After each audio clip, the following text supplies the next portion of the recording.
This is a video presentation of a full explanation of the story of Umineko no Nakokoro ni. A couple of months ago I made a video called Umineko Explained after reading the first 4 novels. In this video, however, I'm going to deal with the entire story, in other words all 8 novels together. If you have read all 8 novels and haven't seen my first video, I would actually advise you to not watch the original first. The reason for that is because my position has slightly changed since then, and since this video will contain all relevant information from the original one. If you haven't read all 8 novels or have only seen the anime version, I actually do advise you to watch my original Umineko Explained video, because this video is specifically aimed at people who have read all 8 novels, and therefore I will assume in this video that the viewer has read all 8 novels and knows the entire story. So if you have read all 8 novels, then you would pretty much know what the truth behind the story is supposed to be, even though it isn't told in a very straightforward fashion. So it may seem like such a thorough explanation video is pretty redundant if the truth behind the story has already been revealed. After all, the author of the story, known as Ryukashi07, pretty much confirmed who the real culprit is in interviews. But in a minute you will understand why this video is very necessary. So let's first summarize in a nutshell what the official explanation is supposed to be. In other words, what the whodunit, howdunit and whydunit of the story were according to the author, at least in regards of what he confirmed in interviews and what would be the most straightforward interpretation of especially the 7th novel. The official explanation is that the true culprit of Umineko is Shannon, who also happens to be the same person as Canon. Both are personalities of a person referred to as Yasu, who is the secret child of Kinzo and the Kuwadorian Beatrice, also known as Leon. This Yasu character is also the quote-unquote witch Beatrice, who appeared on the island and who is responsible for the murders. All of Yasu's personalities have or had a relationship with one of the Yoshiromiya cousins. Beatrice to Battler, Shannon to George, and Canon to Jessica. In 1986, Yasu committed the mass murder in order to decide everyone's fate, to see which persona, if any, would live on to experience love with their significant other. Yasu committed all the murders herself, but had Genji, Kumasawa and Dr. Nanjo as accomplices, plus extra accomplices who differ from game to game. In order to commit the murders, Yasu relied heavily on the ability to switch between her Shannon and Canon persona, since they both share the same body. This is also referred to by fans as the Shikanon-Tris theory. If you have also read some interviews with the author Ryukashi, you would know that he basically confirms this, so we can basically refer to this explanation as the quote-unquote official explanation. So from now on, when I use the term the official explanation, you know what I'm referring to. I will also refer to the culprit of the official explanation as Shannon rather than Yasu. This is to avoid confusion later on, which will become clear later in the video. So now we have clear what the official explanation of Umineko is supposed to be, I will tell you what my position is. I believe that the official explanation is a lie. Yes, you heard that correctly. I believe that the author Ryukashi is deceiving his readers into believing a false explanation. Now that's a pretty bold statement, but I will make yet another bold statement. I can prove beyond reasonable doubt that the official explanation is a deception. In other words, I am strongly convinced that Ryukashi is trying to deceive his readers into believing that Shannon and Canon are the same person, that Shannon is the same person as Yasu, and that therefore Shannon is Beatrice and the true culprit. In other words, I believe that it's false that Shannon and Canon are the same person. That it's false that Shannon is the same person as Yasu. That it's false that Shannon is Beatrice. That it's false that Shannon is the true culprit. That it's false that Yasu is an actual existing human being who has ever been really present on the island or anywhere else. And of course, that I can prove that all these things are false. Now I want to make it very clear that it's not my position that the author made a mistake. So I am not claiming that Ryukashi really meant the Shikanon-Tris explanation to be the truth behind the story, but that he simply made a mistake, making the official explanation inconsistent with the facts found in the story itself. I don't believe for a second that someone as brilliant as Ryukashi would make such a mistake. My position is that Ryukashi is purposefully deceiving the readers about what the truth behind the story is supposed to be. Just like the Umineko story for the most part consists of the author deceiving his readers, I believe that he is continuing this deception until the very end of the story and even in interviews. Now I perfectly well understand how incredibly controversial and unorthodox it is to go against the author himself, but I ask you all to have an open mind here and just to be willing to at least consider this possibility. And I think you have two good reasons for being open-minded about this possibility. 1. Deception towards the readers on the author's part is an inherent part of the story, and 2. The official explanation has never been proven in red. Think about it. The vast majority of the Umineko story is about the author deceiving the readers. After all, none of the magical scenes truly take place. It's all about seeing the truth beneath the illusion of magic. So even though it might be really hard to imagine the author keeping his deception going until the very end of the story, and even in interviews, it is at least something that should be considered. But of course the first reason why you would be skeptical towards my claim that Ryukishi is lying is that you cannot imagine why he would do such a thing. However, I will not go into Ryukishi's motives for lying until very late in the video. This may seem strange, but I have the following reason for doing that. Since my position will be regarded as quote-unquote blasphemy by many fans of Umineko, and also believe that the official explanation really is the truth, most people will probably not even want to consider the possibility that they might have been deceived into believing a false explanation. So the only way I think it would be possible to break through such a barrier is to first demonstrate that the official explanation is necessarily false and incoherent. Because unless I show some massive amount of evidence that the official explanation has to be wrong in the first place, and then put an alternative explanation in its place that does account for all the facts in the story, unless I do that first, I don't think that any of you will believe me in the first place. Most of you will probably think that I'm crazy anyway for going against the author himself, and most of you will probably think that the evidence for the official explanation is extremely strong. So I will first have to focus on disproving the official explanation. And once I've broken it down to the ground, I will build up a new theory in its place that is possible, plausible, coherent, is consistent with all read statements and all circumstantial evidence, accounts for the who done it, how done it and why done it, accounts for the Yasu character, for how the murders tie into Battler's sin against Shannon, and is quote-unquote elegant. What I mean by the term elegant is a theory that relies on as few unprovable assumptions as possible. It also doesn't incorporate arbitrary accomplices without evidence. It also doesn't attempt to work around the meaning of read statements. In other words, the read statements are taken at face value. They simply mean what they say without doublespeak. In other words, the theory is judged by the read statements instead of the theory being the judge on how the read statements are supposed to be interpreted. The second approach is an unreasonable way of handling the read in my opinion. However, if you believe in the official explanation, you are essentially forced to do this. So at the very least, I can present you with another possible truth inside the cat box that cannot be denied. However, as I said, I will do more than that. I will also show that the official explanation never could have existed inside the cat box to begin with. In fact, it is my position that the evidence against the official explanation is so strong and so devastating that at the end of this video I will present you with the following challenge. After you finish this video, you will have to believe one of the following things.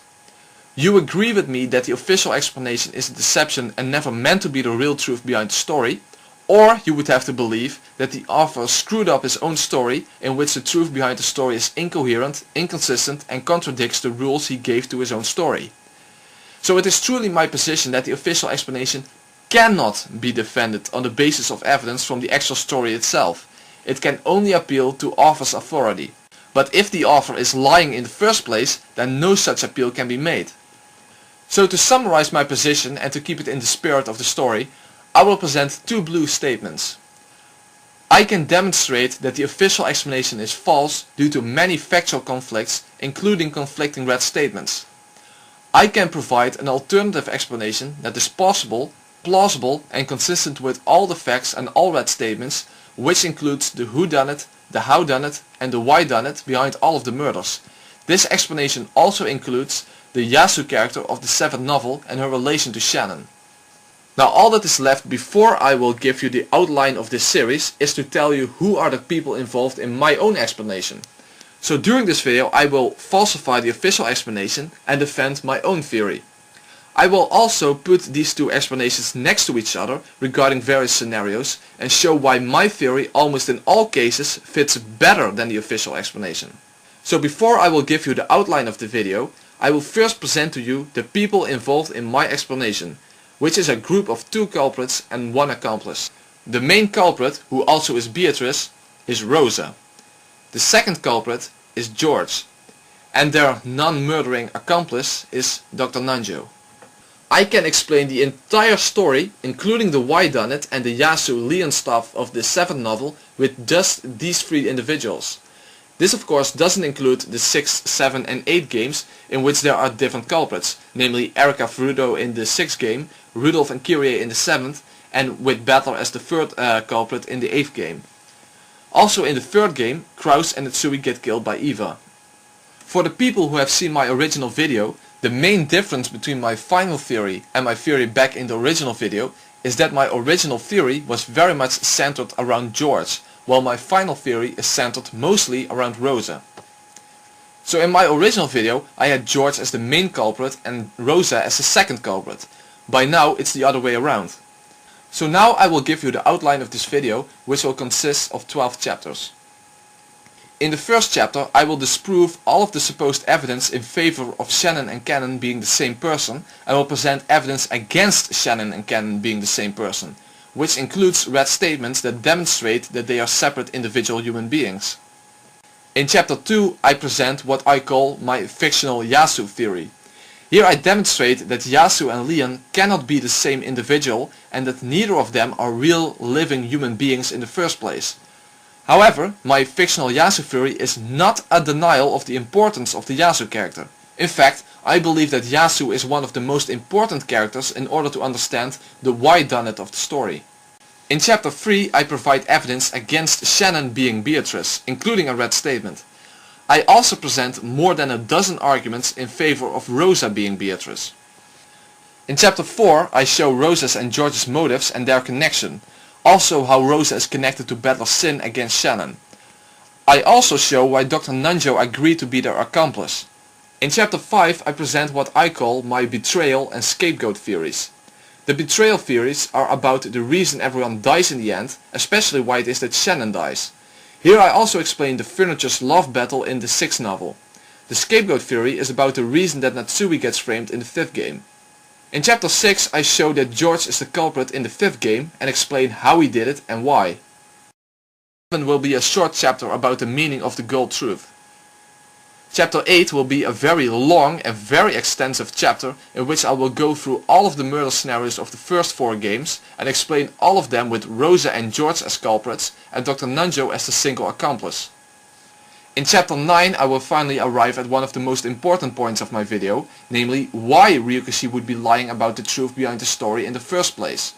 I will also show that there were several hints within the story that suggested this, as well as in interviews, and even what are probably on purpose discrepancies between the novel version and the anime version. In chapter 10 I will deal with the little booklet called Umineko Our Confession and what the purpose of this edition is. In chapter 11 I will discuss the nature of Enji's future perspective and my theory that it's a counterfactual future timeline from a largely fictional perspective. And in the final chapter I will explain the nature of the meta world and the nature of quote-unquote magic. So that's the outline of my video. So now let's move on to the first chapter in which I will disprove the Shikanon deception. After all, this is almost the jugular vein of the official explanation. If I can demonstrate that Shannon and Cannon are separate individual human beings and not mere personalities of a single human being, then the official explanation will quickly start to crumble.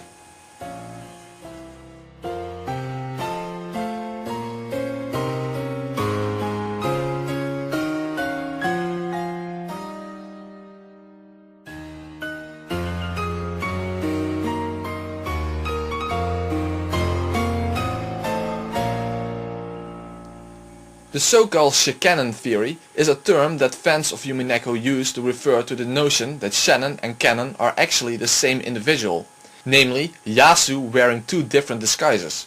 But if I can disprove that, anyone who believes the official explanation would really need to rethink their entire perspective on the story. So let's first outline what the supposed evidence in favor of the Shikanon theory is. The even if you do join us there are only 17 people red statement, the final red statement made against Erica in the 6th novel. The logic error solution of the 6th game.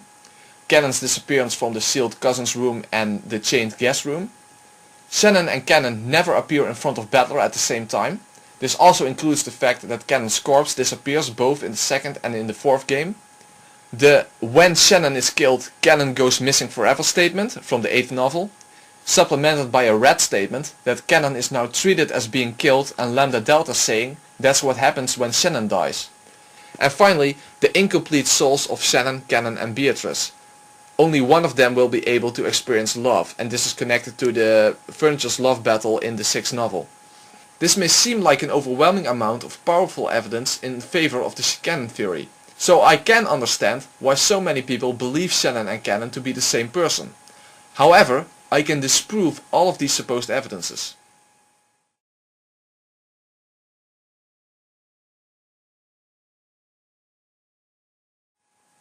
So let's start with the first piece of supposed evidence, namely the final red statement of the 6th game, when Beatrice defeated Erica by solving Battle's logic error. Erica had one final red statement before she was destroyed, which was the following. Hi, pleased to meet you. I am Frudo Erica, the detective. I may be an uninvited guest, but please welcome me. I am the visitor, the 18th human on Rokkinjima.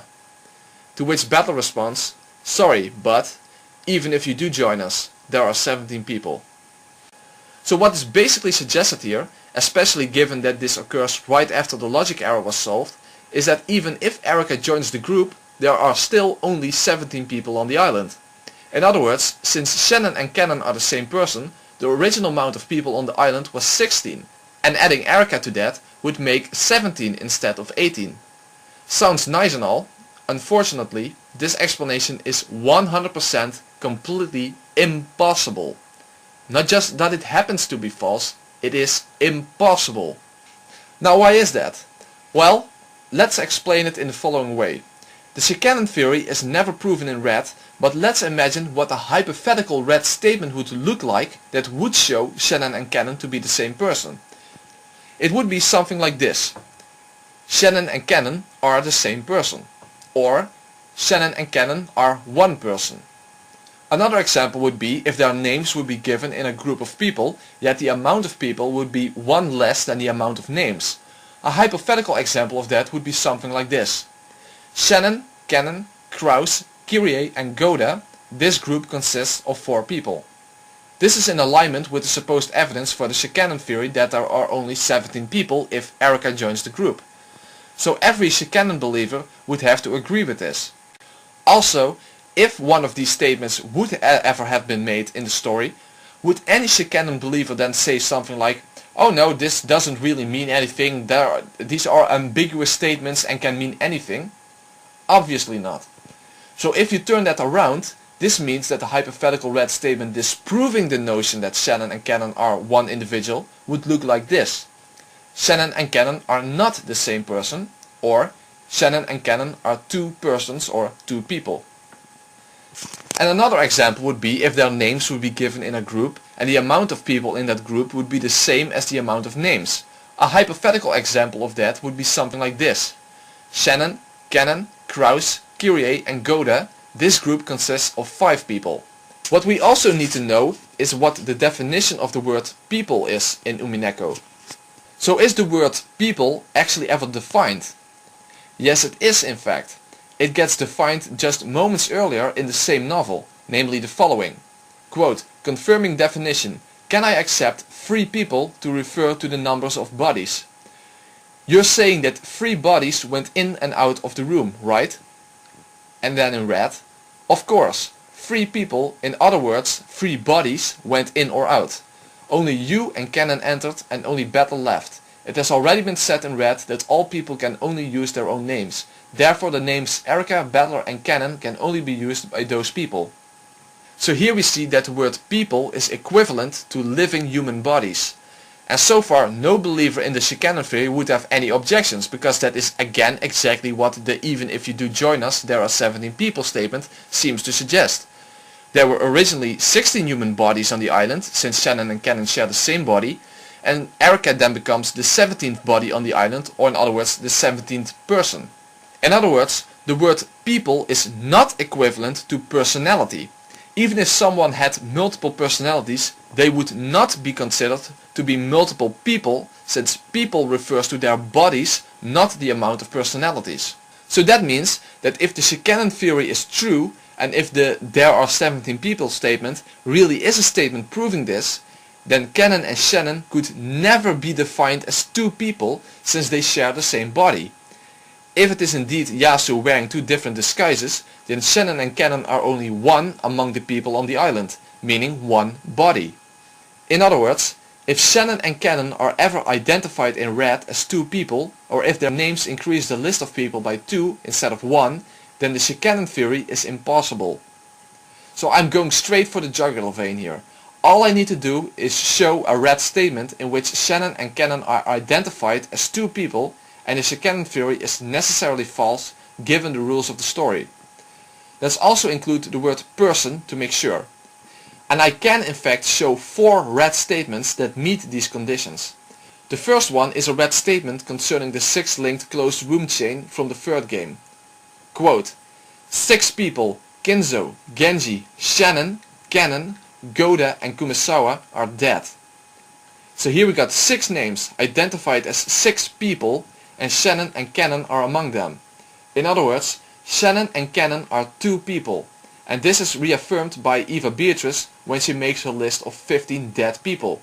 She says the following: Kinzo is dead, Kraus is dead, Natsui is dead, Hideyoshi is dead, George is dead, Rudolph is dead, Kiria is dead, Rosa is dead, Maria is dead, Genji is dead, Shannon is dead, Cannon is dead, Goda is dead, Kumasawa is dead, Nanjo is dead.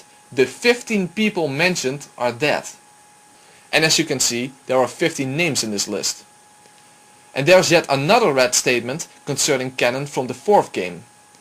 Among the 5 people in Kiria's group, he, which is referring to Cannon, was the first to die. The group that this statement refers to consists of Cannon, Shannon, Dr. Nanjo, Kraus and Kirie. Shannon and Cannon are also implicitly defined as separate persons, namely in the 2nd game when Beatrice made a red statement regarding the master keys. The only master keys are the ones that each servant holds, 1 per person. So what we see here is that there is 1 master key per person who is a servant, and this is again confirmed in the 3rd game when Battler asks how many master keys there are, to which Beatrice responds, there are 5, 1 for each servant. There are only 5 master keys. So this means that there are 5 servants and each of them is carrying one of the 5 master keys. The 5 servants are also defined as 5 persons. Shannon and Cannon both are servants who carry master keys. Therefore, Shannon and Cannon are 2 persons. If the Shannon theory was true, Yasu would be carrying 2 master keys, but the first red statement denies that possibility. You also can't claim that there are only 4 master keys, since it's both confirmed in red that there are 5. And we also see all 5 of them together from the objective perspective in the servants' room scenario in the 2nd game. So by this we can demonstrate 2 things. 1. Shannon and Cannon are 2 people. 2. The final red statement of the 6th game cannot refer to there originally having been 16 people, which with the addition of Erica would come to 17 people, because Shannon and Cannon already are 2 people on the island, not 1. So in conclusion, because of these red statements, it is established that Shannon and Cannon are both 2 people and 2 persons, for which the same kanji is used in Japanese by the way, which means that they have separate bodies. In other words, Shannon and Cannon are 2 separate individual human beings. Of course, some people will still try to wiggle their way out of this, but even if people could refer to personalities, that would still falsify the Shannon theory. First of all, it goes against the definition of people given in the 6th novel. In other words, saying that people can refer to personalities is nothing more than your own arbitrary opinion. There is no evidence for such an interpretation, and there is evidence against it. After all, if Shannon and Cannon are both personalities of Yasu, then we are not dealing with merely 2 personalities to begin with, but at least 3. Namely, you have Yasu herself, her Shannon personality and her Cannon personality, and one could even argue that you would have to include her Beatrice personality as well, so that would make 3 if not 4 personalities. rather than 2. But even if there would be just 2 personalities to Yasu, then the "there are 17 people" statements actually disproves the canon theory, because it shows that there are 17 personalities in the island, even when Erica is included. So it doesn't really matter whether the word people refers to either bodies, as in the red in the 6th game confirms, or to personalities, which the canon believers simply made up. In either case, there is a conflicting red statement. If people means bodies, then the canon theory is wrong. If people means personalities, then the canon theory is wrong. And this becomes even more apparent when you consider that most believers in the official explanation believe that Yasu can let her personalities die without her body dying. For example, in the 2nd game, there is the red statement that Cannon was killed in Jessica's room. And in the 3rd game, Shannon and Cannon are both confirmed dead in the first Twilight. So what many believers in the official explanation believe is that Yasu can kill her own personalities, meaning that Shannon and Cannon can die without Yasu dying. But if you take that to the logical conclusions, when you assume that the word people can actually refer to personalities, then the following would have to be true. Namely that Yasu herself doesn't fall in the category of people. In other words, let's say that everyone apart from Yasu dies, and Yasu then also kills her Shannon and Cannon personality. Then that would mean that even though Yasu still exists on the island, it could be stated in red that there are no people on the island. Now would that make any sense at all? It doesn't matter how you take it. People is defined as living human bodies, not personalities. So even if you want to claim that it refers to personalities, you are simply making that up without evidence. But even if you do that, then you still run into fatal problems, since Yasu would have more than 2 personalities and would still be a person even if she never made up her Shannon and Cannon personality. So at the very least she would have 3 personalities, and arguably 4. So the red causes an unsolvable dilemma for the canon believers. No matter which definition you choose, it still disproves the canon theory. You can't even claim that Cannon was a real-life individual, but who got killed before the starting point of all games, and that Shannon simply disguised herself as Cannon. After all, there are several red statements that prevent that possibility. The only one who can claim Cannon's name is the person himself. A different person cannot claim his name. They definitely would not mistake any different person for Cannon. Cannon is dead. Among the 5 people in Kiria's group, he was the first to die. In short, he was the 9th victim. There simply is no way to get around it. Shannon and Cannon not only are not the same person, but they can't be the same person. They have to be separate individuals. The Red Truth, the highest authority in the story, testifies against the canon theory. Now I want to emphasize again that I don't for a second believe that Ryukishi made a mistake here. It's not the case that it was meant to be the truth behind the story that Shannon and Cannon are the same person. But he does try to deceive the readers into believing that. And he definitely succeeded, since so many people have fallen for this deception. But even if you cannot yet believe that he would try to deceive his readers into believing a false explanation, and would appeal to author's authority, and use quotes from interviews in which Ryukishi seems to confirm the canon theory, that still wouldn't do you any good. After all, even the designer of a game needs to play by his own rules. So the author can say what he wants, it doesn't change the fact that his own rules disprove the canon theory. Therefore we are forced to conclude that he either screwed up his own story, or the canon theory was a deception from the start. And I think that you can all agree with me that it is extremely unlikely that the author simply made a mistake. Now actually, this by itself would be enough to disprove the canon theory, but I think there are even more reasons to reject it. Moreover, the canon theory is not even necessary to explain all of the supposed pieces of evidence that supposedly speak in favor of it, in the first place. But if the canon theory isn't true, then what is the "even if you do join us there are 17 people" line about? If Shannon and Cannon are separate individuals, then why are there only 17 people even if Erica joins them? But before I explain that, I will first move on to the solution of the logic error, because this is basically seen as the main piece of evidence for the canon theory. I have seen people write that the canon theory shouldn't even be up for discussion, since it's the only conceivable solution to the logic error of the 6th game. So is that true, or is there in fact an alternative solution to the logic error?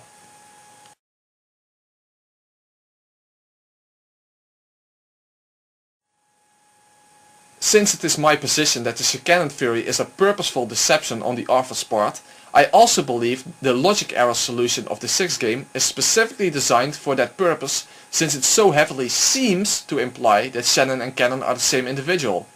After all, Cannon disappears from a perfectly sealed room when the only room that potentially had its seals broken was the room where Shannon was in. And then later he disappears again from a room that is locked with a chain that cannot be set from the outside. But if the Shannon theory is indeed false, as I think I have already demonstrated by now, then is there even a possible solution left to this mystery? As I said, this is essentially the main piece of evidence for the Shannon theory. Nevertheless, I can solve the logic error without Shannon and Cannon being the same person.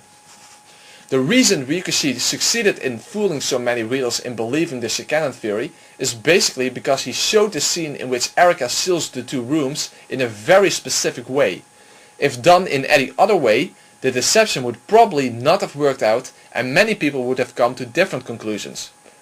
Let's watch the scene in which the two rooms get sealed, and let's see if you can figure out the real solution if I tell you to pay attention to three things.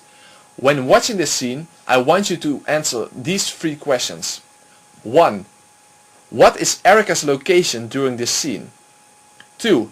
Who seals the rooms and by what method? And I'm talking here about the perspective of the viewer. And 3. What is the order of events? And I will give you one final hint for solving this mystery. In theory, anyone in the cousin's room could have rescued Battler, not just Cannon. Here's the scene in question.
Could you figure it out? Did you see how Ryukishi succeeded in his deception? Let's answer the 3 questions I told you to pay attention to. 1. Where is Erika located? Erika is located in the hallway outside of the cousin's room and the next room over. Now this may not seem significant, but it is actually one of the 3 keys we need to unlock this closed room mystery. So we have Erika outside the doors of the rooms with the windows located on the opposite side. 2. Who sealed the rooms and by what method? As you could see, the viewer sees this scene from the Metaworld perspective. And it is Glenor, Cornelia and Gertrude who use magic to instantaneously seal both rooms. But that's merely the viewer's perspective. This is not what could have happened in the real world. In the real world, Erika would have needed to seal the rooms herself by means of manually applying the tape to the doors, and then she needed to go around and apply it to the windows as well. This is the second key. And the third question, what was the order of events? The order of events is as follows. First, Erika checks everyone's location, then she seals the rooms.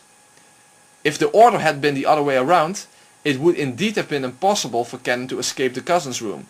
But this is the final key to unlock this mystery, namely the factor of time. So here's my blue truth. Cannon escaped out of the window of the cousin's room when Erika was busy sealing the doors of the 2 rooms. When she got around to sealing the windows as well, Cannon was no longer present inside the cousin's room. Since Erika checked everyone's location beforehand, she simply assumed that Cannon would still have been present inside the cousin's room when she sealed the windows. But at the time she was sealing the windows, Cannon had already escaped. Now a possible objection may be, where did I get that 3rd room from that I'm depicting here in this slide? The point is that Erika required a way to reach the windows of the 2 rooms in order to seal those. And in the 5th game we are told that Erika sealed the windows of the guest house by scaling the wall. So she would have to go out of the window of another room in order to reach the windows of the room she was going to seal. Whether that room she left through was located next to the cousin's room is not important. It could have been any of the rooms inside the guest house. The exact method is not really important. The only point is that she had to go around in order to seal the windows of the 2 rooms. Another possible objection could be, wouldn't Erika have noticed that Cannon was gone when she was sealing the windows of the cousin's room? But you have to remember here that Erika did not have the detective's authority. And she probably wouldn't have sealed the windows in full view of everyone as she was doing it in secret. In fact, I think we have a pretty good hint that this is what must have happened. And that is the appearance of the ladder outside of the guest house. When Erika was done sealing the rooms, she went out of the front door and found a ladder there, informing her that Battle's corpse had vanished from the guest room in the mansion where he supposedly was killed.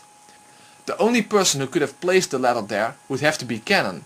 But that means that he had to have been outside of the guest house just moments after Erika was done applying the seals.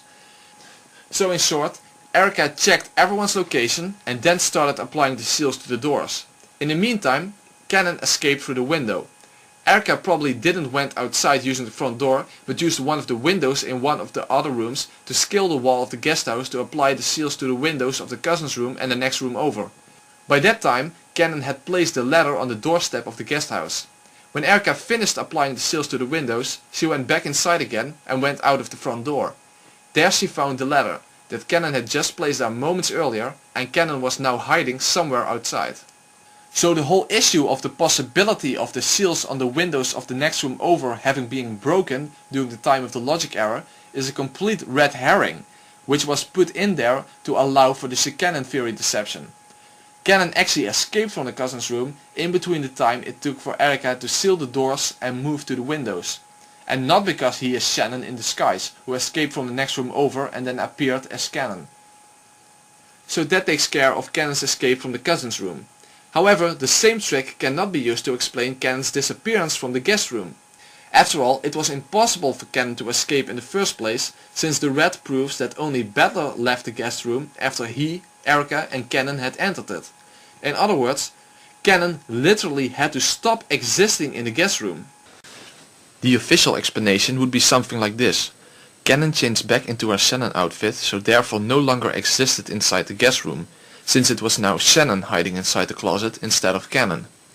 Or another way of putting it would be that Shannon killed her Cannon personality while in the closet, whatever that is supposed to mean in the first place. but something incoherent along these lines would be what the believers in the Shannon theory would believe. However, this was never a good explanation to begin with. After all, why on earth would Shannon first change into her Cannon outfit, either in the next room over in front of George or outside in the middle of a typhoon, and then change back again when she was inside the closet? So Cannon rescuing Battler, if he is the same person as Shannon, makes absolutely no sense from the island perspective. So is there an alternative solution that would fit actually a lot better given what was really going on inside that room? Namely that a deranged killer who had just decapitated 5 people was now looking for Battler, whom she knew to be still alive somewhere inside that gas room. At least she thought she knew that because the chain was still set. Actually the answer is extremely simple. Here's my blue truth. Cannon died inside the closet of the gas room. This is something that has been a rule throughout the entire story. Saying person X exists on location X requires that person to be alive unless it is specified that it's a corpse. After all, the reason Kinzo isn't counted among the list of people who exist on the island is because he is already dead, even though his corpse is in fact present on the island. That's how Erika is able to corner Natsui regarding the location of Kinzo in the 5th game. Because Kinzo is dead, he is not considered to exist anywhere on the island. So she can name any location and say in red that Kinzo doesn't exist there. Another example is in the 2nd game when they find Jessica's corpse in her room. Beatrice states in red who exactly is present inside that room. Jessica is not included in that list, so she then specifies Jessica as a corpse in order to add her to that list of people. In other words, that these people and the corpse of Jessica are present inside this room. And when Erika asked for the locations of everyone before she sealed the 2 rooms, she specified that it was regarding the locations of everyone's body so that the victims of the first Twilight could also be included. This means that if Cannon was killed inside the gas room, then he would no longer be considered present inside the gas room, and therefore Beatrice could say in red, Cannon does not exist in the guest room. Of course, this includes all parts of the closet, the bedroom and the bathroom. But how did Cannon actually die inside the closet? That seems kind of random. But the answer is extremely simple. In the meta world, the fight with the red and blue statements is represented with guns which use either blue or red bullets. When Erika states in blue that Cannon is hiding inside the closet, she shoots through the door of the closet and then we see Cannon disappear. But when we think about what was happening on the island, the gun easily becomes a real gun. After all, Erika had just killed 5 people and decapitated them afterwards, so she probably had got her hands on one of the guns. Island Erika was actually planning on killing Battler, so she was looking for him in the guest room. Battler had hidden himself in the closet, however, and had set a trap in the bathroom. When Erika was dealing with the trap in the bathroom, Cannon and Battler switched places and Cannon set the chain before he went into the closet. When Erika came back out of the bathroom, she noticed that the chain was still set, meaning that Battler could not have left the room and that he had to have been hiding inside the closet. Erika then shot right through the door of the closet like she did from the Metaworld perspective and killed Cannon in the process. But why did any of this happen in the first place? Well, let's tie everything that happened on the island during the 6th game together into a logical and coherent story. So here's a summary of what we already knew about what was going on, put together with my theory. A deranged obsessive girl washed up on Rokingima after falling from a ship. She was welcomed as a guest by the Ushiomir family. Due to her obsessive detective stories and claiming to have such a knack for solving mysteries, Battler gets the family to join in on pulling a prank on her. He, Kyrie, Eva, Natsui, Rosa and Maria participate in setting up closed rooms for themselves and then play dead. Kraus, Rudolph, Hideyoshi and Goda cut the chains to all the rooms and pretend to find those 6 as being corpses in order to fool Erika into believing a murder occurred. Then Erika decides to put everyone into 2 rooms to keep each other under surveillance. They all play along since this was basically part of the plan, as the next step was to make Battler's corpse disappear, for which the ladder was arranged. As we learned in the 5th game, the wall between the cousin's room and the next room over is very thin, so if you keep your ear pressed against it you can hear what's going on in the next room. After all, they needed to monitor what Erika was doing. When they heard Erika leave the next room over, Cannon quickly escaped out of the window so he could place the ladder on the doorstep of the guest house as part of the game. However, what none of them realized is that Erika is completely insane. Since she couldn't be sure that the 6 victims truly were dead, and since she now could move freely throughout the mansion, she took one of Kinzo's guns and shot all of the people playing dead, apart from Battler, and decapitated all of them. That way she could be sure that all of them were dead. She did notice, however, that they had been playing dead. So she realized that this was all a game set up by Battler as a battle of wits to outsmart the arrogant Erica. So she went to the room where Battler was to kill him. Battler had been hiding inside the closet and set up the hot water trap inside the bathroom section of the guest room. However, Cannon, who was in the mansion by now, noticed that all the people who were playing dead now really were dead. Realizing that Battler was now being hunted down by a deranged killer, he went over to the guest room to get Battler out of there. So when Erica was dealing with the trap in the bathroom, Cannon got Battler out of the room and then he set the chain back. After all, if he didn't, then Erica would realize that Battler had escaped and would have gone after him. By setting the chain, Cannon gave the impression that Battler was still hiding somewhere inside the room. When Erica saw that the chain was still set, she realized that Battler must be hiding inside the closet. Not allowing any chance for a surprise attack, Erica shot right through the door, unknowingly killing Cannon, who had taken Battler's place. So this way the entire 6th game can be explained without the Cannon theory. In fact, I think that my explanation makes a heck of a lot more sense than the Cannon explanation. So therefore, the logic error is not evidence for the Cannon theory, and due to several red statements it has already been demonstrated that Shannon and Cannon are not the same person anyway, and neither are they required to be the same person in order to explain the 6th game. But now there is still the issue of the "even if you do join us there are 17 people" line. So what does this line refer to if Shannon and Cannon are separate individuals? First of all, this could never have supported the notion that there were originally 16 people without Erica in the first place. After all, if that was true, then it would have been impossible for Erica to say in red that she is the 18th human on Rokingima. Let's take a careful look at what she actually says.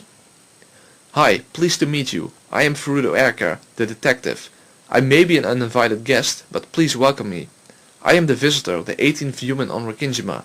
To which Battler responds, "Sorry, but even if you do join us, there are 17 people." Obviously, right after the logic error, this is a great addition for the Cannon deception, since it seems to imply that there would have been 16 people without Erica. But if you consider that Erica states in red that she's the 18th human, this explanation is necessarily false. Now there are two things that need to be accounted for when interpreting the "even if you do join us there are 17 people" line. 1. Why is Erica's red in the form of an introduction? And 2. The fact that Battler's red is used to kill Erica. I believe that this is not a denial of either Shannon or Cannon as a person, but a denial of Erica. So here's my blue truth. Shortly after Erica Furudo washed up on Rokingima, she died. Therefore neither the 5th nor the 6th game can be the truth regarding the real 2 days of the Rokingima murders. Now this is probably extremely confusing, so let me explain. In order to do that, I will need to explain a technical logic term, namely the term counterfactual. You may have never heard of that term, so it may seem like I'm adding something to the story here, but I'm not. Even though the term doesn't occur in the story, the concept is necessarily part of the story. So what is a counterfactual then? A counterfactual is basically something that would be true if something else would be true that happens to be false in reality. In other words, you could phrase it like this. 1. If A, then B. 2. Not A. 3. Therefore not B. B is the counterfactual here. It is something that would be factual if A also would have been factual. For example, 1. If I eat, I am full. 2. I don't eat. 3. Therefore I am not full. Let's see this in terms of 2 possible timelines. One in which I eat and one in which I don't eat. So in the timeline in which I eat, I am full. But in the timeline in which I don't eat, I am not full. In other words, truth number 1 is conditional on timeline A being the true timeline. If timeline B is the true timeline, however, then truth number 1 is not applicable to actual reality. Number 1 would be true if timeline A was the real timeline.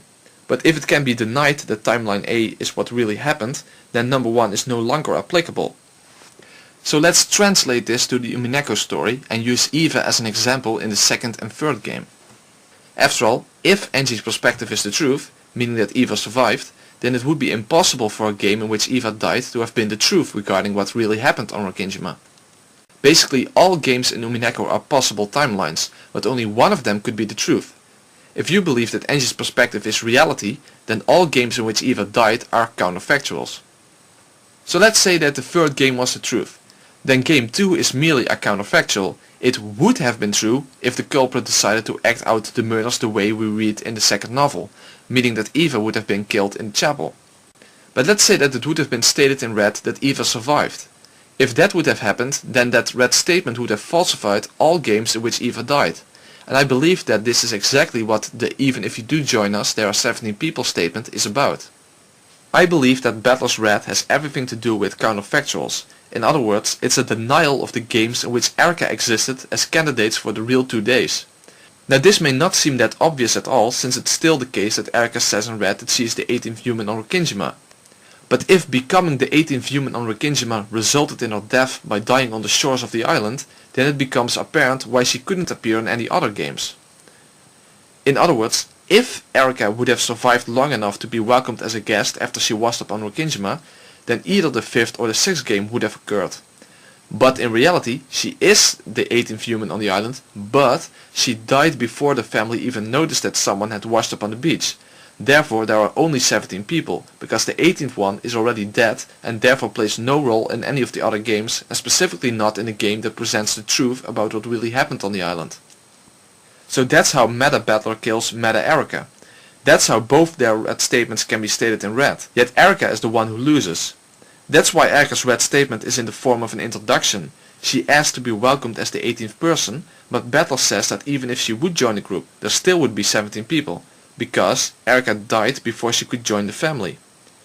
In the meta world, this is represented by Battler using the red truth to shoot and kill Erica. In other words, the 5th and 6th games are counterfactuals in which Erica does survive long enough to join the family on the island, but Battler's final red disproves the possible reality of the 5th and 6th games, which puts an end to Erica. After all, why would Erica use a welcoming statement as her final defense? This would make sense given this explanation. So the final red is about Erica, not about Shannon and Cannon. So that takes care of the logic error and Battler's final red statement. I will now address the other pieces of supposed evidence for the Shannon theory.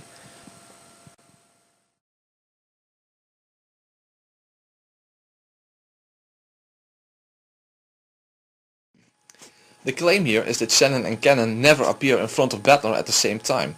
The only time we see them together is from a subjective perspective and not from the objective perspective of Island Battler.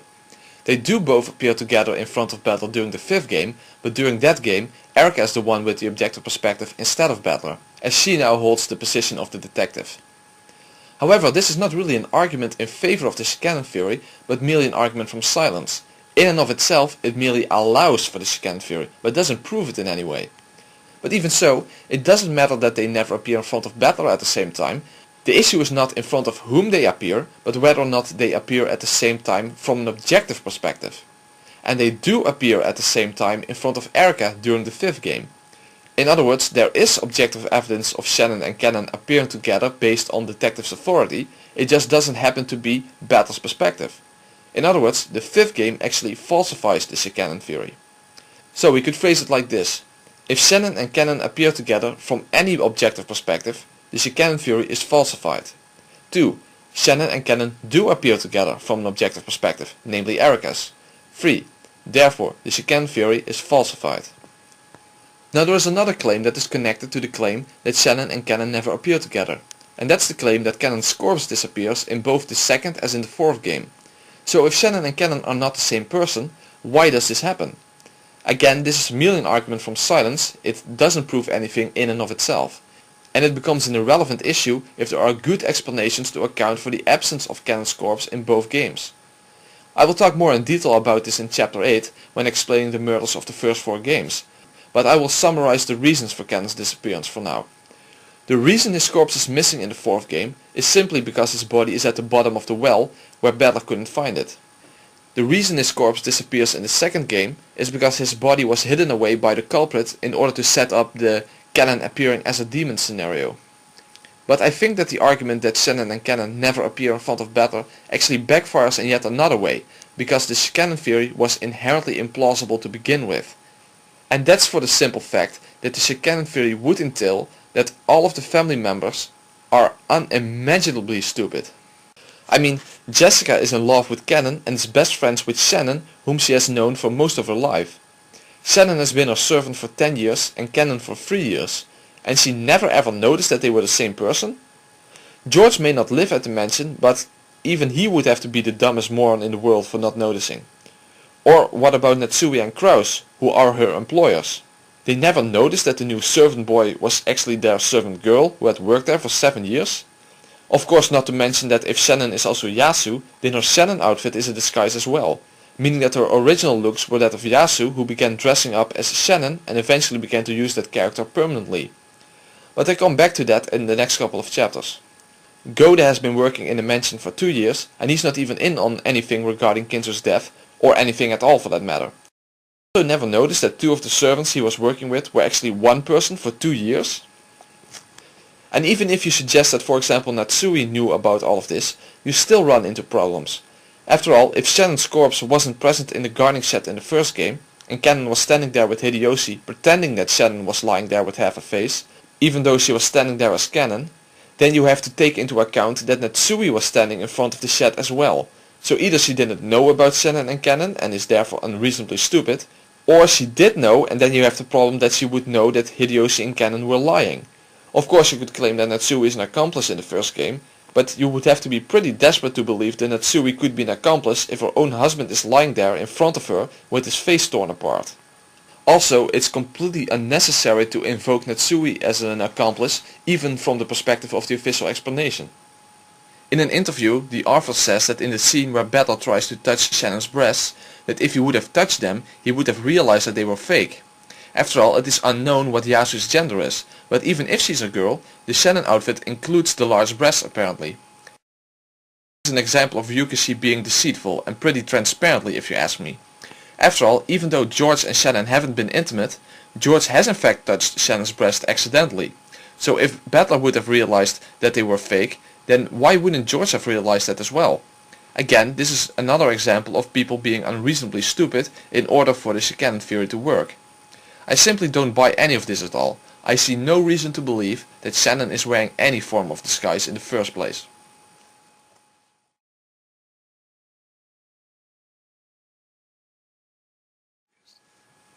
I can basically be short about this statement because it is irrelevant. This statement is made in Barncastle's game that is based on different rules. For example, all windows of the mansion have bars in front of them, there are no keys but the 5 master keys, the culprits are different. Basically, this game stands on its own and is really nothing more than an actual game and a representation of what certain people believed in the future about who was behind the murders. Moreover, it's not even a red statement. The red merely says that in this game, when Shannon was killed, Cannon was treated as being killed and his master key destroyed. I see it as nothing more than a cunningly placed reference to get people who either have already fallen for the Shikanon deception or people who just weren't sure yet to believe. To me, it is in fact a confirmation that Ryukishi is toying with his readers.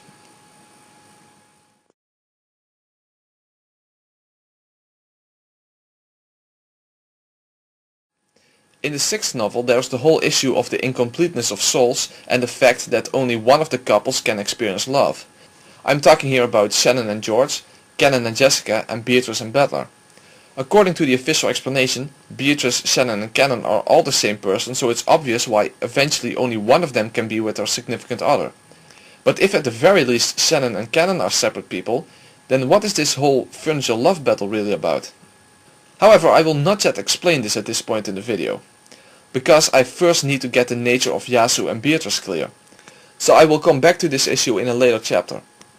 Also, for the moment it is not relevant anyway, since it cannot save the Shikanon theory. Given all the evidence against the Shikanon theory, a different interpretation of the furniture's love battle is already necessitated. But for now I will give you a little hint. If my explanation of the logic error is correct, then Cannon is dead, so he cannot be with Jessica. Shannon won, because she and George are still alive. So since Beatrice also lost, and moreover lost before Cannon, then what is a reasonable conclusion about the person who Beatrice represents? I'll let you think about that for the next couple of chapters. Okay, so now apart from the furniture's love battle, I have accounted for all the supposed evidence in favor of the Shikanon theory without it, and have presented, in my opinion, lethal evidence against the Shikanon theory. So not only is the Shikanon theory essentially impossible, but it's not even required for Shannon and Cannon to be the same person in order to explain, well, basically anything in the story. In fact, As soon as you let go of this absurd notion that they are the same person in two disguises, things actually start to make a lot more sense. But what about the Yasu and Beatrice persona? Even though Shannon and Cannon aren't the same person, you could still claim that Shannon and Yasu and Beatrice are the same person. Of course, you would have to believe that Yasu even exists as a real human being in order to believe that. But I think that the best evidence we have available suggests a very different perspective on the Yasu character in the 7th novel.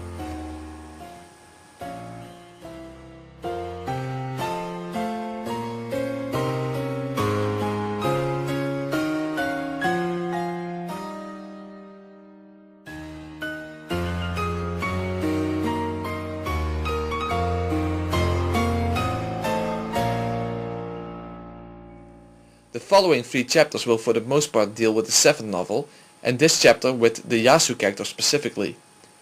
When it comes to believers in the official explanation, the 7th novel is basically taken in a very straightforward way, pretty much as a confession by the culprit in which the only possible explanation seems to be that Shannon is the true culprit of the story. However, what believers in the official explanation do not seem to appreciate is that the 7th novel demonstrably cannot be taken in a straightforward way, where the meaning is found on the surface of the story. In fact, the 7th novel is the most difficult novel of all and is a puzzle that needs to be pieced together, especially using knowledge we have gained from the previous 6 novels. Now why am I saying that? Well, basically because we are literally told that this is the case. Here are some things that you need to take into account when interpreting the 7th novel. The 7th novel was written in such a way that its meaning would be obscured.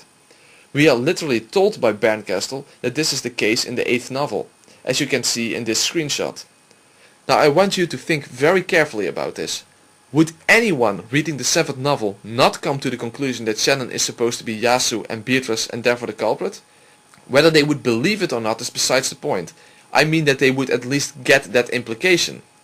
I think that even someone who hasn't read any of the novels and then would be presented with the 7th novel would understand what was implied by the 7th novel as long as they understood that it would be impossible for an extra added person to be the culprit.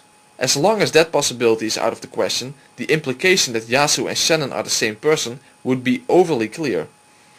So if it indeed is something that is so clearly on the surface of the 7th novel storyline, then why all the obscurity and even the specific mentioning that people who didn't already understand would not find the correct answers?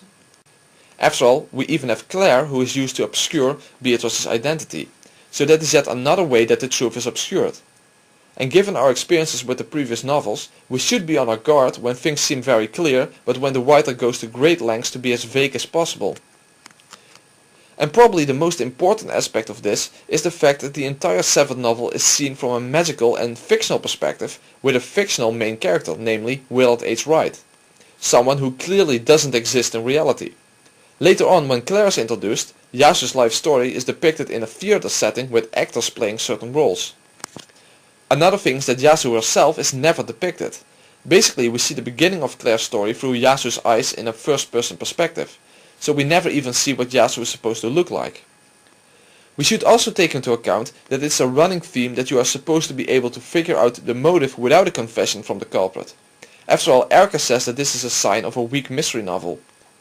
Now when it comes to Shannon's supposed motive, I would say that actually very little hints could be found in earlier novels, and those that were there are contradictory since they depend on the canon theory. But probably the most important thing is that a straightforward interpretation leads to many contradictions and results in an implausible, if not impossible, conclusion. And that's what I will first focus on. But before I continue, I will first explain what my position is regarding Yasu. I will defend this view in this chapter and the following 2 chapters collectively. First, I will list some things that I am denying. I am denying that Yasu is the baby who survived after falling down a cliff. That Yasu is an actual human being. That Yasu worked as a servant for the Uchimiya family. That Yasu and Shannon are the same person. And that Leon's world is an actual possible timeline. These are the things that I am denying, and these are the things that I think there is actually no evidence for, or the evidence in favor of these things is in fact contradictory. The last thing on the list is what I want to make clear first. I am not merely denying the reality of Yasu, but also the reality of Leon. In other words, I see Leon as a fictional character as well, and I will come back to this in a minute. First I want to make clear what I do affirm regarding Yasu.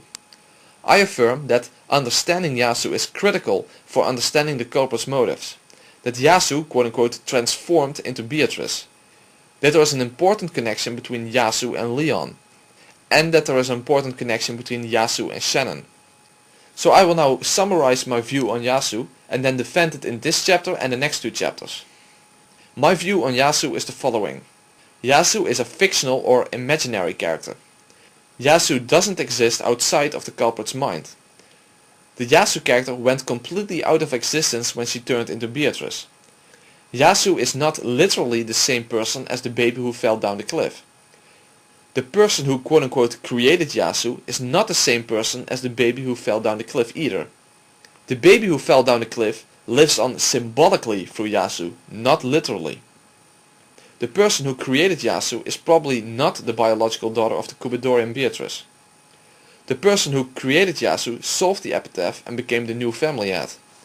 The person who created Yasu used Shannon to connect Yasu to the real world, the principle of it takes two to create a universe. The trigger for the Rokkinjima murders was Battler's sin against Shannon. The person who created Yasu carries the burden of Shannon's love for Battler and helped Shannon find new love in George. However, this does not mean that the person who created Yasu is in love with Battler. Her love for Battler is not a romantic type of love. Moreover, the person who created Yasu doesn't in the end act for Shannon's sake and in fact violently betrays her, which I'll come back to in chapter 5. The person who created Yasu is Rosa Ushiramiya.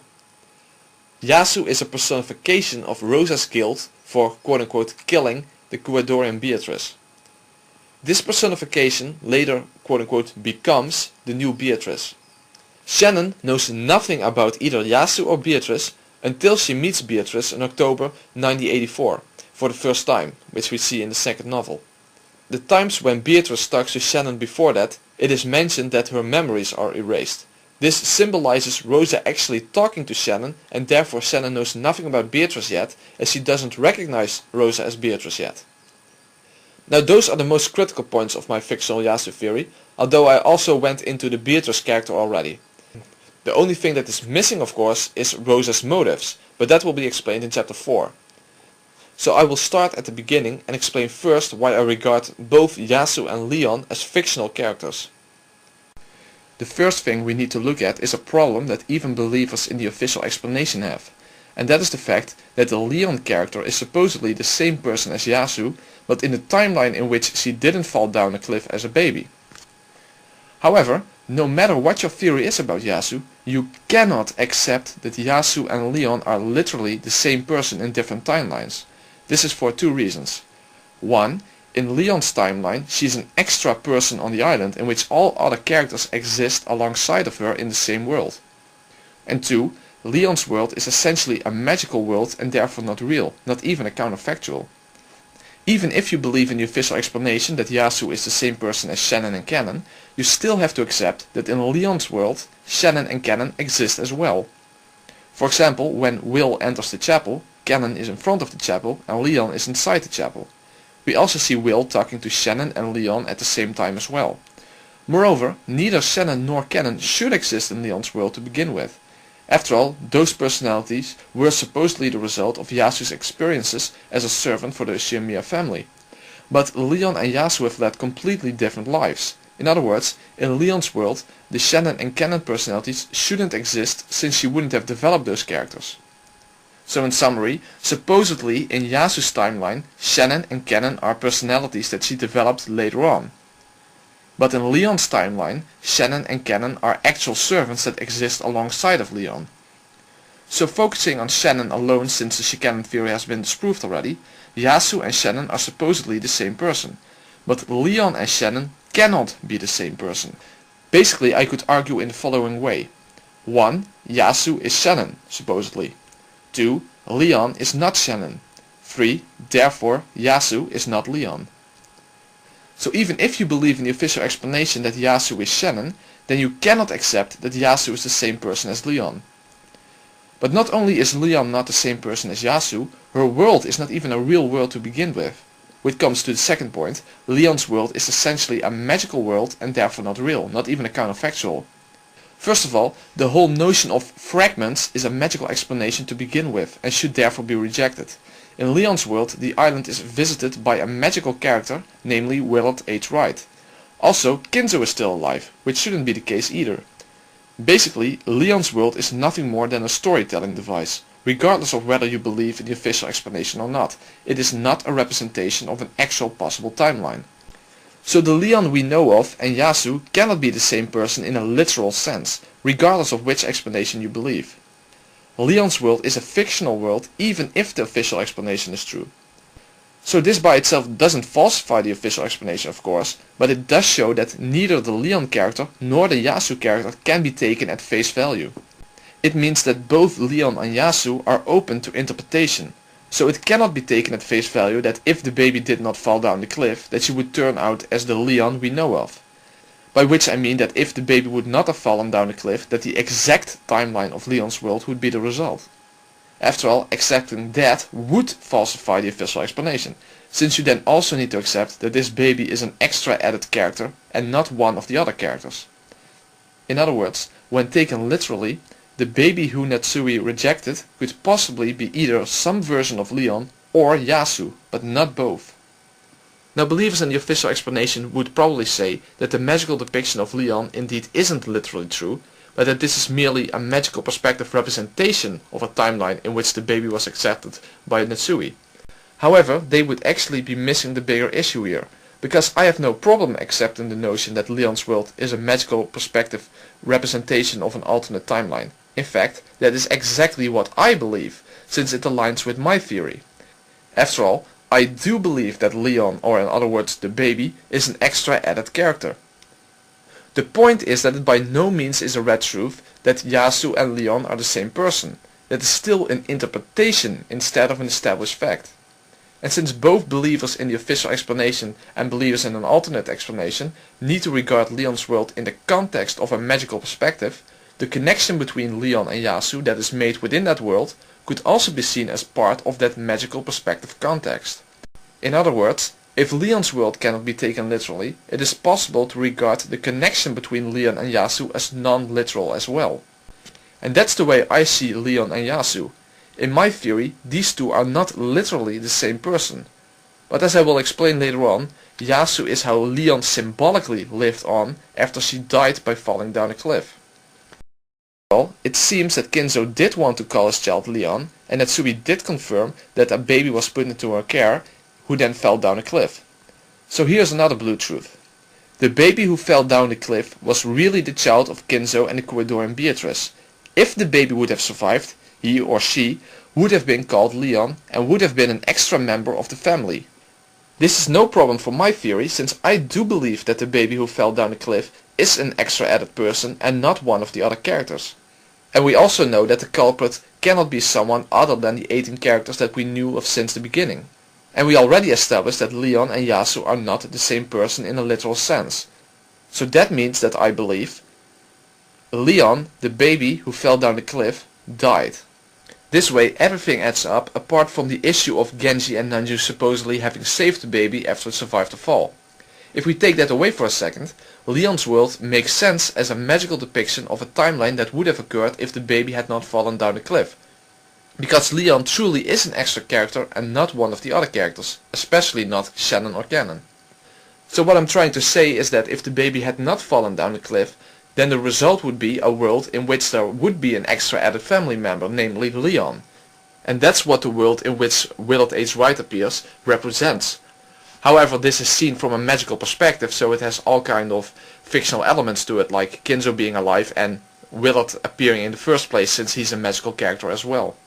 Of course, as I mentioned, the immediate objection to this would be that Genji and Nanjo are said to have saved the baby after it fell down, but survived. But I'll come back to this in a minute. First I want to present some more arguments to demonstrate why Yasu pretty much has to be a fictional character. The first argument is actually the same as I made against his canon theory, namely that the family, especially Natsui, Kraus and Jessica, would have to be unimaginably stupid for not noticing that Yasu began dressing up as Shannon. You could of course claim that the name provided for Yasu was Shannon to begin with, but that doesn't account for the change in appearance. If Yasu is Shannon, she is wearing some form of disguise and later on even fake breasts, if we trust what the author said in the interview I quoted in the previous chapter. The second argument is that Yasu is never ever acknowledged to ever have existed by anyone at any moment outside of the 7th novel. Yasu is only present at the parts before she turns into Beatrice and absolutely nowhere else. Which goes into the third point. Yasu went completely out of existence and is never heard from again from the moment she turns into Beatrice. So I actually want to turn things around. Rather than me arguing against Yasu being real, I want to ask you the following question. Are there in fact any good reasons to believe that Yasu is real in the first place? After all, why should I shoulder all the burden of proof? We all have to acknowledge that there is at least evidence against Yasu being a real person. Now you could of course do all kinds of intellectual tap dancing to try to reconcile these discrepancies, but what reason is there to do such a thing in the absence of actual evidence in favor of Yasu being a real person? So I want to challenge believers in the official explanation and make them accountable for their own share in the burden of proof. Prove that Yasu is a real person. If you cannot show any actual evidence that suggests that Yasu has ever actually existed, then why would anyone even attempt to reconcile the evidence I showed against Yasu being real? Not that I think that you can actually reconcile these discrepancies without being extremely ad hoc. Basically, we only know that Natsui confirmed that the baby indeed was real. But I have already established a discrepancy between Yasu and the baby Leon being the same person, and I will present yet another argument in a minute. So all evidence for Yasu being real will have to come from the 7th novel itself. And it should already be clear that the 7th novel cannot be taken at face value to begin with. So again, what evidence is there that suggests that Yasu is a real person? Even if you do believe that Yasu is a real person, you would at least have to admit that she at least fits the profile of a fictional character. I don't think that that can be denied, regardless of what theory you believe in. And I highly doubt that any believer in the official explanation can show any actual evidence that suggests that Yasu ever existed. That the baby existed? Absolutely. But that Yasu existed? Absolutely not. There is no evidence in favor of that proposition, and there is evidence against it. So in the end, the only thing that really would suggest the reality of Yasu is Genji and Nanjo's confession that the baby survived, which then 9 years later was introduced as a servant. Which is a fictional setting in which neither Genji nor Nanjo are really truly present. You need to keep that in mind as well. But let's consider this issue of the baby surviving the fall for a moment. Is that really a plausible explanation of what happened? Nanjo said that even though the baby survived, it had terrible injuries. Which is no surprise of course. Just think about what the effects of such a fall would be on such a young child. Arms and legs broken, potential brain damage, massive blood loss. Basically, a child that would survive such a fall is to be suspected to be handicapped for life. Not to mention that the servant who was holding the baby died on impact. But somehow the baby did survive? Really? But is there any evidence that Shannon, who supposedly is Yasu, has any problems walking or any other long-lasting injuries or even scars for that matter? Or is even the Yasu character ever shown to have such injuries? The only type of long-lasting injuries are merely implied and in a very weak sense at best. Basically the only thing is this little scene. So here we see Yasu blaming Nanjo and Genji for saving her, which resulted in her having to live in a quote-unquote body incapable of love. Now let's consider how believers in the official explanation could interpret this scene. Obviously this cannot refer to some obvious handicap, since Shannon has been doing household work for almost her entire life, and has no problem using her arms or is shown to have any signs of brain damage or whatever. She might be a little clumsy and would be pretty much insane if the official explanation was true, but that is not direct evidence for brain damage or whatever kind of injury. So another approach could be to say that she has a lot of scars over her body. But then you have to claim that only her torso was damaged and that her legs and face and such are completely free of scars, which sounds a bit implausible to me. Yet another approach could be to say that Shannon is incapable of bearing children due to the fall. And it is essentially the official explanation that Yasu supposedly had problems on a sexual level, as Ryukishi explained in an interview, or as I believe lied about in an interview. Quote, Yasu said in episode 7 that she has a body that is unable to love. To which Ryukishi responds, if you take this expression as a basis, you can imagine her sad fate of having some kind of imperfection on a sexual level. I think it's possible to get to that point. At first I was thinking that it was maybe a terrible wound that chained Yasu to the bed, but that does not seem to be the case at all. It is a pretty adult topic, so I had to obscure its depiction. However, the official explanation itself gets kind of in the way here. After all, it's not even clear what Yasu and Leon's gender is to begin with, and coupled together with the Shikanon theory, Yasu is playing a male character as well. So if Yasu is actually a boy, then Shannon is not even a girl to start with, so bearing children would have been impossible to begin with. So you already need to accept that Yasu is a girl to go with this interpretation. However, Natsui would have been in the position to know what the gender of the baby was who fell down the cliff. And in the 5th novel she is confronted by the man from 19 years ago, so this suggests that the baby was probably a boy and not a girl. After all, if it had been a girl, then why would Natsui have thought that the guy on the phone was that baby from 19 years earlier? But even so, it's still far from obvious how a body incapable of love would solely refer to the inability to provide either George or Jessica with children. George is indeed shown to have a child wish, and this is what is referred to in the interview with Ryukishi, but there is never really any connection made between the two in the actual story. Also, you would need to assume that the only lasting effect of the fall would be something like an injured womb, and nothing else.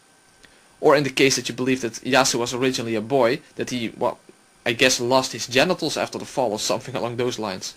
In which case it has nothing to do with bearing children in the first place.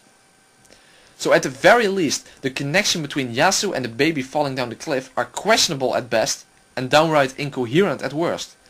I think that the whole issue of the baby and the issue of Nanjo and Genji having rescued it can be interpreted in a very different and arguably more consistent way. And I think that the key to unlock the meaning of forced to live in a body incapable of love is to understand the meaning of the term furniture.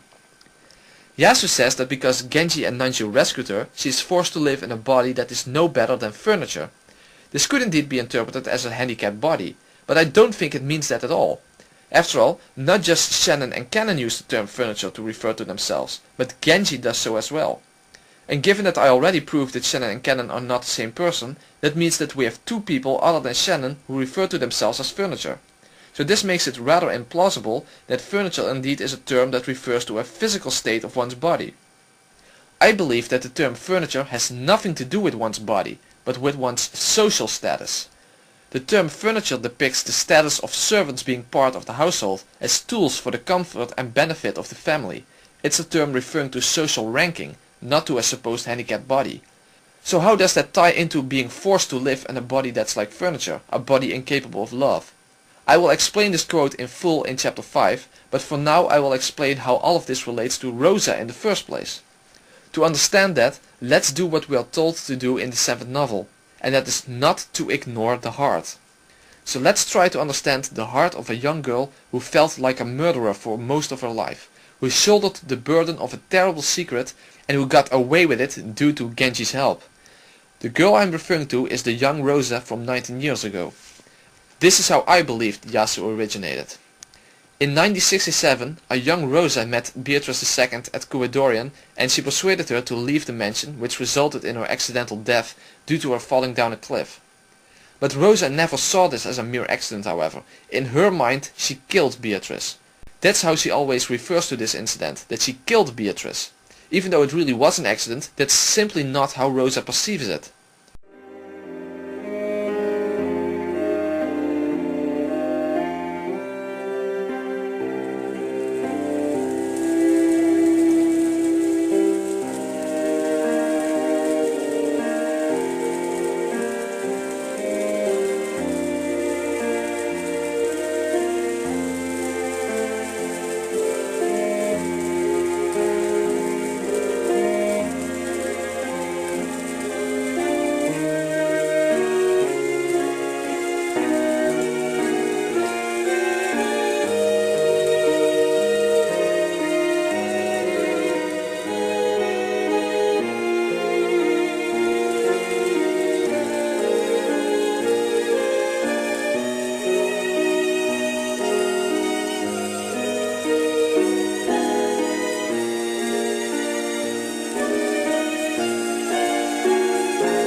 If you don't want to ignore the heart, then you certainly cannot ignore the heart of a young girl who felt guilty her entire life for the death of the Couadorian Beatrice. I really don't think that this issue can be overlooked, and it does get overlooked in the official explanation. Rosa is burdened with a tremendous amount of guilt, not only towards Beatrice herself, but how do you think it would affect her relationship with her father? However, Kinzo actually never finds out that Rosa was responsible for Beatrice's death. After all, in the 7th novel we learn that Rosa tells Genji about the incident, and he helped to cover it up so that Kinzo will never find out that Rosa even was present when Beatrice fell down the cliff.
But despite, or perhaps even because of that, what do you think happened to Rosa's relationship to Kinzo? Remember that she sees herself as Beatrice's killer. Rosa had killed her father's one and only true love, yet her father didn't even know that she was involved. If she had been feeling so much guilt towards Beatrice herself, as she expressed clearly in both the 3rd novel and in the 7th novel, regarding a person who she doesn't even know, how much of a burden would her guilt towards her father have been? How could she ever make up for such a crime? And then, in a matter of months, a baby was put into Natsui's care. Leon, the child of Kinzo and the Couadorian Beatrice, who had given birth to it a short time before Rosa killed her. And as fate has it, this baby, Beatrice's child, also falls down a cliff and dies. Both mother and child have died because they fell down a cliff. Now I don't think this can be emphasized enough. Of all kinds of ways that people can die an accidental death, the baby dies by falling down a cliff. Just like Beatrice II did, which was witnessed and in her mind also caused by Rosa. The death of the baby Leon occurred in the same year as the death of the Couadorian Beatrice, meaning that Rosa was the same age and therefore still living in the mansion when the baby fell to his death, since Rosa was still a child back then. For killing her father's true love and getting away with it, she probably would have felt very distant from her father, and that she couldn't possibly deserve any fatherly love from Kinzo. So in an emotional sense, by killing Beatrice, she would also have lost her father. And later on, her biological mother died as well. So even though she was not literally an orphan, it is not unlikely that she would have felt like one. Not only that, given how important honor and social status in the Uchiha family, and in Japanese culture in general, and the ultimate shame she has brought upon herself, she would not only see herself as an emotional orphan, but also as the lowest possible rank in the family hierarchy, which would be the status of the youngest servant. In other words, if Rosa's guilt would get personified in her head, then what could we expect such a personification to be like? It would be quite plausible that the result would be a young, inexperienced, unimportant servant who is also an orphan. And that's what I believe Yasu to be. Yasu is the personification of Rosa's guilt. Yasu living on as the baby who fell down the cliff in a sort of similar way as Kinzo living on after Natsui and Kraus insisted on pretending that Kinzo was still alive even though he died from his disease. But just like Kinzo didn't literally live on, neither do I believe that the baby literally lived on. But an essential difference, however, is that the illusion of Kinzo was at least a representation of the original person. But in the case of Yasu, Yasu took Leon's place because of something that Genji did, which the person who Yasu represents interprets as being rescued by him, forcing her to quote-unquote create Yasu to bear her guilt because she never was forced to face the consequences for what happened to the corridor and Beatrice. However, another essential difference between Kinzo living on as an illusion and Leon living on as an illusion is that Kinzo's illusion was the result of multiple people presenting that illusion to the world. But in Yasu's case, I believe that this illusion only exists in the mind of a single person, namely the person who Yasu was created by. The other people on the island have no knowledge of Yasu whatsoever, nor have they even ever heard of her. So I believe Yasu to be a completely fictional character in a single person's mind who symbolically lives on as the baby who fell down the cliff, to be a replacement for Leon. If Leon hadn't died, then even though Yasu might still have come into being, she would not have served the role of being Leon's replacement. I will talk about the why done it concerning Rosa in chapter 4, but I will reveal her general motive in order to explain why Yasu serves as Leon's replacement, as the way Leon symbolically lives on through Yasu. And that's the following. Rosa is trying to revive the Corridorian Beatrice by becoming a new Beatrice herself. Creating Yasu was the first step in this process. Now one may wonder what Shannon has got to do with this in the first place. After all, if Yasu only exists in Rosa's mind, then what is the connection to Shannon? Well, as a general theme in the story, and in the 7th novel in particular, it takes two to create a universe. In order to quote-unquote create Yasu, Rosa would need some connection to the real world other than herself. She needs another person in order for Yasu to take shape. And that's Shannon's role. Yasu basically lives her life through Shannon, so to say, as Yasu isn't physically present on the island in the first place. Furthermore, even Rosa herself would have left the island probably after the first year after creating Yasu, because at that point in time Maria would have been born. Meaning that Rosa probably would have gone to live on her own. In other words, Yasu's life takes shape through Rosa observing the servants, and especially later on when she leaves the mansion, through conversations Rosa has with Shannon, or sometimes together with Kumasawa and Shannon, especially when it concerns mystery novels. Shannon is essentially the medium through which Yasu's quote-unquote life can take shape. Now we know that Shannon began working at the mansion 10 years before the year of the murders, so it's quite safe to say that Rosa would still have been living at the mansion when Shannon began working there, and then suddenly left the mansion when she gave birth to Maria, or perhaps even stayed there for the first couple of years since her husband ran out on her before Maria was born. So I don't believe that Yasu's life took place in real time. In other words, it's not the case that when you read the bits about Yasu in the 7th novel, that you should think of that like seeing through Rosa's eyes. Obviously that's not the case. She really is depicted as an extra character, but not a real one. Moreover, even though she exists within Rosa's mind, she doesn't share Rosa's mind, if you know what I mean. Later, when Yasu turns into the first form of Beatrice, there are actually far fewer moments when there are conversations between her and Shannon. So that's the connection between Shannon and Yasu. However, Shannon herself doesn't know about this. That's why when Yasu eventually turns into the first form of the witch Beatrice, and therefore goes out of existence, Shannon never even appears to have any knowledge regarding Yasu. It is not just like Yasu was never there, she really was never there to begin with. So there you have it, that's my fictional Yasu theory. But this is still a job half done. After all, I haven't proven yet that Yasu is connected to Rosa. Also, I still need to connect Rosa to the rest of the 7th novel, namely how she relates to Battler's sin against Shannon. And there is still that thing about being furniture and having a body incapable of love.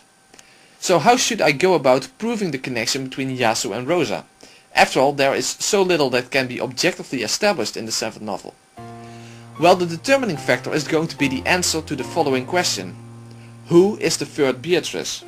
If I can prove that Rosa is the Beatrice who carried out the murders on the island, the Beatrice who actually appeared on the island during the 2nd game and even appears to battle face to face during the 4th game, then I have established the connection between Rosa and Yasu, since Yasu is the one who turned into Beatrice.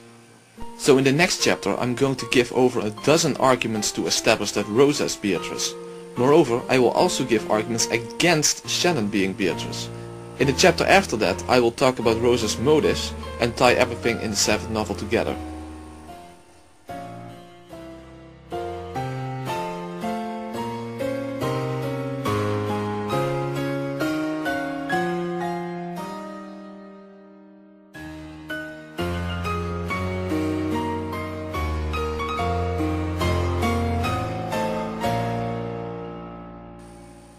already made clear in my first Umineko Explained video that any theory needs to incorporate one of the people on the island as the island version of Beatrice who appeared in the second and fourth games.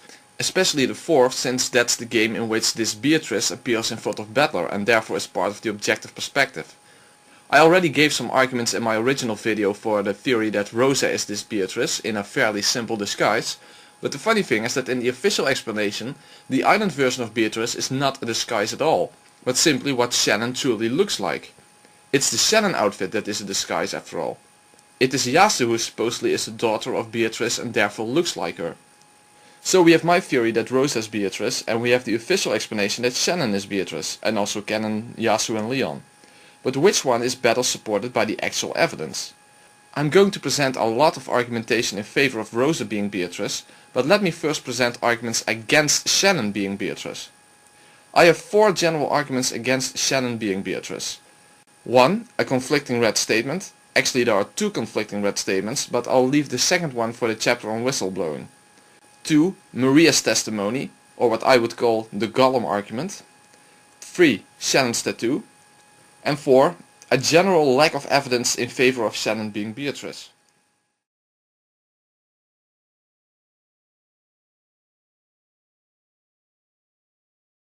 Just like with the Shannon theory, I'm going straight for the jugular vein. Namely, is the Shannon is Beatrice theory in conflict with any red statement? And yes, there is in fact a major one.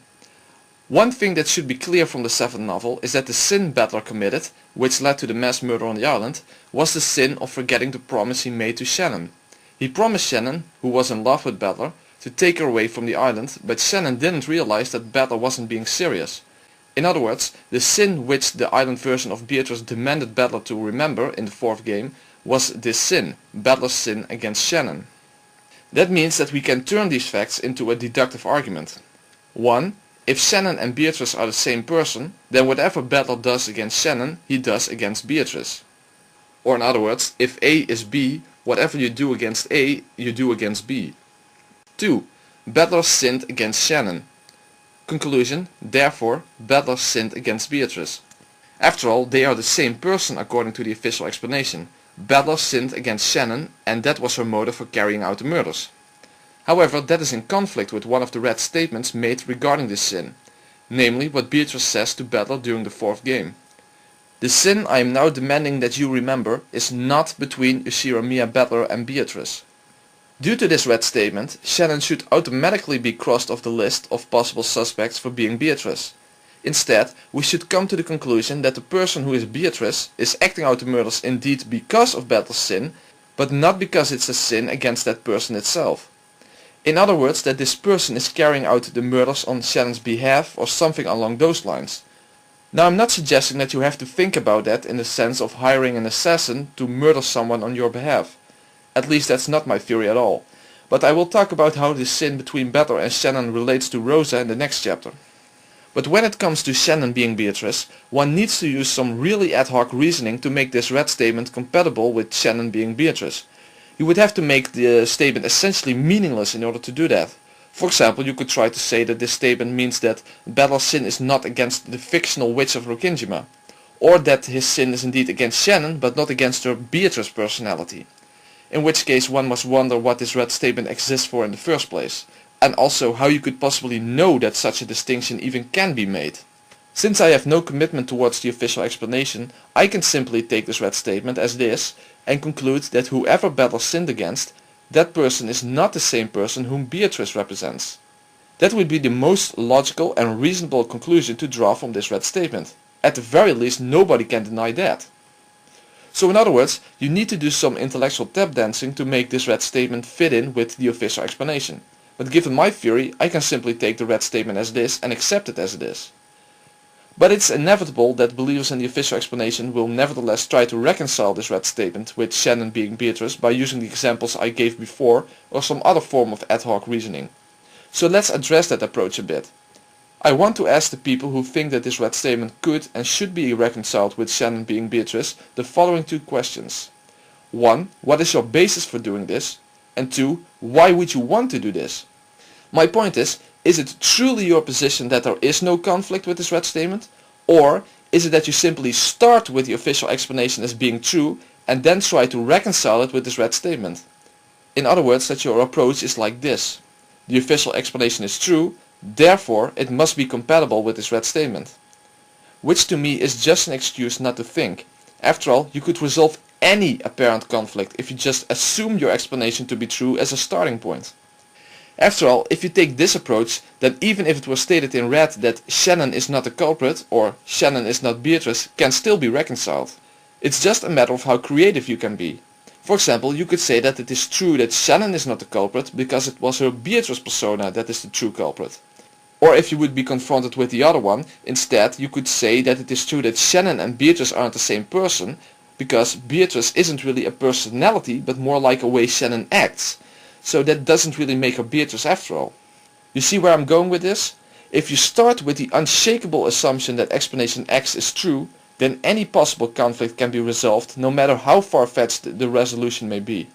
For example, if your theory was that someone was hiding in scenario X and it was stated in red that no one was hiding, you could for example say that the culprit wasn't purposefully trying to stay out of sight. So technically he wasn't hiding. It just so happened that he wasn't seen by anyone. This way you can make almost any theory unfalsifiable. Therefore, some objective standard simply is required. So instead of dealing with all possible ways you could attempt to reconcile this red statement, let me ask you another question. Why would it not be okay to simply take this red statement as it is and conclude that therefore Shannon cannot be Beatrice? Why would that be a problem apart from the fact that it goes against the official explanation? Or to put it in another way, if it is the case that Bella's sin was not against the real person behind the Beatrice character, what would a red statement confirming that look like? Now I actually have another red statement against Shannon being Beatrice, and some of you may already have realized which one that would be. But I'm not going to present that one yet. I'm going to save that one for chapter 9 about hints within the story and within interviews with the author to support my theory that the official explanation is a deliberate deception on Ryukishi's part.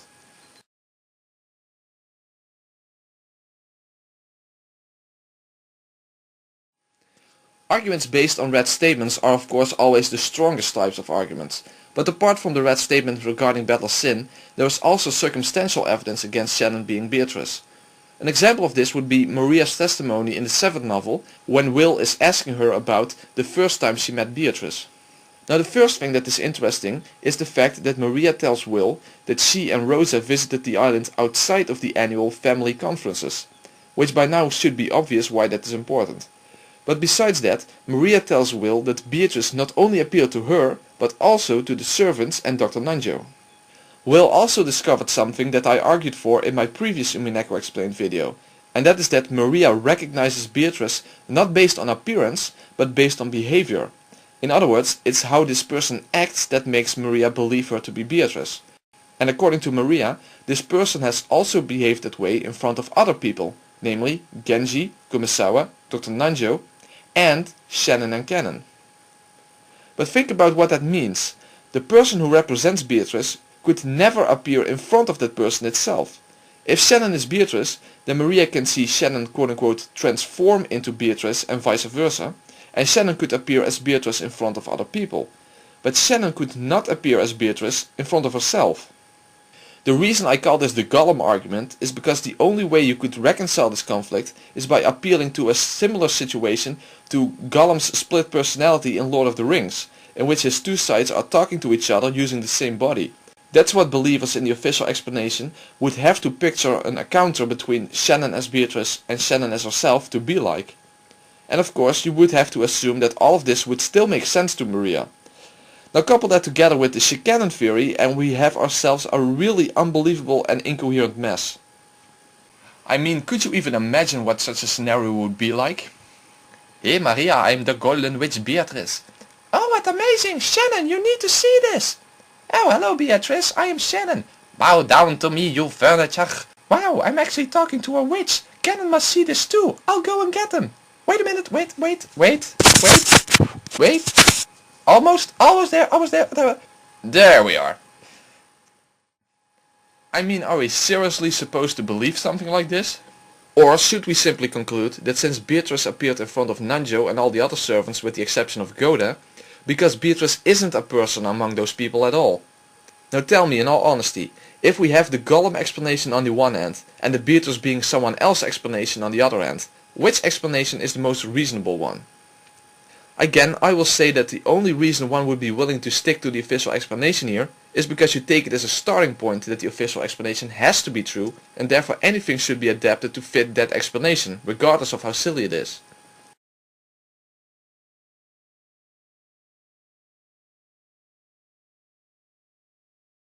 The next argument I want to make against Shannon being Beatrice is the discrepancy in the outward appearances of Shannon and the island version of Beatrice.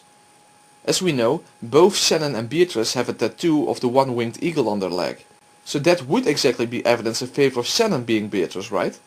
Well, the problem is that the island version of Beatrice has the tattoo on her right leg, while Shannon has it on her left leg. This may seem like a trivial point, but there is more to it than may appear.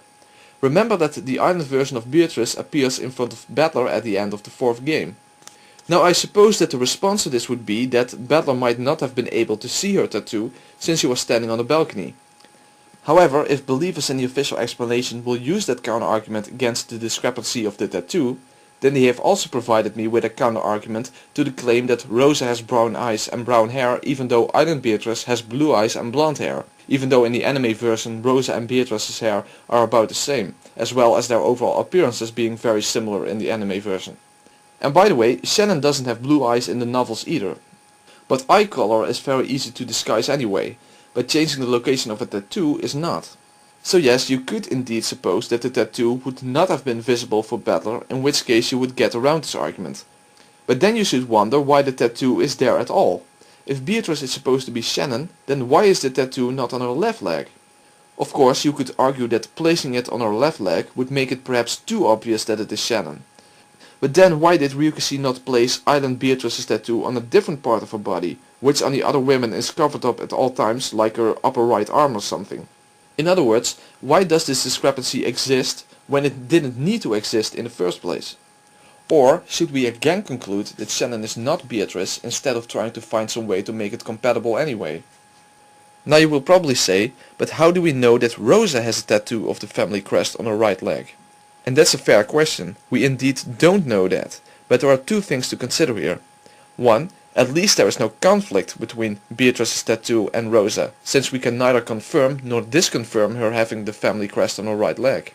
And two, there is at least an indication that Rosa may have the family crest tattooed on her body somewhere.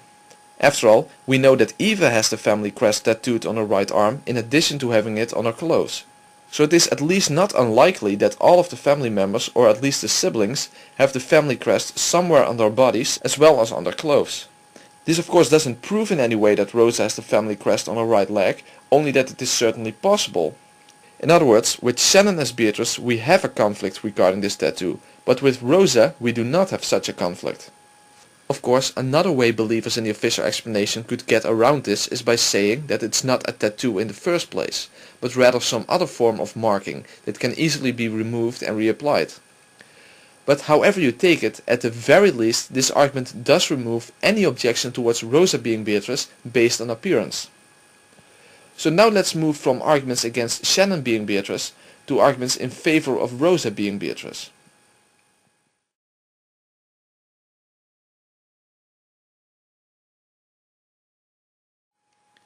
I will begin with what I consider to be one of the best arguments for Rosa being Beatrice, because it ties so much of the story together. It's about Eva's role in the third game and how it was possible for Eva to escape the explosion by escaping to Corridorian, and especially how this relates to the future perspective of Angie and the fact that Eva's diary has the truth written within it, meaning that we must account for Eva having discovered the truth. When it comes to making the connection to Angie's perspective and Eva's diary, I do have to assume that Angie's perspective resulted from the third game, in other words that the timeline of the third game is the same timeline as Angie's perspective. Now not everyone would be willing to accept this, however there are basically only three options available to account for Angie's world. 1. It resulted from the third game. 2. It resulted from the 7th game. Or 3. It resulted from an unknown game. Now many people seem to believe that Angie's world is the real world resulting after the real 2 days of the murders on Rikkinjima. I definitely do not share that belief. However, whether Angie's world is the real world or a counterfactual timeline is in the end not really relevant for my argument. The issue is which theory can actually account for Eva being alive in Angie's world, and especially Eva knowing the truth. Now you could assume that Angie's world resulted from the 7th game, but I don't think many people really believe that. Also, I think you run into some problems then, which I will explain near the end of the video. So you could go for the 3rd option, but in that case absolutely nothing gets explained. It means that we don't know why Eva is alive in Angie's perspective, and we also don't know how Eva knew the truth, and it basically is just anybody's guess. However, if the 3rd game is what preceded Angie's world, then my theory can in fact account for Eva's escape to Corridorian and how she came to know the truth. Let's first establish what we know about Angie's world in relation to the island. The bomb destroyed the mansion and its surroundings. Eva survived by escaping to Corridorian. And here's my blue truth: she could not have escaped through the forest at night in the middle of a typhoon in a short period of time. And another blue truth: she could only have escaped by using the secret tunnel in the underground VIP room. That's the place where the gold is. The trigger to the bomb is located in the underground VIP room, namely the clock. So therefore I conclude, someone without knowledge of both the bomb and the tunnel would not discover either of them without being told about it. And since Eva escaped, she had to have known about both the bomb and the secret tunnel. So then the issue becomes, when did Eva learn about this? So my blue truth is, Eva learned about all of this when she discovered the gold. Just like when in the 7th game the siblings discover the gold, Beatrice reveals the truth to them. When Eva discovered the gold, all of the servants were already dead. Because of the red statement, 6 people, which we already established meaning 6 bodies, Kinzo, Genji, Shannon, Cannon, Goda and Kumasawa are dead. So that means that in the first scenario of the 3rd game there were 6 dead bodies. And those bodies were identified as Kinzo, Genji, Shannon, Cannon, Goda and Kumasawa. So it's absolutely impossible that any of them could be alive. In other words, this includes Shannon, so if she was Beatrice, she would not have been able to confront Eva in the underground VIP room. And my final blue truth: there is absolutely no evidence that Eva had been told about the bomb and the tunnel before she discovered the gold. Before Eva escaped from the island, she learned the truth which she wrote in her diary. This is the book of the single truth in Angie's world. We know with red certainty that Eva's diary contains the real truth about what happened on the island. We know that Eva has been keeping the truth a secret for her entire life, even on her deathbed. Even though many people believed her to be the real murderer, she'd rather had them believe that than to reveal the real truth. In other words, Eva was willing to protect the truth until the very end. So we must wonder, why is that? So how, given the official explanation, would it be possible to both explain the 3rd game and Angie's future perspective collectively? Whoever is the culprit in the 3rd game, it first of all cannot be Shannon, or Cannon for that matter, since the red statement confirming the deaths of the servants and Kinzo specifically states that the 6 people are dead, meaning 6 dead human bodies, in which the names refer to the identities of those bodies. So there's no room for wordplay regarding names or quote-unquote character death or personality death or whatever it may be. So if Shannon truly is Beatrice, then Beatrice died in the 6-linked closed room chain regardless of whoever set up that scenario for whatever reason. That means that when Eva discovered the gold, it would be impossible for Beatrice to confront her there and explain everything in a similar way as in the 7th game, meaning that Eva would just have found a room full of gold without any knowledge regarding the bomb or the secret tunnel to Corridorian. Neither is there any reason to believe that she would have any knowledge regarding who Beatrice is and who committed the murders. Remember that Beatrice is not the one committing the murders if Shannon is a victim of the first scenario. However, my theory explains both the 3rd game and the future perspective perfectly. In fact, everything fits together if Rosa is Beatrice, because if that is true, then Eva was indeed confronted by Beatrice after finding the gold. Don't you think it's just a little bit too much of a coincidence that right after Eva discovered the gold, Rosa is suddenly there as well, congratulating her for finding the gold and solving the epitaph? Supposedly, Rosa was there because she just happened to have solved the epitaph as well, but just a minute too late, which would be an extreme coincidence if you ask me. But if Rosa is Beatrice, she was there to confront Eva for winning the game and handing both the title of the family hat as the title of Beatrice the Golden Witch over to her, since Eva had beat her at her own game. And as the 7th game suggests, Beatrice does keep her word regarding the epitaph as the way to prevent her resurrection. If the epitaph is solved, Beatrice loses and she intends to keep that promise. This even makes sense from the meta world perspective, as this is beautifully depicted in a magical scene where we see the magical representation of Rosa, namely Beatrice, handing over the family headship and her powers as a witch over to the magical representation of Eva, namely her younger version, who then becomes Eva Beatrice. So I think that this is where Eva learned most of the truth that would later be written in her diary. Just like Beatrice explained about the secret tunnel and the bomb in the 7th game, it is plausible that something similar would have happened in Eva's case. My theory also explains Rosa's death after that, and even the way in which she and Maria died. This is something I haven't explained yet, since I will go into this in the next chapter, but it's about the notion of Rosa not acting alone, but having a second culprit helping her out who doesn't share the exact same motives as her, and therefore has no interest in stopping the murders just because Eva solved the epitaph. If Rosa wanted to pull the plug on the whole murder scheme, but her fellow culprit George had no such intentions, then it's very plausible that this would result in a fight between them. Remember that Rosa's murder in the 3rd game occurs without any weapons and in quite an unusual fashion, which would be difficult to plan out in advance. So I believe that George and Rosa got into a struggle which Rosa had no chance of winning since George is trained in martial arts, which eventually resulted in Rosa getting thrown on the fence. George then had no choice but to strangle Maria, who was probably completely hysterical after seeing her mother die, so he silenced the witness. Now I will explain about George's motivation in the next chapter, and about the precise details of the 3rd game and Eva's role in it in chapter 8, so I will skip most of the 3rd game for now and move on to the end. At the end of the 3rd game, Eva shoots Battler through his heart and then she escapes to Gorodorian. Even the game results suggest that she survived the 3rd game. I already made clear how she would know about the secret tunnel, the bomb and the identity of Beatrice, but I haven't yet explained why she would keep the truth a secret, why she would rather have people believing that she is the real murderer than to reveal the truth, and why she would shoot Battler and how she would know that George is the second culprit. I will explain this in more detail in chapter 8, but basically in a nutshell I believe that Dr. Nanjo tried to kill George in the parlor in self-defense basically. However, George was merely wounded and unconscious. When Nanjo later quote-unquote discovered George's corpse with Battler, Eva and Jessica, he performed a quick examination and must have realized that George wasn't actually dead.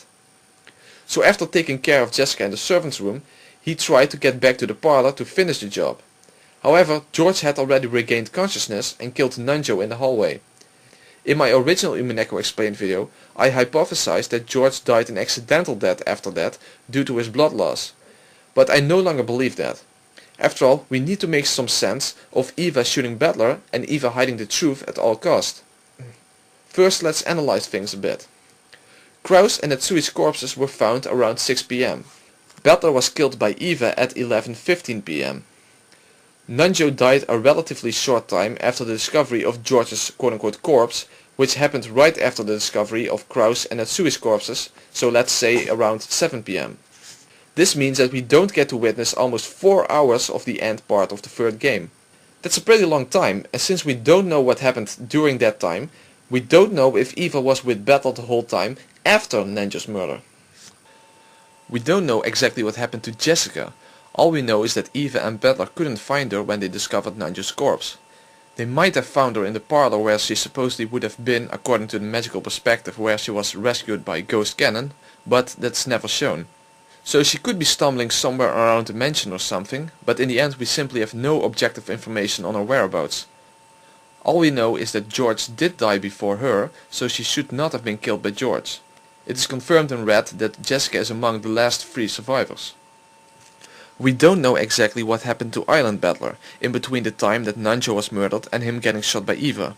We know that he was with Eva the whole time until Nanjo was murdered, since that is stated in red, but we don't know if Eva was with him during the time after Nanjo was murdered. At least we don't know if she was with him the whole time. So if George is the one who is murdering everyone in the 3rd game, including Rosa, and has now also killed the accomplice Dr. Nanjo, as I said, we don't know what happened to Jessica, but she would be the least of George's worries given the state she was in. But anyway, there was no reason to believe that George would stop there, so George would then go after his mother and Battler as his final victims. So I believe the following, that a confrontation between Eva and George took place somewhere after Nanjo's death and before Battler was killed. This is where she learned the final piece of the puzzle, that her own son was the second culprit and that he even killed Hideyoshi. Now George was out to kill Eva. However, him being wounded and Eva being armed with a rifle, George would probably not win this fight with his mother. So I believe that Eva was forced to kill her own son. So that's the final piece of the puzzle. Eva knows the full truth, which includes the fact that her very own son is the cold-blooded murderer of Rukingema. And that's what the world would come to know unless she would prevent it. So she chose to use the bomb of which Rosa told her in order to create a cat box, and she would even be prepared to be seen as the murderer as long as her son's guilt would remain a secret.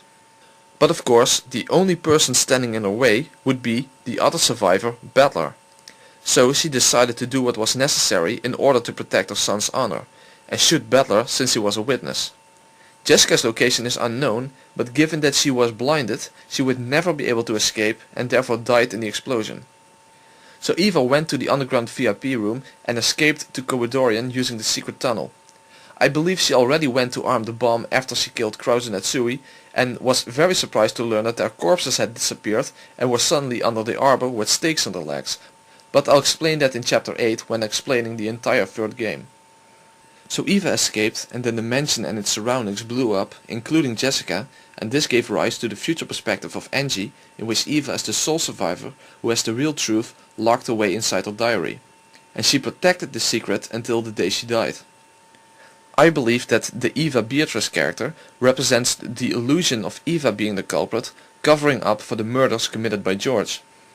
Now it may seem like this necessitates that the third game is the real 2 days of the murders on Rukingema, but that's not necessarily the case at all.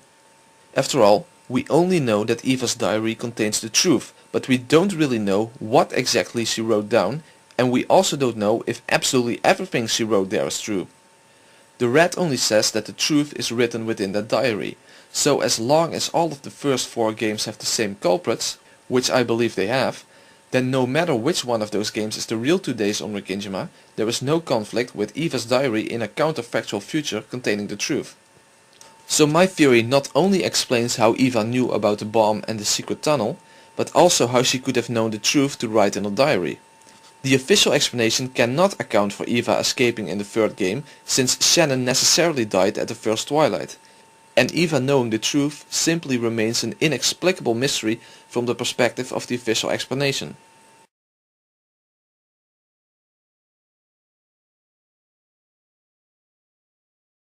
In the 7th novel we learn from Will's conversation with Maria that she claims to only have met Beatrice on the island, which would on face value suggest that Beatrice is someone who lived on the island.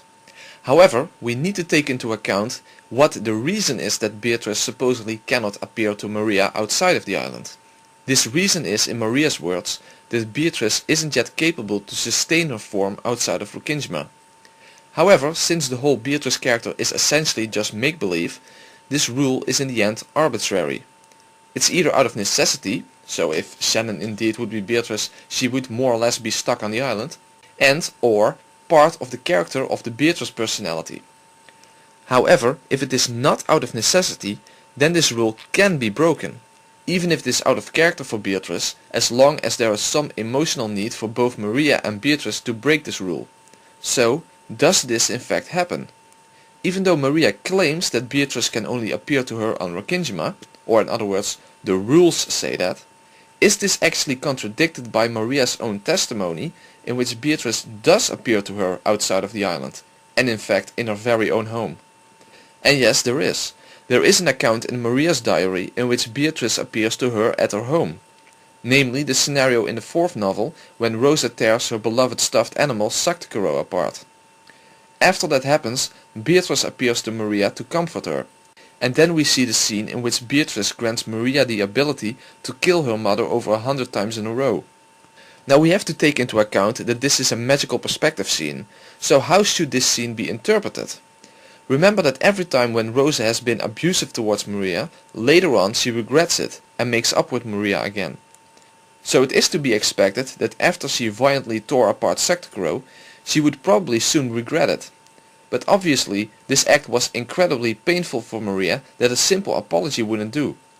No, this was a moment when Maria needed Beatrice, So even though it was against the rules, the Rokkinjima witch appeared to comfort her and to provide her with the opportunity to have her revenge.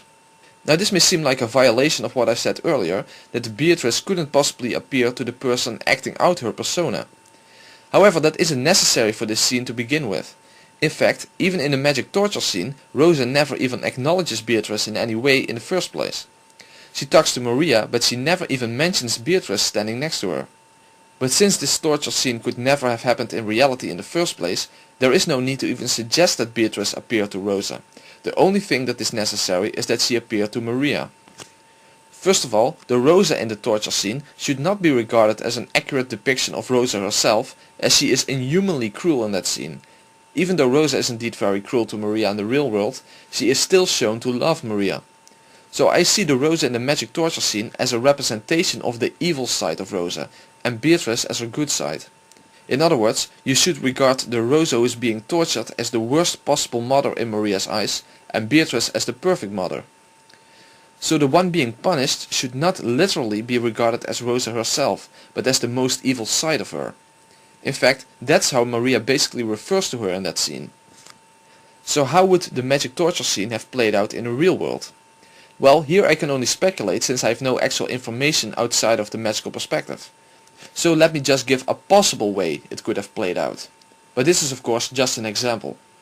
After Rosa came to her senses after ripping Sakura apart, she knew that she would be unable to make up for what she did, unless she did something dramatic.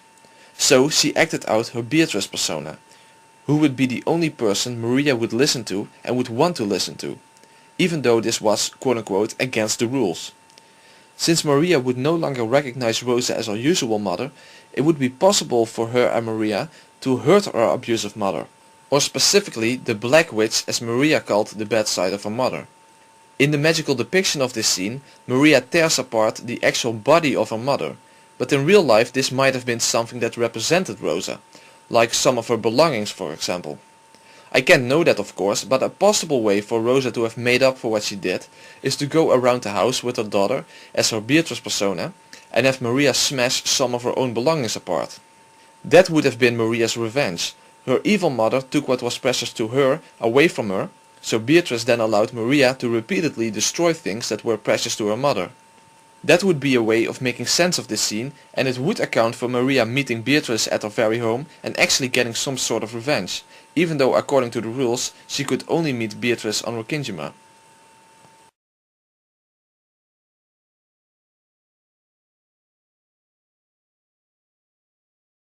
Another thing that is very interesting regarding the scene in which Sakura gets torn apart is the fact that Beatrice, despite being the Endless Witch, is incapable of reviving Sakura. The reason for this is in her own words because Rosa denied him and she was the one who made him in the first place. So why does it need to be specifically mentioned that Sakura cannot be revived because Rosa denied him? What is more or less implied is that only Rosa would be able to give Sakura life again, because she's the one who brought him into existence in the first place. So if Rosa made Sakura and then destroyed him, and wouldn't want to make a new one or repair this one, remember that the reason Rosa tore Sakura apart was because of the way Maria was acting with it in front of other people. And if Rosa and Beatrice are the same person, then it would make sense that Beatrice wouldn't be capable to resurrect Sakura. So Rosa wasn't planning on making a new Sakura, and therefore Beatrice wasn't able to resurrect Sakura.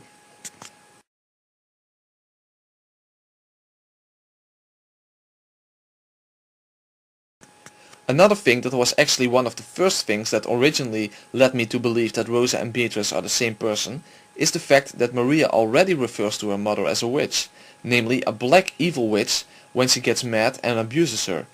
So if it is true what Will said, that behavior determines when Maria recognizes someone as Beatrice, and we know that Maria regards her mother as an evil witch when she is mad, it wouldn't be a stretch if she regards her mother as a different type of witch when she acts in a different way. ママおかえり。マリア、ママが帰ってくるのずっと待ってた。待ってた。マリア、ママを許して。ママは悪くないの。また悪い魔女に取りつかれてただけ。だから平気。ママ大好き。ごめんなさい。ママを許して。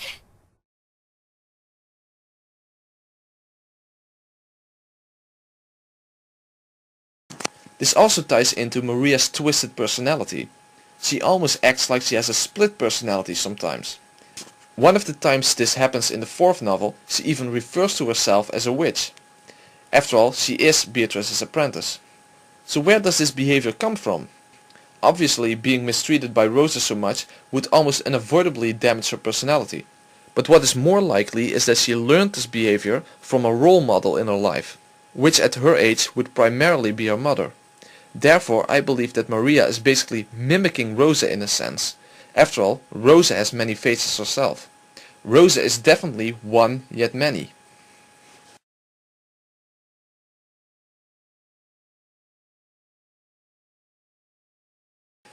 Maria not only acts like she has a split personality, but she also knows a lot about black magic. However, we know that Rosa hates it when she mentions anything regarding that subject around other people, especially the other family members. However, if Rosa would be so against Maria's black magic interests, then she would be in the position to put a stop to it, or to never have allowed it to begin in the first place. After all, Maria can't just look things up on the internet or something. She basically needs her mother to get access to books on black magic and such in the first place, regardless of the fact that her mother is away from home so often. I mean, Rosa still has access to Maria's room and such. So I doubt that Rosa really is that opposed to her daughter being into black magic. I think she is only against Maria mentioning black magic in the presence of other people. I talk more about this in the next chapter regarding Rosa's motivations, but I believe that Rosa herself is into black magic. But she also makes sure to keep that a secret to the rest of the family. Maria was basically dragged into Rosa's hobby due to Rosa choosing her as the first person to acknowledge her as a witch, and because the whole issue of the virgin birth thing from the 7th novel. So I believe that both Rosa and Maria are into black magic, but Maria likes to talk about that in public, while Rosa wants to keep it a secret. Which explains why Maria has and keeps having access to materials on black magic, but gets scolded by Rosa whenever she mentions magic related subjects in public.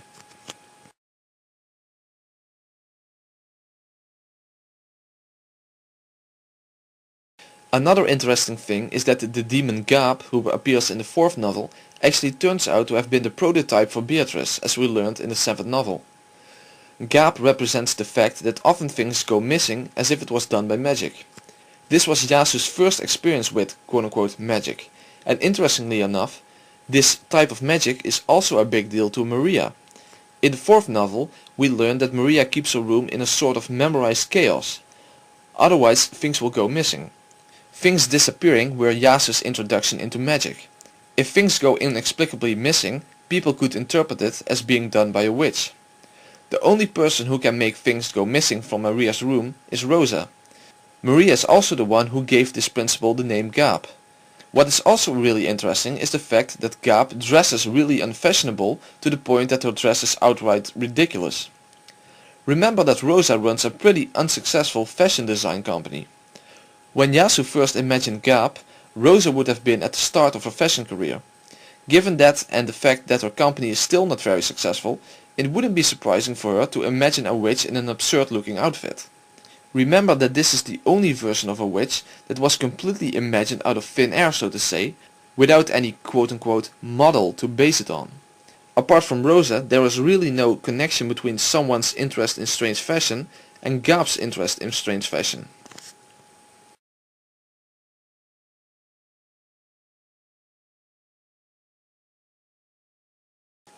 What I consider to be quite a strong hint that Rosa is Beatrice is the fact that Maria always survives until the end, apart from the 3rd game. However, in the 3rd game she dies together with Rosa. But in the 1st game she doesn't die until the bomb goes off. In the 2nd game we are not sure what happened at the end, but she is at least alive until the end. In the 4th game she is found poisoned next to Rosa's corpse in the dining hall at the end of the game when Battler confirms everyone's death. Especially the parlor murder at the end of the 1st game is interesting, as Maria is the only one left alive there. So she doesn't have to see the corpses lying there. This makes a lot of sense if the culprit is her mother Rosa, who doesn't want to murder her own daughter, or at least if Maria is going to die, she will die together with her, apart from the 3rd game of course, where she is murdered by George. Now I'm not saying that it's 100% inexplicable why Maria survives the parlor murder given the official explanation, because Maria was holding on to the scorpion charm. But if Shannon is Beatrice and the true culprit, then why is Maria never murdered in any of the earlier murder scenarios? You could say that it's because Maria is her friend, but that's a bad argument. After all, Kumasawa is also really important to Shannon, and she has no problem blowing her face off, slitting her throat and hanging her from the ceiling. And the fact that Maria is just a kid is also not very convincing. The culprit was okay with tearing people's faces apart and ripping all their guts out, so that doesn't come across like someone who would show mercy to a child just for being a child. Of course, as I said, Maria was holding on to the scorpion charm during the parlor murder, but that assumes that Beatrice knew this and doesn't explain Maria's late death in the second and in the fourth game. But Maria being the culprit's daughter makes a lot more sense. This is especially true at the end of the fourth game, when Battle discovered Maria poisoned next to Rosa's corpse. It is not that simple to get someone to swallow poison. Of course, Shannon being a servant could have snuck poison into Maria's dinner, but that implies that this poison murder was planned already when they were having dinner. But anyway, why would she specifically choose to poison Maria? I think it's much more likely that Maria was poisoned by her mother in a murder-suicide. So first she gave her daughter a gentle death, and then she blew her own face off and fell on top of the gun, or used another method that I will explain when dealing with the murders of the fourth game. In my opinion, this makes a lot more sense than Shannon arbitrarily using poison on Maria and keeping her alive until the end just because she is on friendly terms with her.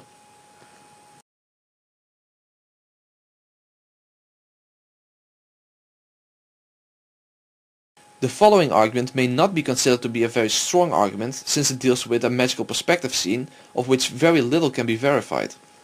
And that's the scene from the second game in which the island version of Beatrice fixes Maria's broken Halloween candy. The reason this scene is so interesting is because if this scene represents the person who represents Beatrice using a simple trick to switch Maria's broken candy for a new one, then it becomes a very good piece of evidence for that person being Rosa and definitely not Shannon. The reason for that is because Rosa had bought several of those Halloween marshmallow pumpkins for Maria. One of which Maria gives to Battler, and one of which Rosa crushes when she scolds Maria. In other words, it would have been easy for Rosa to switch the crushed one with a new one she was still holding on to, when Maria had to close her eyes. Remember that Maria had to close her eyes every time Beatrice performs magic because of the so-called anti-magic toxin. But if Beatrice is Shannon, or anyone else, then how did they get their hands on one of those pumpkins? Were they just coincidentally the exact same type of candy in the mansion or something? At the very least there is no such hint anywhere, but we do know that Rosa bought several of those pumpkins. Now people will probably object that this is a magic scene and therefore there is no guarantee that any of this even really happened. But you have to consider two things, namely that Maria claimed that Beatrice fixed her candy and that Rosa told the other family members that she and Maria had met Beatrice. Therefore, I see that magical scene as a representation of Rosa making up for breaking Maria's candy by magically fixing it as Beatrice. Now some people may object again that I said before that Beatrice could never appear to Rosa. But remember that Maria never claimed that Beatrice met her mother, it was Rosa who claimed that she and Maria met Beatrice. Maria doesn't say anything about Beatrice having spoken or even appeared to her mother. It's simply Rosa's claim that she did. What also should be noticed is the fact that after the candy trick scene takes place, Beatrice, which is either Rosa wearing a disguise as I believe, or Shannon without her usual disguise, meets both Genji and Kyrie in the hallway. So Rosa left the parlor to look for Maria, and later someone who is basically completely innocent, namely Kyrie, witnesses a woman dressed like Beatrice. If Rosa had not left the parlor earlier, this would have been a major conflict for my Rosa's Beatrice theory. But the island version of Beatrice appears just when Rosa is supposedly somewhere with Maria out of everyone's sight. Not only that, when Kyrie returns to the parlor, Rosa hasn't come back yet. Which makes sense since Beatrice went upstairs with Genji. But other than that, there would be no reason for Rosa not having returned to the parlor since Maria had in fact already returned to the cousins.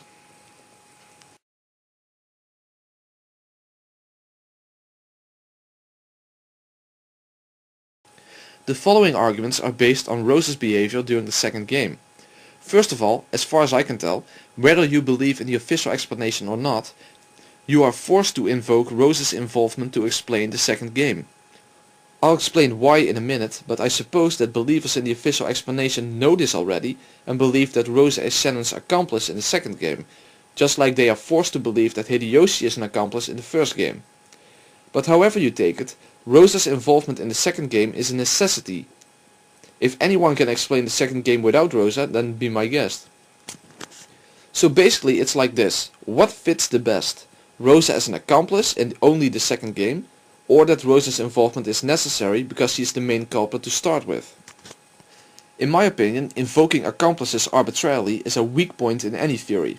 So what reason other than the fact that you can't explain the second game without Rosa is there to think that she would aid Shannon in her murder scheme?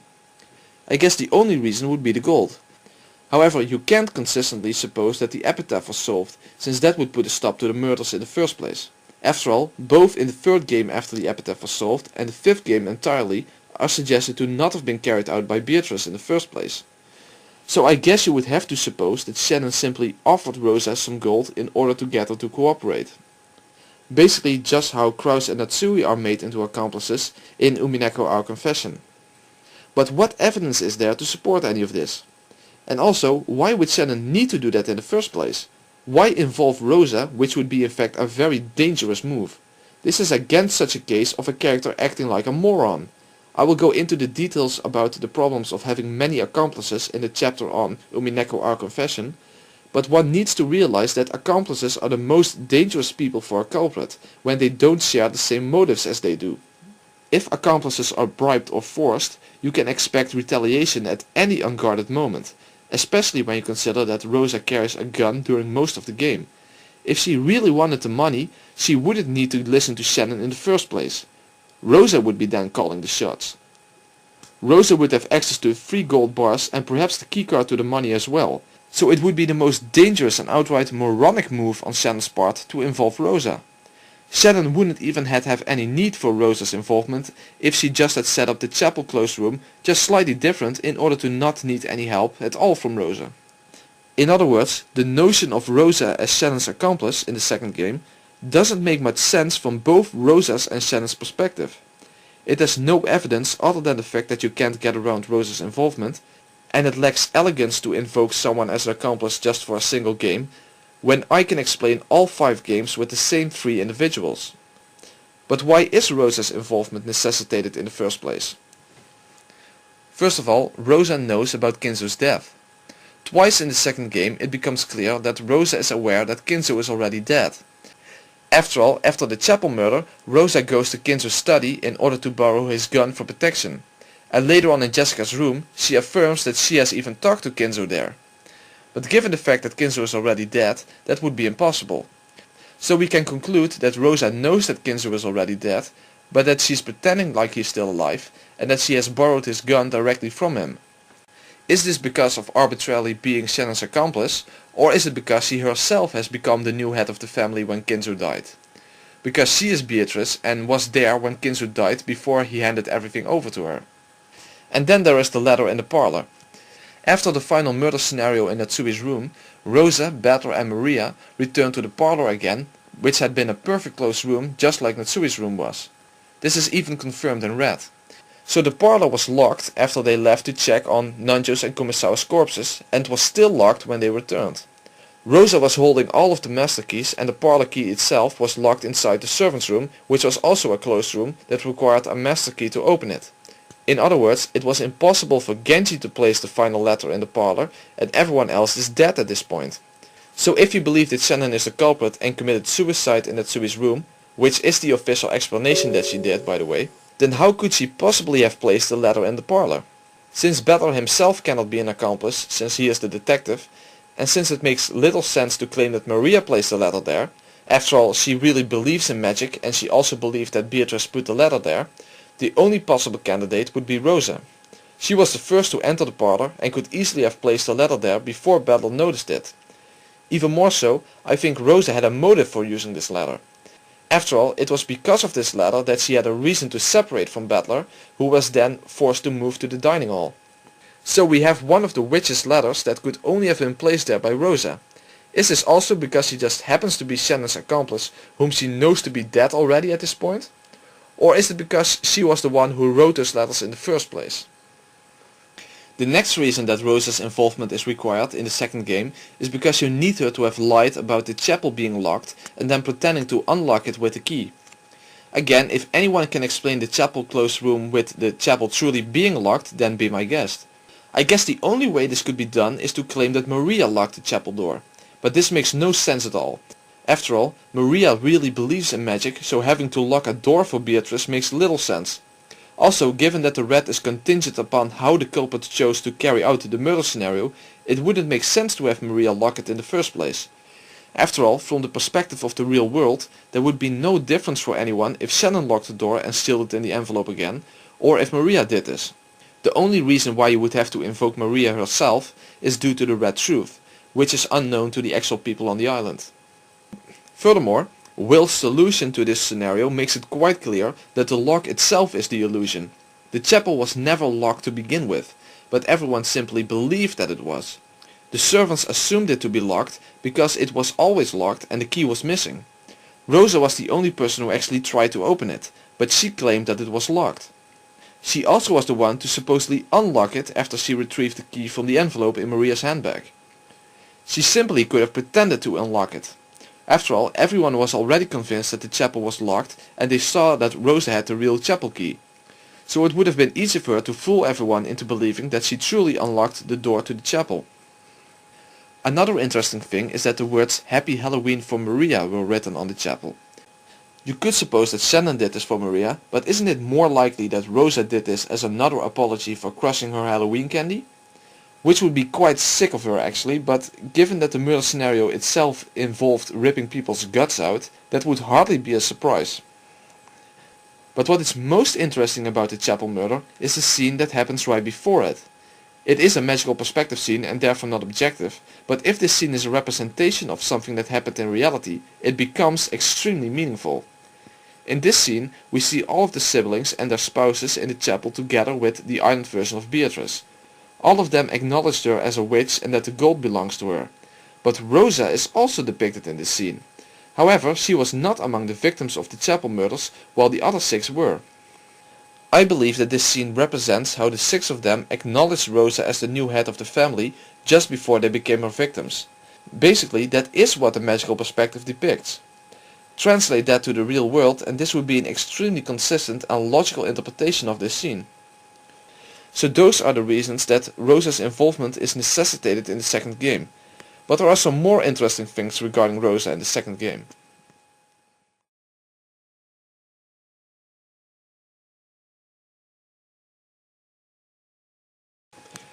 We know that both Shannon and Cannon refer to themselves as furniture, and this is also how Beatrice calls her own servants. In the previous chapter I already referred to the supposed origin of the term, which came from Yasu referring to the state of her own body as incapable of love. I already explained that I don't interpret this to mean anything physical as the official explanation suggests. Instead, I believe its meaning to simply being the most obvious meaning, namely the low social status of a servant. After all, not only Shannon and Cannon refer to themselves as furniture, but Genji does so as well. So that already kind of puts into doubt that it refers to the state of Yasu's body.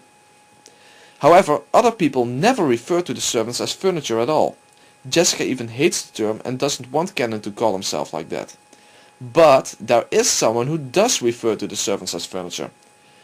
In the second game, when Rosa forced Goda, Genji and Shannon to give her their master keys, and after they left the servants' room, she said the following thing. 僕も彼らと一緒に行くよ。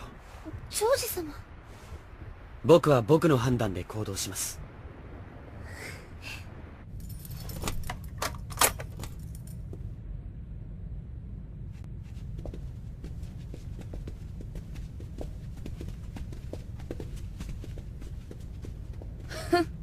信用できないわよ、各どもが。マスターキーは全部で5つ。Kind of interesting that Rosa calls the servants furniture in the scene. The only people we ever see using the term are the 3 of the servants themselves and Beatrice. I guess this is not overwhelmingly convincing evidence, but I find it very interesting nevertheless. Especially if you consider that the term furniture is also connected to Yasu.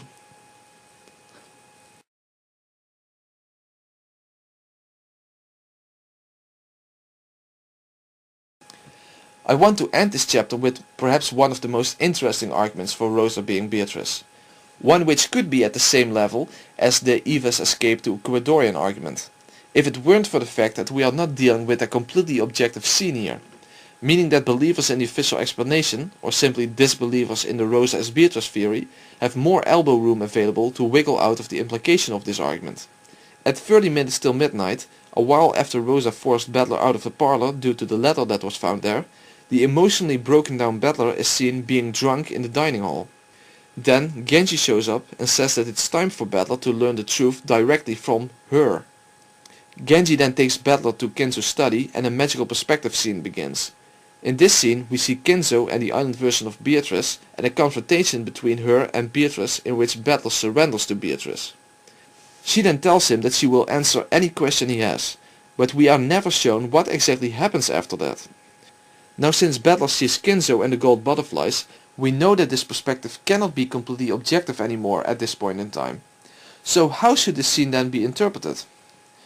There are many different approaches possible, but the main thing we need to consider here is that it's still before midnight. In other words, the bomb hasn't gone off yet. So how is it possible that we see magical things happen from what should be the objective perspective, namely the island version of Battler? First of all, what could believers in the official explanation at least not accept? Since Shannon is definitely dead at this point in time, as she supposedly committed suicide in Natsui's room, it would be impossible for believers in the official explanation to actually accept that this scene is a representation of something that happens in reality. Meaning that Battler actually had a confrontation with Beatrice here, which was, so to say, colored by his emotional breakdown and him being drunk, and therefore not actually presented completely accurate. You can already guess that that's exactly what I believe this scene represents, but believers in the official explanation are forced to reject such an interpretation.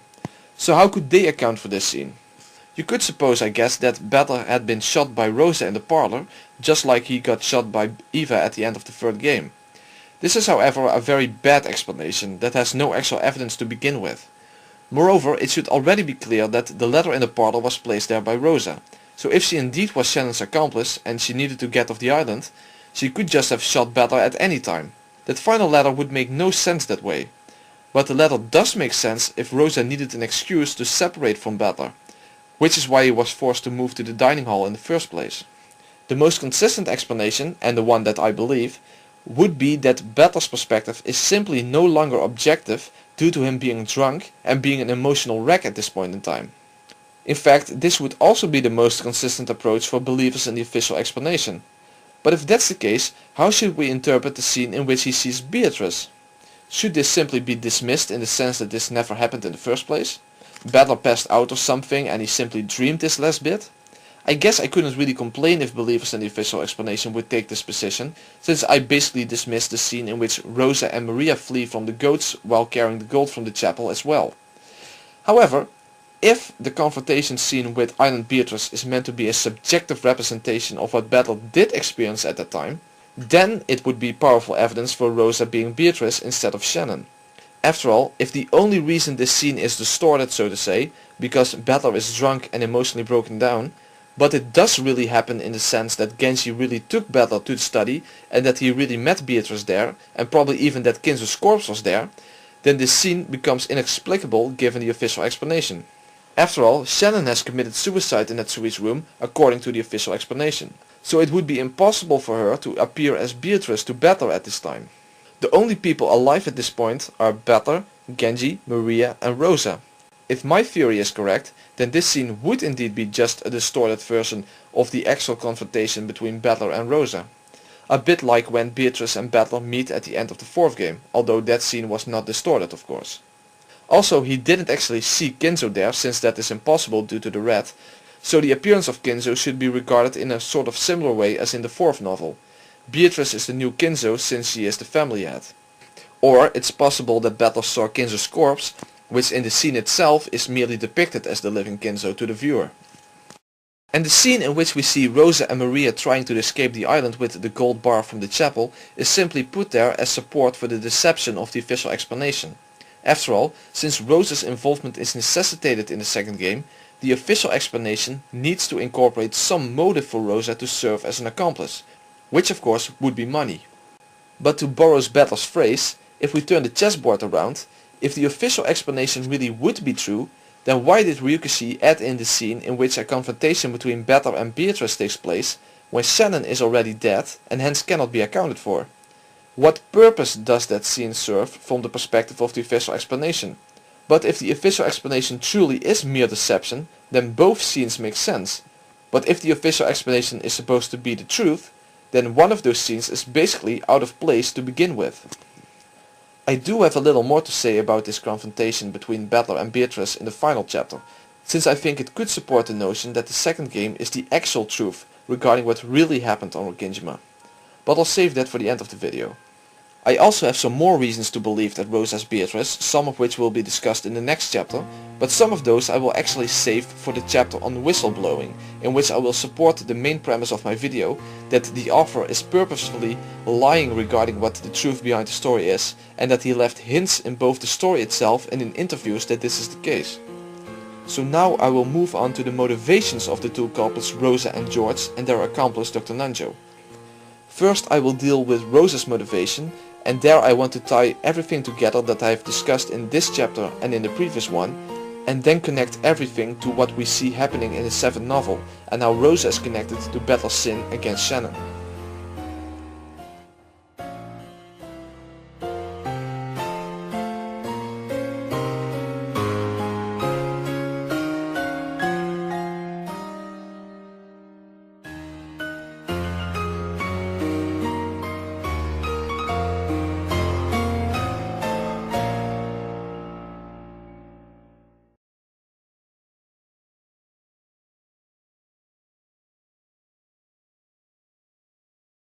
Hey, this is a quick addendum to Umineko Chiro Explained Part 1 and Chapter 1 specifically.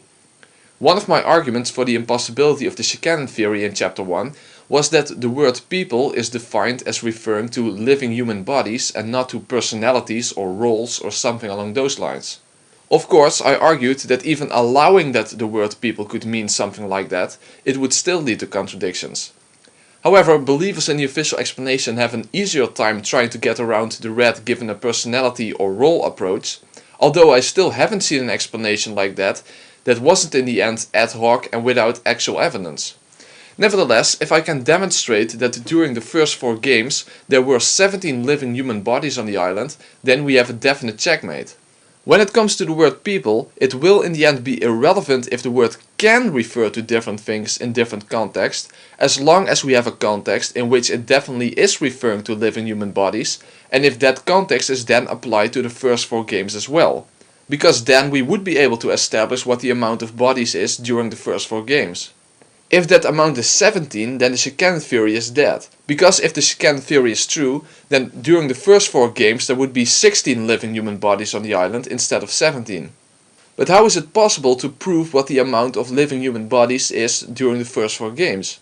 Well, when it comes to the 5th game, even believers in the official explanation need to accept that at least in that game, Shannon and Cannon have separate bodies. And almost all believers in the official explanation do in fact accept that Shannon and Cannon have separate bodies in the 5th game, but simply explain this away using a metafiction explanation, in other words that the rules were changed in the 5th game and that only for that game specifically Shannon and Cannon were given separate bodies, even though that from a metafiction perspective the 5th novel would still have the same author as the 3rd and 4th novel. Or they explain it by saying that Lambda Delta was the new game master and she simply changed things so that Shannon and Cannon would have separate bodies for this game specifically. Even though they cannot actually account for why such a change would occur, only speculate. After all, Lambda Delta is shown to have known the truth about the game boards all along, as she was an independent observer. But anyway, the reason that Shannon and Cannon necessarily have separate bodies in the 5th game is because of Erica's objective perspective. Just like Butler is the detective in the first 4 games, it is Erica in the 5th game who has the objective perspective. Erica at multiple times sees Shannon and Cannon together. So therefore, based on detective's authority, Shannon and Cannon are separate human beings in the 5th game. And again, the majority of believers in the official explanation do in fact accept that only in the 5th game Shannon and Cannon have separate bodies. But they don't think that this applies to the other games. But in fact, is it ever shown in red that apart from Erica, the same amount of people were present in the first 4 games? In other words, that those 17 living human bodies are referred to as people and are stated to be the same amount of people that were present in the first 4 games. In the 5th game there is the scene in the parlor where everyone is gathered together. Erica is in the room as well, so this would be the same as if Butler would be together with all other people on the island in the same room in the first 4 games. Of course, that doesn't happen in the first 4 games. So how many living bodies are present in the parlor in the 5th game? As I said, even believers in the official explanation have to accept that there are 18 living human bodies in the parlor in that scene, and almost all of them do in fact accept that. So in the parlor we have Erica plus the 17 original characters. And it is already established that Kinzo is already dead. So we have proof from the detective's perspective that besides her there are 17 living human bodies on the island. And then the following red statement is made. Quote, "In other words, the number of people in this parlor now is equal to the total number of people on this island." So even if people can mean different things, at the very least we know that in this context it refers to living human bodies. Because we have Erica's objective perspective that established that there are 17 individual human beings in the parlor plus herself. As the red says, Furudo Erica only increases it by 1 person. By which the total amount of people is 18. This is the total amount of people on the island. So there are no people outside of the parlor at that time. But of course, this may be true for the 5th game, but it doesn't mean it has to be true for the first 4 games, right? Well, all that would be necessary is a red statement confirming that the amount of people in the parlor in the 5th game, not counting Erica, is the same as the amount of people in the first 4 games. Is such a red statement made as well? Yes, it is. Quote, "Besides her," referring to Erica, "the number of people on this island is exactly the same as it was in the previous games." So there we have it. It doesn't matter if people could mean different things, because we have already established that people in this context is referring to living human bodies. So even if it can mean something else in other contexts, it is referring to living human bodies in this context. And then in that same context it is applied to the first 4 games as well. And remember that Erica is specifically excluded in these red statements. So her existence or non-existence is irrelevant. It's about the 17 people apart from her. Now there does exist a very desperate counter-argument. Namely that Shannon was standing behind Erica in the parlor, so it is argued that Erica could not see her and therefore there could have been 16 human bodies instead of 17. My response to that is, Erica is the detective giving her the ability to find people who are actually actively hiding if she searches for them. But she couldn't see Shannon, who would practically be breathing down her neck. Moreover, Shannon was one of the people who actually brought Erica into the parlor in the first place. And also, it's not like this is the only time that Erica would have seen Shannon and Cannon together. Erica sees them together and talks to them at multiple times in the 5th game. Another interesting thing that I should mention is that the words people and humans are interchangeable words, as you can see here. Quote, "There are no more than 18 people on this island." Before now I have proclaimed that no more than 18 humans exist on this island. I will lower that by 1 for Kinzo. No more than 17 humans exist on this island. That excludes any 18th person. You also cannot claim that Erica might have been alive during the first 4 games and that therefore there were indeed 17 human bodies during the first 4 games. Because of the following red statement, Furudo Erica had no influence on any of Beato's games before now. She does not exist in the worlds before this one, nor does she influence them. And as I said before, the red specifically excluded Erica, so it wouldn't have mattered anyway. After all, the red said that besides her, referring to Erica, the same amount of people existed on the island in previous games. So to summarize, the evidence in favor of people meaning living human bodies, it is specifically defined as such in the 6th novel, it is directly applied to objectively confirmed 17 living human bodies, and then it is stated in red that the same amount of people were present during the first 4 games. The term people is interchangeable with the term humans.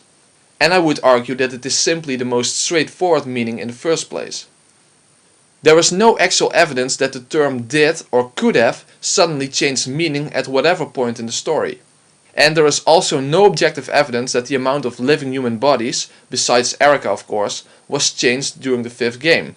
This is merely something that believers in the official explanation assert, but they cannot actually prove this. And when it comes to people referring to personalities or roles or something along those lines, first of all, it is never ever defined as such, and the Shikanon theory in general, or a lesser amount of living human bodies, is not even required to explain any of the games. I would also argue that asserting that people can refer to personalities or roles violates Knox's 8th rule. Something that relevant to the plot would require evidence. It is not some minor detail or something. And there is also no foreshadowing for character death or role erasing or something along those lines either. So why accept that, for example, Cannon was killed in this room means anything other than that Cannon was killed in that room, rather than a role getting erased or a personality abandoned or whatever it may have been. So in the end, I simply see no reason to accept the Shikanon theory, nor do I see any reason why it would be required in the first place. And as you saw in this addendum and in chapter 1 of the original, I see many reasons to reject it.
So now I have explained how I think the 7th novel should be interpreted and how Rose is in fact the same person as the quote-unquote witch Beatrice, I still need to explain how she got from merely personifying her guild as a fictional servant girl to carrying out the mass murder of her family in accordance with the epitaph.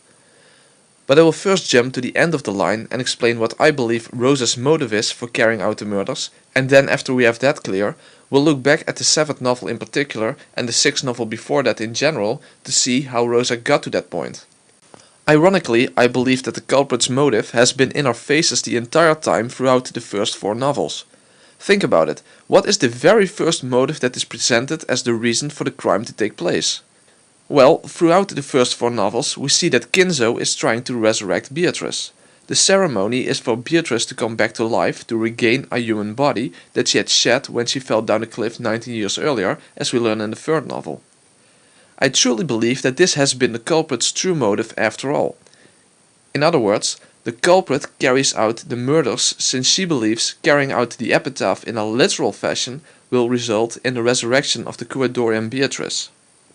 This may sound confusing since we know that Kinzo is already dead in the first place, but that only means that we need to quote-unquote translate this motive a bit. And given what we now know regarding Yasu as Rosa's quote-unquote creation, and how this character turned into the 3rd Beatrice, coupled together with the lifelong guilt Rosa felt for killing the Kuadorian Beatrice, we can in fact come to understand how this motive would be Rosa's motive. But then of course the question arises, what does any of that have to do with Battler's sin against Shannon? If we only had the first 6 novels, I don't think anyone would really object to my blue truth. But we know that an extremely important part of the reason that the murders occur revolves around Battler not coming back for Shannon. And then there is the furniture's battle for love as well. Moreover, love in general is the key subject that comes back over and over again as the driving force behind the culprit's actions. So what does that have to do with Rosa believing that she can resurrect the Kuadorian Beatrice? Well, actually it has a lot to do with that. But in order to understand that, we need to take a closer look at the epitaph.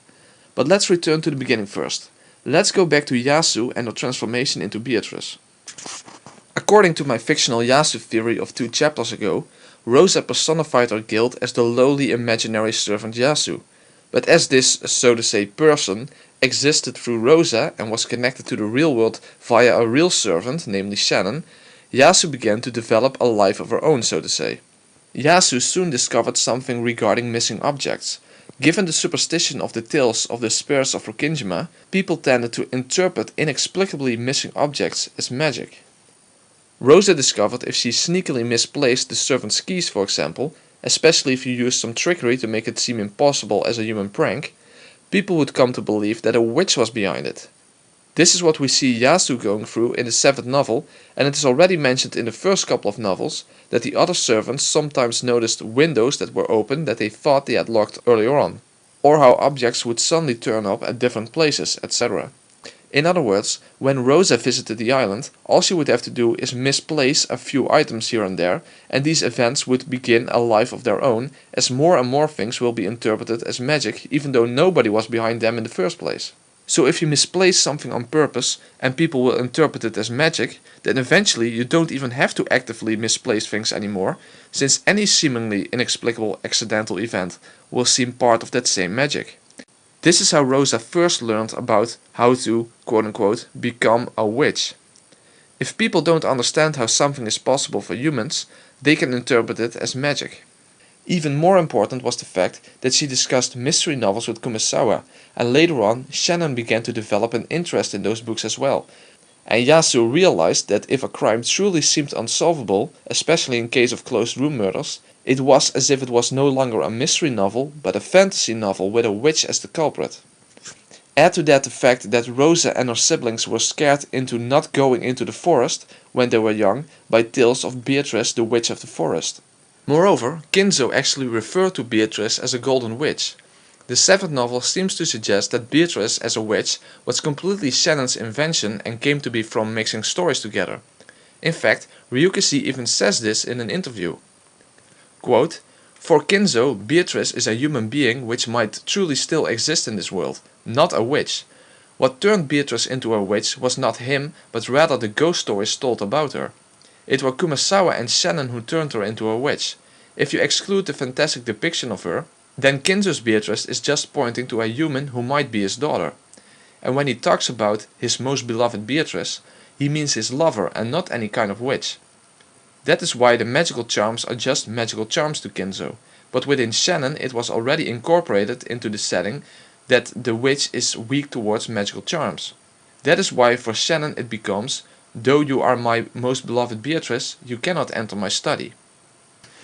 However, this is not true at all, as I can think of at least 3 instances where Kinzo referred to Beatrice as a witch.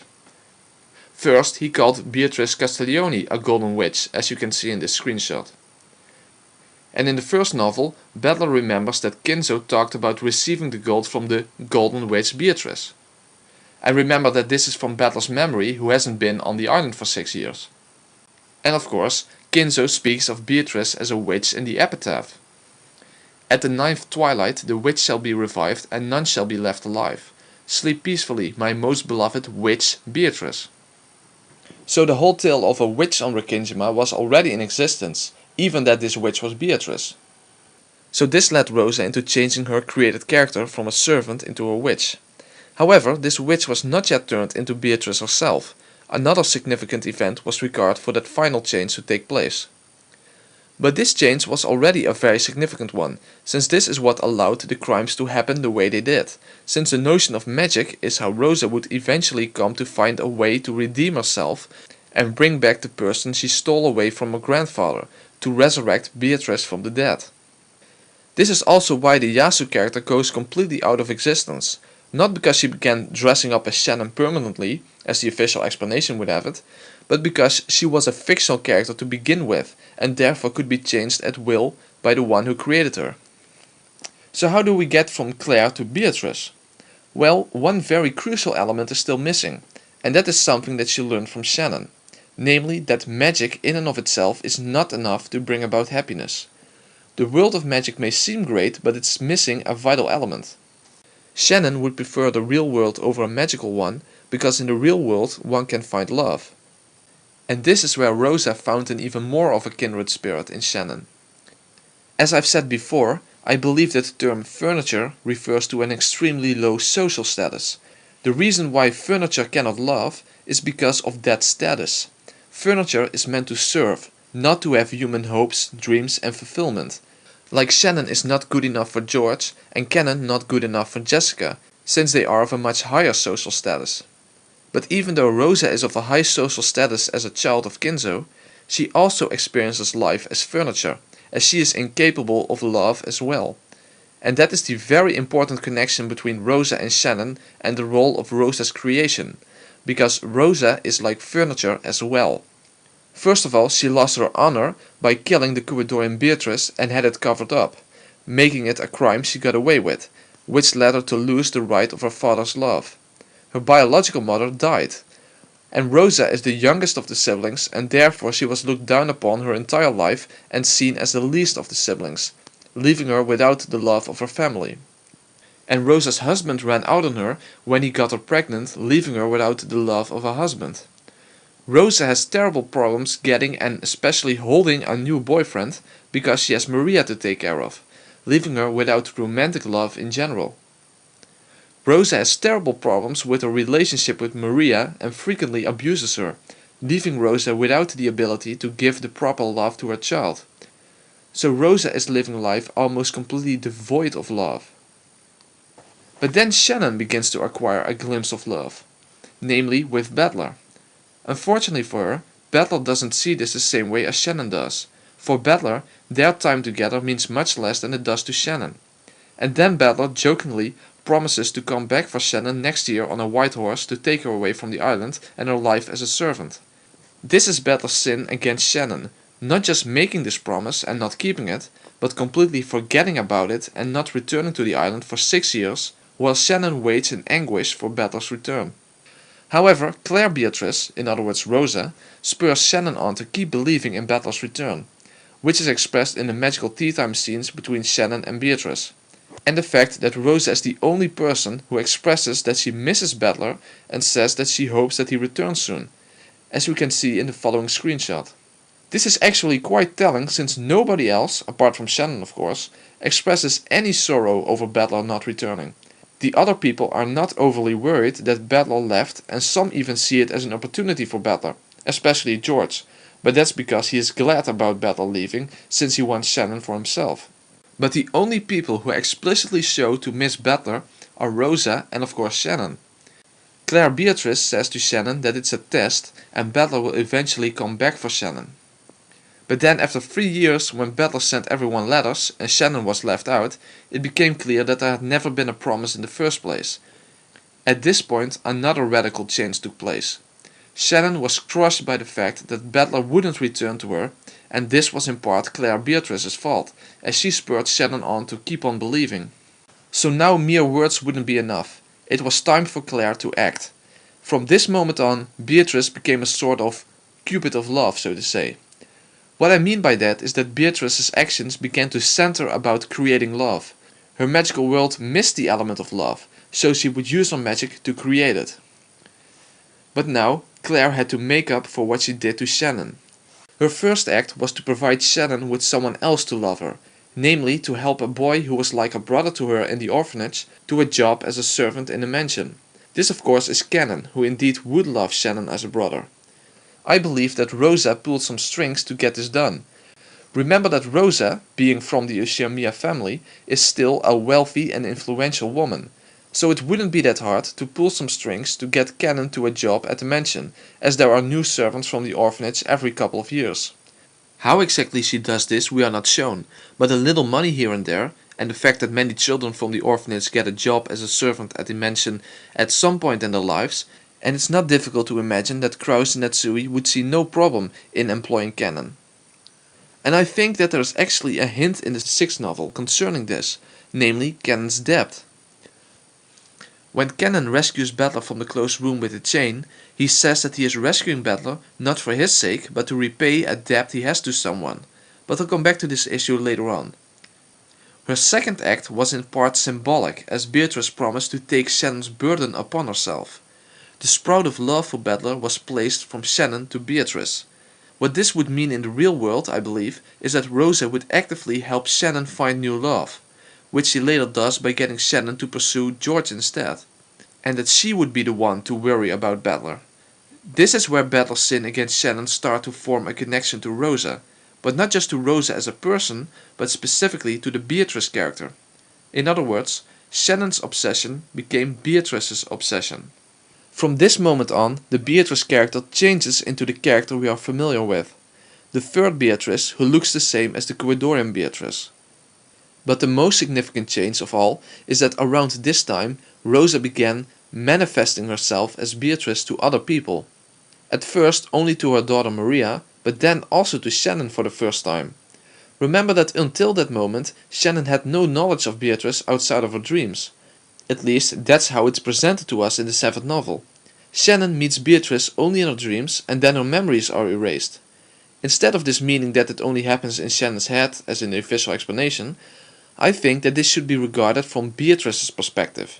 In other words, Rosa's perspective. It's actually in the 2nd novel where we see Shannon and Beatrice meeting for the first time. This is the first time Beatrice and Shannon meet outside of Shannon's dreams. She then gives Shannon the butterfly brooch, which represents her magical aid for establishing a relationship. Shannon accepts this and does actually become involved with George. But Canon rejects Beatrice's help and actually defies her. Canon defying Beatrice will become very important later on, by the way. After Rosa solved the epitaph and became the secret new head of the family, she is acknowledged as Beatrice by Genji, Kumasawa and Dr. Nanjo as well. This is why it's crucial to not merely pay attention to the 7th novel, since that is not the full story. Especially the beginning of the 2nd novel is very important for understanding the relationship between Shannon and Beatrice, as it seems like Shannon had known Beatrice for a long time in the 7th novel, especially if you are blinded by the official explanation, while in the 2nd novel we are shown that Shannon met Beatrice for the first time just before she started dating George. And Beatrice helps her getting their relationship started. Which fits my theory much better than the official explanation, as Shannon had never regarded anyone as Beatrice before, or ever knew about a person named Yasu, much less actually being either one of them. Not only does Beatrice actually become present on the island and acknowledged as such by other people, but her motivations and actions all become centered around the topic of love, which is the driving force behind Rosa's Beatrice personality. After all, she learned from Shannon that even the world of magic cannot include love in and of itself. Therefore, almost all of Beatrice's magical acts are focused on generating love, replacing love or fixing it in some way. In fact, the very concept of magic itself is linked to love as something that can only be seen through love. Without love, it cannot be seen. And now Beatrice even took upon herself the burden of Shannon's love for Battler. It's not that hard to imagine why Rosa would do all of this. For example, through her Beatrice persona, she is finally able to show love to her daughter. After she solved the epitaph and getting acknowledged as Beatrice by the servants and Nanjo, she is now the magical ruler of Rokkinjima at night. And being there for her father as Beatrice at the moment of his death, she was to some extent able to atone for her crimes. And she showed her superiority as a witch by using magic to create what the magical world previously lacked, namely creating love for Shannon. But this is as far as Rosa could go. The most crucial things are still missing. Even though she has solved the epitaph, the witch that revived was still weak. As we see in the beginning of the 2nd novel, Beatrice is still weak and capable of few magical acts, but her power is rising, and when she completes her ceremony in 1986 by sacrificing the family, she will truly resurrect and regain her complete power. But as we know, the real person behind the Beatrice character has already solved the epitaph. So why is there still this issue of regaining complete magical power and resurrecting Beatrice? To understand this, we need to take a closer look at the epitaph. Rosa solved the epitaph in the symbolic way it was meant by Kinzo, but the treasures of the Golden Land didn't become hers at all, apart from gaining all the gold. But I think money means very little to Rosa. Yes, we often see her complaining about her debts, but remember that this is how she acts to her relatives. After all, those supposed debts would in part be her own fault anyway. as she shows more interest in getting into a relationship with a man than taking care of her own company. So I don't think that Rosa truly has debts, as she has 20 billion in gold, nor does she care that much about her company anyway. I think the fact that Rosa has virtually no love in her life and being a murderer in her own view is much more on Rosa's mind than how her company is doing. So, how do we get from Rosa's initial personification of her guilt to the mass murder of 1986? Through Yasu to the first forms of Beatrice to taking Shannon's burden of love upon herself, we arrive at the epitaph. However, even after solving it, Rosa only obtained the first of the treasures that the epitaph promises, after she solved it symbolically. So why do the murders take place in accordance with the epitaph? Why from the magical perspective do we see Beatrice trying to bring about her own resurrection? And why do we see Kinzo having gathered his family and gambled his and their lives for the witch's resurrection ceremony? It is because that's what the culprit is after. Rosa is carrying out the epitaph in a literal fashion now to truly become a witch. As already was said in the first novel, you can only gain a lot if you are willing to risk a lot. And the outcome of such a miracle is what Kinzo called magic. In other words, if you gain the first treasure by solving the epitaph in a symbolic way, then acting it out in a literal way may result in the rest of the treasures. As the epitaph says, the witch will praise the wise and should bestow 4 treasures. One shall be all the gold from the Golden Land. One shall be the resurrection of the souls of all the dead. One shall be even the resurrection of the lost love. One shall be to put the witch to sleep for all time. I think that Rosa believed that if she carried out the epitaph in a literal fashion, she could gain the treasures of regaining lost love for everyone and resurrecting the dead. Kinzo would revive together with his beloved Beatrice from Kuradorian, Battle's sin against Shannon would be redeemed, perhaps even Rosa's husband would come back to her, and Maria would finally have a nice mommy again, and furniture can become worthy of love, etc. Now whether or not Rosa truly in her heart of hearts believed that carrying out the epitaph in a literal fashion would indeed result in a miracle, I don't know. Maybe from her perspective it was truly a gamble. I guess she didn't think that she had anything else to live for anyway. Even money cannot buy the things she wanted. She had very, very little to care about in her life. So Rosa begins preparing for the murders, and her interest in mystery novels helped her plan many closed room scenarios. After all, Yasu learned that if the trick to a closed room mystery is not discovered, it can seem like something magical would have to be behind it. So in order to carry out the witch's resurrection ceremony, Rosa made several plans for carrying out murders in seemingly magical ways. These plans she would write down on pages torn from her daughter's diary and placed in the message bottles that were found after the murders by fishermen. But why did she do that? I think for 2 reasons. The first would be the desire to be understood, which will become important later on. And the second reason would be to turn the days of the murders into a catbox for the outside world, where the truth would be forever hidden and magical explanations could roam freely through the minds of the people of the future. After all, Rosa was planning to blow up the entire mansion, since the epitaph said that none would be left alive at the 9th twilight, which would include Rosa herself. In order to fulfill the epitaph, nobody would be allowed to leave the island alive. However, as was explained multiple times in the earlier novels, magic requires risk. If you want a truly great payoff, you need to take a lot of risk. That's why if someone would solve the epitaph, Rosa would lose her rights to claim the Ushir family as her property to use for the ceremony, and she would lose her own game. She allowed fate to be the determining factor. If she would win, she would win. If she would lose, she would lose. This ceremony was her gamble. But how is this connected to Battler? That's actually not that easy to explain because there are multiple aspects to Battler's place in Beatrice's ceremony. First, she wanted someone to understand her.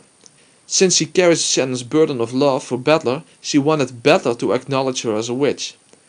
Battler's return enabled her to get George's help in carrying out the murders. And the murder mystery needs a detective. Probably one of the main desires of Beatrice is to be understood by someone. We see this issue over and over again, especially in the 7th novel. And what better person to fulfill that role than the person she is carrying the burden of love for? A very interesting read statement is one that is made by Beatrice the Younger, or Chick Beatrice, in the beginning of the 6th novel. I think that some play on words is going on here. The statement I'm referring to is the following read statement. I was born for father's sake. Beatrice the Younger is referring to Battler as her father. We are talking about meta-world perspective here. At that point, Battler was the new family head, the new golden witch and the owner of the gold. In other words, the new Kinzo. So I believe that this statement basically has a double meaning, namely that it both refers to being born for Kinzo's sake and being born for Battler's sake. This is exactly what my fictional Yasu theory entails. People may find it strange to see Rosa as a lover to her own nephew, but that's because one automatically tends to assume that it's about romantic love. This is of course the case for Shannon, but Rosa's love for Battler is not a romantic one, I believe. Shannon is the one who had a romantic love for Battler, and Rosa merely carries it. But for her it has a different meaning than it had for Shannon. Rosa mainly wants Battler's love in the sense of being acknowledged and understood as a person, not as a lover in a romantic sense, but to couple magic and love together as a necessary relationship, love of any sort. Yet still, Rosa can in fact act in an inappropriate fashion towards Battler, as we can see in the following screenshot from the 5th novel.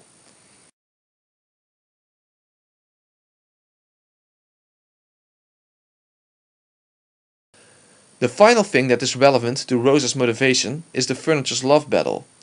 Why can only one of the couples experience love? After all, if the Shikanon tree's explanation is false, why would that be the case? They are all separate individuals after all. However, before I can answer that, we need to understand two more things. Namely, the motivation of another person who is part of this group of lovers, and another aspect to the relationship between Beatrice and Shannon. So this will be explained at the end of the next chapter. As I stated before, but haven't yet explained, is that Battler's return also enabled Rosa to carry out her ceremony, since it was the thing that needed to happen in order for her to get George to help her carry out the murders. As Claire said in the 7th novel, the murders would probably not have occurred, or at least not in the same way, if Battler had returned a year earlier or a year later. And if he hadn't returned, they might not have occurred at all. And one of the reasons why that is the case has to do with George.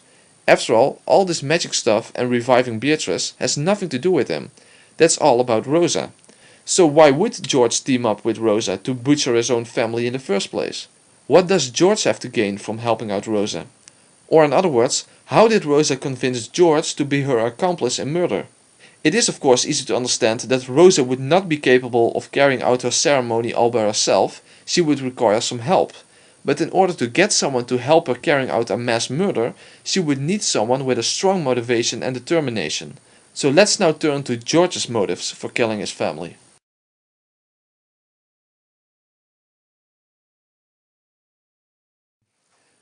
When it comes to George's motivation, I will probably have a much easier time to explain it, since it's not as mysterious and strange like Rose's motivation. Basically, I can sum up George's motivation as follows. George's motive is to be with Shannon and to eliminate Battler and his family as a threat to their relationship. Before I start explaining this, let me summarize some things we know about George. He wants to be with Shannon at all costs. His relationship with Shannon would never be accepted by his family. George had his eyes on Shannon even when Shannon and Battler were quote-unquote dating. He hates Battler. He compares himself to Battler. He sees Battler as a better person than himself. He perceives Battler as a threat to his relationship with Shannon. He was happy to see Battler leave. He was worried to see Battler come back. He wants to start a new life with Shannon. He proposed to Shannon on the night before the murders occurred. He said he would be with Shannon regardless of whether his family approved of their relationship. He doesn't care about the Ishiomiya family name. He's an angry, bitter and hurt-filled person. He was bullied, tended to hate women and was also bullied by his mother, having to train for becoming the family head, enduring strict rules and relentless studies. He is hinted at to be willing to kill his family for Shannon's sake, namely in the 4th novel. And he is shown to have incredible willpower and determination, and is also physically strong and trained in martial arts. He knows how to kill and has the right mindset for being a successful killer. I don't think anyone would actually really dispute that these things are true regarding George.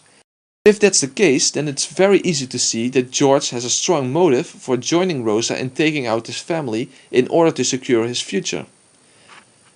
There are two clips from the 5th and 6th novel in which many of these points become very clear. Let's watch those clips now. The first one is from the 5th novel.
And here is a similar type of clip from the 6th novel.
There's also another clip from the fourth game that I find really interesting. It is a magical perspective scene, so it's not objective, but if interpreted symbolically or as a hint, it becomes very interesting. I'm talking about the moral trilemma scenario in the fourth game. Here George is faced with three options. The first one is that he dies and everyone lives. The second is that the person he loves most dies and everyone else lives. The third option is that only the person he loves most and he himself live and everyone else dies. George goes for the third option with little hesitation. He explains that he vowed himself to Shannon, which means that he would be willing to sacrifice the world in order to be with Shannon. So even though this scene is not objective, it could tell us something about George's mindset. So in short, George probably has the right mindset for a killer. He perceives both his family and Battler as a threat to his relationship with Shannon. He doesn't care about the Ishiramiya family name, and he wants to start a new life with Shannon. In other words, by killing his family and having the mansion blow up to wipe out all evidence and make it unclear if anyone survived at all, and with part of the gold, he and Shannon could build up a new future for themselves under new names, since they would be assumed to have died on the island. That way nothing would threat his relationship anymore, and George could live happily ever after with Shannon. When it comes to the connection between George and Rosa, there is very little to go on, unfortunately.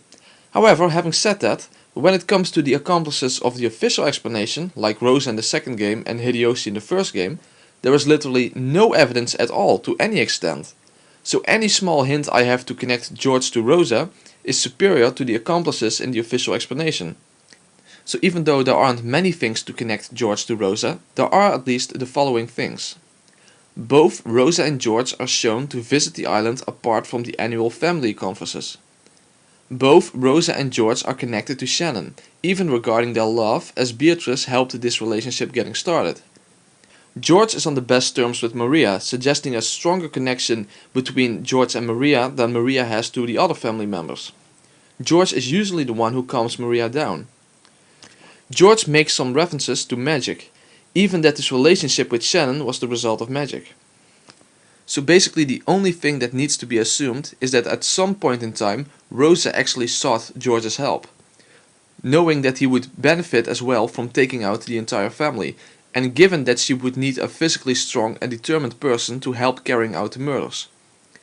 But now we have George's motivation clear, many of you, especially the one who have seen my first Umineko Explained video, will see what might seem like a contradiction. After all, if George wants to leave the island with Shannon, then why does Shannon get killed in all of the games? Not only that, in the first game, George gets blown up at midnight together with all the other survivors. So why does that happen then? Isn't this a problem? Actually, this conflict is a very relevant and explanatory aspect of my theory, but this will be explained in the next chapter. But for now, whatever may be the reason for that, if George wanted to leave the island with Shannon, he would essentially have to fake Shannon's death or make sure she survives till the end. He might also have to fake his own death. Even as a contingency plan, it would come in handy to be able to fake his and Shannon's death, if for whatever reason the bomb wouldn't go off. Even though their supposed corpses would go missing, there at least would have been witnesses who believed they have died. It would also be wise from Rosa's perspective to have the option of fake deaths available, considering that she wants to create seemingly impossible murder scenarios. But in that case, they would require the help of a doctor who can perform fake autopsies. Other people may be fooled into believing that a living person is actually dead, but a doctor would probably be difficult to fool. In other words, both Rosa and George would require Dr. Nanjo as an accomplice, because if they won't have Dr. Nanjo on their side, they wouldn't be able to fake their deaths. However, getting someone to assist you in a murder scheme is not that easy if that person doesn't really have a motive on his own. What would be Nanjo's motive to take part in this crime?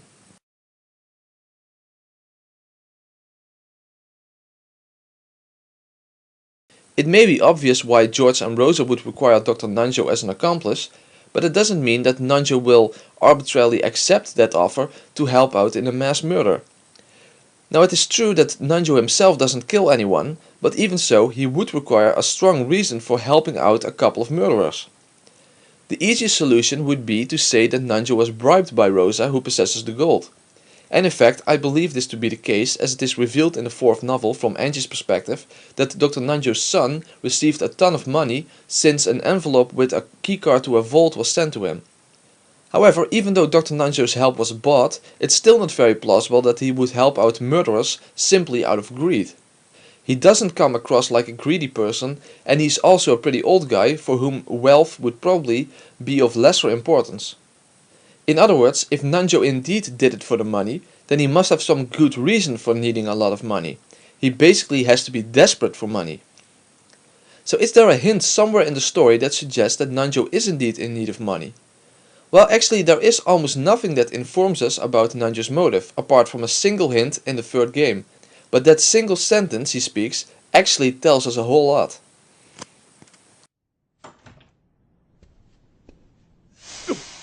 あんた先生、誰かいるの？第9の晩に魔女は蘇り、誰も生き残れはしない。やめてくれ。わしには病弱な孫がおる。ここでは死ねんのだ。Here we learn something that was never mentioned before and never gets mentioned again after that. But it actually provides us with Nanjo's motive. He apparently has a sick grandchild and says that he cannot die now because of that. This may be Dr. Nanjo's motivation for helping out Rosa and George. If his grandchild has some terrible illness and needs an expensive operation that his family cannot afford, then it becomes apparent why Nanjo is in need of a large sum of money. It also explains why he in particular would feel responsible, since he himself is a doctor. And Rosa has the ability to offer him a lot of money, which Nanjo already knows, since he was there when she became the new head of the family. Put that together with the fact that Nanjo is not part of the Ushiromiya family himself, and would most likely value his own family's well-being over the well-being of the Ushiromiya family, and I think we have found Dr. Nanjo's motive for helping Rosa and George. However, as is stated in red, Dr. Nanjo is not a killer. He doesn't kill anyone, he only helps out setting up the murder scenarios. But he would never actually kill anyone for Rosa and George's sake. So, there you have it, the two culprits and their accomplice. We have the whodunit and the whydunit of the story clear, apart from one other aspect that I will need to discuss in the next chapter. But before I can go into that, there are still some things I need to deal with. So let's first talk about the position of the servants.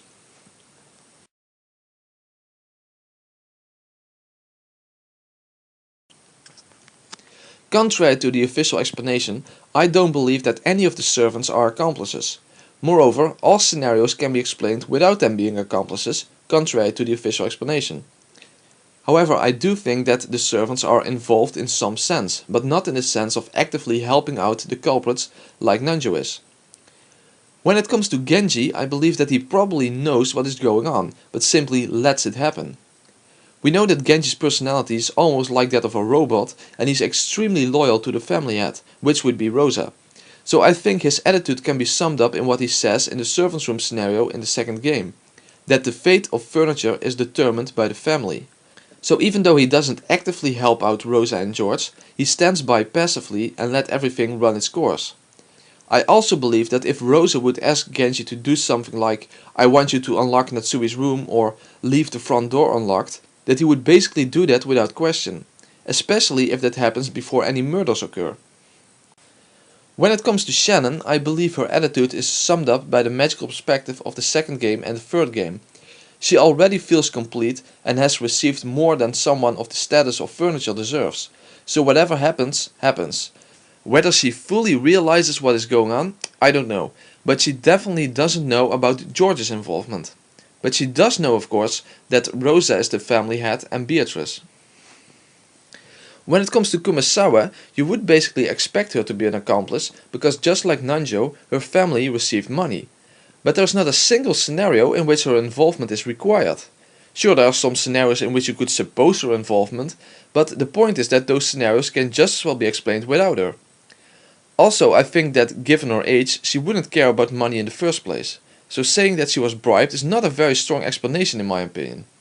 So I will take an Occam's razor approach and simply shave away the unnecessary assumption of Kumasawa being involved.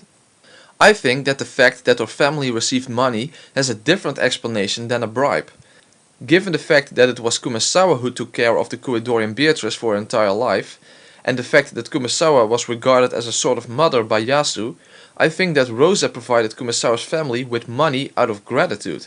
Something like, you took care of Kinzo's child, now I will take care of your children. Which is actually quite disturbing when you really think about it. Canon is quite a different story, however. Instead of quote-unquote helping the culprits by being passive or simply oblivious, Canon's attitude is quite the contrary from the magical perspective. Canon actually goes against Beatrice on multiple occasions. He doesn't accept Beatrice's help to bring him and Jessica together and smashes the butterfly brooch. He fights against Beatrice's demons in both the second and in the third game.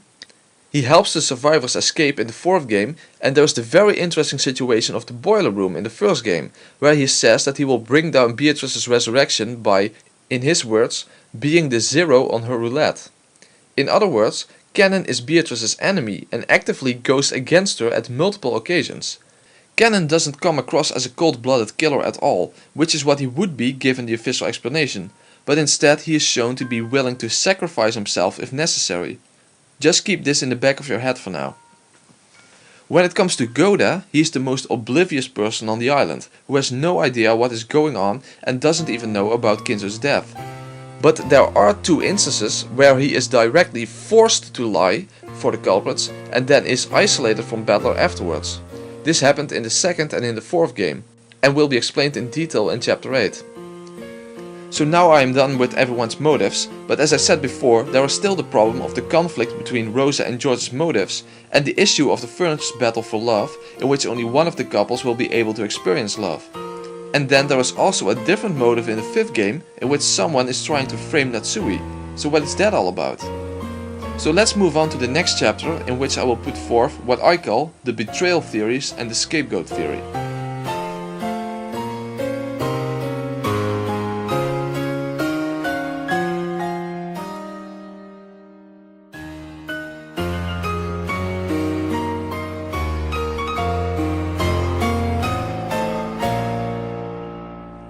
The betrayal theories I'm going to present in this chapter are not merely something I made up in order to explain an apparent conflict between the motives of the culprits and the role of Shannon and to a lesser extent Canon. This is actually something that the story calls for and is something that gets pretty much ignored in the official explanation. Even in interviews I have seen pretty much no account for this, and to what minimum extent it is discussed, it's accounted for in a very weak and unconvincing fashion. The main thing I'm talking about here is the relationship between Beatrice and Shannon and how it vastly differs in the first four novels, especially the second and third novels, compared to the seventh novel and the recently released Umineko Our Confession. After all, Beatrice is basically Shannon's friend in the seventh novel and pretty much also in Umineko Our Confession, and Shannon is very sympathetic towards Beatrice as well in there. Now their relationship does start off that way as well in the second novel, but when the days of the murders arrive, this has changed radically. Beatrice is now Shannon's worst enemy and betrays her in the most sadistic kind of way. She basically helped her to get together with George, and now she is violently tearing apart that relationship again. This is not really accounted for in the official explanation and is hardly mentioned in interviews. Basically, a sort of generalized explanation would be that this symbolizes an inner conflict within Shannon. In other words, that there is a sort of struggle going on inside Shannon regarding her personalities and their lovers. Basically, Shannon doesn't know who to choose, Jessica, George or Battler. But is that really what we see in the second and third novels? Do the scenes in which we see Beatrice and Shannon and Canon interact really symbolize an inner struggle? That seems like a very weak explanation in my opinion, because what we see is not merely some sort of struggle, what we see is outright betrayal. Horrible, cruel and sadistic betrayal towards Shannon and Canon on Beatrice's part. Let's take a look at some clips of Beatrice and Shannon interacting and take note of Beatrice's incredible cruelty in these scenes. 怒っておるのか？何がでしょうか。そなたの恋路を助けたのはわらわの単なるいたずら心。いかにしてこじれねじれ破綻するかを鑑賞するためにまいた種に過ぎぬ。あなたは人をいじめ、惑わせ、困らせて、それを楽しみ糧にしている。だからあなたに抵抗する唯一の方法がこれであると確信した。なんだ？あなたなんか知らない。私は私の運命を全うする。だからあなたを面白がらせたりしない。それがあなたへ唯一できる私の抵抗です。まだご用があるのなら他のものを来させますので。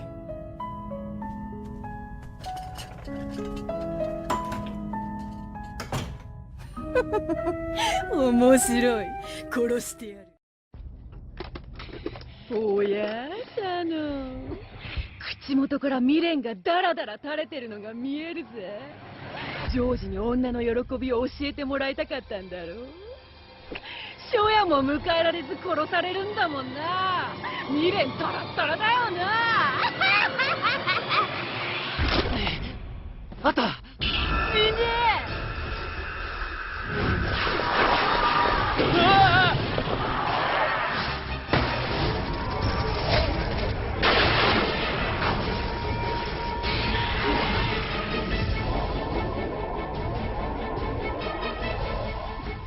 忘れていた。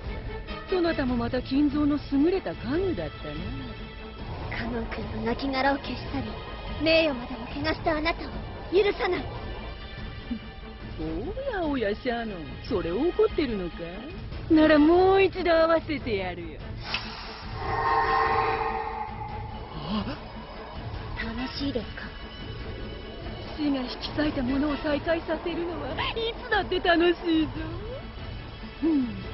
さあカノン、遊んでやれ。一度ならぬ二度までも死者を汚すなんて許せない。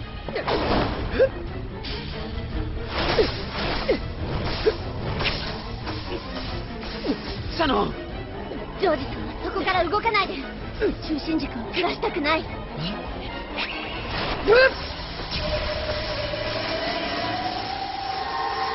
れは驚いた。なるほど、霊境がそなたに力を貸してるのか。これだから家具は怖い。予期せずしてタンスの角にぶつける足の小指のような気持ちよ。私は家具じゃない。そしてあなたを今はとても哀れに思う。何？愛し合う二人に未練がないわけがない。でも私たちにはあなたの期待するような未練はかけらもない。語るか家具が。愛し合う二人にとって体を重ねることにきっと意味はある。でもそれはあなたの言うこととは全然違う神聖な意味がある。はあ？私はジョージさんと永遠の愛を誓い合った。その証として指輪を受け取った。それで永遠の誓いは完了した。だから私にはすでに何の未練もない。綺麗事語るな家具が。お前は失望するぜ。その後ろのメガネ男のどす黒い欲望を一度でも覗いちまったらよ。ああ、もういいや。語るな家具が。ねえよガラクタが。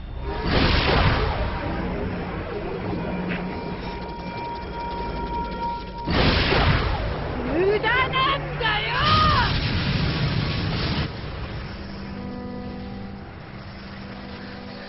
ジョージさん、ごめんなさい。やはり私には無理でした。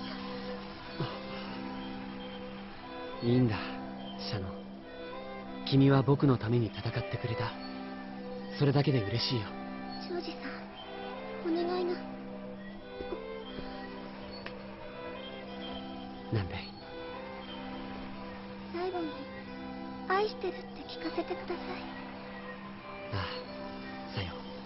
僕は君を永遠に。聞かせるかよバーカ。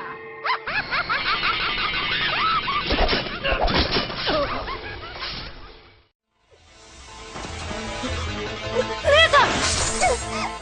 ダメだ姉さん、離れて。大丈夫よカノン君。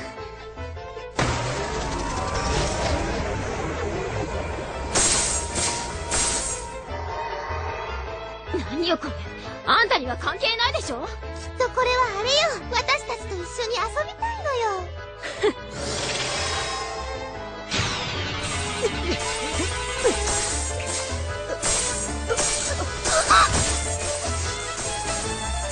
シャノン。姉さんはバカだ。僕なんか放っておけばいいのに。いいの。ジョージ様に指輪をもらって女として生きられた。あなたをかばって姉として生きられた。私のせいはこれで未練なく全うした。イライラするぜ。ハグのくせにわらわよりも完成されたかのような達観したようなこと言うんじゃねえ。醜いその未練があなたの正体。哀れね。ハグ楽に死ねると思うなよ。てめえはめちゃくちゃぐちゃぐちゃに生きながら醜く潰してやるからよ。So in the beginning of the second novel, we see how Beatrice introduces herself to Shannon and then basically becomes her friend and guardian and helps her getting into a relationship with George. And then we see how she tears this relationship apart again for her own personal gain.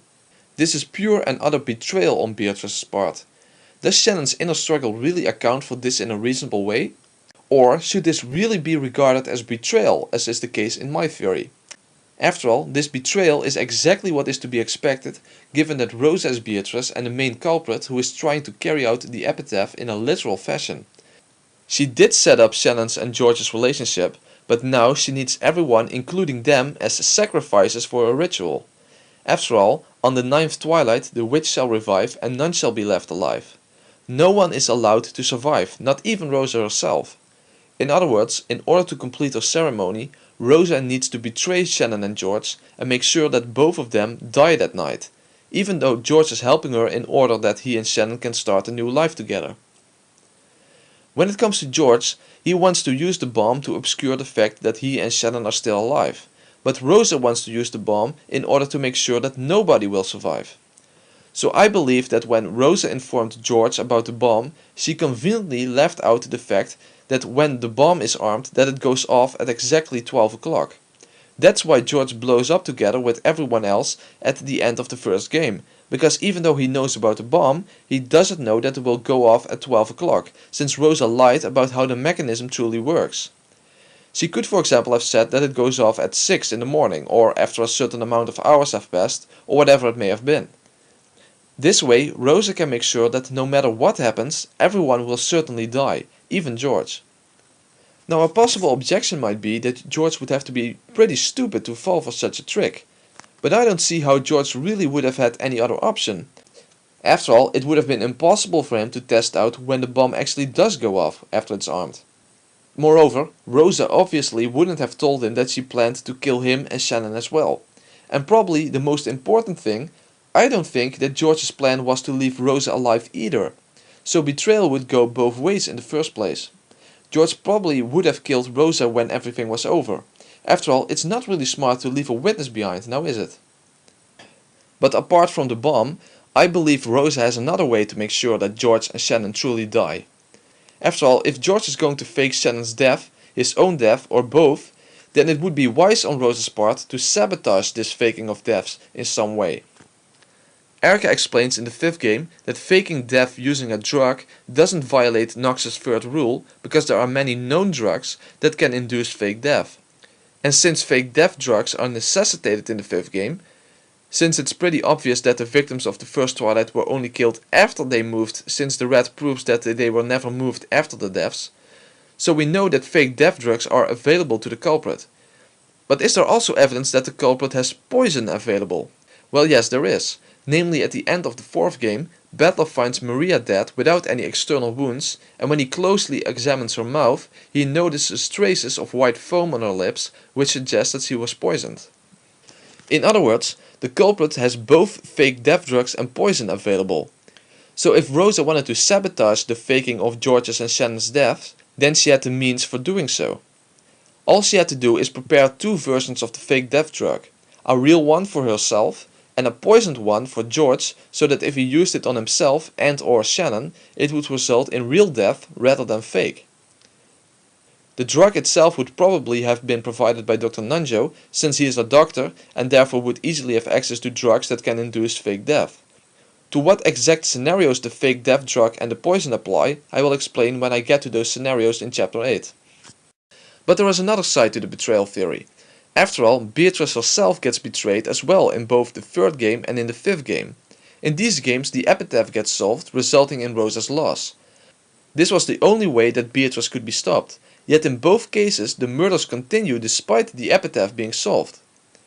In both cases, from the magical perspective, Beatrice's role changes dramatically. In the third game, Beatrice basically gets replaced by Eva Beatrice and Rosa is killed. In the fifth game, the epitaph is solved before any murders occur, and this game is not even regarded as Beatrice's game. She is neither the game master nor is she depicted as the culprit in the magical perspective. So, why does this happen?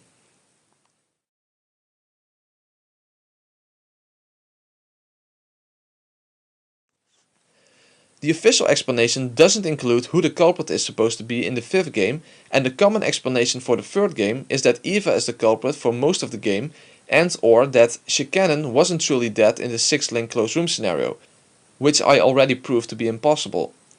However, I don't need to invoke any extra people in order to explain the third and fifth game. I can explain both games with George as the culprit. Because as I said, the betrayal theory works both ways. Rosa doesn't care about George's motives, but neither does George care for Rosa's motives. In other words, George wants his family dead in order to start a new life with Shannon, so the epitaph getting solved is of no concern to George. However, it would be quite difficult for George to commit all the crimes on his own. Now in the third game he has no choice since he's already past the point of no return, but in the fifth game it's a different story since the epitaph gets solved before the first Twilight. Since it's a problem for George if the epitaph gets solved, since he would lose his fellow culprit, it is very plausible that he would have a backup plan in case this would happen. Now a couple of factors are relevant for George to take into consideration. He could expect retaliation from Rosa. Rosa holds the key to the underground VIP room. Shannon knows nothing about his plan, and killing everyone might not be feasible. It might seem like the easiest thing would be to arm the bomb in secret and then make sure that everyone apart from Shannon and himself die in the explosion. But that would be a very difficult plan that could easily fail since Shannon knows nothing about this plan and Rosa would be in his way. So I would imagine that he still would try to get everyone killed, but doing that by himself might not be feasible. So if it may not be feasible to take out his entire family, he should at least try to aim at disrupting the Ishimiya family in some way. The best way to do this is to aim at taking out Krauser Netsui, since that would result in all servants losing their jobs as servants in the mansion. Then fake his own death to get away from his mother and the rest of the family, and if possible try to get rid of Battler in some way as well. Now all of this fits with the culprit's actions in the fifth game. After all, Kraus gets killed and Netsui gets framed for murder. Netsui would definitely be suspected for the murder in the guest room in the mansion, but if it hadn't been for Erica, Battler would probably have taken the fall for the scenario in the cousin's room in the guest house. George was among the victims of the first Twilight, and as we know, all their deaths were faked at that point in time, including George, and Rosa was among those victims as well. However, we know that everyone still dies at the end because of the bomb, so we know that something went wrong. And I'll explain later why George actually faked the deaths of the victims of the first Twilight instead of just faking his own death. After all, he wasn't planning to leave any of them alive, so why not just kill the other 5 and only fake his own death? But I'll explain that in the next chapter. But despite that in the end something went wrong, George would have succeeded in his plan. Kraus would be dead, Netsui and Battler would go to jail for murder, meaning that Shannon would no longer be in service of the Ishimiya family, and Rosa and Maria would be dead. Eva lost her husband, although George probably didn't plan on killing his father, he just happened to be the one who entered the guest room, and George would be believed to be dead. The Ishimiya family would be in shambles, and Shannon would be quote-unquote free, and George would be believed to be dead, meaning that he can now try to start a new life with Shannon.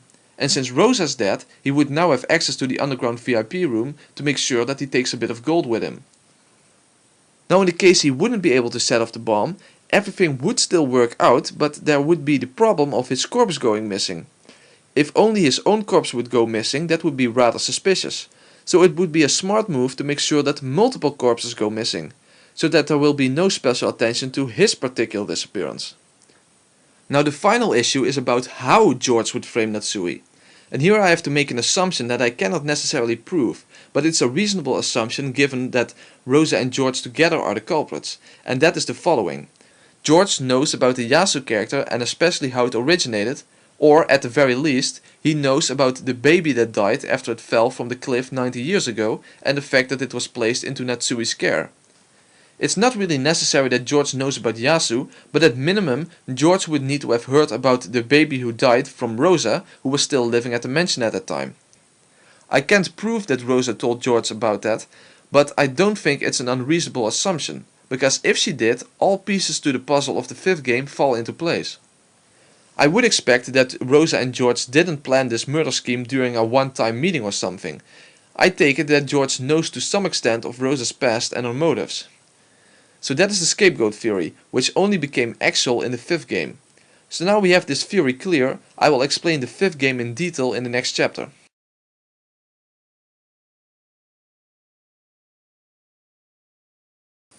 So now we have finally all the information we need to understand the furniture's love battle without the Chicanon tree's explanation.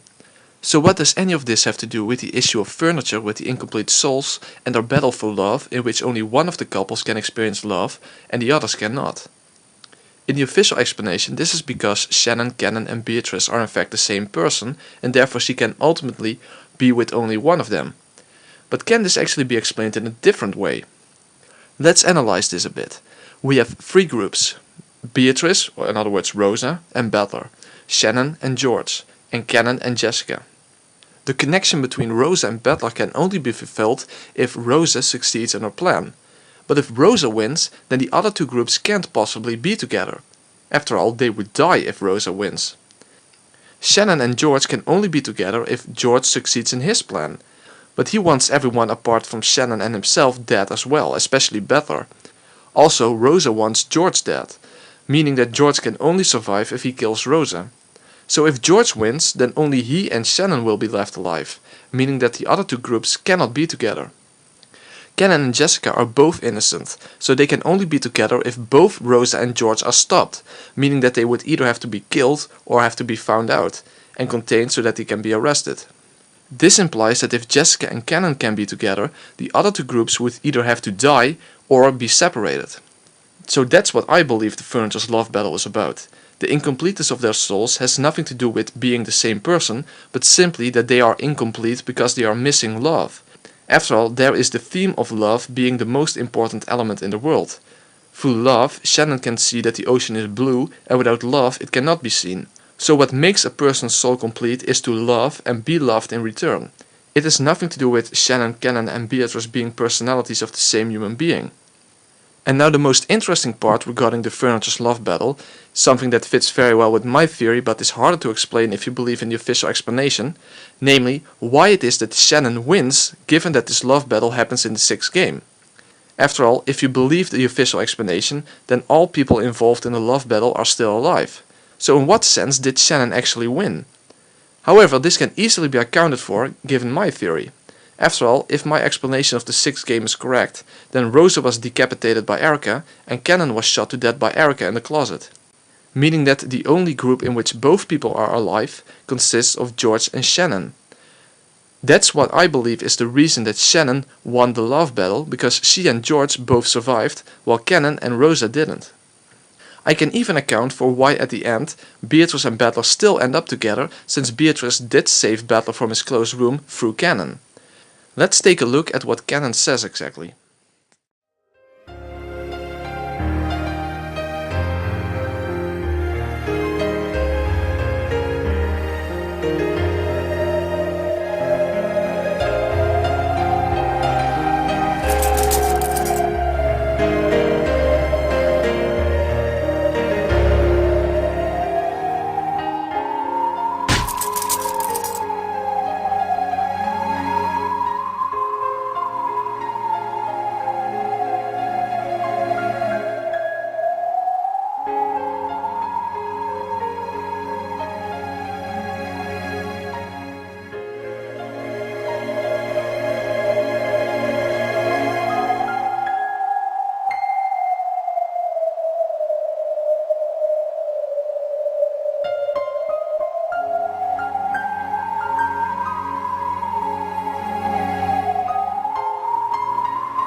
Here we saw that Canon said that he was paying back a debt, and that this debt was not to Battler. I explained that I believe that this refers to the fact that it was Rosa who pulled the strings necessary to get Canon employed at the Yoshimiya mansion and therefore be reunited with Shannon, who was very important to her when they both lived in the orphanage. In other words, Canon sacrificed himself for Rosa's sake, meaning that Rosa essentially rescued Battler post-mortem through Canon's sacrifice. Remember that no actual murders had taken place here apart from Erica's killings, so in this timeline Rosa is not an actual murderer, basically because Erica got in her way. So this way the furniture's love battle can be accounted for without the Shikanon tree's explanation. So now let's tie together what Yasu said about Genji and Nanjo about being furniture. By now you should be able to interpret this scene apart from the official explanation as something that could be said by Rosa's fictional creation. So let's take a look at that screenshot again. Why did you save me refers to Genji keeping Rosa's involvement in the Koedorian Beatrice's death a secret. Since Nanjo and Genji were the ones taking care of all the issues surrounding getting rid of Beatrice's corpse, who was a person kept by Kinzo in secret, it is probable that Nanjo knew about what really happened as well. After all, the Koedorian Beatrice was a person who wasn't supposed to exist, and didn't officially exist to the outside world. Why didn't you let me die essentially means, why didn't you force me to face the consequences of my actions so I could deal with them, instead of keeping her guilt hidden within herself. The terrible injury refers to the emotional wound of the guilt that Rosa was forced to bear and had to deal with by personifying it as Yasu. So the body that is referred to here is the fictional servant body of Yasu. Yasu's body not even being capable of love and being less than human and being like furniture instead refers to Yasu's honor status of furniture, as I've explained before. And furniture is simply not worthy of love. Now one more thing I need to say about my betrayal theory is that both Rosa and George are not willing to let Dr. Nanjo leave the island alive. Fortunately for him, the keycard to retrieve the money was already on its way to his son. But what is unfortunate is that his son never collected the money, so we never learn what happened to the granddaughter. One must wonder, however, why Nanjo's son never collected the money if he needed it for his daughter. But it's of course not that unlikely that he lied to Angie about leaving the money behind for pretty obvious reasons if you ask me. After all, would you admit to a stranger that you basically took a large sum of basically dirty money? So now I'm done with the whodunit and whydunit of the story. We can now finally move on to the howdunit, and I will start by explaining the 5th game in detail.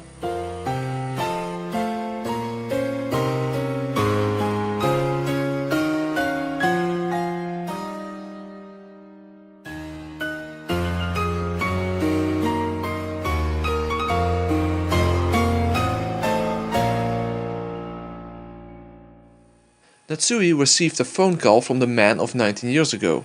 This is a very short phone call which scares Natsui, but if he wouldn't call back, she would probably just remember it as some sick sort of prank. This happens before the days of the murders, so it would be safe to assume that this actually happens before any of the games. After all, in the other games we don't really know what happened to Natsui before the days of the murders.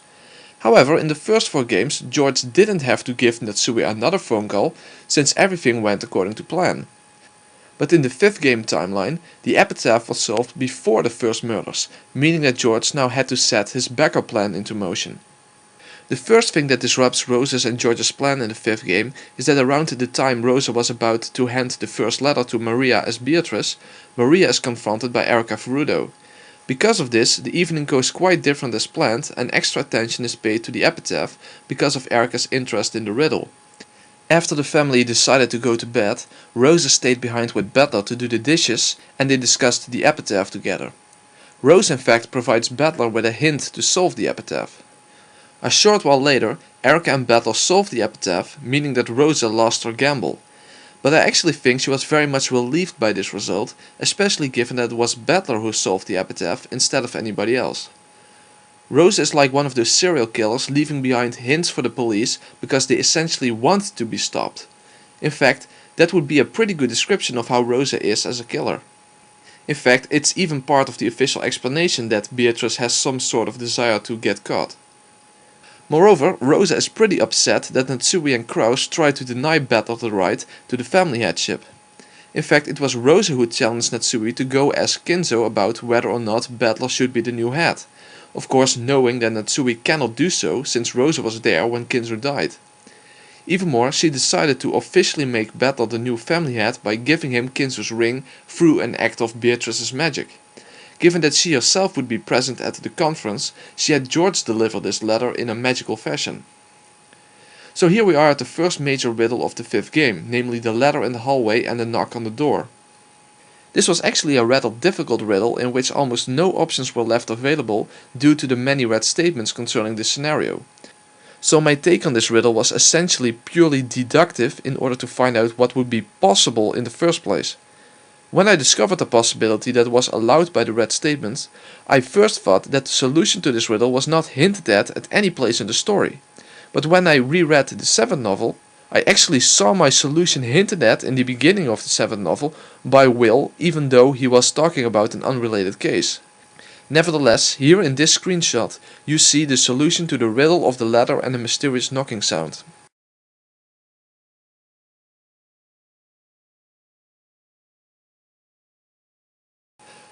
Like many riddles in Umineko, time is the crucial factor, and so it is in this scenario.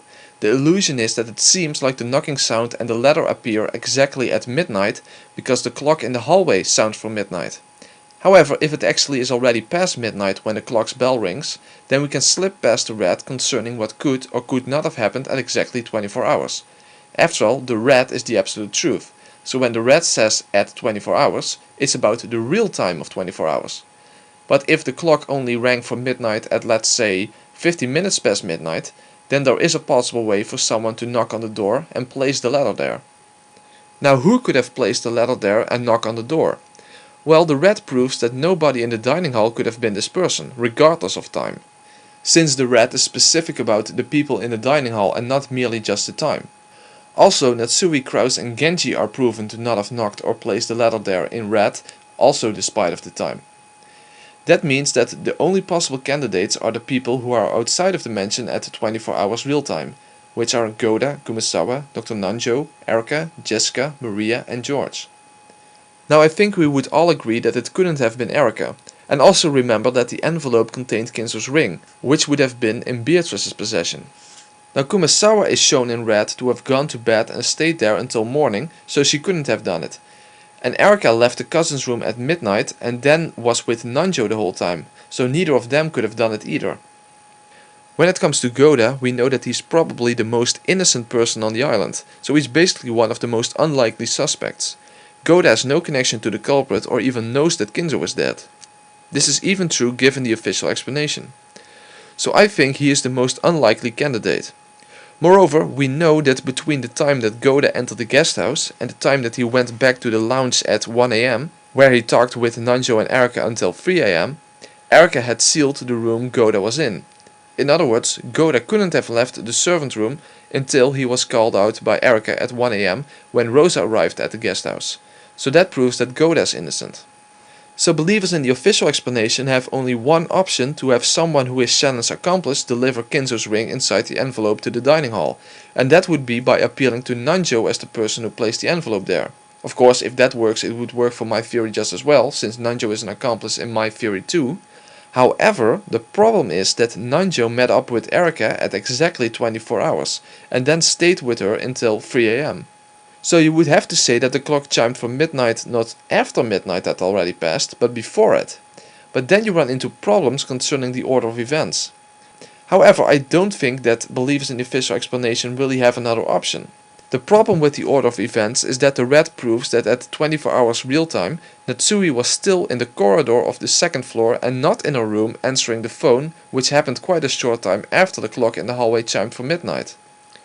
Now this is not a checkmate per se, since the scene in which Natsui goes answering the phone is not observed by Erika, but you will have to do some intellectual tap dancing to make Nanjo delivering the letter before midnight fit, while there are no problems with someone from the cousin's room placing the letter after midnight in real time. So we are left with the 3 people in the cousin's room. Either Jessica, Maria or George was the one to knock on the door and place the letter in the hallway after midnight in real time. Now again, Jessica is unlikely as well, since she is almost as innocent as Goda, apart from that she knows that Kinzo is dead. And Maria truly believes in Beatrice, so taking part in a trick to make the appearance of a letter seem magical is quite unlikely as well. So even though it's not the absolute single possible explanation, but I would say without hesitation that the most probable candidate would be George, and that's exactly what I believe. So Rosa gave the letter with Kinzo's ring to George and had him set up a seemingly magical scenario in which Beatrice handed over the family headship to Battler by means of a magically appearing letter and a knock on the door exactly at midnight. At least it would seem like that. Because it may not have been feasible for George to be in front of the dining hall door at exactly midnight, which would have been preferable for dramatic effect to knock on the door exactly at midnight, you know, midnight, ghost hour, magic, blah blah blah. So it would be smarter to set the arms of the clock back a bit to give him more time. Then when he made it from the guest house to the dining hall door, he could simply move the arms of the clock forward to 12 o'clock and then knock on the door, leave the letter there and get out again. This explanation is consistent with all the red statements. There is no conflict. The only possible objection I can think of is that the mansion was supposed to be locked, meaning that George could not have entered. But of course we have no objective evidence that all doors and windows truly were locked. This is not stated in red, so it's an unprovable objection. People assume that all doors were locked, but we cannot be sure about that. Also, since it was Rosa's plan to begin with, she could have ordered Genji to keep a door or window unlocked, and given Genji's unusual loyalty, he would have done that without asking questions. Also, asking to open a window is not really that much to ask from a servant. Also, Rosa could have done it herself. So that's a pretty easy problem to solve. Another sort of objection could be that it would be rather strange for George to go along with Rosa's plan now the epitaph was solved, meaning that Rosa wouldn't want to go through with the murders. So why would George help out Rosa with magically delivering Beatrice's letter to Battler? But actually this is exactly what George needed in order to carry out his backup plan. Also, since this letter scenario would have been thought up very quickly after it was announced that the epitaph was solved, this would put George in the position to make certain demands. For example, that Rosa would make sure that she would leave the conference before anyone else and meet up with George in the guest house. But before that, he needed to make another phone call to Natsui. Now here we are put in a rather confusing position as readers, since because of the way the story is told, we jump back and forth in time. But this would have to be the order of events. George entered the mansion at around midnight, but at least a bit after midnight. George went into Natsui's room and then hid the tarot card with the kanji for a fall on it behind her clock. George went to whatever room where her phone was in order to make a call to Natsui. Genji would pick up this phone and then went to inform Natsui that there was a phone call for her. George used this time to get to the dining hall door, set the arms of the clock to strike for midnight, and knocked twice on the door and left the envelope there. He quickly ran back to the room he made the phone call from, and a couple of minutes later Natsui picked up the phone and they had their conversation. This way everything adds up and there are no inconsistencies. I see only 3 possible objections. The first would be to say that George could not have entered Natsui's room since it was probably locked. But I have 2 things to say about that. 1. We have no objective evidence that her door was locked. And 2. It is at least implied that it wasn't locked.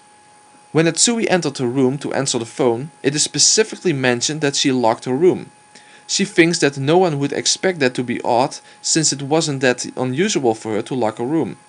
That sort of implies that she doesn't always have her room locked, only that it's not unusual for her to lock her room. But that implies that she doesn't always lock her room. It is also not mentioned that she had to first unlock her room to get inside, only that she locked it once she was inside. However, this is actually contradicted in the scene when Natsui is hiding in the closet where she says that her room is always locked, even though in the scene where she goes to answer the phone, she only says that it's not unusual for her to lock her door. So it's kind of hard to tell whether her door was locked or not. At the very least there is no red truth proving that it was locked, so there's always the possibility that it wasn't locked for whatever reason, even something like that Natsui happened to forget to lock it. But anyway, let's think of an alternative explanation then of how George could have been able to enter Natsui's room. And this is where Rosa might have come in. After all, Rosa has control over especially Genji since she is the true head of the family, so if she told Genji to leave Natsui's room unlocked, he would probably have done that without asking questions. All George needed to do is demand that Rosa had this arranged or he would not deliver the letter. since there was very little time available after the epitaph was solved for Rosa to arrange that George would deliver the letter at the dining hall, Rosa would have little time to argue about any demands George would make. So George could even get away without explaining why on earth he wanted Natsui's room unlocked in the first place. Rosa wouldn't really have any options if she wanted her magical appearing letter scenario.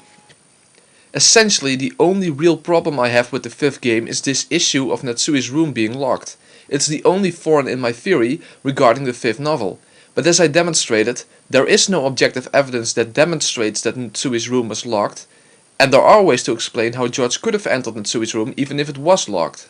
Furthermore, the windows in Natsui's room are not even mentioned throughout the entire fifth novel, as far as I'm aware of, so if a window had been opened, then that could have been a way for George to enter the room, in which case it would become irrelevant whether the door was locked or not. So even though this first objection is indeed a bit of a problem, it can be solved in multiple ways. The second objection would be that it is mentioned that it's 7 past midnight on Natsui's clock. So that seems to contradict my theory that the clock in the hallway gave the wrong time. However, if George had entered Natsui's room, then I suppose he would be smart enough to change the time on Natsui's clock as well, otherwise he would probably have noticed the inconsistency. The third objection would be that George could not have known that Natsui's favorite season was fall. After all, there is the following red truth that Natsui stated later in the game. I never told anyone except Shannon that I like fall. I believe that this statement is there to support the Chicanon tree's deception, not because it is actually relevant. I will explain in a minute why it would be impossible for Shannon or Cannon to have made a phone call to Natsui, but anyway, there are two ways to account for the tarot card. First, there is the possibility that he heard it from Shannon that fall is Natsui's favorite season. He is her boyfriend after all, so it might have come up in conversation. The red only proves that Natsui told nobody except Shannon what her favorite season was, but it says nothing about whether or not Shannon told it to anyone else. But even simpler, George didn't actually have to know what Natsui's favorite season was. After all, he didn't just tell her what her favorite season was, Natsui said it herself, that fall was her favorite season, and then George pretended that he knew that all along, and the card was meant to deceive her into believing that he indeed did know that. But this is a very transparent magic trick. All George had to do is to hide 4 different cards in Natsui's room in 4 different places, 1 for each season. Then he simply had to guide Natsui towards the location where the card was hidden with the kanji on it for the season that Natsui would mention as her favorite season. So as far as I'm aware, there are no inconsistencies with my theory. And since any theory would have to include the fact that the person on the phone can twist their voice so that Natsui won't recognize who it actually is, there is no problem for it being George. Since if that would be a problem for George, it would be a problem for literally everybody. So that would be an unreasonable objection. Now I want to put forth yet another problem for believers in the official explanation, namely that it would be impossible for Shannon or Cannon to have made the phone call to Natsui, because Shannon and Cannon were in the dining hall at 24 hours and remained there until at least 1 AM. In other words, whoever made the phone calls to Natsui, it couldn't have been Shannon or Cannon. And this same problem applies when Natsui is called in the morning, because Cannon and Goda knock on her door when she's still on the phone. So believers in the official explanation would basically have to believe that it was Genji who called Natsui. I will let you all determine for yourselves how likely you think that explanation would be. When it comes to what happens after this, things are not overly clear. In fact, things become very ambiguous.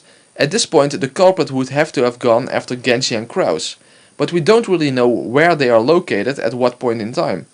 What we see is that Kraus and Genji go to the dining hall. However, the red truth states concerning Genji, when Genji finished transferring the call, he immediately returned to the waiting room. So that would mean that he couldn't have gone to the dining hall. So basically I can present the following blue truth. There is no objective evidence available to establish Kraus's location after midnight. So I believe the following, another blue truth. The culprit attacked Genji in the waiting room somewhere after the finishing of the phone call and before 1 AM. He then faked Genji's death using a fake death drug and fake blood. According to the red truth, Eva sealed the waiting room at 1 AM and never checked inside the room, meaning that the unconscious Genji was discovered and believed to be dead by Cannon and Kumasawa the following morning when they broke the seals.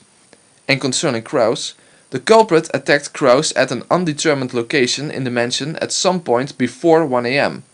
There is no evidence of what state Kraus was in from that point on, but it can be assumed that he was tied up and unconscious. The culprit then left Kraus behind and returned the following morning. Right after Natsui received another phone call, the culprit killed Kraus. Since the red shows his corpse was never moved after his death, the blood traces in his room were fake blood. And then, concerning George himself, George is the culprit and was located in the mansion a short time after midnight and returned to the guest house before 1 AM. Erica then returned from the book storage room with Nanjo and therefore never noticed that George had left the guest house. So now we can move on to the cousin's room scenario.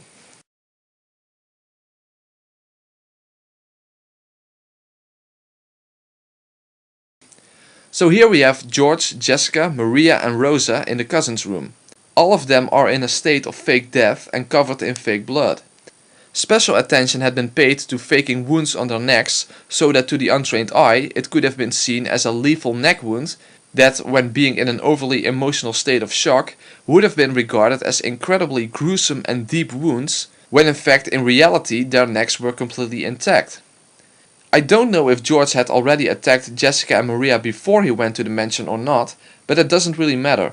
In the end, what would have to have happened is the following. George attacked Jessica, Maria and Rosa in the cousin's room and made sure they were unconscious using the fake death drug. Using fake blood, he made it look like a murder scene. Then he faked his own death. Basically, the biggest deception throughout the fifth game is that the reader is led to believe that George, Jessica, Maria, Rosa and Genji truly were dead. However, as became clear near the end of the trial, they could not have been dead, and this is proven with the red by showing that their bodies were never moved after they died. And since their bodies did disappear, which was confirmed by Erica, they could not have been dead before. It is of course stated in red that these people really were dead and that everyone looking at them could establish that. But these red statements are not made at the time that their supposed corpses were discovered, but were made at the end of the second day, at midnight. But everyone having read the fifth novel would already know that.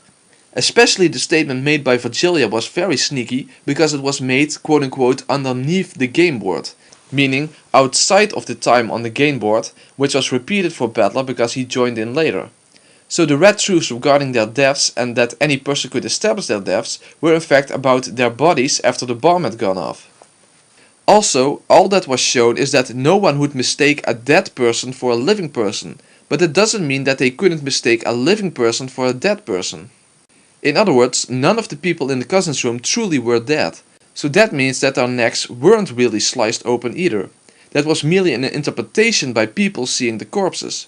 After all, if you are in a state of emotional shock and you see blood on the necks of people you care for, it's not surprising that you would say something like, their necks were completely sliced open. Moreover, Erica's perspective is the objective perspective and she never examined the corpses. The only person she heard from what state the corpses were in was Dr. Nanjo. After all, the family members covered up the victims so that only their faces were visible but not their necks, and this happened before Erica walked into the room. So she only could establish that there were people lying in the beds, but not what state they were in. She then asked Nanjo about the victims and it was he who told her about their neck wounds. Now Nanjo would have realized that these people were not really dead and that their necks very much were intact, but since he is George's accomplice, Dr. Nanjo lied to Erica about the state George, Jessica, Maria and Rosa were in. Basically, throughout the fifth game, the question seems to be who could have entered the cousin's room to kill these people. But no one could have entered the room apart from Natsui, and she is not the culprit as we know. Therefore, Blue Truth, the scenario in the cousin's room could only have been set up from the inside. In other words, the culprit had to be either Jessica, Maria, Rosa or George. After all, at midnight, Erica left the cousin's room and at that point nothing had happened yet. The people were all alive and there would have been no magic circle on the wall. And since no one could have entered the cousin's room till morning apart from Rosa, and of course Battler, but he wasn't involved as the red established, the person who set up this scenario, including painting the magic circle on the wall, would have to have been one of the 4 people in the cousin's room. In other words, the only possible suspects for the fifth game were Jessica, Maria, Rosa and George. One of them had to have been the one to set up this scenario. Another little hint that points towards George is that it was his watch alarm that woke up Battler in the morning. Since the culprit probably didn't catch the victims in their sleep, but before they went to sleep, it is plausible that the culprit was the one to set the alarm to make sure that Battler would wake to discover the corpses. I believe that the magic circle was basically just a last-minute idea of George, which he painted in a hurry and didn't really do a good job on. After all, George doesn't care about the whole magic stuff in the first place, but given that he had delivered a seemingly magical letter from Beatrice, I take it he did it in order to confuse people, since the magic circle makes the scene a bit scarier. So this explains everything up until the discovery of the victims. But why exactly did George go for a fake death method for his victims rather than actually killing them? We cannot be sure of his exact reasons, of course, so we have to speculate a bit, but since he had to relocate 4 bodies all by himself, it would be quite difficult to carry them. It would be easier to have them being able to walk and relocate them under threat using a gun. After all, there are tons of unchecked places where a gun could have been hidden, even the cousin's room itself wasn't thoroughly checked. Also, if he faked the wounds on all of the victims, including himself, there would be no discrepancy between his own wounds and the wounds of the other victims. Where exactly George took Jessica, Rosa, Maria and later on Genji we cannot be sure of. But what basically must have happened is that after everyone left the guest house, George woke up the rest and relocated them under threat and maybe even partially tied them up to another location and confined them there. Then he had to sneak to the mansion to make another phone call to Natsui. Then he killed Kraus. Of course he made sure to pour fake blood on Kraus's bed to make it seem like he had been killed there. Then he woke up Genji and confined him somewhere as well. So Genji was then suddenly missing when Erika and the rest got to the waiting room. Of course Nanjo had already lied about the state Genji was in, as Nanjo had seen Genji's supposed corpse but Erika had not. Now there might be an objection here regarding the time of Natsui's phone call, to which I would reply: Natsui received her morning phone call after the victims in the cousin's room were discovered and the discoverers had left again. In other words, if for example Natsui received her phone call at 7:30 AM or later, then there is no problem with it being George on the phone. It is impossible to prove at what time Natsui received her phone call. The only thing we know subjectively is that Goda and Cannon knocked on her door during the call, which means that this is after they discovered Genji's supposed corpse. Given that Goda was preparing breakfast before and was nearly finished, and the fact that breakfast was to be served at 8 AM, we can be reasonably certain that Natsui's phone call occurred somewhere around 8 AM. Going on what little evidence we have, that would be the most reasonable assumption.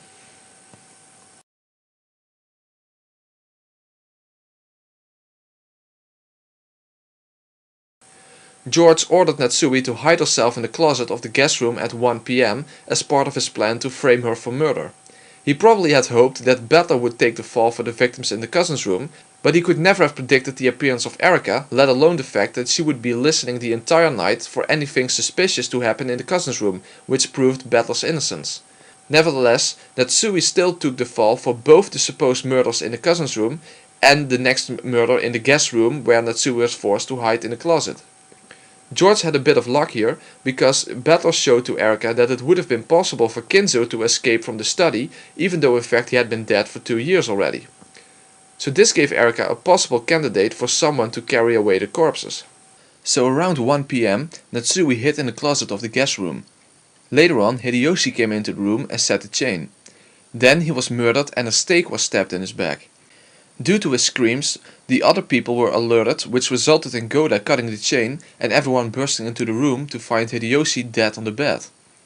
Then Erika came in after she checked if the windows on the room were really locked, including the shutters. The room wasn't thoroughly searched apart from Goda looking in the bathroom section of the room, so Natsui wasn't discovered. Her presence was only proven much later when Erika discovered a button missing from her clothes in the closet. So I think that the trick to this murder is extremely simple, namely the following. George was hiding under the bed before Natsui came in. When his father entered the room, he killed him and hid under the bed again. Nobody looked under the bed, so he was never discovered. Since George was believed to be dead, no one suspected that he had ever been in the guest room in the first place. The only place that was checked was the bathroom, and Goda saw that nobody was there. But even in the bathroom there could have been a hiding spot that Goda didn't notice. After all, Goda's perspective is subjective. Only if Erika had checked the bathroom we could have been certain that nobody had been hiding there. But since nobody looked under the bed, this would have been the most plausible hiding place. When I first read the scene, I actually expected it to be a trap murder, but since Erica never discovered any evidence of this, it seems to go against the rules to claim that it was an indirect murder by using a trap. I think that the fact that Hideyoshi was the victim was purely incidental.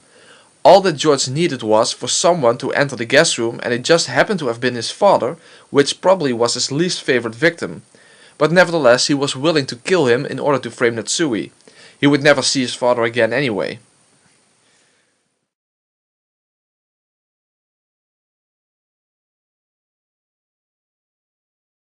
But now we hit a roadblock in the 5th game, because the game is basically suspended and we don't get to see what happens after Hideyoshi's murder. But what we do know is that at midnight George and the others truly are dead, so something went wrong. But we can only speculate on what exactly went wrong, since we literally have no facts to go on, as we only see a few scenes in the parlor and of course the magical trial. So what could have happened?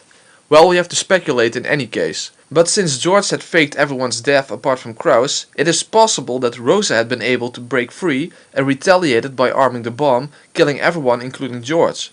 Or George armed the bomb himself, but as I said before, he didn't know it would go off at midnight, so he unknowingly blew himself up as well. But whatever happened, we simply cannot know. So that concludes my explanation of the 5th game.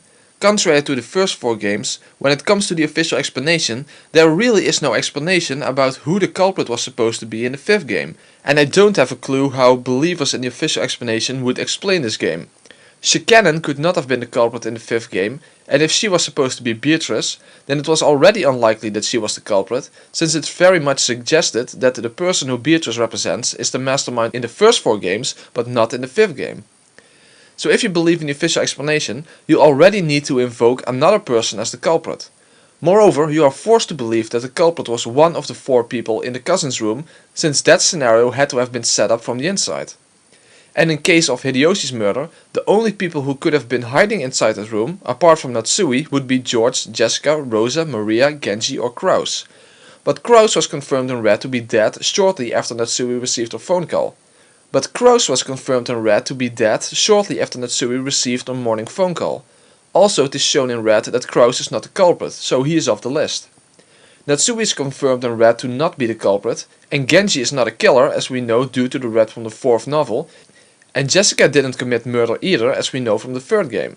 Maria is also an unlikely culprit for multiple reasons. First of all, because she believes in Beatrice, and second of all, that it would be difficult for her given her age, which limits her both physically and mentally. So that leaves only Rosa and George as plausible suspects. In other words, the 2 culprits of my theory were the only plausible candidates in the 5th game to begin with, and it should be obvious why George is a far more likely suspect than Rosa in this particular game. Nevertheless, if anyone has an alternative explanation for the 5th game, then I would love to hear it. But the only other thing I could think of would be to claim that just like the 6th game, the 5th game began as a joke as well, meaning that it was all an act. However, that is a very implausible explanation. First of all, there is zero evidence that it was a prank, and there is literally nothing in the 5th game that even remotely suggests this. Also, since the epitaph was solved, the family would have other things on their minds than playing a prank on Erica. Moreover, in this game, the family isn't that annoyed by Erica in the first place. In fact, they are thankful that she helped to solve the epitaph. Also, given Natsui's trial in the parlor, it wouldn't even begin to make sense that it was all a prank. So that explanation is just pretty much impossible. At least my explanation is possible, plausible, consistent, coherent and elegant. It is especially elegant because I don't need to invoke some random person as the culprit in the 5th game, as there were 2 culprits to begin with. The only real problem was Natsui's room being locked around midnight, but that objection is both unprovable and can be solved in multiple ways. So at this point I have explained basically everything that needed to be explained regarding the 5th, 6th and 7th novels. But there is just one little thing that I need to discuss first before I can go into the whodunit of the first 4 games. Namely, something that came up in the 5th novel and also in Will's solutions to the first 4 games. Namely, the cold truth.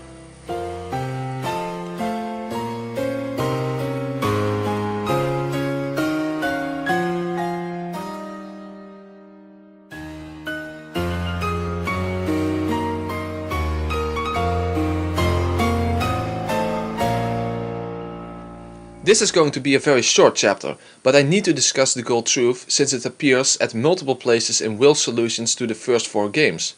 So we have to know what the gold truth is before we can move on to the first 4 games. However, if you have read the 8th novel, you should already understand the gold truth since it was basically explained there. Nevertheless, I thought that it was already very clear what the gold truth was. First of all, there really only appear 2 gold statements, which are the following. I guarantee that this corpse is Yushiramiya Kinzo's corpse. And you used magic to create a golden flower petal inside an overturned cup. It was a splendid bit of magic. Even though the gold truth is explained in the 8th novel, I myself, and I assume a lot of other readers, already figured out its meaning before finishing the story. Although I have also seen people who completely misunderstood it. And perhaps it wasn't really clearly explained in the 8th novel for people who actually misunderstood the gold truth before that. Basically, the first thing we need to realize is that something being stated in gold has no bearing on whether it is actually true or not. After all, the first statement we know to be true, but we also know that the second statement to be false since magic cannot exist, and the 2 Beatrices don't exist either. So that implies that something that is false can also be stated as a gold truth. The second thing we need to realize is that when Battler used the gold truth, it was because he wasn't allowed to use the red truth. He had to show that Kinzo died using a human truth.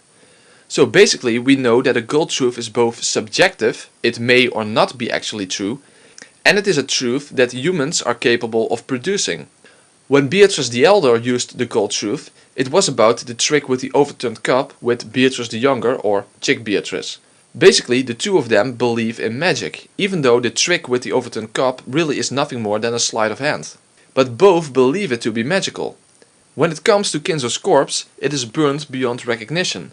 But because it had 6 toes, just like Kinzo had, which is a rare condition, everyone accepted that it must be Kinzo's corpse. In other words, blue truth is something that could be true. Red truth is something that is true. And gold truth is something that is believed to be true. Or as it is called in the 8th novel, it's a consensus among people. If all people involved accept that X is true, it becomes a gold truth. But X may or may not be true in reality. For example, let's say you are in a group of 6 people and you have a locked box in your midst which you cannot open. Let's say that one of you claims that there is an apple inside this box, and he gives some reasons for believing that. And you all trust this person and see no reason to disbelieve his claim. Therefore, you all accept that there is an apple in this box. So the statement, there is an apple inside the box, would become a gold truth, because it is believed to be true by all people involved. However, that doesn't mean that there really has to be an apple inside the box. That could still be false. In other words, the gold truth, there is an apple inside the box, and the red truth, there is no apple inside the box, are completely compatible. But to turn that around, the gold truth, there is an apple inside the box, and the red truth, there is indeed an apple inside the box, are completely compatible as well. The only thing that is required for a gold truth is that it is believed to be true by at least one individual, but not necessarily by the one making the gold statement. However, that could be the case as well. In fact, apart from the gold truth used by Battler, all other gold truths that appear in the story are in actuality not true. When it comes to Kinzo's burnt corpse, we never have any confirmation on the island itself that it is Kinzo's corpse other than the fact that it has 6 toes, which is the reason why everyone accepts that it is Kinzo's corpse. But it's not until the 5th novel itself that we actually know that it has to be Kinzo's corpse, because of the red statement that no corpses appear other than of the characters that have appeared in the story. So how can we translate that to the real world on the island? What probably happened in the 5th game is that Kinzo's corpse was eventually found, which went against Erika's theory that Kinzo was alive and carried away the corpses. But everyone apart from her accepted that it was Kinzo's corpse due to the fact that it had 6 toes. So the whole family and the servants all agreed that this corpse was Kinzo, and therefore rejected Erika's theory that Kinzo could have carried away the corpses. Therefore, from the meta-world perspective, Battler could attack Erika with the gold statement, I guarantee that this corpse is Yushiramiya Kinzo's corpse. And Erika had no choice but to accept that, even though in an ultimate sense that was no definite proof that this corpse was really Yushiramiya Kinzo's corpse. But still, Battler was able to defeat Erica using a human truth to show that Kinzer was dead, since he wasn't allowed to use the red truth, so he attacked Erica with a gold truth instead. Moreover, this showed that Battler had understood Beatrice and was now worthy of being the new Game Master, because the gold truth is essentially one of the powers of the Golden Witch Beatrice. Because there is in a sense a general gold truth throughout the story that is pressed on Battler to be believed. Namely that magic exists and that the murders were carried out by a witch called Beatrice. And basically Battler is trying to disprove that gold truth throughout the story. When it comes to Beatrice the Elder and Beatrice the Younger, the trick with the cup had already been demonstrated by Erica to be a simple trick. However, when the two Beatrices were alone in their own world and performed this trick, the consensus among them was that it was true genuine magic and not a trick.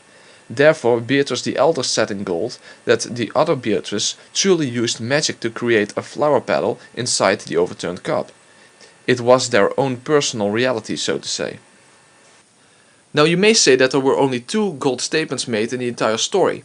Well, that's true when it comes to direct statements. But the gold truth is also mentioned by Will in the 7th novel when he gives his solutions to how the murders were carried out in the first 4 games. That's why I needed to discuss the gold truth before explaining the first 4 games. After all, even though Will's solutions are not stated in red but in plain white text, I think it's unreasonable to assume that they can be false. After all, the whole point is that he understands Beatrice, and if his solutions can be false, then they serve no purpose whatsoever. So even though the 7th novel is written in order to deceive, it is about the way everything is phrased and not about the actual content itself. And regardless of Will's solutions not being read, so we cannot prove with absolute certainty that they are correct, I'm going to assume that Will indeed knows the truth and that his solutions are accurate, although somewhat ambiguous and open to interpretation, since they are all in a sort of riddle format. I also believe that Will's solutions are phrased in such a way that people believing in the official explanation will see his solutions as confirming that Shannon is the culprit and also that she is the same person as Cannon. And some of Will's solutions do indeed seem to suggest that. However, I will demonstrate that my theory actually fits just as well with his solutions, and in my opinion fit even better actually. So this is what most people will probably consider the most important part, the howdunit of Beatrice's games. So can the first 4 games be explained with Rosa as the main culprit, George as the second culprit, and Dr. Nanjo as the single non-murdering accomplice? And does it fit Will's solutions? I will now demonstrate that I can explain all of the murders with just these 3 people, but not only that, I will also challenge the official explanation here and there and demonstrate why my solutions with George and Rosa as the culprits are superior to solutions with Shannon as the culprit.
Before the first twilight, Maria receives the letter and the umbrella from Beatrice. This was done by Rosa acting as Beatrice. I have already demonstrated that Rosa is Beatrice, so all that is required is for her to have had the opportunity to give Maria the umbrella and the letter. Rosa is found sleeping on the couch by Genji. However, before that she has no alibi at all.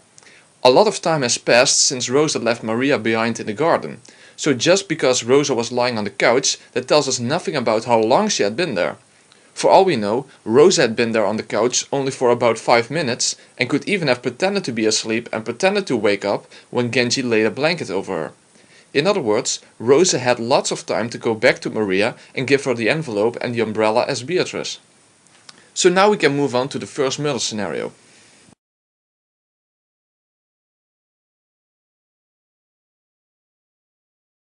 Six people are found in the garden shed, namely Goda, Rudolph, Kyrie, Kraus, Rosa and Shannon. The people standing outside can only see 5 bodies, but Nanjo, Cannon and Hideyoshi are inside the garden shed. Shannon's corpse is lying outside of Battler's and George's side. So what is Will's solution regarding the first twilight of the first game? Illusions to illusions. The corpse that cannot return to Earth returns to illusions.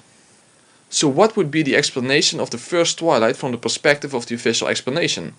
It would be as follows. There are only 5 corpses in the garden shed. Shannon is actually standing there in her Cannon disguise. Hideyoshi and Nanjo are Shannon's accomplices. In other words, Hideyoshi simply lied to George about Shannon being there. So the corpse that cannot return to Earth returns to illusions refers to Shannon's corpse being the illusion. Shannon wasn't dead to begin with. This would be the official explanation. At the end of Will's solutions to the first game, it seems to be suggested that Shannon indeed wasn't lying there and that if George would have walked into the garden shed, he would have seen that there was no corpse.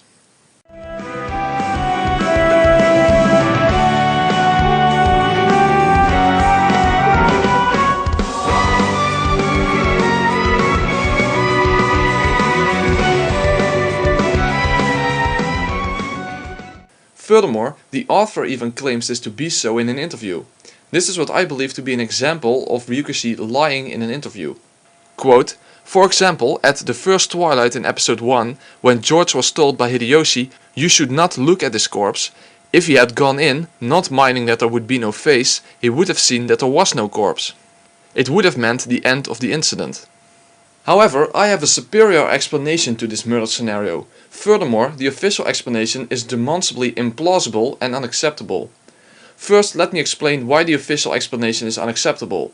I will counter the official explanation with 2 blue truths. 1. It is impossible for Shannon and Cannon to be the same individual. I proved this in chapter 1. There is not a shred of evidence that Hideyoshi is the culprit's accomplice. Any theory involving accomplices for whom there is no evidence that points to their involvement should never be accepted. So basically all I need to do is provide an alternative explanation and demonstrate that all factors that are required for that alternative explanation are in fact hinted at some part in the story, contrary to the official explanation that relies on an accomplice for whom there is no evidence. So this is what I believe happened that night. George and Rosa, and probably Nanjo as well, took everyone to the garden shed. Whether they were living or dead at this moment cannot be established. Rosa and George probably killed Goda, Kyrie, Rudolph and Kraus together and then tore their faces apart using garden tools. The plan then was to fake both Shannon's and Rosa's deaths using the fake death drugs. George had probably knocked Shannon unconscious using the fake death drug before they killed the rest, since I doubt he wanted her to even know that he was a murderer, since she may very well not have wanted to be with him anymore if she knew that. So George probably carried her to the garden shed and covered her head in fake blood, which would lead people to believe that she would be in the same state as Kyrie, Rudolph, Kraus and Goda. They also faked Rosa's wounds, and after closing the shutter, she would then take the fake death drug. In the morning, Dr. Nanjo would lie about Rosa being dead. That way she could later on carry out murders when everyone was believed to have an alibi. So the corpse that cannot return to Earth doesn't refer to a corpse that is merely believed to be there, but refers to a living person pretending to be a corpse. In other words, my blue truth concerning the first twilight is as follows. Rosa faked her death in the garden shed using a fake death drug. Her wounds were faked as well. Therefore she can be the culprit of the other twilights. And Dr. Nanjo lied about Rosa being dead. However, this alone cannot be the solution to the first twilight. I can already hear believers in the official explanation object to my solution. However, I'm not done yet. So let's use what I suspect those objections to be to further explain my solution. Objection number 1. Will's solution involves only one fake corpse. But in your solution, both Rosa's and Shannon's deaths were faked. So your solution contradicts Will's solution. Moreover, how do you account for Will saying that Beatrice would have been found out if George had walked into the garden shed? Doesn't that prove that Shannon's corpse was never there to begin with? Response: I can fully well explain this through my betrayal theory. Remember that I said that Rosa wanted everyone dead, while George wanted Shannon to survive and therefore would fake her death. But in this scenario, Rosa and Shannon were locked inside the garden shed for the entire night together. So the issue of it being a dangerous game right from the start is the fact that George left Shannon behind in a state of fake death when he locked the garden shed that night. So when the crime was discovered the next morning, he believed that Shannon was lying there, still unconscious. However, Rosa never intended to leave Shannon alive. So, in other words, blue truth. That night, after the shutter was locked and George left, and before Rosa used the fake death drug on herself, Rosa killed Shannon and smashed her face apart. Therefore, the next morning there indeed were 5 real corpses and 1 fake corpse inside the shed. If George would have walked into the garden shed, he would have noticed that Shannon now truly was dead and that Rosa had betrayed him. So, Shannon was really present in the garden shed and she truly was dead. Hideyoshi and Cannon did not lie about what they saw. Hideyoshi simply prevented his son from going into the shed to protect him from the trauma of having to look at Shannon's mutilated face. So what Will and Claire are referring to has nothing to do with Shannon being Cannon. They were referring to the fact that Shannon was really lying there dead, and if George had gone into the shed, Rosa's betrayal would have been discovered. That's what abandoning oneself to fate is about. Rosa took a tremendous risk by killing Shannon when this could easily have been discovered. An alternative way for Rosa to have killed Shannon would be that Rosa used the poison to mess with the fake death drug that George used on Shannon, meaning that instead of getting her in a state of fake death, George truly killed Shannon without even realizing it. However, I prefer the direct method of killing by Rosa, yet both are possible. But there are probably more objections to my theory, so let's move on to the second objection. Objection number 2. Rosa was lying in view of Battler and the others, so how could she have been playing dead? Response: I advise you to all reread the scene where the garden shed victims are discovered. Battler never even mentions Rosa's wounds ever in that scene, only that she is among the people lying there. But even though Battler talks about his parents' wounds in detail and then mentions Krause's wounds as well, he never even mentions Rosa's wounds, or even Goda's wounds for that matter. In the anime version, Dr. Nanjo is kneeled in front of Rosa performing an autopsy. This suggests that Battler never even had a good view of Rosa in the first place. The detective's authority only implies that when the detective actually examines a corpse, he would not mistake a living person for a dead person. But Battler never examined Rosa's corpse at all. It is not even shown that he had a good view of her in general, so invoking the detective's authority to claim that Rosa had to have been dead will not work. Saying that the detective would notice that someone is dead just at a glance is not what the objective perspective is about. The point is that if the detective specifically searches for something, like a person hiding in a room, he would at least find clues about it. Or if the detective examines a corpse up close, he would not be fooled into believing that person was merely pretending. But Battler doesn't examine Rosa's and Goda's corpse up close and doesn't specify their wounds. Therefore, both of them at least could have been faking their deaths. Now obviously I don't believe that Goda was faking his death, but the point is that Battler only confirmed with certainty that Kirei, Rudolph and Krause were dead. Rosa and Goda were merely visible to Battler, but not examined up closely. Therefore their deaths were not guaranteed through the detective's authority. After all, there are other instances that even the people believing in the official explanation accept, in which Battler is fooled by something that is in full view, but not discovered by Battler because he never examined it up close. In the boiler room scenario in this game, the official explanation would be that Cannon faked his death, including a fake wound on his chest.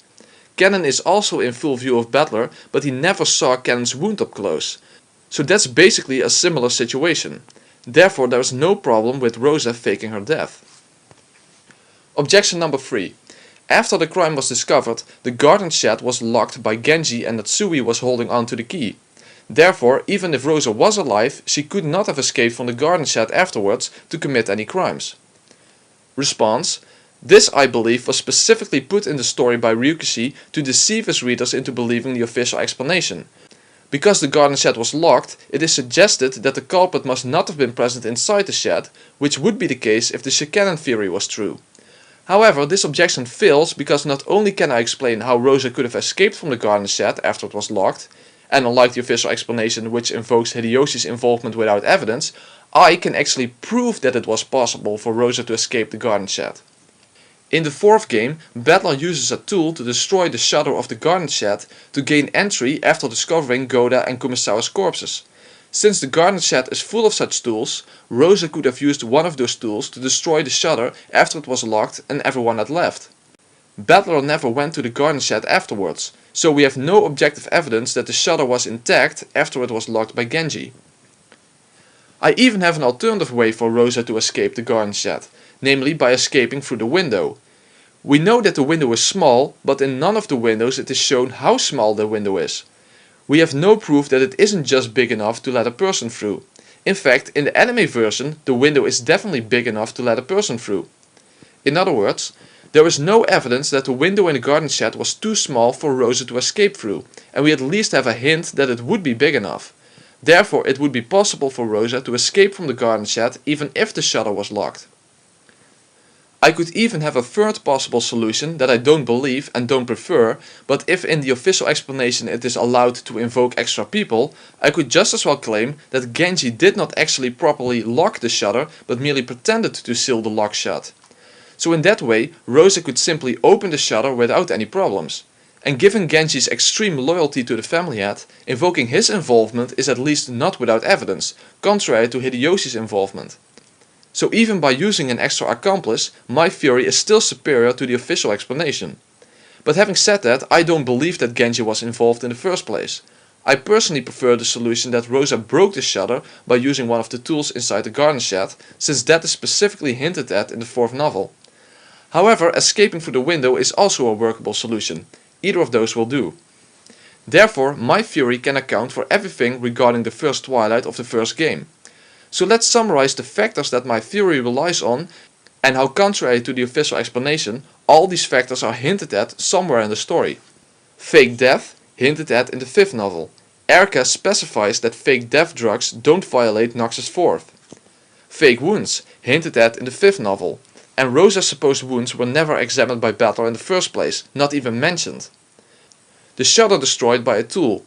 Battler also does this in the 4th novel. The garden shed is in fact the place where tools are stored. The alternative way to escape, namely by escaping through the window. Hinted at in the anime that the window is big enough for a person to escape through.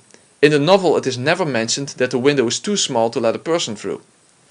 And my other alternative way to escape, Genji pretending to seal the lock on the shutter. Genji's extreme loyalty to the family head is hinted at in multiple novels. And the alternative way for Shannon to die, by poison, hinted at in the 4th novel regarding Maria's death, showing that the culprit has access to poison. So that takes care of the first Twilight.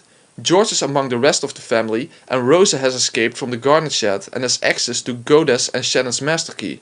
So now let's move on to the second Twilight.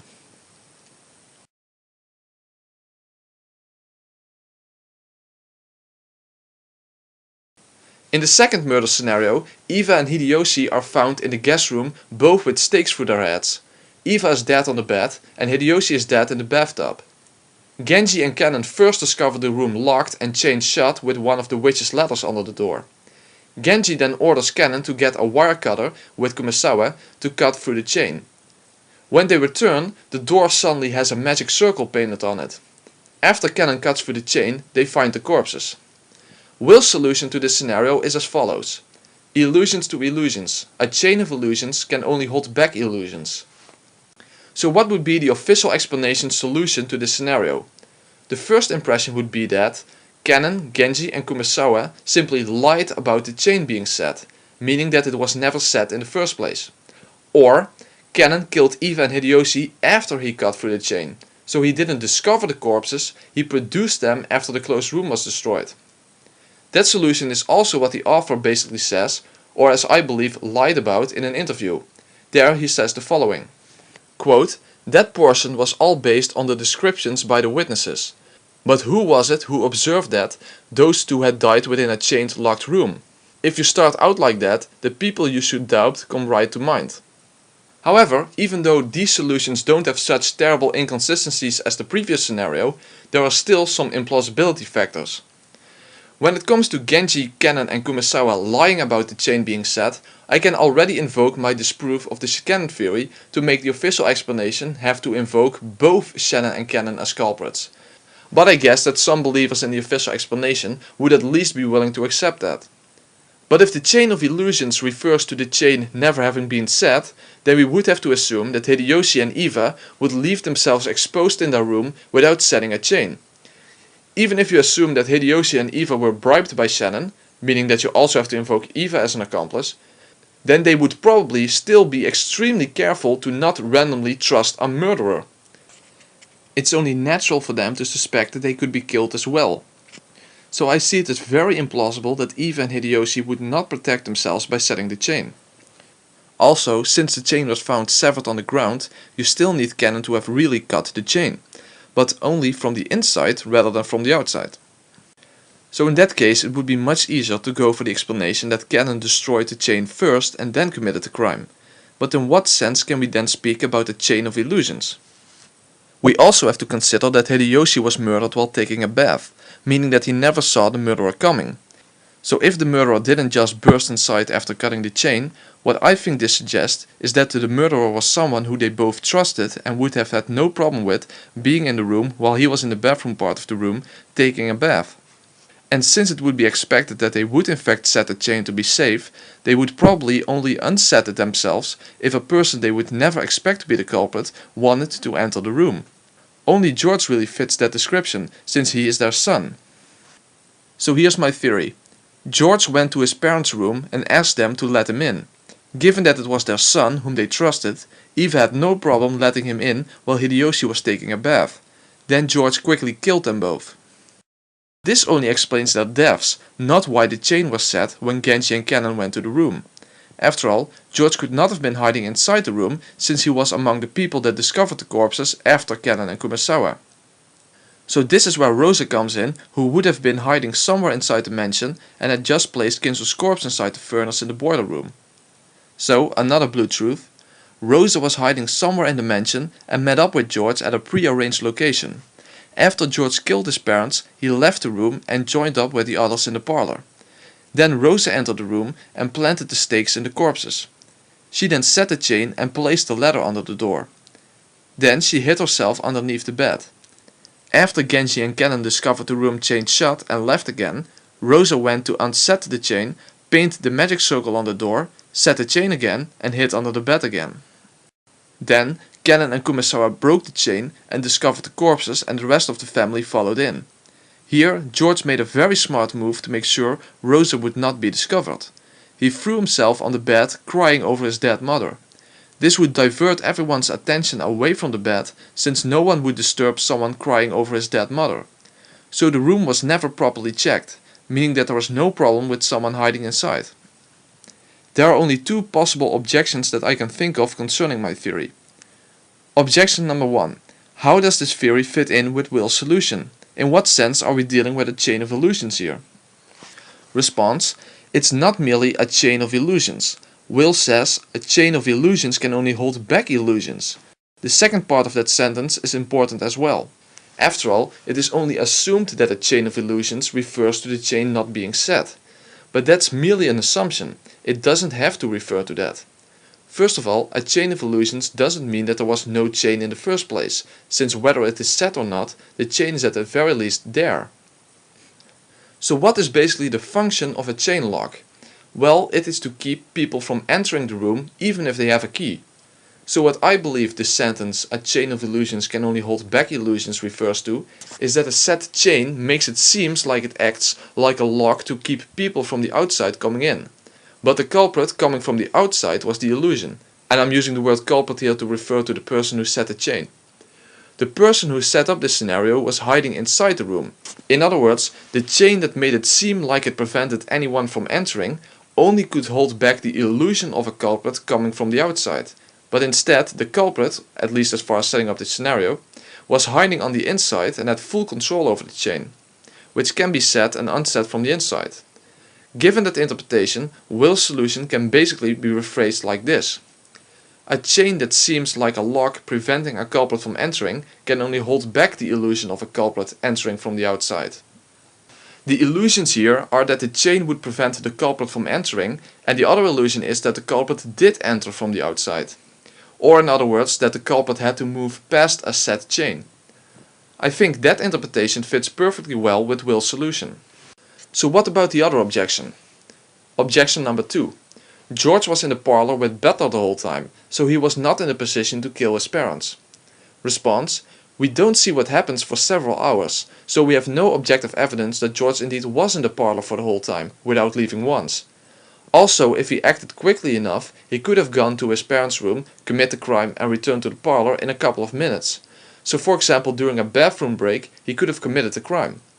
Since several hours had passed, it is not strange for George to have gone to the bathroom at least once.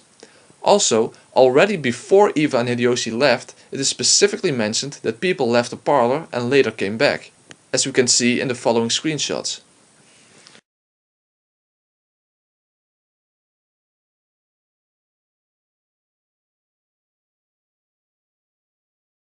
But even if you don't like that, then I can provide an alternative explanation in which George is not even involved in this murder scenario, namely as follows. Rosa was hiding inside the guest room from before Hideyoshi and Eva entered. When none of them were expecting anything, Rosa went out of hiding and killed them before they even realized what was going on. Then she hid herself again. This way the chain is not an issue at all anymore, since Rosa was inside the room the entire time. I still prefer my explanation that George killed his parents, but my alternative explanation works as well. And also fits just as well with my interpretation of Will's solution. In this case, my theories can account perfectly well for the second Twilight.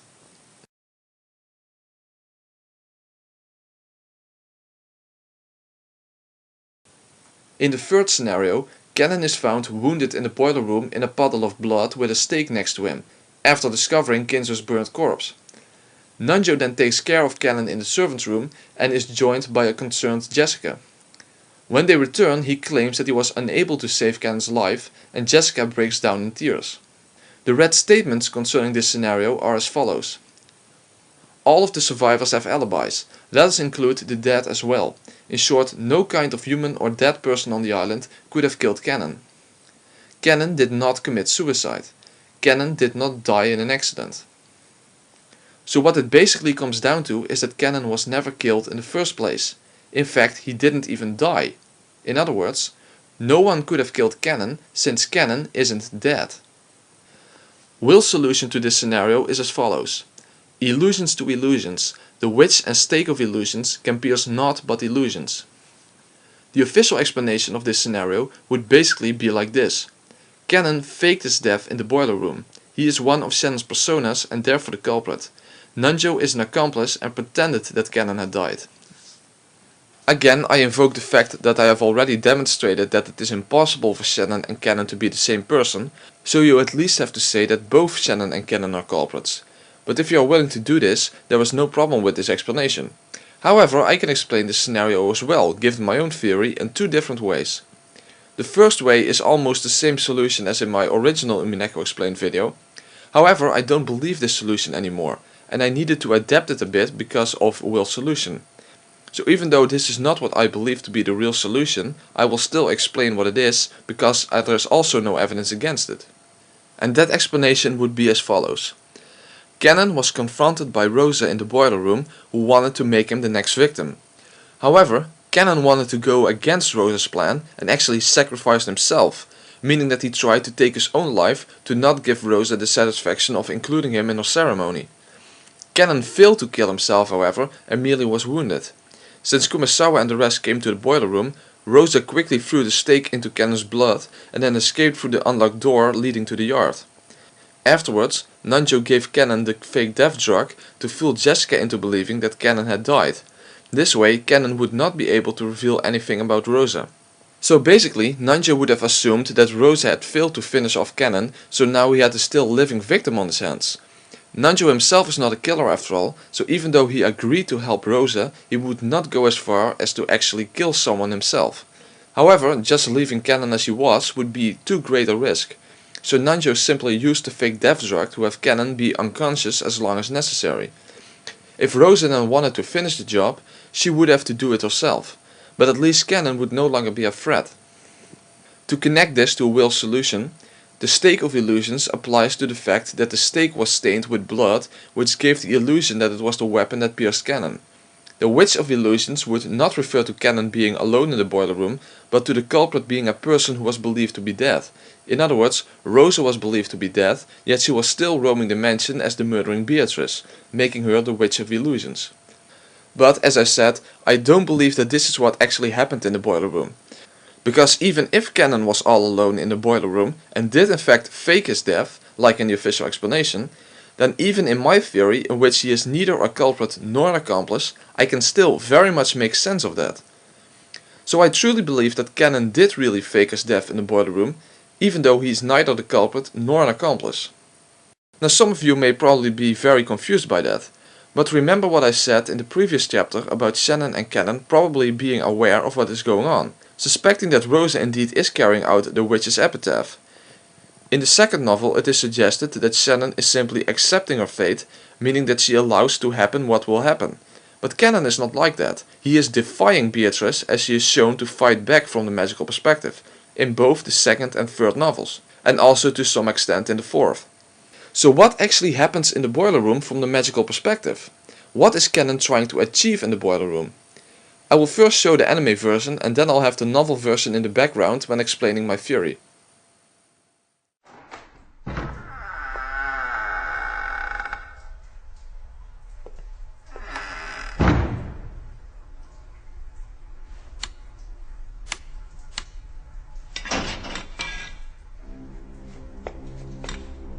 ルーレットは数字と赤黒にかけて配当を競い合う。だが赤黒のようなリスクの低い賭けは低い配当しか与えられない。逆に的中率の低い賭け方をして的中すれば高い配当が与えられる。親方様は天文学的に低い的中率にかけて的中することを奇跡と呼び、与えられる配当を魔法と呼んでいた。親方様とお前がどんな魔法を求めていたかは知らない。でもお前は忘れている。ルーレットには赤でも黒でもない目がある。そう、ゼロという目があるんだ。僕は一つだけ決めていた。もしシャノンが殺されて僕が生き残るようなことがあったなら、この身を投げ出してお前のルーレットを全て台無しにしてやろうと。僕はもう影じゃない。お前のルーレットのゼロなんだ。悪魔のルーレットはこれでおしまいだ。地獄にてさらに1000年、次の召喚者を待て。ベアトリーチェ。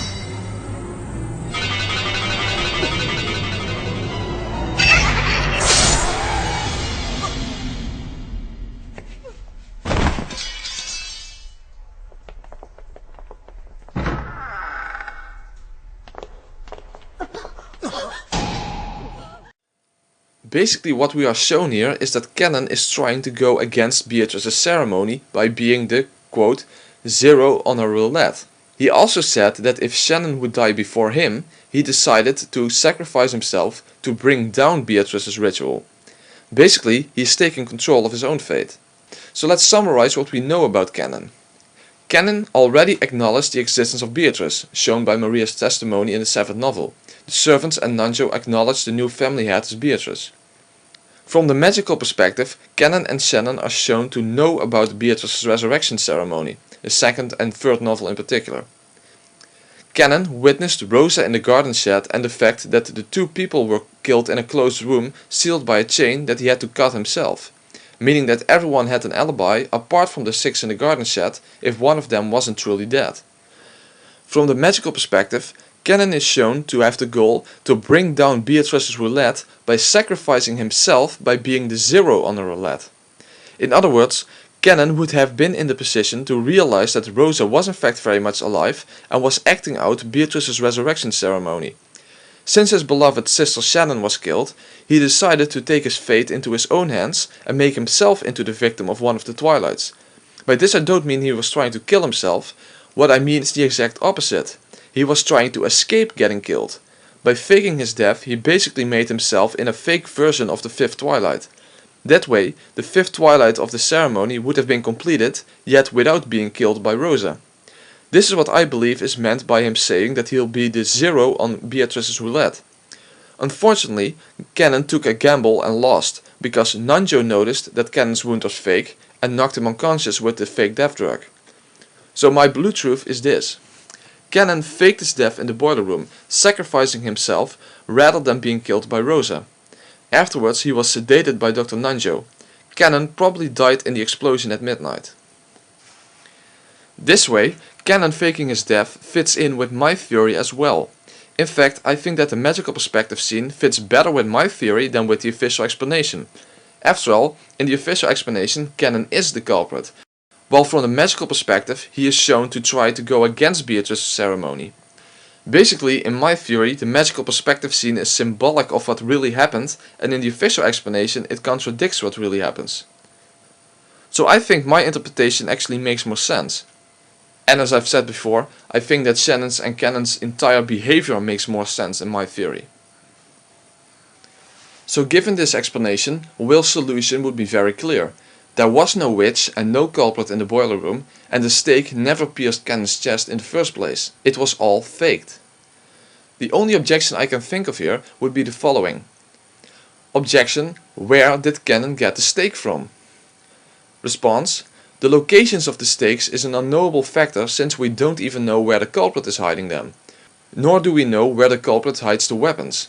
But we do know that the stakes are part of Kinzo's collection, and that Cannon served as Kinzo's personal servant for about a year, and for 2 more years after his death. So basically we don't know where the stakes are usually stored, or where they are throughout the duration of the games before being found in the victim's wounds. So I acknowledge that I simply have to assume that Cannon somehow got his hands on one of the stakes. This is a weak point in my theory indeed, but I don't think that it's a very severe one, since there are too many unknowable factors here. When it comes to Kinzo's burnt corpse, I believe that Rosa burnt his corpse before the second twilight. It takes a long time from the smell to go from the boiler room throughout the dimension, so it's no problem that it was only noticed after the second twilight.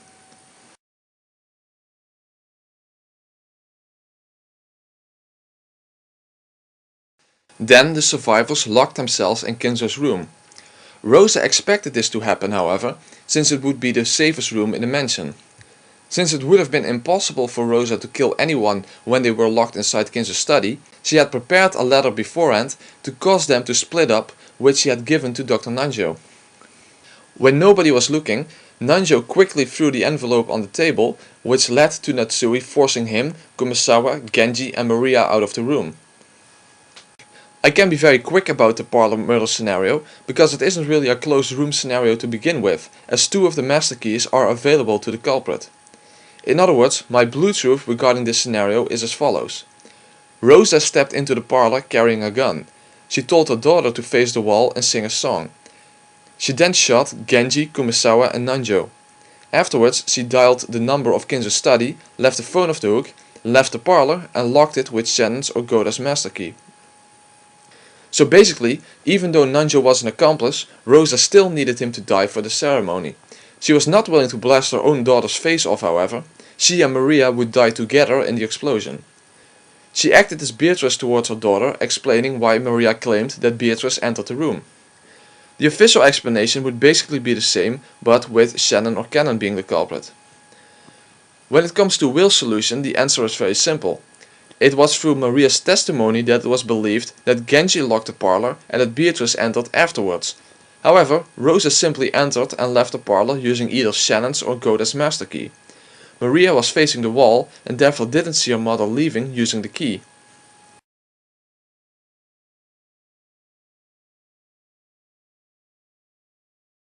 The final murder scenario of the first game is when Natsui is found dead with a bullet in her head. It is shown in red that this was a real shooting murder and not a suicide. The simplest solution is simply that Rosa was hiding somewhere near the parlor and shot Natsui, and the official explanation's version would be the same, but with Shannon or Cannon as the culprit. There is however a problem with one of the red statements here that might actually have to do with terminology. Namely the following: there are no unidentified corpses and all of the survivors have alibis. Here it says that all survivors have alibis, so that would seem to include anyone who had faked their deaths as well, whether it be Shannon or Cannon or Rosa. However, I myself and most other readers I know of tend to interpret the term all survivors to refer to Battler's group, In other words, Butler, George, Jessica and Maria. Or in other words, everyone who is believed to be alive. This is actually sort of suggested by the read concerning Cannon in the boiler room, because there Beatrice specifically mentions the dead as well as people who have alibis, which already should actually be clear because they were dead. So it could be that we are dealing with a problem of terminology here. However, if that's not the case, I do have an alternative explanation ready that at least is possible. Although I want to emphasize that I don't think that this is what really happens, but at least it solves the problem if the rat truly prevents anyone who is alive from being Natsui's murderer. So my alternative theory is like this. Cannon woke up after he had been sedated by Nanjo earlier. He got his hands on one of the guns and was going around the mansion trying to find Rosa to kill her. However, he bumped into Natsui, who assumed Cannon to be the culprit since she actually thought that he was dead and aimed her gun at him. Cannon and Natsui then shot each other, resulting in Natsui's instant death and Cannon bleeding to death. Because Cannon didn't die at the location where he was shot, the survivors never saw him, which made Natsui's death appear like a suicide. Again, I don't think this is really what happened, but at least it gets around to the problem of the rat. However, I suspect that the issue of the rat has to do with terminology, as I said before. But if it doesn't, I at least have an alternative explanation. Now you might wonder why I chose Cannon as Natsui's murderer instead of Rosa. Why not just claim that Natsui and Rosa killed each other? Well, the reason for that is because it seems like Rosa appears to the survivors wearing the Beatrice dress just before the bomb goes off. This doesn't happen in the anime version, but it does in the original novel. Just before the clock strikes 12, they see a female figure and Maria runs towards her saying that it is Beatrice. Then the bomb went off, killing anyone left alive. If I claimed that Rosa and Natsui killed each other, I could no longer account for Rosa appearing at the very end as Beatrice. But if Cannon and Natsui killed each other, then I can. Funny thing is that if this simultaneous murder explanation really is necessary, then Beatrice's appearance right before midnight becomes inexplicable from the perspective of the official explanation, unless you are willing to discard the Shannon theory part of it and have Shannon solely as Beatrice and that Cannon and Natsui killed each other right before the end. When it comes to the letter Natsui was reading not being next to her corpse, there can be multiple explanations. She could simply have put it in her pocket, threw it down somewhere out of sight, or there may never have been a letter to begin with and Maria was either lying or mistaken. Now there are some small issues left regarding the first game that I need to address. What about Rudolph's statement that he fears that he is going to be killed that night? Well, Rudolph is not being literal here. This statement only seems significant because he does in fact get murdered that night. However, as we know from the 8th novel, Rudolph was going to come clean to Kyrie that she really was Butler's biological mother after all. In fact, Rudolph makes this statement after saying that he wants to tell Butler and Kyrie something later that night. So what he was referring to is that Kyrie and Butler would get incredibly angry at him.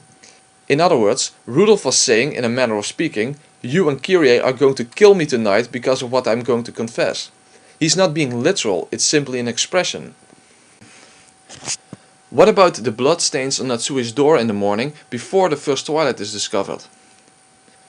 Well, Rosa planned to have Natsui as one of the victims of the first twilight. However, when she snuck into Natsui's room using Goda's or Shannon's master key, I assume Shannon's master key as George would probably have knocked her out with a fake death drug before the murders because he wouldn't want her to witness those murders. But when Rosa snuck in, she noticed the scorpion medal on the doorknob. And given the quote-unquote rules of magic, Beatrice would not be allowed to enter that room. So she chose another victim. Oh, and for believers in the official explanation who would object to Rosa sneaking into Natsui's room, this is actually what Ryukishi said in an interview regarding the bloodstains on Natsui's door. The only difference, of course, that he said that it was Shannon, obviously. What about the gold that Kraus shows to Natsui? Some people use the scene in which Kraus shows Natsui that he's in possession of one of the gold bars as evidence that they were accomplices in the first game. However, I don't see how you can make sense of the first game with Natsui and Kraus as accomplices, given that Kraus's face was torn apart in the first Twilight, which would rule out Natsui's cooperation. And of course the simple fact that their involvement isn't required in any way, shape or form. It's very well possible that Kraus is in possession of this gold bar in all of the games. I think it simply serves as a way to let the reader know early on in the story that the gold in fact really exists. After all, the scene doesn't suggest that Krause was given this gold bar by anyone in the first place, so I don't think this scene has more significance than showing that the gold is real. So that takes care of the first game. As you can see, I can explain the entire first game with Rosa and George as the culprits and only Nanjo as an accomplice. And my theory accounts much better for the howdunit of the first game than the official explanation does, in my opinion. Especially if you consider the impossibility of the Shikanon theory. Basically, the only weakness in my explanation was regarding how Cannon got his hands on one of the stakes. But that is not really a severe weakness, as it is not inexplicable. So now let's move on to the second game.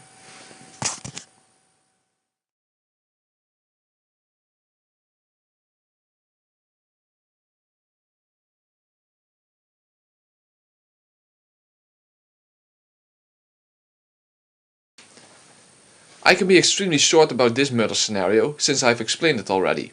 It is both Rosa who claims that the door is locked and who supposedly unlocks it. The servant simply assumed that it was locked, since it is always locked and the key was missing. Only Rosa actually tries to open the door and then claims that it was locked. She's the one who retrieved the chapel key from the envelope in Maria's handbag and then pretended to unlock the chapel door with it. Will's solution was, the gold truth locks the lock of illusions. This is what I explained before. Everyone believed that the door was locked due to Rosa's illusion, which therefore made it a gold truth. However, I think that Ryukishi was very clever with how he phrased Will's solution.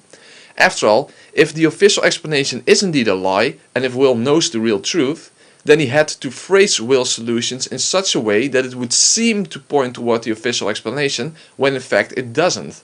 In other words, that a person who believed the official explanation would mistakenly see confirmation of the official explanation in Will's solutions.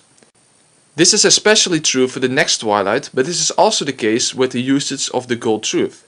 After all, as I explained before, you cannot get around Rosa being involved in the second game. So what would believers in the official explanation tend to assume? Probably that Shannon bribed Rosa with the gold in order to get her support. So when believers in the official explanation would see the term the gold truth appear in Will's solutions for the second and fourth game, they would probably believe that it referred to accomplices having been bribed with the gold. Especially after reading Umineko Our Confession, in which Krause and Natsui are made into accomplices this way. But Will's solution to the second Twilight of the second game is especially phrased in such a way that it would seem to imply the Shikanon theory. So let's move on to the second Twilight.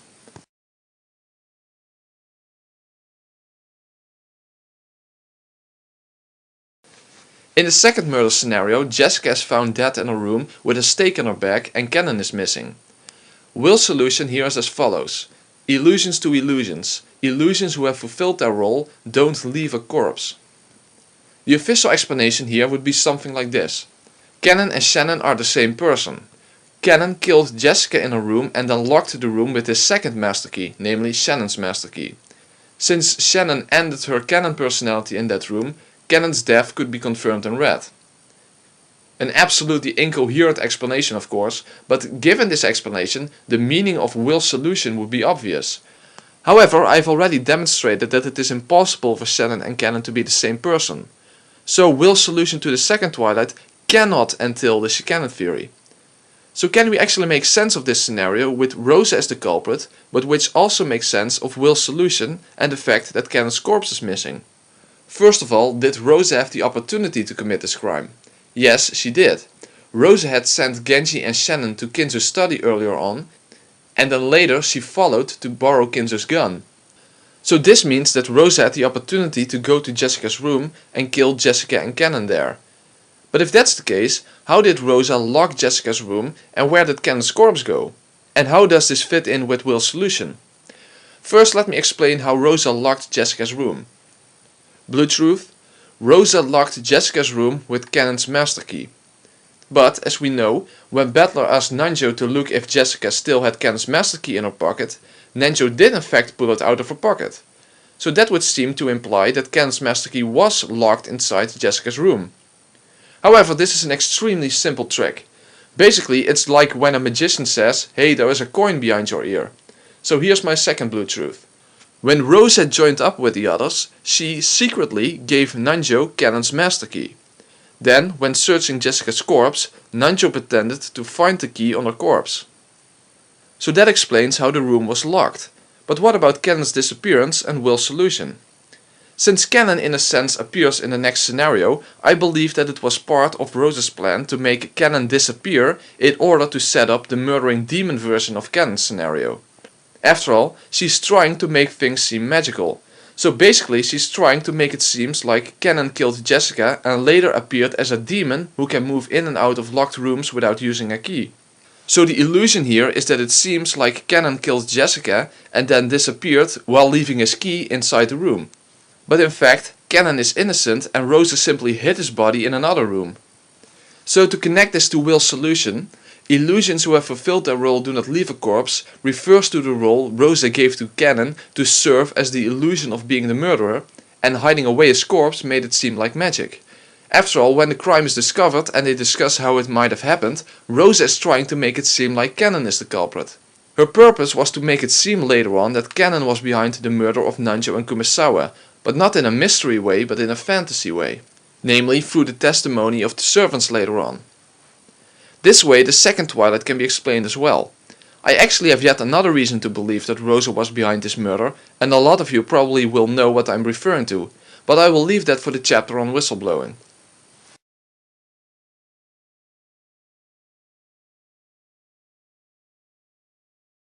This murder scenario is actually the most difficult to explain in detail because there are no hints about what actually happened in the servants' room. Will's solutions don't even include this scenario. So what actually happened here cannot be proven and there are multiple possible versions available. So I will simply give an example of what could have happened. The only thing that I am certain of is the following. The servants were forced to lie about what happened in the servants' room. First of all, there is no good reason to believe that Nanjo and Kumasawa were actually killed inside the servants' room. So let me give a possible version of what could have happened. First of all, Rosa made sure that all the servants went to the kitchen. Then she took Nanjo to the side and had a short conversation with him at enough distance from Battler that he couldn't hear what they were talking about, as we can see in the following clip.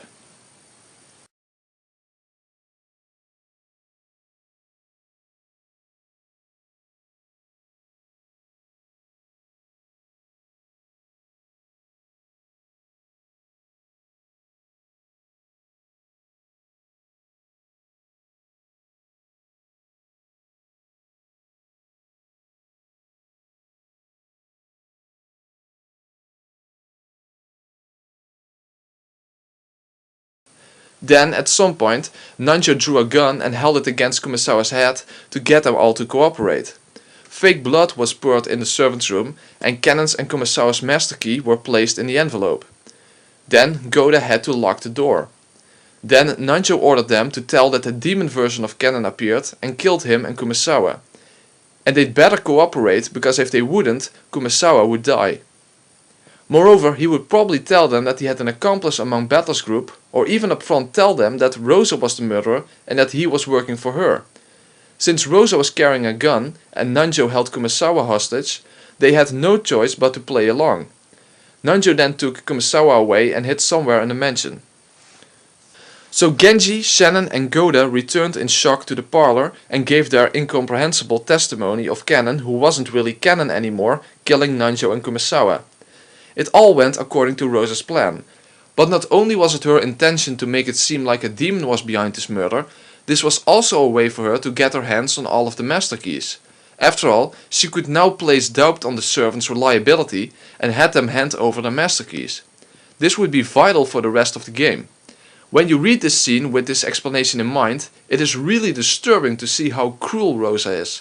And after she collected all 5 master keys, George went with the servants and Rosa, Maria and Battler returned to the parlor. So from this point onwards, George takes control of the murder scenarios. He is now supposed to create a perfect closed room with 3 corpses inside it, at least to make it seem that way. So he takes Goda and Shannon to Natsui's room. Problem is, at this point he has no option but to reveal his involvement to Shannon and hope that he could convince her of his purpose and fake their deaths together so that they could later escape the island. Unfortunately, things don't go as he planned.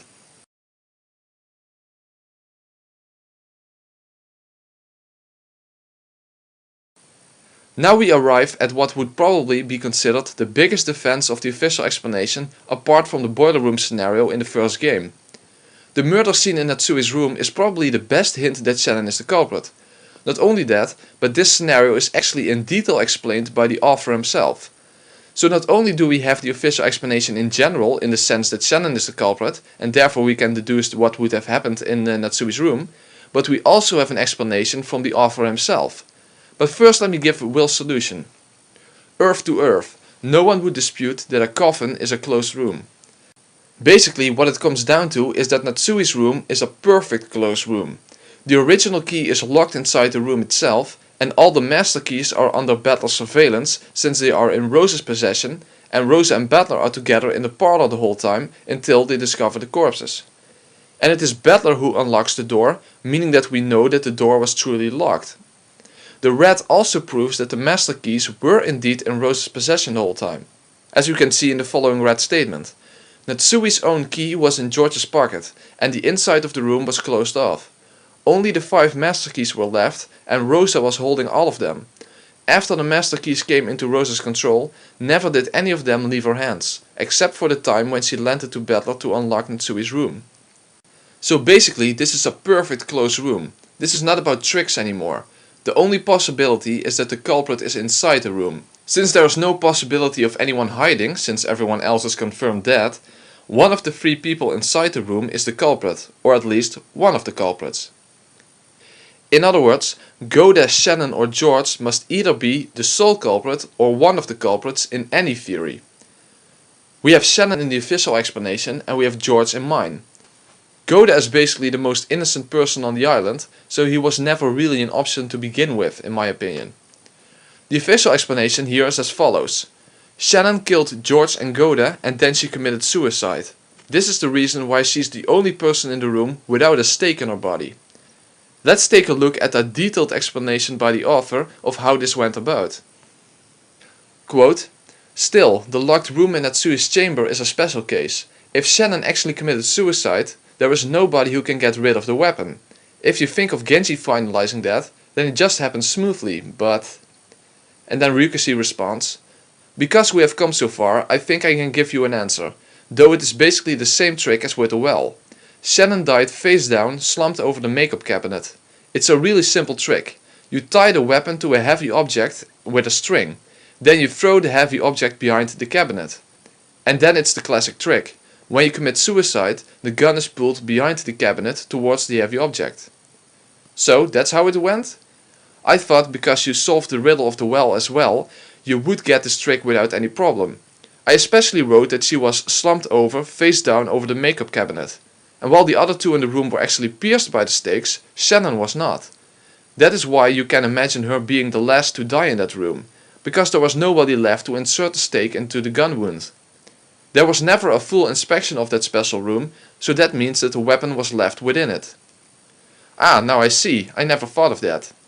And during episode 4, the same trick was used to drop the weapon into the well in the end.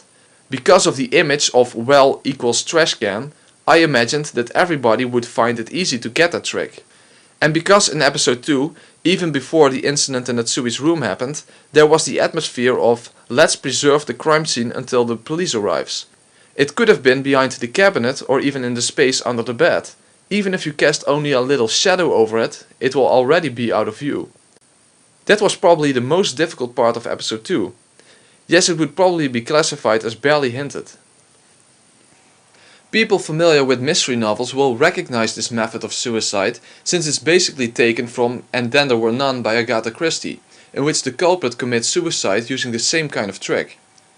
People who haven't heard of this explanation by the author before might notice that something is not right here. There's a discrepancy. But for the moment I will not challenge the official explanation here and merely focus on an alternative explanation. I will come back to the official explanation of this scenario in the chapter on whistleblowing. But for now, is Shannon's suicide the only possible explanation here? Or can it be explained with my theory as well? And yes, I can. In fact, I can think of 2 possible explanations. First I will give the one that I don't actually believe is true, but which at the very least is possible, so therefore it deserves to be included. Although I think it's less plausible than my primary solution. So here's that alternative possibility. First of all, Goda died first in the room. I guess that would be the case in both my two explanations and in the official explanation, since Goda died in the door opening. So it's all about Shannon and George. One thing that we need to take into account is the following. It is specifically stated that Natsui's room was a terrible mess with stuff all over the place. This could arbitrarily have been set up by the culprit, but to me it indicates that a struggle went on. Two people had been fighting inside that room and both died either as a result of that fight or through another method, like Shannon committing suicide like in the official explanation. So here is a possibility that I don't believe but could have happened. Shannon and George killed each other. In other words, it was a simultaneous murder. Now I do believe that George and Shannon had a struggle in Natsui's room in both my explanations, but what I'm suggesting here is that the stakes themselves were the actual murder weapons. During the struggle, Shannon took one of the stakes George had with him and stabbed it into George's stomach. George then in a rage took the other stake and jammed it as hard as he could in Shannon's skull. Given the fact that it's almost not humanly possible to jab a stake in someone's skull as deep as they were like in the second twilight of the first game, meaning that the stakes were jammed into bullet wounds, in this instance the stake only penetrated Shannon's frontal lobe, which resulted in immediate death, but the stake did not go deep enough to remain stuck in Shannon's skull and therefore fell out after she hit the cabinet, resulting in the stake lying next to her in a puddle of blood rather than being stuck inside her head. George, however, was lethally wounded as well and dropped onto the floor. Feeling completely defeated over his inability to convince Shannon to join him in their new future and being forced to kill her, George accepted his fate and bled to death. I don't think it can be denied that this is a possible explanation to this murder scenario. However, I don't think this is what actually happened.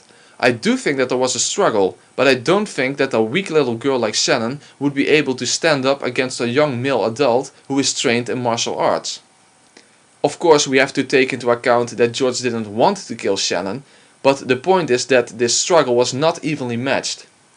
But I do think that George was forced to kill Shannon. After all, in other games, Shannon would not have known about George's plan and especially not about him being a murderer. But in this game, there would have been no way around of revealing that fact to Shannon, and instead of tricking her into believing that they survived some accident or whatever excuse George would have come up with, he had to come clean and convince her of completing his plan and fake both of their deaths and escape the island later on. However, Shannon wouldn't be convinced, especially after George killed Goda in front of her. So a struggle was the result, in which George, in a fit of rage, stabbed Shannon in the head with the stake and pushed her against the cabinet. Shannon fell face down on top of the cabinet with a stake next to her. So George's plan had failed and the woman he loved was dead by his own hand. However, he was at the point of no return. He could either kill himself or go on living without Shannon, but at least with a lot of money. Given his personality and his determination, he chose the second option. So even though he planned to fake both his and Shannon's deaths, he now had no choice but to merely fake his own. So George put something underneath his clothes to jam the stake into, so that it would look like the stake was inside his body. He could have used a piece of wood or some rolled up cloth or whatever. After all, faking such a wound would be pretty easy. Now some people may object to George faking such a wound, but if you accept the gun trick of the official explanation, which Ryukishi admits was barely hinted at, then there would be no reason why my trick would not be allowed. At least faking wounds is hinted at and even necessitated in other parts of the story. But even better, you do not even have the option to object to George having the stake in his body by his own doing. People who have paid attention would know why that is, but I will come back to this in the chapter on whistleblowing. But there is still something missing in my explanation, namely Will's solution. Will's solution suggests that everyone truly was dead in Natsui's room, and I suggested that George faked his death. But here is where my betrayal theory comes into play, and the fact that Rosa doesn't want to leave anyone alive. So my blue theory is as follows. George killed Goda and Shannon in Natsui's room and then used the fake death drug to fake his death. However, Rosa had poisoned the fake death drug, resulting in George unknowingly killing himself. But wouldn't the poison leave traces behind like it did on Maria in the fourth novel? Well, that's the reason why when Battler, Maria and Rosa entered the room and Battler confirmed both Goda's and Shannon's deaths, Rosa prevented him from investigating any further.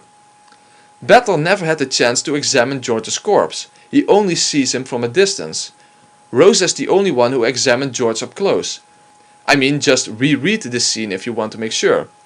Therefore, whatever hints there would have been of a fake stake wound or little traces of foam on George's mouth from the poison would not have been seen by Battler. So by preventing Battler from examining George, this closed room murder became complete. Okay, here is a last minute addendum I wanted to add after I had already finished the video, but I was informed by another viewer that it was actually even possible for Rosa to kill George and Shannon and Goda in Natsui's room. Because when Genji went to inform Rosa that he had found Kumasawa and Nanjo's corpses, his knocking on the door actually woke up Battler, who had been taking a nap in the sofa. Rosa could even have snuck sleeping pills or something into Battler's food, since they had been eating food that they took with them to the parlor. So if Battler was asleep, it would have been possible for Rosa to sneak out of the parlor, kill everyone and return again. And since she was holding all of the master keys, it's easy to explain Natsui's closed room.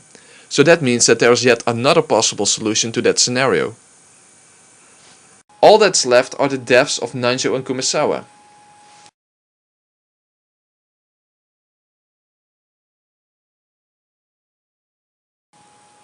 Even though Dr. Nanjo and Kumasawa are the 7th and 8th Twilights, I believe that this murder scenario occurred before the murder scenario in Natsui's room, which would also be the case in the official explanation, by the way. There is no trick to this scenario. George simply sliced their necks open by using some blade like a large kitchen knife or something. Dr. Nanjo believed that only Kumasawa would be killed, but George didn't want to leave Nanjo behind as a witness and killed him as well. Basically, that's all there is to it. I already explained the rest of the second game in the previous chapters, so let's move on to the third game.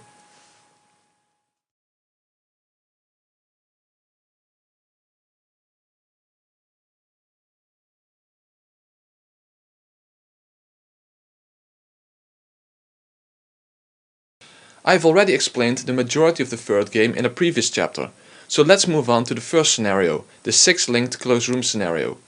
Before I begin with my explanation of this scenario, I first want to say that I don't see any reasonable way that this scenario can be explained given the official explanation. As I explained way back in chapter 1, the red statement concerning the deaths of the 6 people both proves that Shannon and Cannon are separate people and that there are 6 dead bodies. So no room for wordplay around personalities or stuff like that. The 6 people have to be truly dead no matter what wordplay. In Umineko Our Confession there is a similar closed room chain made in which Shannon commits suicide in the chapel using the same trick as how she supposedly killed herself in Natsui's room. However, that trick cannot be used to explain away the closed room chain in the third novel, since there is the red that none of the 6 committed suicide.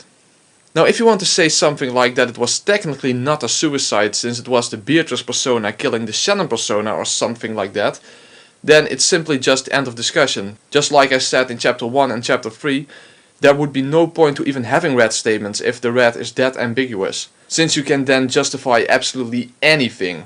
I mean, you could even make the boat captain a culprit or an accomplice that way. Furthermore, what is the logic behind such a solution to this scenario anyway? In Umineko Our Confession, it is the final murder scenario, so that at least makes sense that the culprit would commit suicide. But this is merely the first Twilight. I guess what believers in the official explanation would want to say is that Shannon simply played dead and that this is allowed by the red, since it revolves around death of one of her personalities, whatever that's supposed to mean in the first place. But as I said before, the red simply doesn't allow for such an interpretation. So I guess that the only thing you could say is that Shannon was indeed playing dead, but that she was discovered and then killed by the family members. But I don't really see how such an explanation would help you explaining the rest of the game. Shannon would still be dead and therefore cannot be the culprit of the rest of the game. You could suppose that Eva is the culprit for the rest of the game, but then you cannot explain the murder on Dr. Nanjo. Basically, you are making an incoherent mess of the third game this way. So can I do better and explain it with Rosa, George and Nanjo? And yes, I can. Again, I have 2 possible solutions to the first scenario, but let's take a look at Will's solution first. Illusions to illusions. In a closed room ring, the beginning and the end overlap. People believing in the official explanation would see this as a confirmation of the Shikanon theory, namely that Shannon and Cannon who are in the first and the last room are in fact the same person. Ryukishi even alludes to this in the interview. Quote, "That's true. I despaired about the mystery of the linked closed rooms until the very end. Will said that the end and the beginning overlap, but..." And Ryukishi responds, "It's a metaphor, so even the people who understood the hint seem to have done so only barely, because I wrote it that way to distract people who did not understand. I won't explain it further now." However, in this particular place in the interview, I don't think that Ryukishi is lying at all. After all, he doesn't in the end actually confirm the Shikanen theory, even though people who believe in the Shikanen theory would probably interpret what Ryukishi says here as confirming the Shikanen theory. But in fact, Ryukishi is actually very ambiguous here. Also, Kia is actually wrong about what Will says. Will doesn't say that the end and the beginning overlap in this scenario. He said that in a closed room ring, the end and the beginning overlap, which is always the case in a circle. But that, I believe, is exactly the point and the solution to this scenario. That's the illusion. The illusion is that we are dealing with a closed room ring, while in fact we are not. In a closed room ring, the end and the beginning overlap. But in this scenario, the end and the beginning merely seem to overlap, while in actuality they don't. This scenario is not a ring, but a line. In other words, this scenario was already solved by Butler at the end of the 4th novel. Quote, "After the murder of each person in their respective rooms, the culprit created a linked closed room. But the culprit just couldn't return the key for the last room to the inside of that closed room, no matter what they did. But they were able to return it. The first person to discover a corpse just had to pretend to find the key and show that they pulled it from the pocket of one of the corpses." So the answer to this scenario was already given in the 4th novel. Rosa herself was not involved in this scenario since she was keeping the rest of the family members in the dining hall for the night. After all, the family began to focus on solving the epitaph after Rosa confirmed that Beatrice indeed existed, at least the Kuadorian Beatrice. But George and Nanjo did have the opportunity. So it was George who killed all servants apart from Shannon, and Rosa had given him the location of Kinzo's corpse, which he then burned in the boiler room. Nanjo probably helped him carry the corpses since it would be quite a pain to set up this scenario. Then George gave Nanjo Shannon's master key, making it a closed room line instead of a circle, and then when Shannon was discovered, Nanjo was the one who said that no one should touch her and examined her body. And just like in Jessica's room in the 2nd game, he placed the final master key on her body. Whoever then found her master key would have assumed that it had been there from before they broke into the room, given the illusion of a closed room ring. That is what Will meant by his solution. In a closed room ring, the end and the beginning overlap, like in a circle. But that's exactly what the illusion was. But then we should wonder why Shannon died. After all, George would have faked Shannon's death instead of killing her, but the red proves that Shannon was dead. Well, before I can go into that, we first need to consider another red statement, namely the following. Quote, "All of them had wounds resembling gunshot wounds which became fatal." Now in the comment section of my original Umineko Explained video, somebody told me that I read this sentence the wrong way, because I took this sentence to mean that all of the victims had fatal gunshot wounds. But he said that it means that the victims had wounds which resembled fatal gunshot wounds, in which case those wounds were not what killed them. But regardless, I can explain this scenario in both cases. Since I'm not sure which of the two is supposed to be the right reading, I will give two explanations.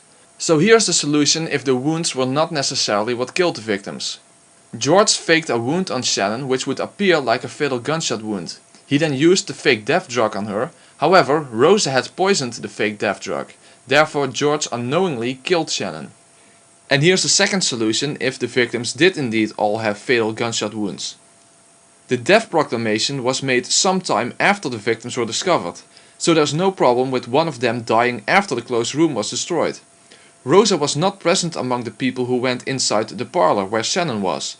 That means that all she had to do was to enter the parlor herself after the rest left and shoot Shannon.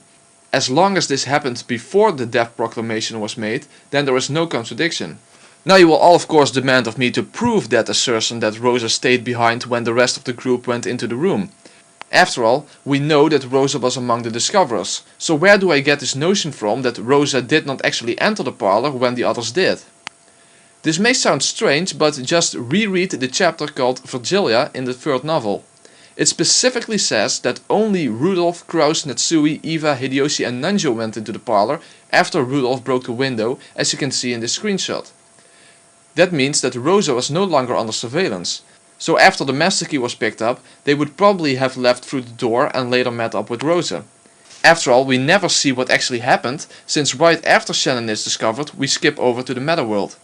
So there is no problem in saying that Rosa went through the broken window after the rest left through the door. And once Rosa was inside, she took a gun she was hiding on her body or even somewhere in the room and shot and killed Shannon. Then she met up with the rest again. Now you may possibly object that Rosa could not have shot Shannon without anyone else hearing it. But according to Umineko our confession, the rifle can be muffled so that it makes hardly any sound at all. This is specified in the scene where Beatrice shoots Kumasawa in her leg to put the stake into the wound. Also, the rat only says that it's a wound resembling a gunshot wound, so Rosa didn't necessarily have to use a gun. So it doesn't matter how the rat about the wounds is interpreted. In both cases I can account for Shannon's death, even though George intended to fake her death. Either he unknowingly poisoned her, or Rosa killed her after the closed room was destroyed. The only thing that I find strange is how the rat is phrased just before Battler gives a solution, since it seems to suggest that all the keys were locked up inside the closed rooms, as you can see in this screenshot. But I think we have another problem with terminology here, just like with the rat concerning the survivors in Natsui's murder in the first game. After all, Battler gives his blue truth that one of the keys was planted on one of the corpses directly in response to Beatrice's red truth. So apparently the rat should not be read to make a proclamation that all keys were locked inside the rooms, but as a conclusion based on that they were found inside the envelopes and on the bodies of the servants. So this rat might have been translated in a bit of an awkward way. Because if the rat really was there to prove that all keys were inside the locked rooms, then it doesn't make sense that Battler actually responds to that rat truth by claiming that one of the keys was planted on one of the corpses. So I think that it's very likely that we are dealing with some sort of mistranslation or awkward kind of phrasing or something like that. But I don't want people to go complaining that I said that the rat should be taken at face value and not be worked around in order to fit your theory. Even though that's not really what we're dealing with here, since we have a pretty good reason to suspect mistranslation or some problem with terminology. But anyway, I will give a third solution in which all keys indeed were locked inside the rooms. Namely the following theory. George either tricked Shannon into believing that they were pulling a prank or convinced her of his goal. He then faked her wound and had Shannon lock the room from the inside and take the fake death drug herself. Then she died either because the fake death drug was poisoned or because Rosa shot her after the closed room was destroyed. Now I don't think that this theory is actually necessary, because I do think that it's a problem with how the rat was phrased, exactly because Battler made this theory in direct response to it. But by including this last solution, my position is safe regardless of how the rat is interpreted. And believers in the official explanation are hardly in a position to object to this last solution, since the closed room ring in Umineko our confession was set up by convincing the servants that they were pulling a prank as well. So that takes care of the first scenario.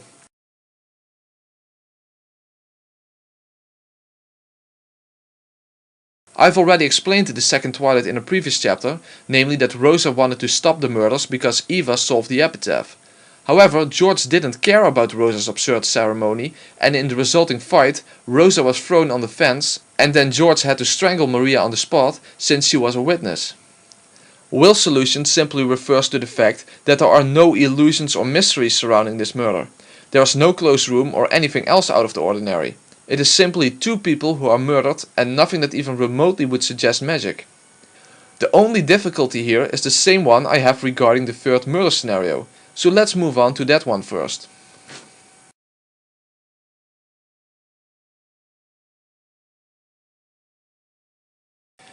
The third murder scenario is when Hideyoshi, Kyrie and Rudolph are killed in the entrance hall of the mansion. You already know what my view is regarding the notion of Shannon still being alive despite the rat. We already know that to be impossible, but it is what many people believe, and it even seems to be what Kia, the guy who interviews Ryukishi, believes. But also a lot of people believe that Eva was behind this murder and the previous one on Rosa as well. However, I see no reason to believe that, especially if you consider that the stakes were used on the corpses. Why would Eva stick a stake in her own husband's body even if you suppose that he was killed by Kyrie, for example, and Eva then killed Kyrie and Rudolph? Neither do I think that Eva killing Rosa and Maria makes sense. I mean, why would she do that? I don't think that Eva would kill for the gold. Nor would the Rose Garden scenario follow logically from Eva wanting Rosa dead, given that no weapons were used. So sure, it's possible that Eva committed these crimes, but it doesn't really make that much sense, and it's also not required. Anyway, it is actually true that Eva was probably not in her room since Hideyoshi had been smoking in that same room. But Eva's absence can be explained in other ways than going to Rosa to kill her. Remember that if Rosa is indeed Beatrice, then Eva would now know the truth behind what has been going on the island. So given all the new information she now had, like knowing that Kinzo truly was dead for 2 years already and such, I think Eva slipped out of the room to make certain preparations. After all, she discovered the gold and now she must find a way to get it off the island. And especially to make the rest of the family accept this. But also, Eva would know that she could still be in danger, because even though Rosa had come clean to her, Eva would also know that Rosa herself wasn't the one who killed the servants. After all, Rosa was with Eva the whole night in the dining hall. So just because she could have killed Rosa and Maria, it doesn't mean that she actually did it. I think that Eva slipped out of her room for different reasons and would have been extremely surprised when Rosa and Maria were brought in dead. In fact, this would have been a disaster for her, since Rosa was the one who could confirm that Eva really discovered the gold. But anyway, even though it was possible for Eva to not be in her room, that still doesn't prove in the end that she indeed did leave her room, or at least not that she had left the guest house. After all, given that Eva was sick, she could have spent a long time in the bathroom, and Hideyoshi might have used that opportunity to take a smoke. Now it is probably true that Kyrie believed that Eva had left her room because of the cigarette and therefore proposed that she, Rudolph and Hideyoshi would go to the mansion for food. But that doesn't mean that Kyrie was correct in her deduction. So what I'm trying to say here is that all this stuff around Eva during Rosa's murder and the murder in the entrance hall is extremely ambiguous and even unknowable. My point is that we can only speculate about what Eva was doing at that time, but we simply have no concrete evidence to base any theory regarding Eva's actual whereabouts on. But in any case, even if you want to believe that Eva was behind these murders, then it's not somehow the case that this is compatible with the official explanation and incompatible with my theory. I think it's simply somewhat out of place regardless of what you believe. All I'm saying is that there are simply too many unknowable factors here for us to draw reliable conclusions upon.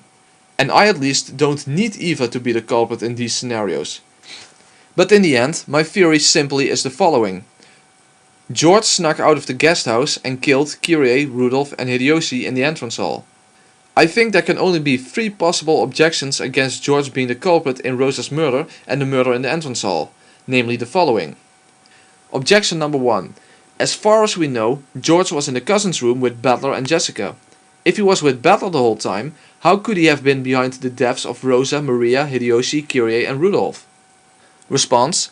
I think this is a fair objection, but just like in the case of Natsui's room being locked before the phone call in the 5th novel, it's an unprovable objection. After all, we don't really see what happens in the cousins' room much, so we don't know if George was under the constant surveillance of Butler. Also, consider that it's not that strange for George to ask to be left alone for a moment, since he had lost Shannon. In fact, he does so before he escapes out of the window of the guest house later on in the game. Also, Butler mentions at one point that they were all taking a nap in the cousins' room. Also, George could have said that he went to his parents' room.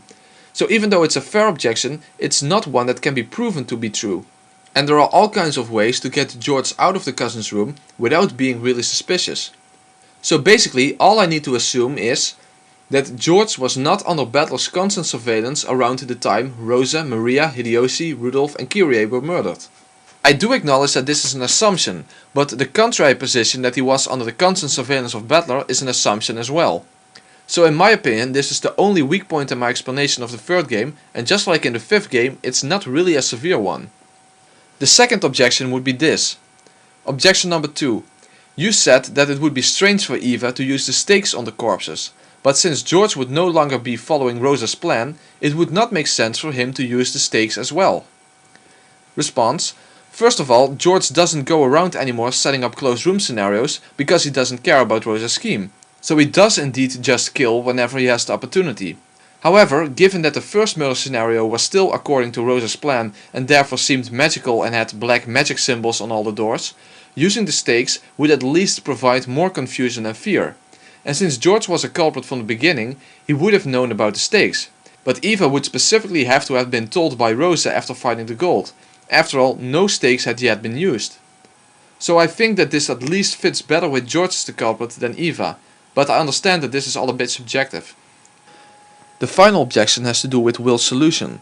Some people may interpret this to affirm that Eva was the culprit, since it implies that we should take these scenarios at face value. However, I think that's a very shallow approach.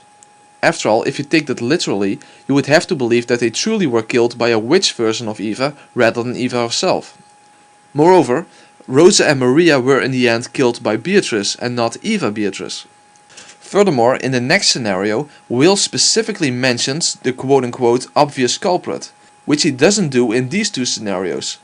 So why wouldn't the solution to the next scenario also be no falsehoods in the final moments as told, if all three scenarios have Eva as the culprit? What I get from Will's solution is that there are simply no tricks behind these murders. There are no closed rooms or anything else suspicious. There are simply people found dead and that's it. I think that's all what Will is referring to. It has nothing to do with who the culprit is.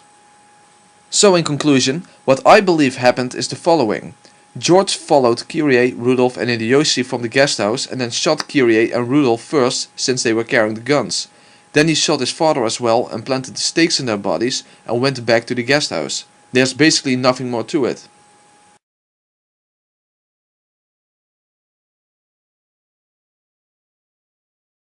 When it comes to Will's solution to the murder on Krause and Hatsui, the people who haven't seen my original Umineko Explained video will probably think that it goes against my theory, since Will's solution implies that Krause and Hatsui were killed by Eva. However, the people who have seen my original video know already that I believed this to be so before I read any of the Chiro novels. So Will's solution actually confirms what I said way back in the original video. My theory was that George never intended to kill Krause and Hatsui at that specific point in time. Instead, he went out of the window in order to get to the mansion undetected and had Nanjo lock the window behind him. Eva then went to make coffee for Krause and Hatsui and put poison in it. And this is exactly what Will's solution implies, which is as follows. Earth to Earth, the obvious culprit wields a mutable blade. The obvious culprit almost certainly refers to Eva, and a mutable blade would suggest a weapon that can change form or melt or something like that. So it seems to me that it implies that Eva used poison to kill Krause and Hatsui, which is what I already stated in my original video. So why did I think that this murder scenario was done by Eva, even though I have George and Rosa as the culprits for all other murder scenarios? And contrary to what most people believe about the previous two murder scenarios, I did not have Eva as the culprit for those scenarios. So what makes this scenario so different? Well, basically there are two reasons. 1. George was most likely not the one who killed Krause and Hatsui, since he escaped through the window without going to the first floor of the guest house. And apart from George, there was no one left to kill Krause and Hatsui. After all, Battler, Jessica and Nanjo are all confirmed in red to not having murdered anyone. And 2. Eva actually has a motive in this case. And by now I can add in a third reason, namely that Will specifically mentions the obvious culprit in this scenario, which he didn't do in the previous two scenarios. However, I still believe that Eva probably had not set up the scenario in which Krause and Hatsui lay under the arbor with strangulation marks on their necks and stakes in their legs. She did kill them, but she probably was really surprised herself to find them in such a state and at a different location from where she had killed them. But I'll come back to that in a minute. So first, why would Eva kill Krause and Hatsui? In order to understand this, you have to look at it from her perspective. Let's forget about belief in magic and some unknown person hiding on the island for a minute. If Eva would have ruled out those options, who would be the main suspects for being the culprit in Eva's eyes? The only survivors beside her were Krause, Hatsui, Nanjo, Jessica, George and Battler. Even though George is the true culprit, she would probably rule out her own son, especially given that Hideyoshi was killed. Battler had lost his parents as well, so he would be an unlikely suspect. Nanjo would be a possible suspect, but he was an old man for whom money would probably have less value than to Krause and Hatsui. But most importantly, Krause's immediate family was still completely intact. Battler had lost his parents, Rosa and Maria were both killed, and she and George had lost Hideyoshi. But Krause and Hatsui were both alive as well as a daughter. Their little family was still complete. Moreover, all the siblings apart from her and Krause were dead. In other words, if she also would be killed, then no one would be entitled to the gold anymore. Krause would be the only remaining child of Kinzo. Also, if Eva would reveal that she solved the epitaph, she no longer would have any support from the other siblings. Kinzo was dead as well. So even if she told them that she solved the epitaph, there would be no way that Krause and Natsui would allow her to keep the gold. In other words, I believe Eva began to fear for her and George's lives. I think she believed to have found the culprits, so she decided to poison their coffee. Then she would go and arm the bomb to make the evidence disappear, hoping that nobody would go down to the first floor in the meantime. But then why were the corpses found under the arbor with stakes in their legs and fake strangulation wounds on their necks? Well, let's now try to look at things from Dr. Nanjo's perspective. What if Nanjo did in fact go down to the first floor and found Natsui and Krause dead even though he had helped George escape from the guest house earlier on? So a murder occurred that had not been part of their plan in the first place and Eva would be missing. Therefore, Nanjo would have realized that Eva must have done this. However, Eva was holding a gun, so if he had to defend himself to her, he would probably be in a weak position. He probably also realized that he had been quite foolish to help George escape from the guest house, since he and Eva would have been the only suspects to have locked the window. Also, Nanjo would probably be able to see that Krause and Natsui were poisoned, and that would put the suspicion even more on him as he is a doctor. So Nanjo had to think of a plan. He decided to stage Krause's and Natsui's corpses under the arbor away from the guest house. He had been the one holding onto two of the stakes, which Eva of course wouldn't have known. And in order to make it not seem like they were poisoned, he used a rope to make it look like they were strangled. In that case, a martial artist like Eva would probably be more suspicious than an old guy like him. But he wasn't just trying to put suspicion on Eva. After all, it would be smarter to not make her look too suspicious either. After all, if setting up this scenario would be beneficial for her as well, then it would be a lot safer for him. So in the end, his goal was to make it seem as if Natsui and Krause had disappeared from the locked guest house and became part of the witch's ceremony. This is why when Battler questioned Nanjo on George's disappearance, and Battler figured out that someone must have locked the window behind George, for the first time Nanjo began blaming the witch. He knew that he was in a dangerous spot right now. So Nanjo had placed Natsui and Krause under the arbor and jammed the stakes into their legs. So when Eva came back she would be really surprised, but she wouldn't be in the position to say anything about it, obviously. In fact, it would be beneficial for her. So now let's move on to when George's supposed corpse is found in the parlor.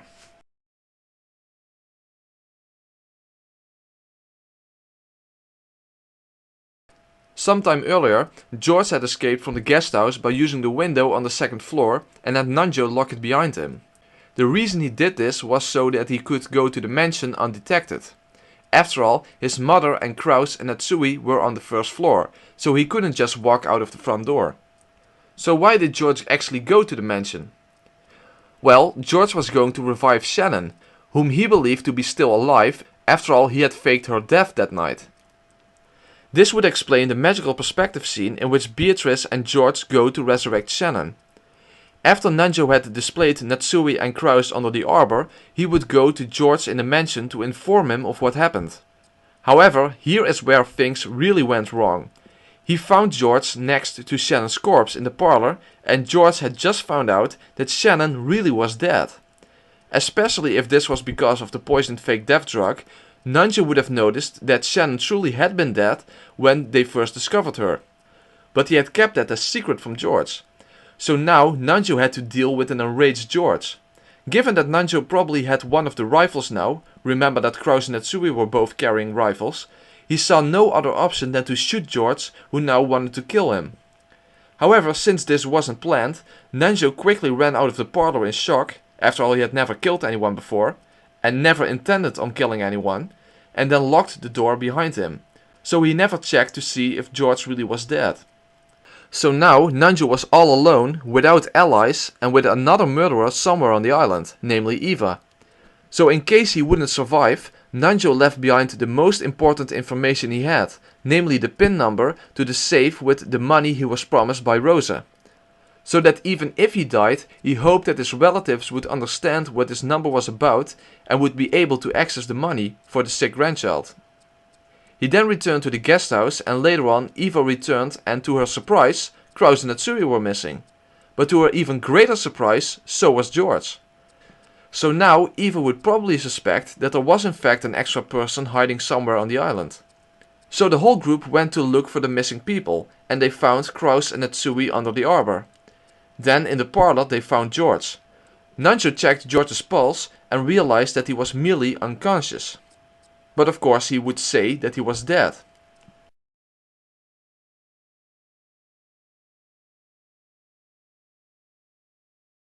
From this point onwards I have already explained what happened in chapter 3. Basically, Nanjo left Jessica behind in the servants' room to finish off George. But George had regained consciousness already and took his revenge on Nanjo when he stepped out into the hallway. And much later, when George had regained somewhat from his gunshot wound, to whatever extent it would be possible, he went after Eva and Battler. So Eva was then forced to kill her own son and shot Battler. She then escaped to Kubadorian and had the bomb destroy all evidence to create a cat box so that the world would never know that her son was behind the murders that occurred that day. So that is my explanation of the third game. In my opinion, the third game was the most difficult game to explain, basically because there was almost nothing to go on for the entire middle section of the game. My theory makes a lot of sense and ties a lot of things together. But even so, my theory and any other theory for that matter is simply impossible to prove because we are just missing so much information. You have to assume a lot of things and there is hardly any evidence to support any theory at all. Even if you believe that Eva was behind everything apart from Nanjo's murder, it is still difficult to prove how and why she did it. Especially George's death and Hideyoshi's death. You can speculate a lot, but you can prove very little.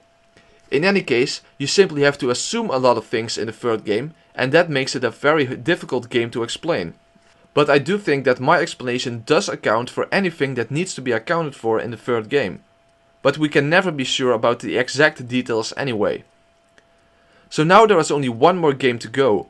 If I can explain the fourth game with Rosa and George as culprits, then I have successfully demonstrated that the entire story can be explained with just Rosa and George as the culprits and Nanjo as the only accomplice. And of course Eva as another murderer in the third game. So now let's move on to the fourth game.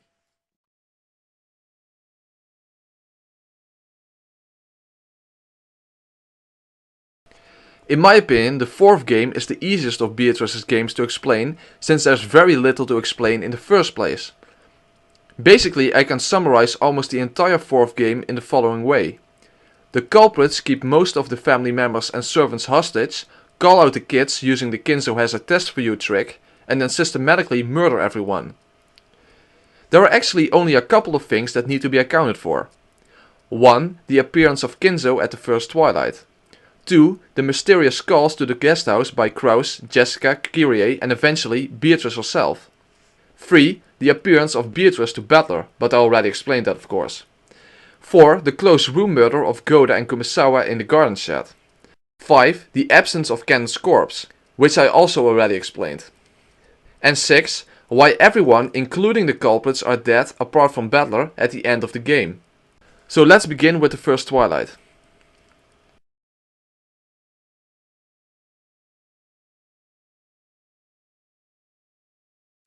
The appearance of Kinzo was basically already solved by Battler at the end of the fourth game. The new head of the family is the new Kinzo. In other words, Rosa is the new Kinzo. Now some people may object that there are also some red statements concerning people only being able to use their own names in the sixth game. However, if we regard the inheritance of Kinzo's name as a title instead of a replacement for one's name, which makes a lot more sense by the way, then there is no contradiction. Kinzo means something like goldsmith or gold storehouse. Basically, you should regard it as a title along the lines of president or king or whatever.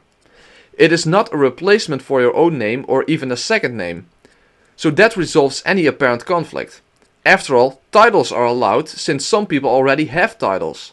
For example, Rosa is the president of her own corporation and so is Rudolph. So basically what happened at the family conference was that everyone acknowledged Rosa as the new Kinzo. But what led up to this? Because this doesn't happen in any other games.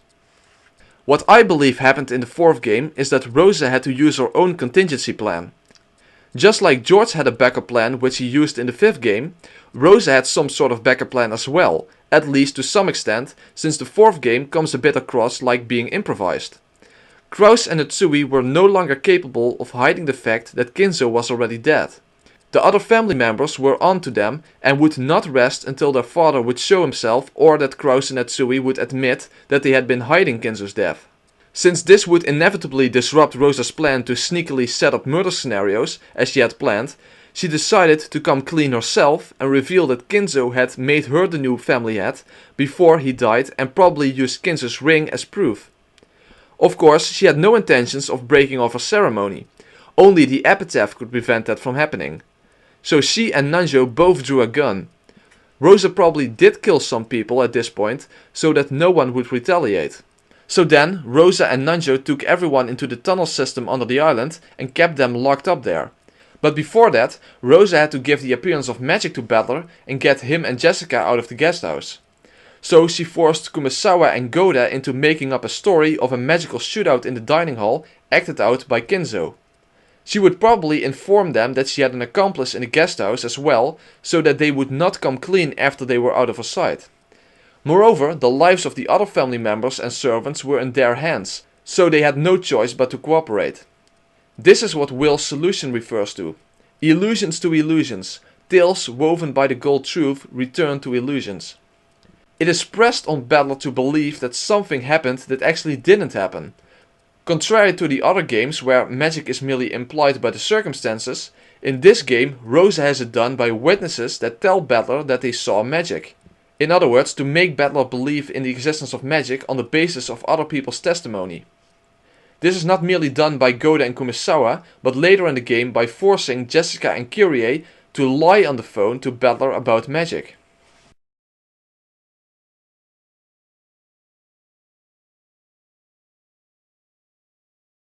So at the second twilight, Jessica and George both left the guest house, and I believe that it was George who then forced Jessica to call Battler from her room. That's how Jessica quote-unquote knows about George having been killed. Afterwards, George killed Jessica. At what exact point George himself got killed, I cannot be sure of, but I do believe that he is the one who killed Goda and Kumasawa in the garden shed. But let's move on to the third murder scenario first.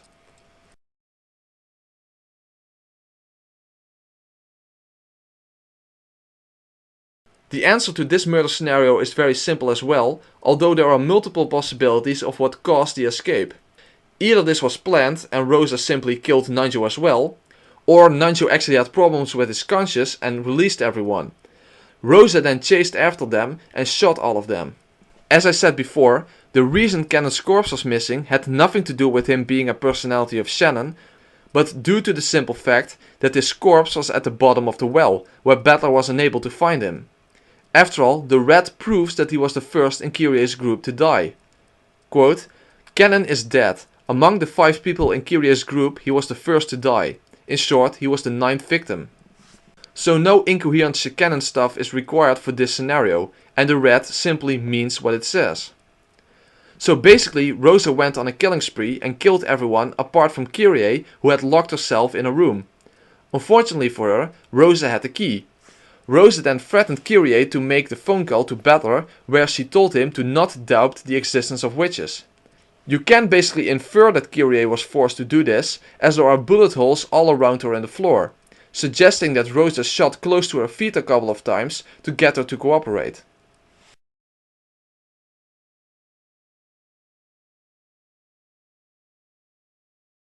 So now we are at the final closed room scenario, and the only one in the 4th game. Goda and Kumasawa are shot through their heads and hanged in the garden shed.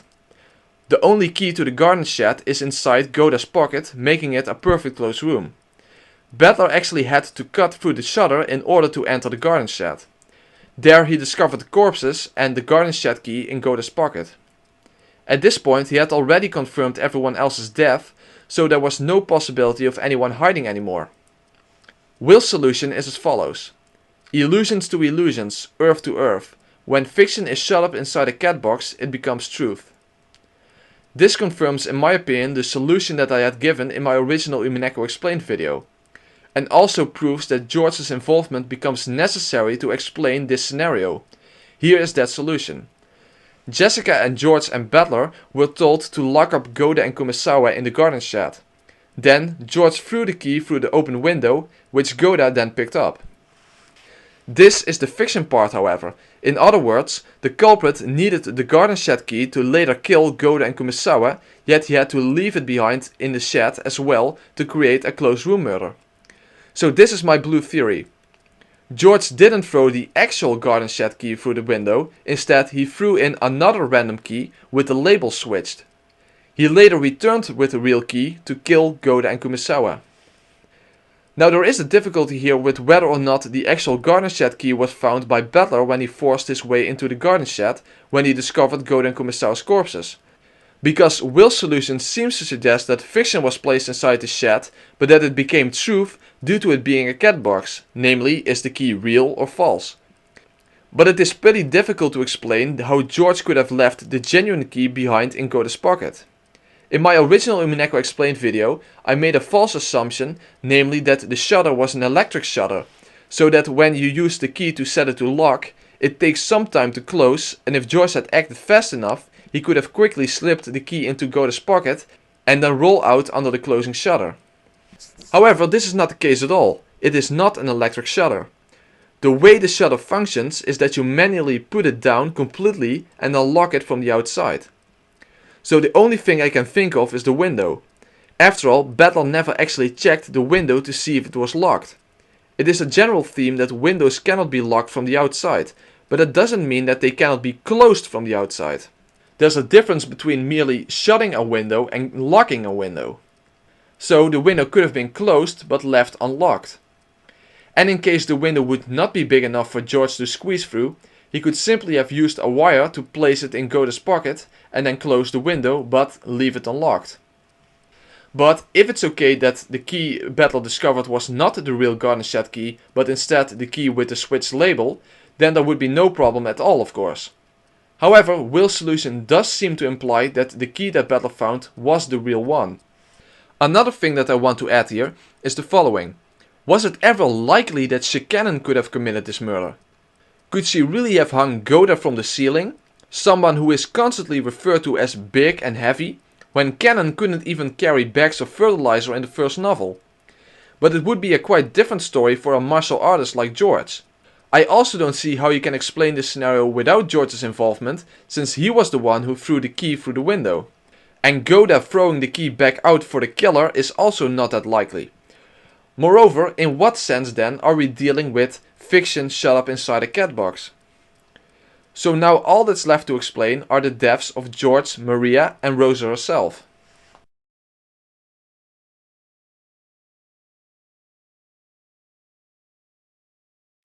In case of George's death, I think it's simply that he was supposed to meet up with Rosa under the arbor, and there Rosa shot him in the head. And that's where Butler found him before his big confrontation with Beatrice on the balcony of the mansion. If she was a good shot, she could have simply shot him from a distance while staying out of George's sight. Because that would have been a lot safer at least. But there really isn't much more to it than this.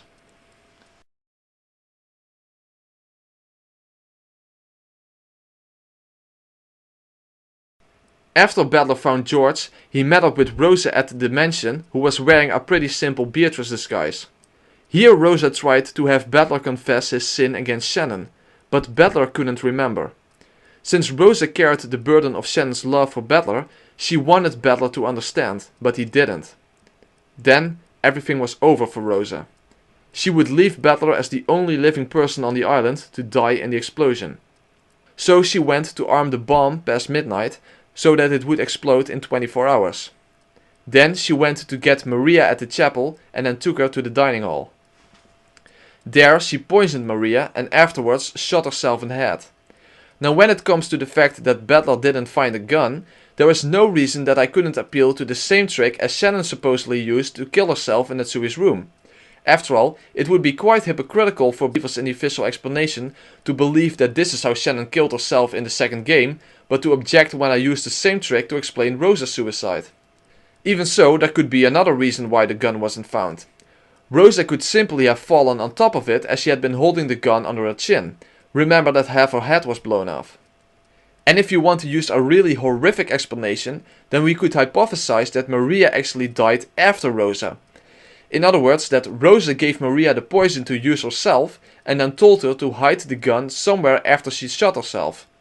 I think that goes a bit too far actually, but the point is that there are multiple ways to explain the absence of the gun. As you could have seen in the quote from the interview that I showed when explaining the second game, the official explanation of Shannon's death in the fourth game was that Shannon killed herself next to the well, meaning that the gun would have fallen down the well.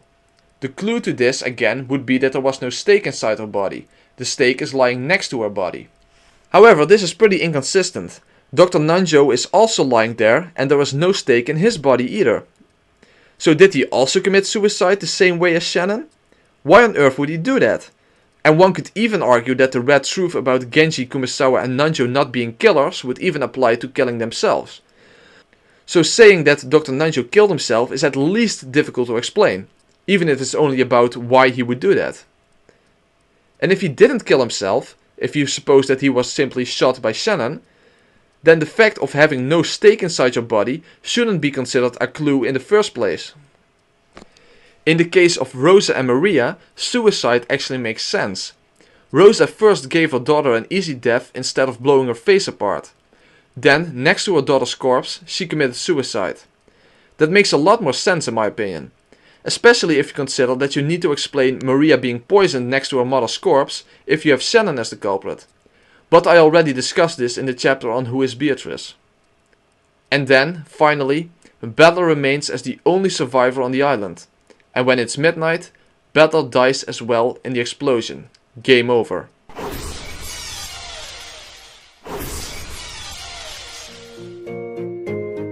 So, now it's all over. Here ends my explanation of the murders of Umineko. I have explained all three factors. The whodunit, the howdunit and the whydunit. I have demonstrated at the very least that another explanation exists inside the cat box apart from the official explanation. But I think I did more than that. Given the impossibility of the Shannon theory, the inconsistencies and a conflicting red statement regarding Shannon as Beatrice, and yet another conflicting red statement that I haven't yet discussed, the problematic solutions to the murders given the official explanation, and the arbitrary nature of randomly invoking accomplices without evidence, I am forced to conclude that the official explanation has never been an option in the first place. So if one would open the cat box, whatever one would find there inside, at the very least the official explanation would not be it. I started this video with a very bold assertion, that the official explanation is a lie. So now I've given you almost all the evidence against the official explanation and demonstrated that a consistent and plausible alternative explanation exists. So you have to make a decision. Either Ryukishi made a horrible blunder, screwing up his own story and going against his own rules without him realizing it. Or he is very much aware that this official explanation is wrong and that he never meant it to be the truth behind the story to begin with. But as you have noticed throughout the video, at certain points I had left certain things not discussed. I haven't given you all the evidence against the official explanation and in favor of my explanation yet. Because if I'm right that Ryukishi is hiding the truth of the story behind the false Shikanentry's explanation, then probably certain hints should be found in both the story and in interviews. This is what is called whistleblowing. So in the next chapter I'm going to explain how you could have known that the official explanation was never meant to be the truth in the first place, and also why Ryukishi would be lying about the truth behind the story.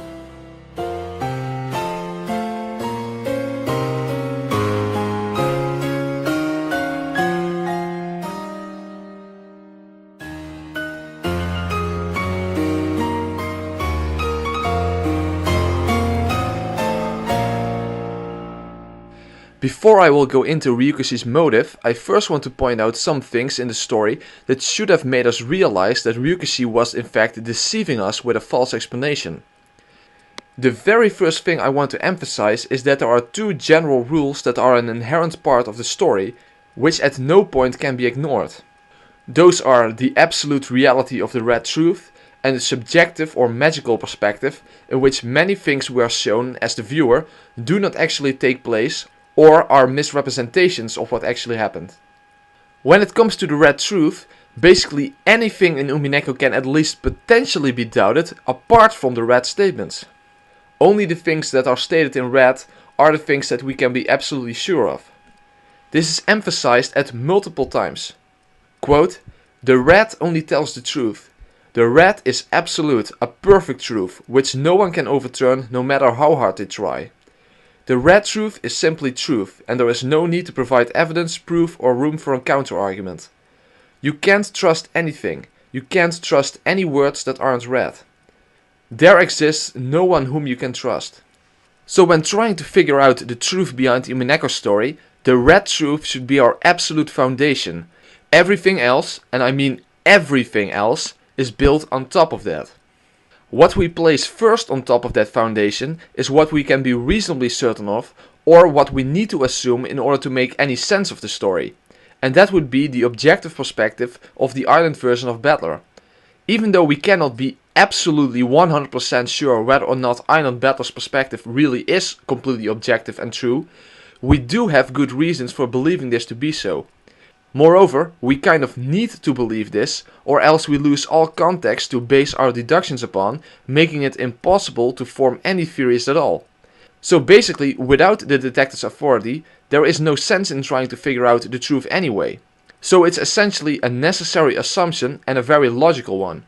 So this should be our basis for finding out the truth, and this is the basis that I used throughout this video. My entire theory is built upon this foundation. If anything, and I mean anything at all, conflicts with this basis, it should by definition be rejected, or the theory would have to be adjusted. The second inherent rule to Umineko is that of the subjective perspective or magical perspective. For the most part, the reader is being deceived in these scenes. The author is essentially lying to his readers about what is happening, and it's the reader's job to see through the curtain of deception to find the real truth behind it. So in essence, we have the foundation of red truth and the objective perspective, and the fact that throughout the entire story we may be lied to by the author in any scene that is not confirmed on the basis of our foundation. The subjective perspective can be a complete lie, but some parts may also be symbolic representations of what really happened. So the first thing I want to make clear regarding my theory that the official explanation is a lie is the fact that being lied to by the author is an inherent part of the story. Seeing through the deception is what the reader is called to do from the very beginning. The question then becomes, where does this come to an end? So the difference between my position and the position of the believers in the official explanation is that the believers in the official explanation believe that the deception on the author's part ended near the end of the story, or at least at the end of the story. My position is that this deception endures throughout the entire story until the very end, and even continues after the story ended in interviews with the author. So the difference in these two positions is the extent and duration of the deception. Basically, my position is that we even need to weigh the author's word against the foundation of the Umineko story. What comes down to the fact that the author has to declare the truth in red, or else we cannot be sure if he is telling us the truth or not. And therefore we should solely base what we believe the truth to be on the actual evidence from the story itself. Or to phrase it in another way, the author's words should basically be regarded as purple statements. They may be absolute truth like the red, since he is the author, but if he's a deceiver, then even though his words may seem like absolute truth, he is basically allowed to lie, if you know what I mean. The position of the believers in the official explanation essentially comes down to that the white text from the magical perspective, coupled together with what the author said in interviews, trumps the red truth and even determines how the red truth needs to be interpreted, rather than the other way around. And by doing that, you are basically setting yourself up for being deceived, because you lose the objectivity that is given to you as a rule in the story, and even a game designer needs to play by his own rules. Another thing is that the concept of a deceitful author is actually part of the story itself, namely the witch Aurora or her human form Toya Hachio. Now I believe that Toya at least in part represents Ryukishi himself, namely the author of the Umineko novels, which Toya is as well, supposedly. After all, it is part of Enji's perspective that Toya knows the real truth but is hiding this throughout several forgeries. In other words, deception or misrepresentation which obscures the truth. In the final novel, Toya is about to present the real truth to the public, teases them with it, but then decides to not actually show the truth to the public anyway.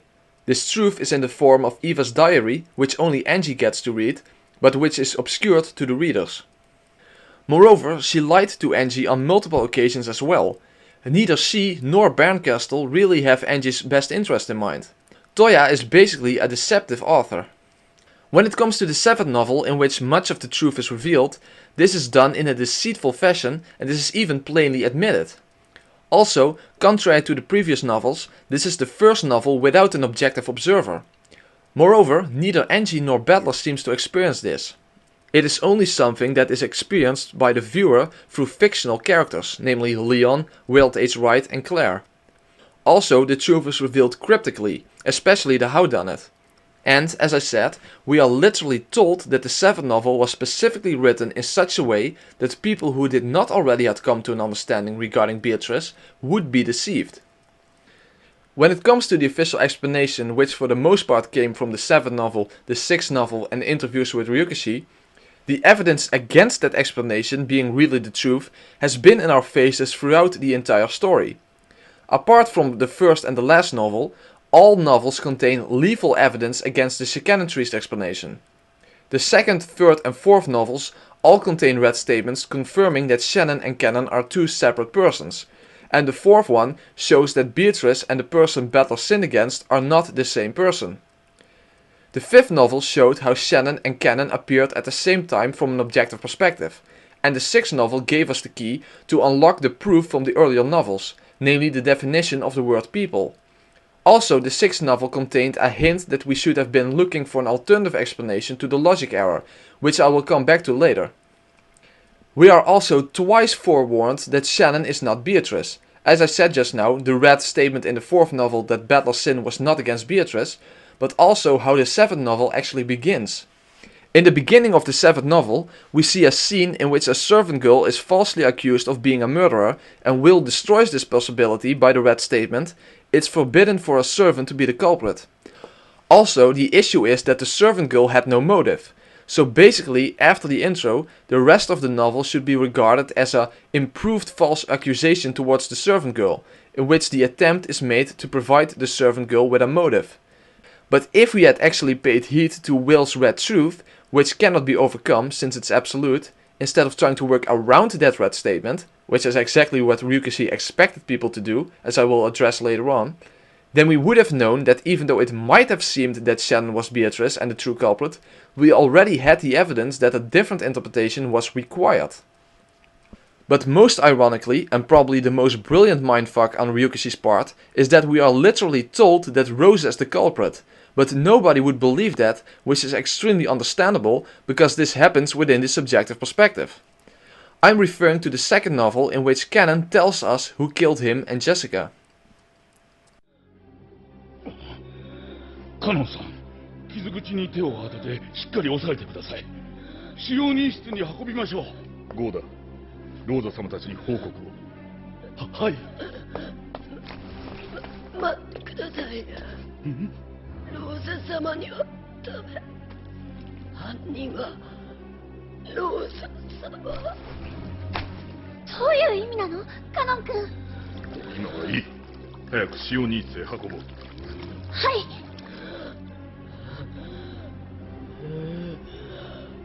これはひどい。何か槍のようなもので刺されたようです。とにかく止血を。カノン君、しっかりして。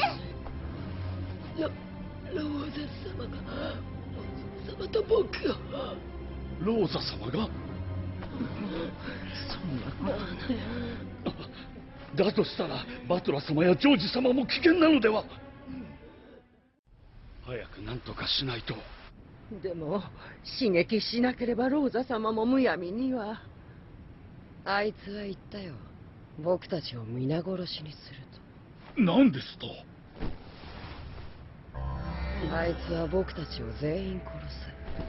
僕が先に殺されたようにみんなも殺される。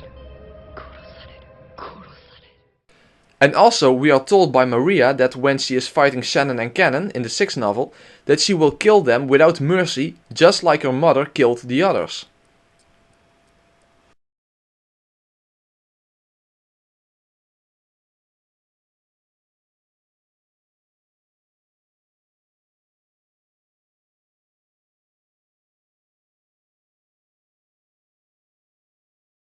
But then there were also discrepancies between the novel and anime versions.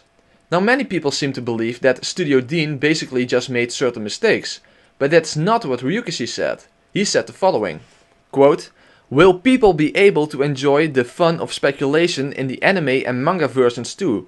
To which Ryukishi replies, "Of course, I have been supervising those very carefully. In Higurashi there were some problems with presentation and they were allowed to do as they pleased in certain areas. But this time I have been checking very carefully to make sure there are no misconceptions in the presentation this time. So I think people will be able to significantly enjoy speculation in those as well." So Ryukishi says that he has been supervising the anime version very carefully. Now I want to direct your attention again to what Ryukishi said regarding Shannon's supposed suicide. Quote, "And while the other two in the room were actually pierced by the stakes, Shannon was not. And that's why you can imagine her being the last to die in that room, because there was nobody left to insert the stake into the gun wound." So Shannon was not pierced by the stake, and this was one of the biggest hints towards Shannon being the culprit. And Ryukishi has carefully supervised the anime version. But in the anime version, Shannon is most definitely pierced by the stake.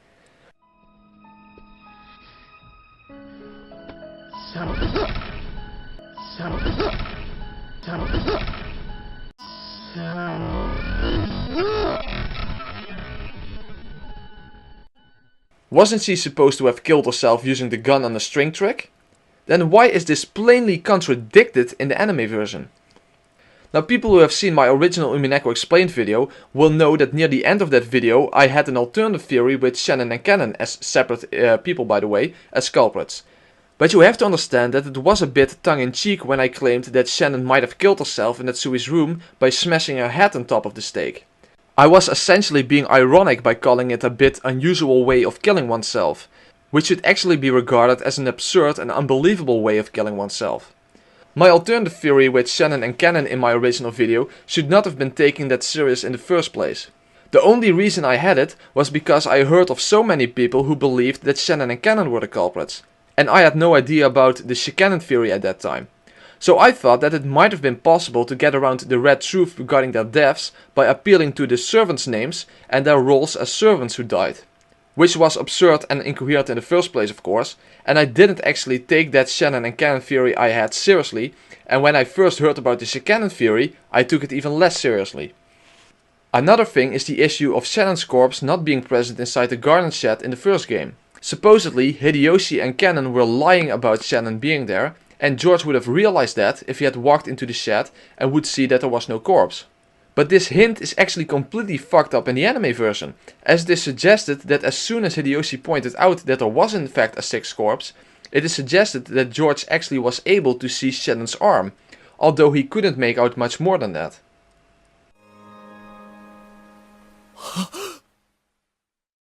Another thing is that the boiler room scenario, which would be one of the best hints for Cannon's guilt, is not even ever discussed in the anime version. And Shannon lying next to the well without the stake on her body, that's also completely left out. Basically, where is the supposed evidence for the official explanation in the anime version? So why are the most important things left out or even actually contradicted if Ryukishi carefully supervised the anime version to prevent such problems? Or are these discrepancies there on purpose?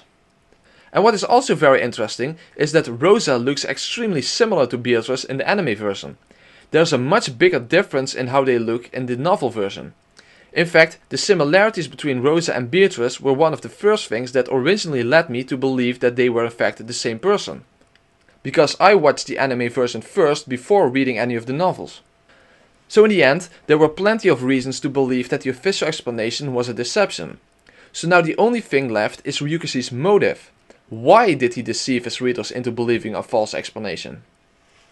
In order to understand Ryuki's motive, let me read a couple of interview quotes. Quote, "Somebody who writes everything including the solution is sure to gain the praise of the readers." To which Ryukishi responds, "I'm not so sure about that. I liked it better when I didn't know everything. Knowing everything kinda ruined it. There are many novels like that. That is why, when I'm asked whether or not I would reveal the truth on the fan disc, I answer, I don't really want to do that." And another quote, "Well, maybe I didn't think of an all-out spoiler." And Ryukishi says, Doing that is also rude towards the people who arrived at the truth. I also wanted to write a story where you can only get to the truth by reading it for all those people who kept on thinking. But the only guarantee I can give you in return is that if you read the thoughts of those who arrived at the truth now, even the people who did not arrive there can come closer to it. And I guarantee you that if you don't stop thinking, you will arrive at the truth. And by guaranteeing that, maybe some people will arrive there only through that. And another quote, "The people arriving there have arrived because they thought about it.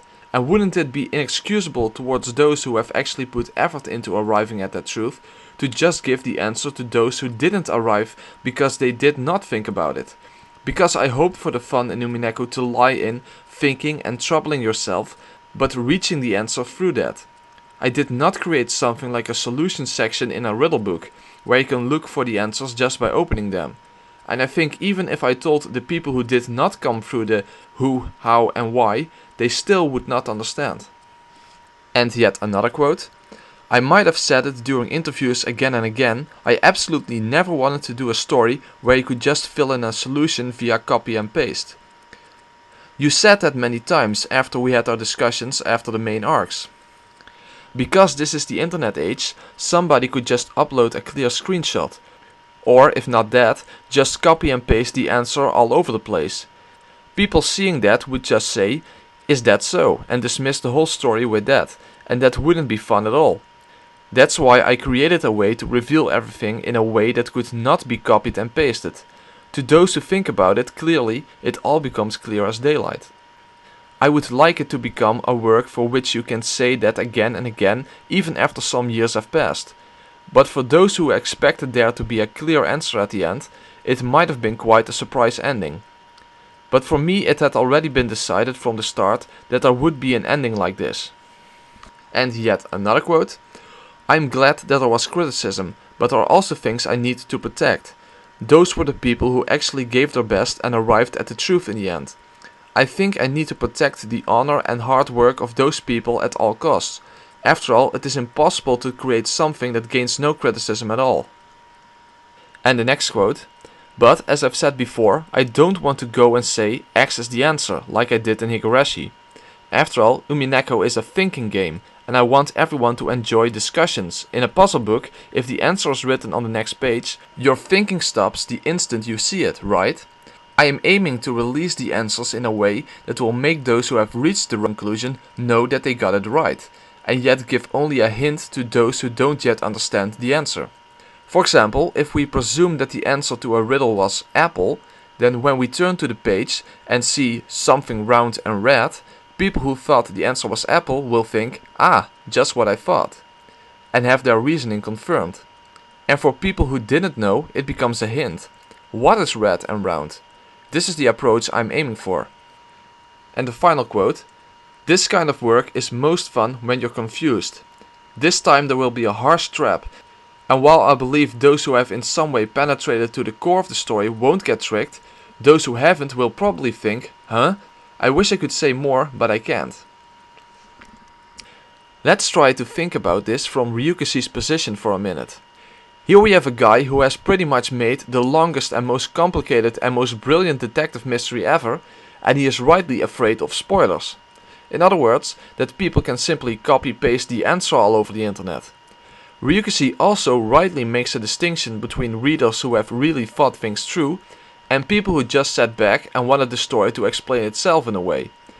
I myself am in the process of writing a mystery novel, and I can completely understand this problem. After all, if you put all the answers in the final chapter of the book, like in "And Then There Were None," then people will get near the end and think, "Damn, I don't understand it, let's see what the answers are," and then have the truth simply revealed to them, even though they don't quote-unquote deserve to know the answers. I mean, it sucks if people actually get to understand the mystery when they haven't truly worked for it. And I believe that this is what Ryukishi's motive for giving a false explanation came from. Couple the foundation of the story together with the fact that deception is an inherent part of the story. Add to that the fact that Ryukishi only wanted the quote-unquote true detectives among the readers, so to say, to know the truth. And I think we have found the reason why the official explanation is impossible, implausible and incoherent, while in fact a coherent and plausible theory does actually exist in its place. So Ryukishi was protecting the cat box from being opened by people who would fall for a deceptive explanation for which lethal evidence against it existed throughout the entire story. So basically, if you could not see through that deception, then you would be left with basically a gold truth that Shannon is the culprit and the same person as Yasu, Beatrice and Cannon. And making this deception work was actually pretty easy, because many readers themselves would make it work. After all, it is the problem that I talked about earlier of not having the red as your foundation, but instead having your belief regarding the truth determine how the red should be interpreted. For example, regarding the red truth that a servant cannot be the culprit, people would just come up with all kinds of ways that it wouldn't apply or could be reconciled instead of taking it as a warning. Ryukishi even was really smart how he phrased it when Kia asked him about this statement. The one Van Dyne rule I pained myself about, which actually appeared in red, was, it is forbidden for servants to be the culprit. Is there a game board to which it can actually be applied? To which Ryukishi responds, I actually inserted that red to test whether a player had understood the true culprit in the fullest sense. People who did not understand would clearly be misled. So viewers did exactly what he expected them to do. They would say things like, nah, doesn't apply to any game board, or nah, it means Shannon's Beatrice's personality is the actual culprit, or Shannon solved the epitaph and is therefore not really a servant, or it's already clear that Shannon is the culprit, so it doesn't apply in whatever way. And the same goes for the red statement regarding Shannon's and Cannon's deaths in the third game. People will say things like that Yasu can kill her personality and stuff like that. So it wasn't difficult for Ryukishi to deceive his readers, since those very readers themselves helped along in the deception. Another interesting thing is that Will actually already figured out most of the truth, apart from the details on the why done it, before he even came to the island. But he was completely oblivious to Shannon and Cannon supposedly being one person, as we see in the scene where Shannon suddenly acts really weird, when she's supposed to get Cannon because Will wants to talk to them both at once. Of course, Shannon and Cannon are not the same person as Leon anyway in that world, even though that would have to be true given the official explanation. But it's not like Will is trying to trap Shannon or something, he seems to truly be oblivious to the fact that this is supposed to be an issue. And he himself offers to not make a big deal out of it. But what was really brilliant in my opinion is that Ryukishi actually gave us a hint that an alternative explanation to the logic error was required by not allowing the blue truth that the seals on the windows of the next room over were broken at the time of the logic error. Dwener blocks that blue truth. Basically, we are told that it is not allowed to use that blue truth. So you need to explain the mystery without it. So if you would have taken that as a hint, anyone could have realized that there was in fact an alternate explanation. But now there is probably a question on everybody's mind.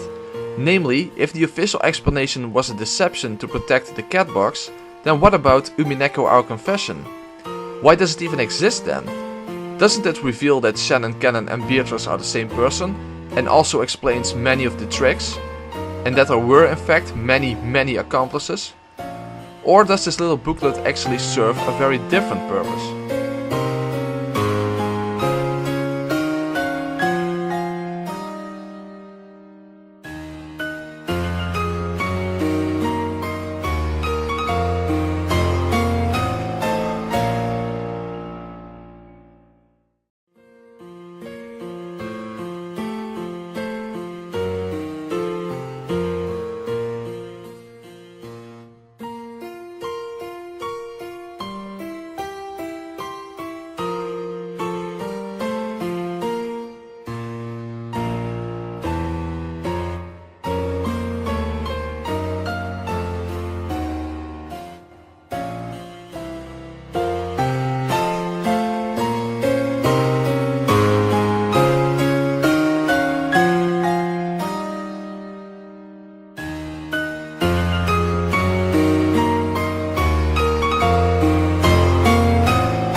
Before I will start with chapter 10 about Umineko our confession, I first want to clarify some things regarding the whole notion of Ryukishi deceiving his readers, because this aspect is fundamentally misunderstood.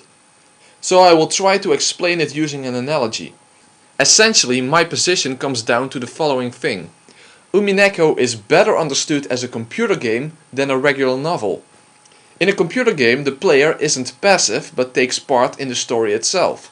In Umineko, the player isn't completely passive either, but is actually acknowledged within the story itself.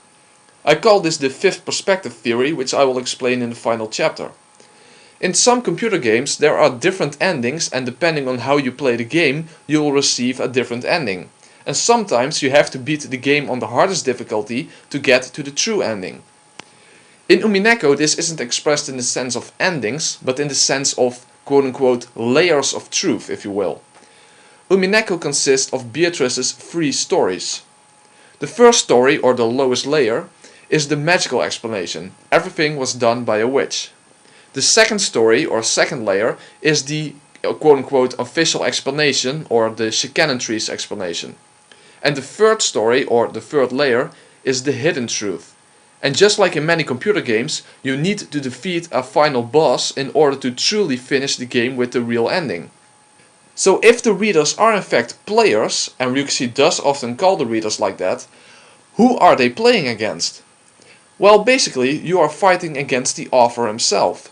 Remember that Umineko for the most part already consists of seeing through deception.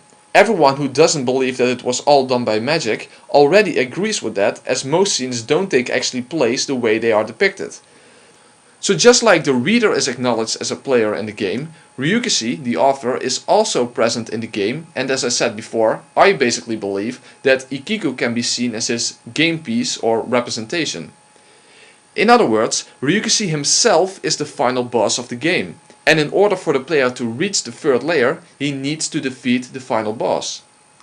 Now what is the weapon that this final boss is using? His weapon is essentially deception. And to be precise, it's the second layer of the game that is his weapon, the official explanation. And most players will not be able to get beyond the second layer. And in a sense that is fine, as most people are generally happy with the official explanation, as it is a way of understanding the story. Not a truly consistent one, which a lot of them in fact admit, but it essentially doesn't need to be consistent, as it is in the end not truly about a mystery game, but about a girl confessing her love to a boy in a very convoluted and awkward way. It's her message that is important, and the murder mystery is just a medium for that story. The problem is that many people hear words like lying and deception and think of it in a malicious way, but that's a complete misunderstanding, and I hope this illustration of layers will get you to see that. So when Ryukishi is talking in interviews, he isn't maliciously trolling you or anything, he is talking about the second layer of the story. It is a lie and a deception in the sense of it not being the real truth, but the second layer is a quote-unquote truth of some sort. Essentially, it's the golden truth of the majority of players, with Ryukishi's words basically as real-life purple declarations, which to them are like red truths because they don't regard them as a quote-unquote culprit. However, as I have been arguing for, there is the third layer where the real truth can be found. But in order to get to that point, one needs to defeat the final boss. In other words, defeat the official explanation and see the real truth behind that. And this layer, this third story, as I said in our confession, is meant for the 1 in 1,000 and a story that you need to find on your own. However, Ryukishi has provided us with the tools to defeat him. Just like in a video game, there are power-ups and weapons scattered all throughout the game, which in and of itself would make no sense since it puts the enemy in an incredible disadvantage. However, they are there because you are meant to be able to complete the game. In fact, it is designed that way. In the same way, Ryukishi has provided us with the tools for getting to the third layer, namely the red truths, the detective's authority, will solutions, and the on-purpose inner conflicts that can be found in the official explanation. In other words, in order to reach the third layer, one needs to take the rules and the tools of Umineko and judge the official explanation by it. And when you do, you find that there are many conflicting red statements, conflicting circumstantial evidence, self-contradictions and problems concerning the coherency of the official explanation. And here's where the irony comes in, because there is one final hurdle. After you broke through the defenses of the final boss, so to say, you can come to two conclusions. Ryukishi screwed up and there is no third layer, or the second layer was in fact a purposeful deception to protect this third layer. And what is the irony here? You can only reach the third layer if you actually trust Ryukishi. Trust that he knew what he was doing. Trust that he made a coherent story. Trust that if you take his rules and the tools he gave you, you can find a coherent and explanatory solution to the story. Many critics dismiss my theory out of hand, saying that there is no sense to Umineko if you can't trust the author. But the irony is that I do trust the author. I trust that he's not incompetent, I trust that he didn't screw up the internal consistency of his story, and I do trust the very rules that he gave the story. There are in fact many chicaneries believers who agree with me that the official explanation is full of holes. But ironically, they are the ones who do not trust Ryukishi, as they think he simply messed up. But I do trust him. After all, one of the meanings of "without love it cannot be seen" has to do with the trust between the witch's side and the human side, in which the love refers to trusting the rules and keeping the rules. Basically to have a fair fight. So I do hope that this illustration of layers will help you better understand the main premise of this video series and the purpose of Umineko Our Confession, which I will talk about now in chapter 10.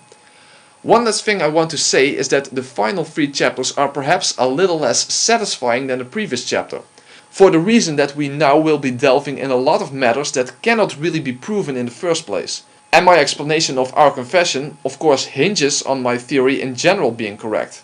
That's why I saved it until the end, after having made the case for my theory. So let's now move on to chapter 10.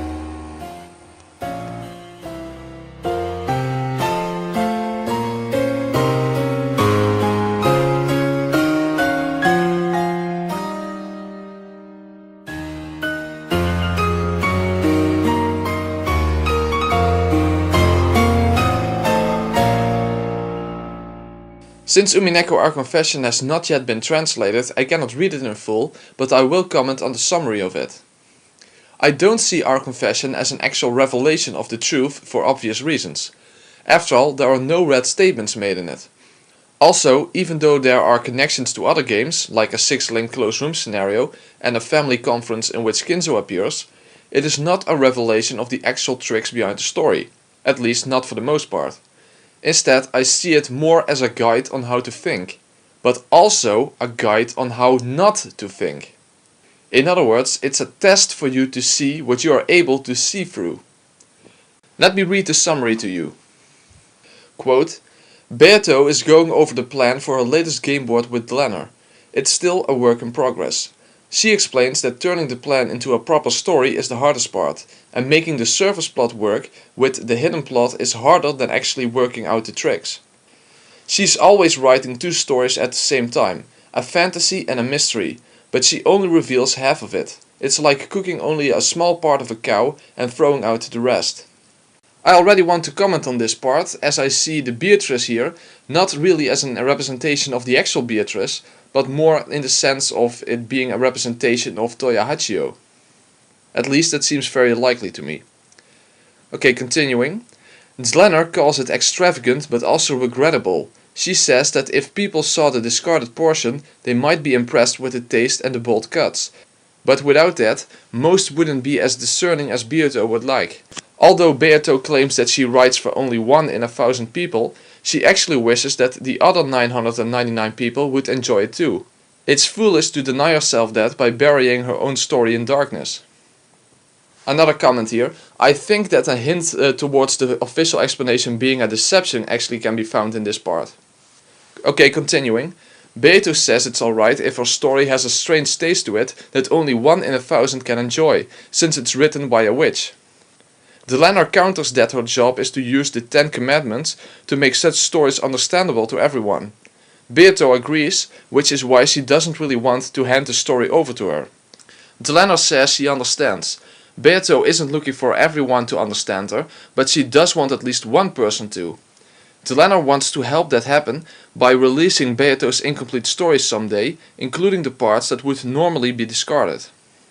Perhaps you can take this part as a hint that Ryukishi is not aiming on creating a story that everyone will understand, but only that certain people will understand. Continuing, she compares Beato to a girl in love who wants someone to understand her heart, but talks about it with difficult words, waiting for a single prince. Beato agrees, saying that witches can also want someone to understand their hearts.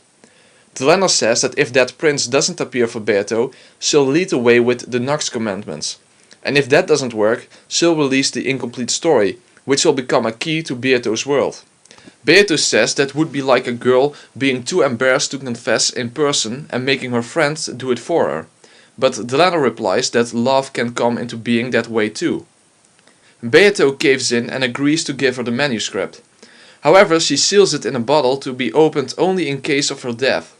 People who reach the truth via the bottle story won't be able to talk to her about it, but the prince she's waiting for is one who doesn't need a bottle. No one can love a cat after tearing its guts out, and the bottle story is her guts. Delanar agrees to her terms and wishes her luck. Beato says that even if someone managed to reach her, the witches in the sea of fragments are cruel and might just spit them back out. Delanar tells her that if she writes stories that only people with love can see, she ought to have some love for those girls too. Without love, she might not be able to see her own prince. Delanar asks her not to forget the many witches who have love and bids her farewell. Ranove leads her out. The next part is Delanar's foreword. As a result of Lady Beatrice's death, I am releasing this incomplete tale in accordance with her will. In reading this work, I was reminded of her long years of sadness and couldn't hold back my tears, but at the same time I felt pity for her. Although she was searching for someone who had love, I am sad to say that ironically her heart was filled with anger at those who did not. She once told me that it was fine if her story reached only one person in 1,000. However, that was wrong. Out of those 1,000 people, she wished her story would reach even one more person. If you asked her, she would surely laugh and deny it, but those were without question her true feelings. In the beginning I was uncertain about releasing this manuscript. I thought that I should hide it, so as to preserve her mystery for the 1 in 1,000 savior she spoke so often about.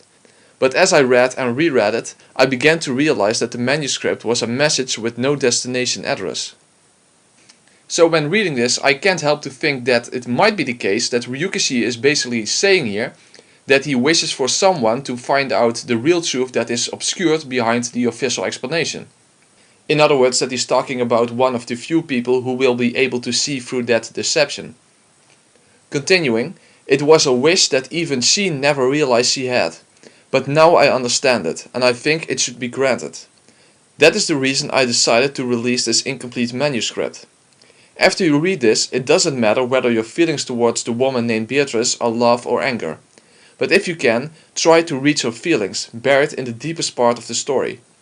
She said that she wrote 2 stories and revealed 1. However, that was also wrong. She wrote 3 stories and revealed 1. By reading this incomplete manuscript, you will know 2 of those stories. I would like you to reach the 3rd and final one with your own power. Okay, this is very interesting to me, because in a sense, Ryukishi did in fact write 3 stories to Umineko. Namely, you have Umineko viewed from the magical perspective, so that everything is done by an actual witch. Then you have the deception of the official explanation. And then the 3rd one would be the hidden truth that is obscured by the official explanation. The first one would be accessible to absolutely everyone, because that is the magical perspective, that basically what we are shown as the viewer. And it is stated here that by reading this manuscript, namely Umineko Our Confession, you will know the 2nd one of those stories. And then it said, I would like you to reach the 3rd and final one with your own power. So in other words, a surface reading of Umineko will give you the explanation that a witch was behind it. And this manuscript will lead you into believing the deception of the official explanation. And then there is the 3rd story that he hopes that you will reach, which will be the real truth that is hidden behind that.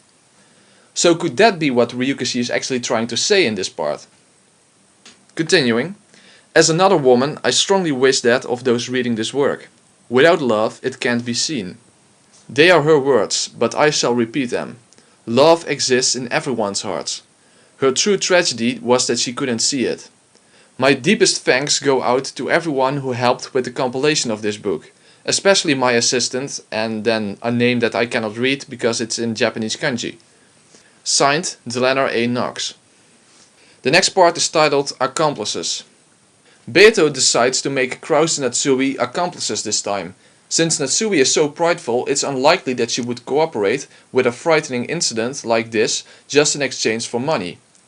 It'll be necessary to corner her and take away any option to resist.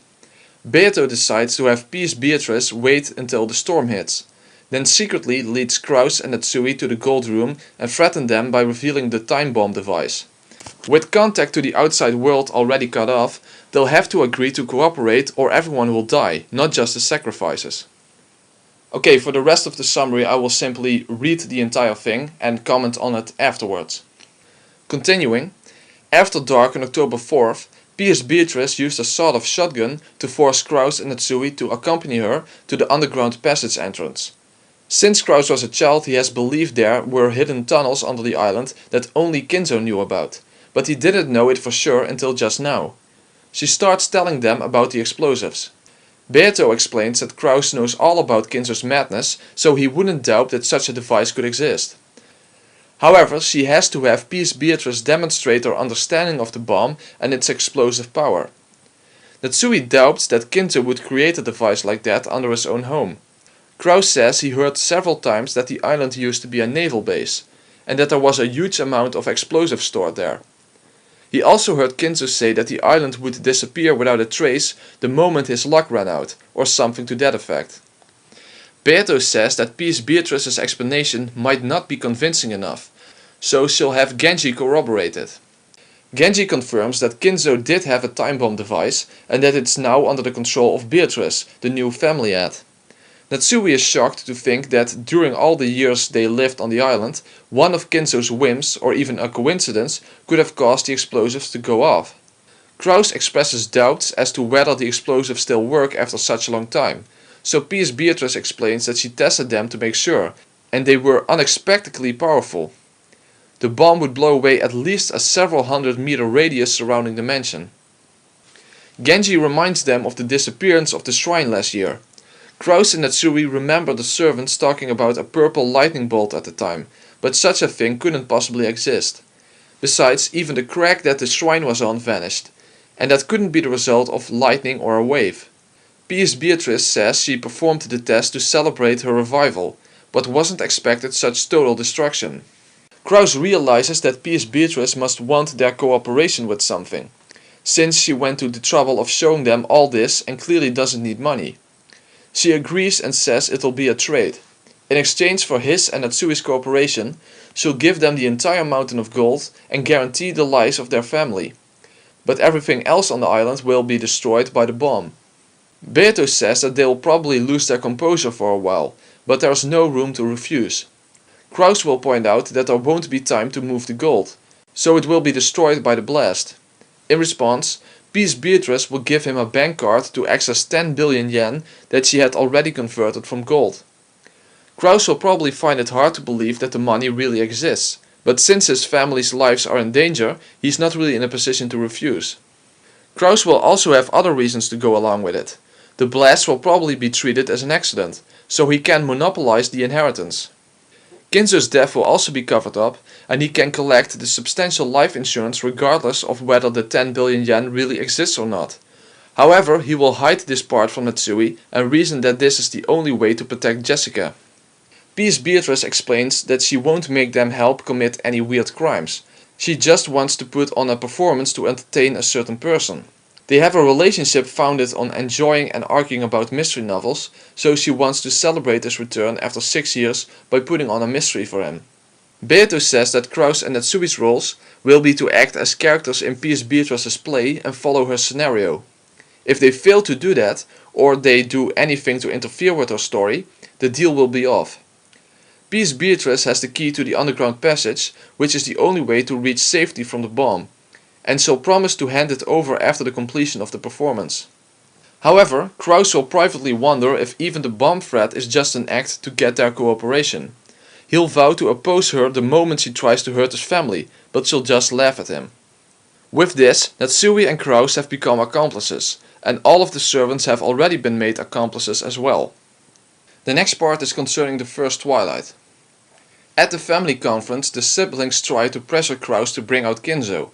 However, Peace Beatrice's scenario calls for Krause and Natsui to stall the family conference until midnight, at which time there will be a knock on the dining room door. At midnight, Genji knocks on the door. Krause tries to answer nonchalantly, but his voice cracks slightly due to the stress. Genji tells the adults that the master had summoned them. They all go upstairs, but Genji tells Natsui and Krause that they are to wait outside, which invites some barbs from Eva. Hideyoshi, Eva, Rudolph, Kyrie and Rosa go inside and meet Peace Beatrice and Kinzo. To their surprise and dismay, Genji introduces Peace Beatrice as the head of the family. Kinzo is in high spirits and explains that he just handed over his fortune and the head's ring to her. Beto explains that naturally they aren't really talking to Kinzo, and anyone who knew that Kinzo had already died would consider it a cheap illusion. An illusion is just a falsified process leading up to the observed result, which in this case is that the 5 adults are going to die cruelly in the study. Peace Beatrice asks if anyone figured out why she gathered them together. As a hint, she says there's a reason she left Natsui and Krause outside. Genji doesn't count since she still has a use for him. Not even Kinzo knows the answer, so she gives another hint. What did the tolling of the clock in the reception hall just now indicate? They still can't figure it out, and Peace Beatrice feigns disappointment. She starts pondering out loud who to summon, and decides to invite a new guest for the first time in a while. Beto picks a demon at random from the Key of Solomon. She gets number 64, Flauros. She decides the demon should have a childish personality and look to contrast Gab and Runaway, someone who is murderous in an innocent way. Flauros Furachan, that has a nice ring to it, yeah. Let's see here, appears as a leopard. When taking the form of a human, has the shape of a man. A man? I'd rather it was a cute girl. Let's change that. I'll go with a cute girl who looks good with animal ears. Sakataro's ears were cute, so something like that. I'll try sketching her.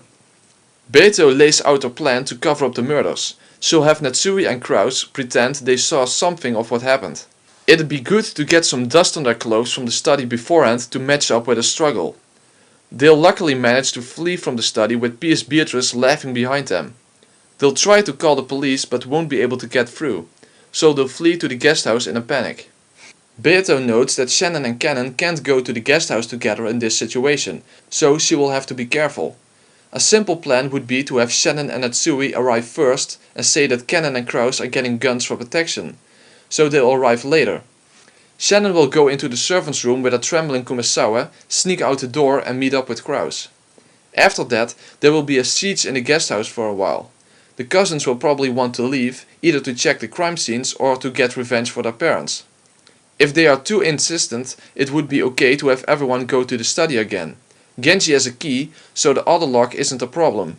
When they see a bizarre crime scene with huge holes in the walls, they'll surely be able to accept it couldn't have been done by a human.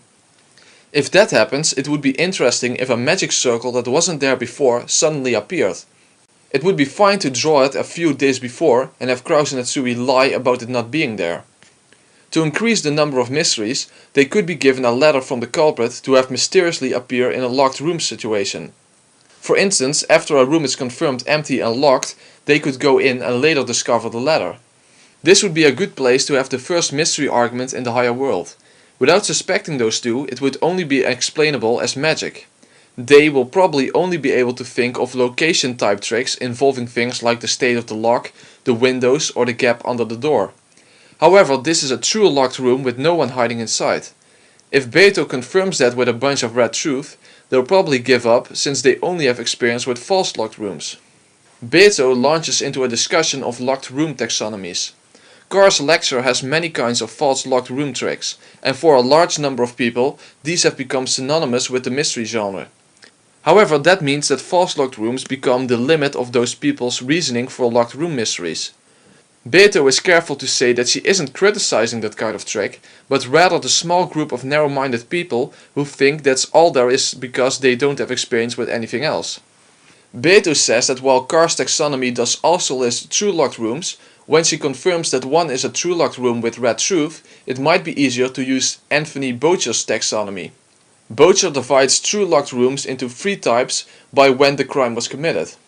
1. Before the room was sealed. 2. While the room was sealed. And 3. After the room was broken into. In the case of the mysterious letter, if type 2 is denied with the red truth, then it should be natural to doubt either the ones who initially confirmed the room was empty or the ones who broke into and found the letter. In either case, it should be obvious that someone in the Ushimiya family is cooperating with the culprit. And as the sole surviving witnesses of the first murders, who are claiming that a witch summoned a demon to kill everyone, Kraus and Tsui should instantly become the prime suspects. The next part is about the second Twilight. George escorts Shannon to the bathroom and waits outside for her. She sneaks out of the window. A short while later, Kumasawa also goes in, locks the window and screams to announce an incident.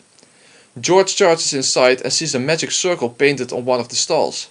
He thinks that Shannon could have gone out of the window, but it's locked and he can't understand why she would have done something like that anyway. Meanwhile, Kumasawa quote-unquote discovers a letter announcing the second Twilight. Beto explains that to make it look like Flowers is responsible, the bathroom stall has to be prepared to look like it was charred with flames or that it exploded from the inside. The traces can be prepared beforehand, but there's a possibility one of the girls could wander into the stall earlier in the day.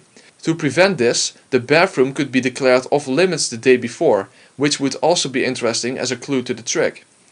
Or else, if the traces aren't visible from outside, they could be hidden just by keeping the stall door closed.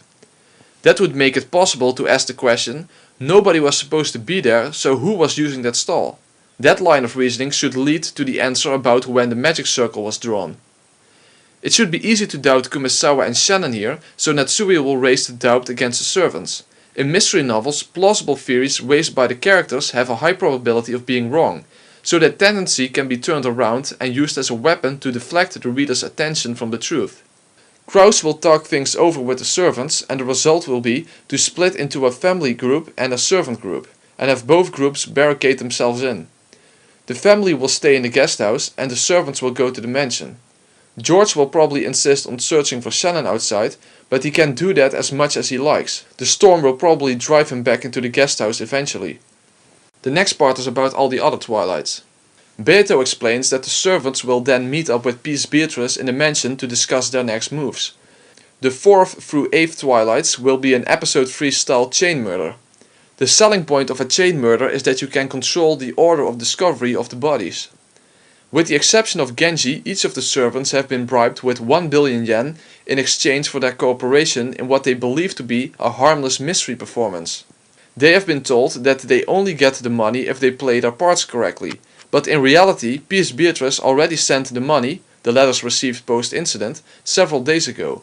They won't be able to collect it, but their surviving relatives will. They are also unaware that the 5 people in the study were actually killed. Beto explains that it's easier to control them this way under the current circumstances, although it's a case-by-case thing. They currently believe that they are just going to play dead for a while. Goda is nervous about screwing up, but Kumasawa is starting to enjoy herself. Everyone goes to their assigned rooms and begins preparing their respective crime scenes.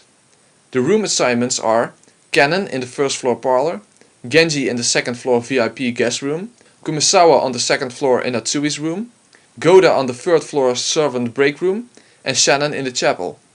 Peace Beatrice joins Kumasawa and they have a friendly chat. She tells Kumasawa to pick a comfortable position that she can hold for a long time. Although she will be able to relax after Nanjo finishes his fake autopsy and the room is sealed for the police. Kumasawa even brought a book and snacks. Peace Beatrice convinces Kumasawa to lie face down so she can check whether it looks more realistic. Then she takes a cord out of her bag and throttles Kumasawa with it. She apologizes to the corpse, explaining that the location for this Twilight is the ankle, and leaving Kumasawa to die just from that would make her suffer unnecessarily. Peace Beatrice takes out a rifle and shoots the corpse's ankle with it. Unlike the movies, the gunshot is only about as loud as popping a cork from a wine bottle. She then digs out the bullet with a pair of forceps and puts it in her bag, which already contains several other blood-stained bullets. She notes out loud that while the 4th and 5th Twilights can be carried out with just a gun, after that it becomes more complicated, so killing a big man like Goda will be difficult unless she makes him one of those two. She jams a stake into the wound, putting all her weight into it. It looks unstable, so it might fall out later, but it's enough to make it look like the stake is a weapon for gouging sacrifices. Beto explains that she now killed Kumasawa, Goda and Genji. Kanon can't die yet because he has still work to do. He takes his time going around and painting magic circles on the doors of all of the crime scenes. Beto reasons that the chapel is far away from the mansion and won't be discovered by accident.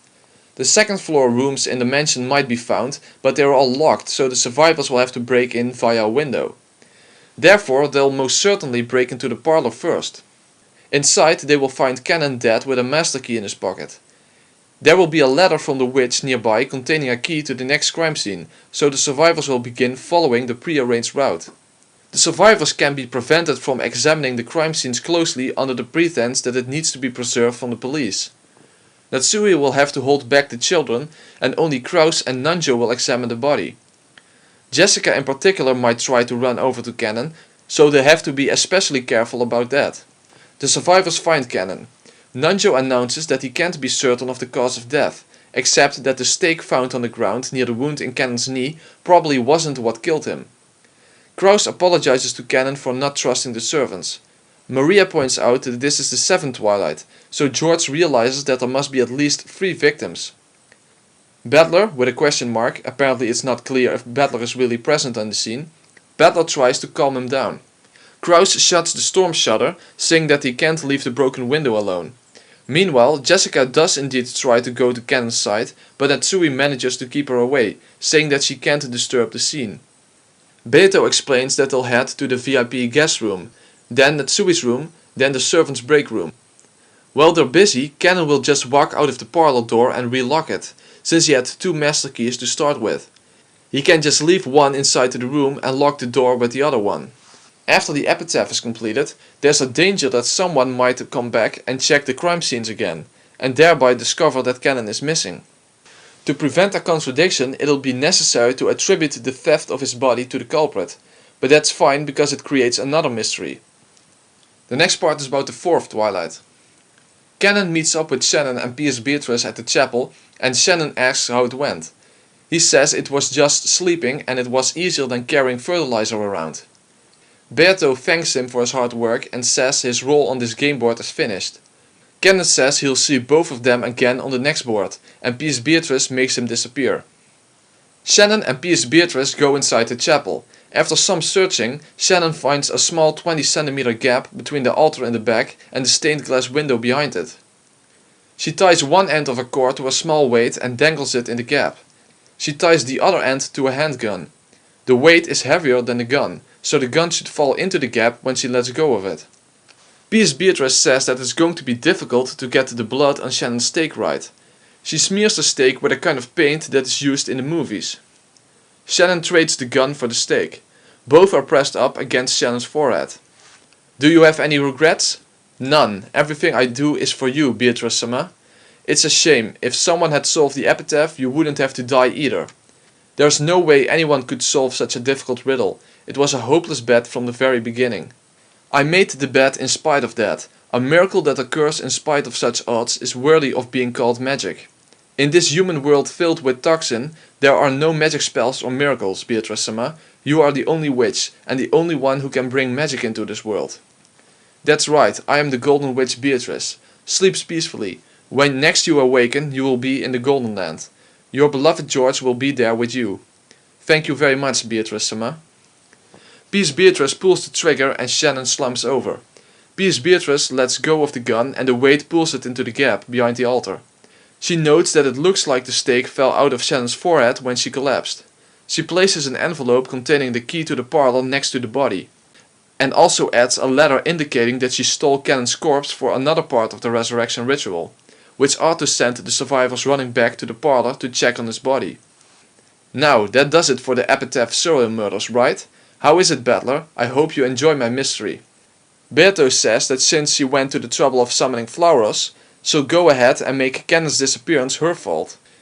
Something like, after Canon died, his spirit was attacked by her and P.S. Beatrice, and after a useless struggle, Flauros swallowed him whole. With the serial murder finished, all that's left is to rewrite the story with a fantasy narrative pinning everything on the new demon. And here ends the summary of Umineko Our Confession.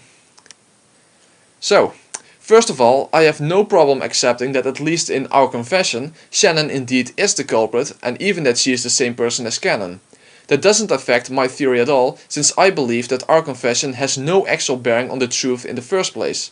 It's a fiction, a challenge and a guide, but not an answer book. When it comes to the perspective from which the story is told, it's told from Delanor's perspective, and therefore I see it as almost equal to Delanor's version of what happened in the 5th game. Namely Erika's theory with Natsui as the culprit and Kinzo as an accomplice. Just like that theory had no bearing on the actual truth of the 5th game, in fact it was even impossible, in the same way I regard Umineko Our Confession as a fictional description of a game in which the official explanation is indeed true and all the inconsistencies that come along with it.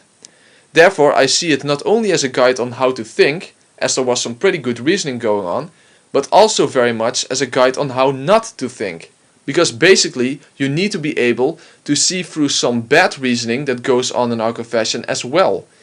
In other words, in order to be quote-unquote qualified to understand the truth behind the games of Umineko, not only do you have to take notice of the good reasoning that goes on in Umineko Our Confession, but you also need to be able to see that some bad reasoning is going on as well.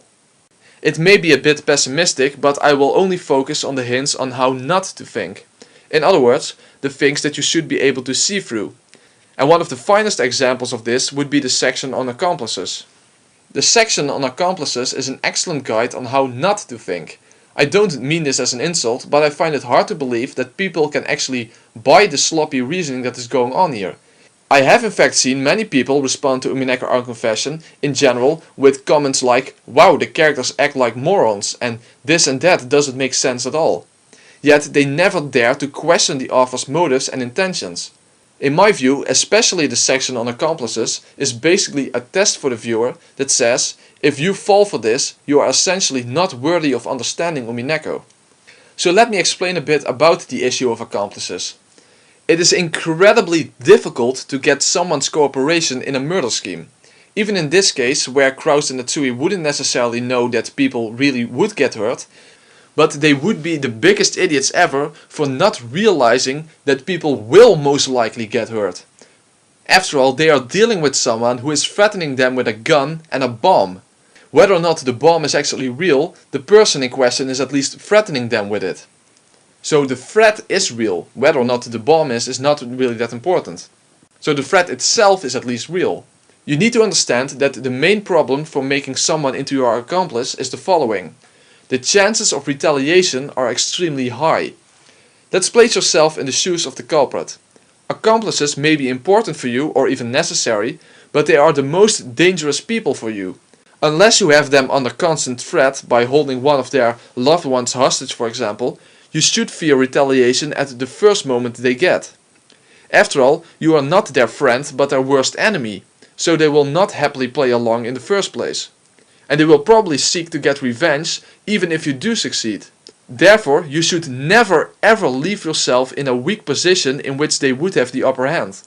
For example, if you believe Rosa is Shannon's accomplice in the second game, then Shannon would be the dumbest culprit ever, leaving herself exposed to Rosa at multiple times when Rosa is the one holding the gun. Especially if she knows where the money is already and that you are holding the key to the underground VIP room. Bribing accomplices is not as easy as it sounds either. Money may seem like a fine motive for an accomplice, but it's not that simple. After all, if they can also find a way to get the money and taking you down in the process, they wouldn't hesitate to take that route. After all, they will never ever trust you in the first place. So even if you promise them money, they will probably expect that you will try to kill them anyway. People who threaten your family and hold up a gun in your face are not the most trustworthy people imaginable. Also, if you increase the amount of accomplices, you also increase the amount of danger you are in. Because controlling a whole group of people who don't trust you, don't care for your cause, and will want revenge for being threatened in the first place is not really something that is beneficial for you. The best kind of accomplice is the one who has a strong motive of his own, especially someone who is helping you for someone else's sake and hasn't much to lose himself. This applies to Dr. Nanjo, who is doing it for the sake of his grandchild. Moreover, he's an old man himself with less to lose than someone with their whole lives ahead of them. Moreover, he's not part of the family to begin with, so he would probably be willing to sacrifice the Uchiha family for his own family's sake. Also, he doesn't need money out of greed, which is a feeling that can be abandoned when your life is endangered. But instead, he does it to save someone else's life. So Nanjo is a very suitable accomplice. Retaliation on his part is far less likely, and he has a pressing motive to get the money. Also, in my theory, there are 2 culprits and 1 accomplice instead of 1 culprit and a multitude of accomplices. In my theory, the accomplice is in the weaker position, because even if Nanjo retaliates against Rosa, he still has the young martial artist George to deal with, being an old guy himself. Nevertheless, even Nanjo is very dangerous to the culprits. As you saw in my explanation of the first 4 games, Nanjo probably retaliated in the 3rd game by trying to kill George, and perhaps in the 4th game by releasing the hostages. In other words, Nanjo is not an accomplice under threat, and also not an accomplice based on some arbitrary bribe. When it comes to getting people to cooperate under threat, you need a very different approach, like in my theory in the 2nd novel. Here the forced accomplices are under constant threat, as Kumasawa is held hostage by Nanjo and Rosa is the only one holding a gun. Then, after you get those people to do what you wanted them to do, you need to isolate them and then finish them off. That's exactly what happens in my theory, as the people are split up into 3 groups with either a culprit or accomplice in each group. We have Kumasawa threatened by Nanjo, we have Rosa keeping an eye on Battler, and we have George keeping an eye on the rest. That's also the last time Battler gets into contact with any of them, apart from Genji. But we all know what kind of a robot Genji is. That unusual personality of him is extremely beneficial to the culprits, and therefore he can be left by himself.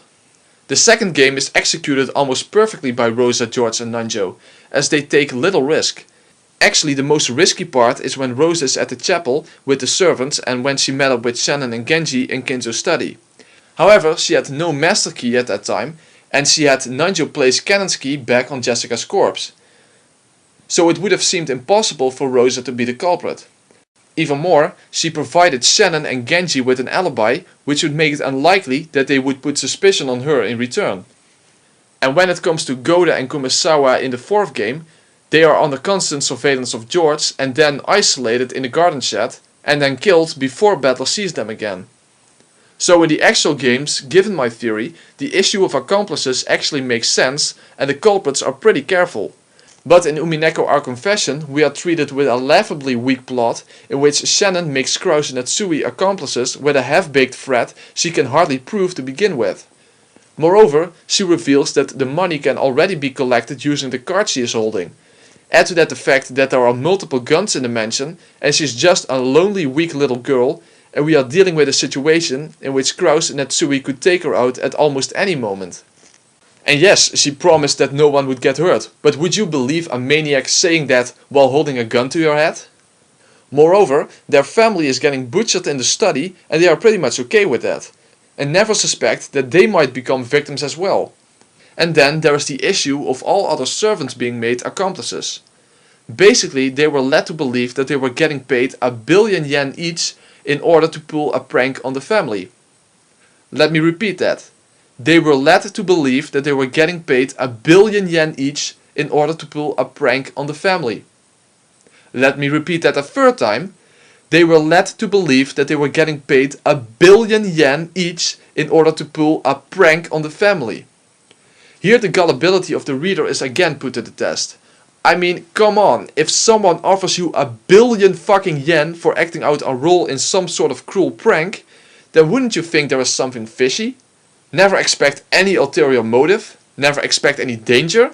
You would just go along with it and say, sure, that makes sense to pay 1 billion freaking yen per person for some sick sort of prank. Sure, I'll buy that.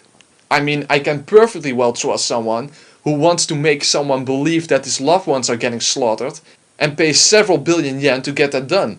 And of course, I will never expect that I myself may become an actual real victim. Nah, this is not in any way a dangerous situation. Again, an obvious test which you should be able to see through.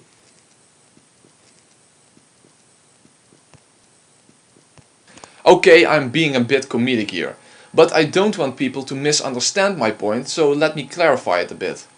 When it comes to a motive in a mystery novel, any motive will inevitably be somewhat unsatisfying to most people. That's the case in all mystery novels and even in real-life murder cases. One of the reasons for that is that everyone will tend to say, even if I was in a position like that, I would still not have committed murder. There are lots of other ways to have dealt with a situation like that. And of course, any fictional story contains some implausible elements. And that's of course completely okay. I mean, it's not my intention to just mock anything here, because anyone can do that about any explanation. After all, one could also say something similar about George, like, oh, I love my girlfriend so much, but my family won't let us be together. You know what, let's just viciously slaughter them together with my wicked witch aunt. So that's not the point I'm making. You can mock basically any explanation in any mystery novel that way. What it is about is showing you that a piece of the puzzle really doesn't fit at the place where it is being forced into. There is acceptable unrealism and there is unacceptable unrealism basically. For example, if in a mystery novel the solution is that someone went into a second floor window by taking a running jump, that's an example of unacceptable unrealism. But if that specific character was introduced as a professional athlete, for example, holding the record for the highest jump or something along those lines, then it becomes something that is in the end, in and of itself rather unrealistic, but within the boundaries of this fictional story is an acceptable solution. However, how satisfying it is to the reader depends upon the reader himself. Perhaps that's not the greatest example, but I hope you know what I'm getting at. Remember that it is my theory that our confession is there to support the second story, namely the official explanation, yet meant to be seen through. I mean, are the servants ever introduced as greedy, money-hungry, or even in need for a large sum of money? Are they ever introduced as so gullible as to blindly trust the new family head under any given circumstances? For example, that it would make sense for the old Kumasawa to either be fooled that Eva and Hideyoshi were just playing dead with stakes through their skulls in the first novel, or be so money hungry that she would be okay to help the culprit without being desperate for money in the first place. Of course, in the case of Genji it's a different story, as we have come to know him as having a sort of robot-like personality, that it's neither about greed nor about gullibility, but rather about blind obedience. But apart from him, basically the people in our confession are acting really out of character to begin with. And I'm not the only one who says that. I've seen a lot of Chicanetrist believers actually saying that as well. What's probably even worse in our confession is that Shannon provided no safeguards for her scheme at all, which would actually be the case in other games as well. After all, Nanju would have been in the position to know whether the victims were truly dead or not, and therefore would have known that Shannon truly killed herself. And of course, Natsui and Kraus could have killed her at about any unguarded moment. And when it comes to the supposed accomplices in the actual games, things become even worse, as I already talked about, for example way back in chapter 3, concerning Rosa as Shannon's supposed accomplice. In both that case and Nanju's case in our confession, the accomplices somehow stay loyal even after the culprit is dead. So remember that it's not about mocking, because my theory can be portrayed in a silly way as well, as could any explanation about any mystery novel. It's about it fitting the characters and the story. I believe that the accomplices' motives are purposefully stretched to a level of silliness, exactly because our confession is not only meant as a guide on how to think, but also a guide on how not to think. There is also some good reasoning going on, of course. Especially how plausible theories stated by the characters will lead the readers to actually doubt those theories. That was a really good point, I think. And of course we have another contradiction with how Shannon and Cannon act towards Beatrice and how Beatrice acts towards them. In the second and third novel they are worst enemies, and here Shannon says, "Everything I do is for you, Beatrice-sama," but most people will probably not notice that contradiction either. But my betrayal theory actually accounts for why the relationship between Beatrice, Shannon and Cannon changes. So that's my view on Umineko Our Confession. I might have to say more about it once I read the full translation. By now I have explained every game and how everything relates to what happened on the island. But there is one perspective that I haven't yet fully explained, and that's Angie's perspective.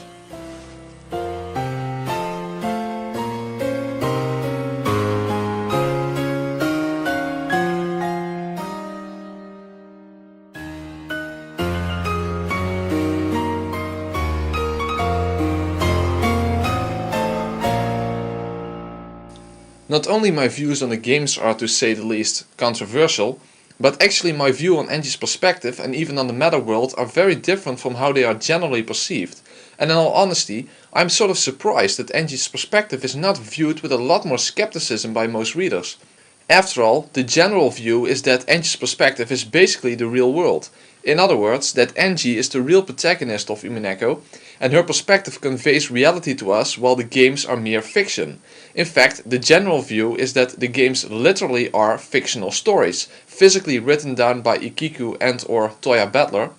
I didn't really make this distinction in the previous part, but I'll refer to the female author as Ikiku and the future version of Battler as Toya.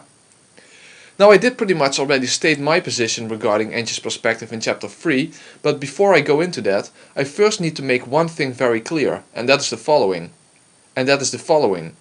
I believe that it's in the end impossible to prove what the true nature is of Angie's world and her perspective of that world. But also, I believe that it's possible to at least prove with reasonable certainty what is not true about Angie's perspective and her world. And this is even more applicable to the meta world, which I will go into a little bit in this chapter, but I will discuss it more in depth in the final chapter. Now let's summarize the main points of the more general view on Angie's perspective and my own view. The general view of Angie's world is basically the following. It's the real world, or the real future. Angie's perspective is more or less objective. Angie didn't die, however this view varies. Battler and Eva survived, at least in Rokkenjima Prime, which would be Angie's world. Ikiku is a real person and wrote the games, and she wrote it together with Toya Battler. And Rokkenjima Prime is almost completely unknown. However, my view consists of the following points. It's a counterfactual future that resulted from the third game. Angie's perspective is extremely subjective and largely fictional. Angie died. In fact, she died 2, if not 3 times. Battler didn't survive. Eva did, but not in the real world. Ikiku is probably a fictional character altogether. There may have been bottle forgeries written, but those were not the games we have been reading about. Toya Battler is a fictional character. Rokkenjima Prime doesn't exist in Angie's world, as her future originated from the third game. Rokkenjima Prime may very well be the first game, the second game or the fourth game, and I believe it's the second game. Well, I would like to say now which view is true, but as I said before, I don't think it can objectively be determined what the truth is about Angie's world. So a better question would be, which view better fits and which view has evidence against it? Let's go point by point. What is the evidence in favor of Angie's world being the real future? Well, there isn't any, now is there? And this is not meant in a mocking way, I'm being serious here. There literally is no evidence that Angie's world is real. Even the most enthusiastic believer in the reality of Angie's world would have to admit that. There are no read statements to support this view, and there is no circumstantial evidence in favor of it. Now you might say, but there is at least the claim that it's the real future. Well, no, not even that. When you think about it, even in my view, the characters in Angie's world would at least perceive their world as the real world. After all, in my view, Angie's perspective is a possible future, and obviously the characters in it would not think in terms like alternate futures. They would perceive their world as the only real world, which would be true of the characters in any possible timeline. Of course, one needs to appreciate that it would be extremely difficult to distinguish between a future and the future without relying on read truth. And not just any read truth, but general statements that are not contingent upon a specific game. So what is the evidence in support of Angie's world being a counterfactual future that resulted from the third game? So what is the evidence in support of Angie's world being a counterfactual future that resulted from the third game? As I said before, I don't think this view can ultimately be proven, but does it fit the story? And there I would say it absolutely does. Think back to chapter 3 in which I gave my Eva's escape to Kubidorian argument. Why? Because it actually explains things. Why did Eva survive? Explained by my theory. Why did Eva survive? Explained by my theory. How did Eva know about the tunnel and the bomb? Explained by my theory. How did Eva get Kinzo's ring? Explained by my theory. How did Eva learn the truth? Explained by my theory. Why did Eva keep the truth a secret? Explained by my theory. And why would Eva rather have people regard her as the culprit than to reveal the truth? Again, also explained by my theory. In other words, my theory actually makes sense of these things in Angie's perspective. Of course, believers in the other view can quote-unquote explain this in other ways, but since Rokkinjima Prime, which they believe is what preceded Angie's perspective, is almost completely unknown and unknowable, absolutely everything you say to account for these things will be based on complete and utter speculation. But in my theory, these things actually have an explanation based on earlier parts in the story instead of pure speculation. Also, there's a connection to the real culprit and why Angie's world turned out the way it did. Which is not really the case in the general view. After all, is Shannon really the culprit in Rokkinjima Prime? Well, that's debatable. Is the canon theory even relevant to explain Rokkinjima Prime? Well, that's very debatable as well. So in that sense, my view fits better into the story as a whole, at the very least in regards to these points. Now, is there evidence against my view that Angie's world is merely a counterfactual future? Well, that would have to come from my viewers because I am not aware of any evidence against it. So if anyone has an objection, please let me know. But I advise you to first finish this chapter before posting your objections, because I've only just started on this topic of Angie's world. Now, is there evidence against Angie's world being the real world? Well, I would say there is. In fact, there are several read statements that conflict with the notion that Angie's world is real. Let's review those statements. First, there is the following statement from the fourth novel.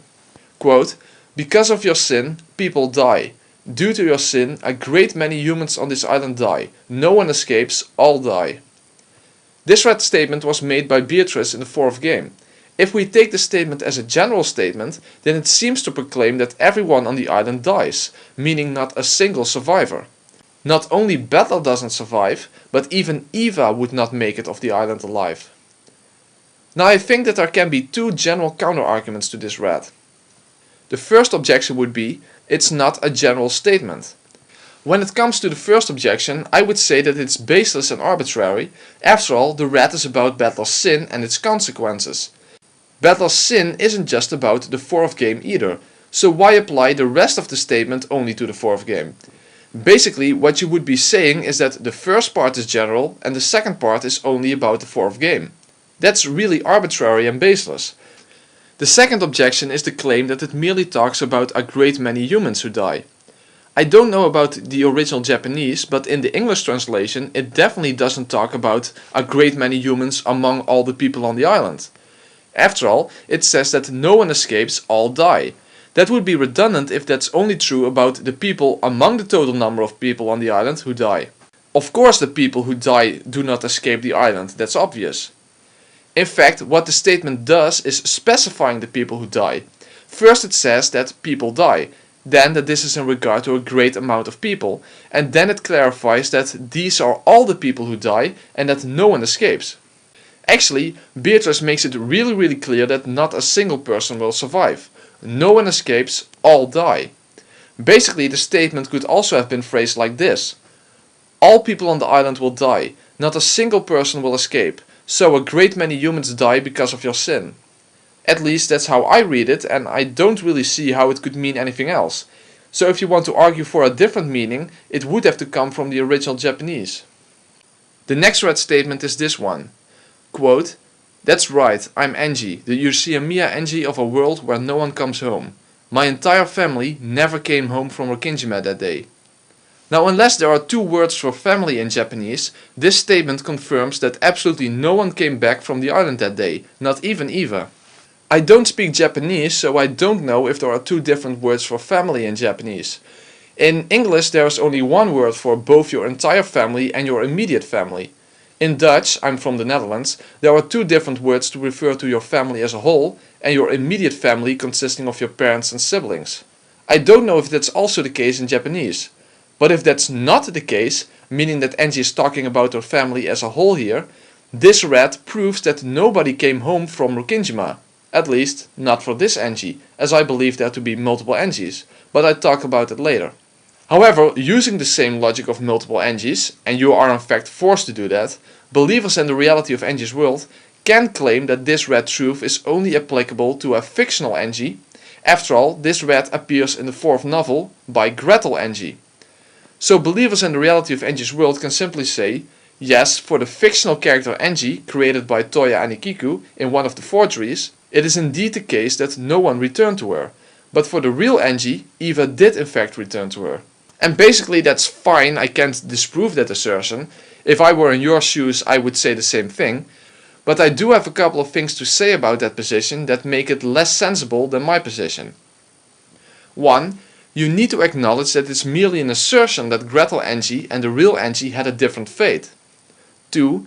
Why wouldn't Gretel Angie reflect the real Angie in the sense of her fate? After all, Angie has no relation to the games in the first place. So why does this fictional Angie have a different future than the real Angie?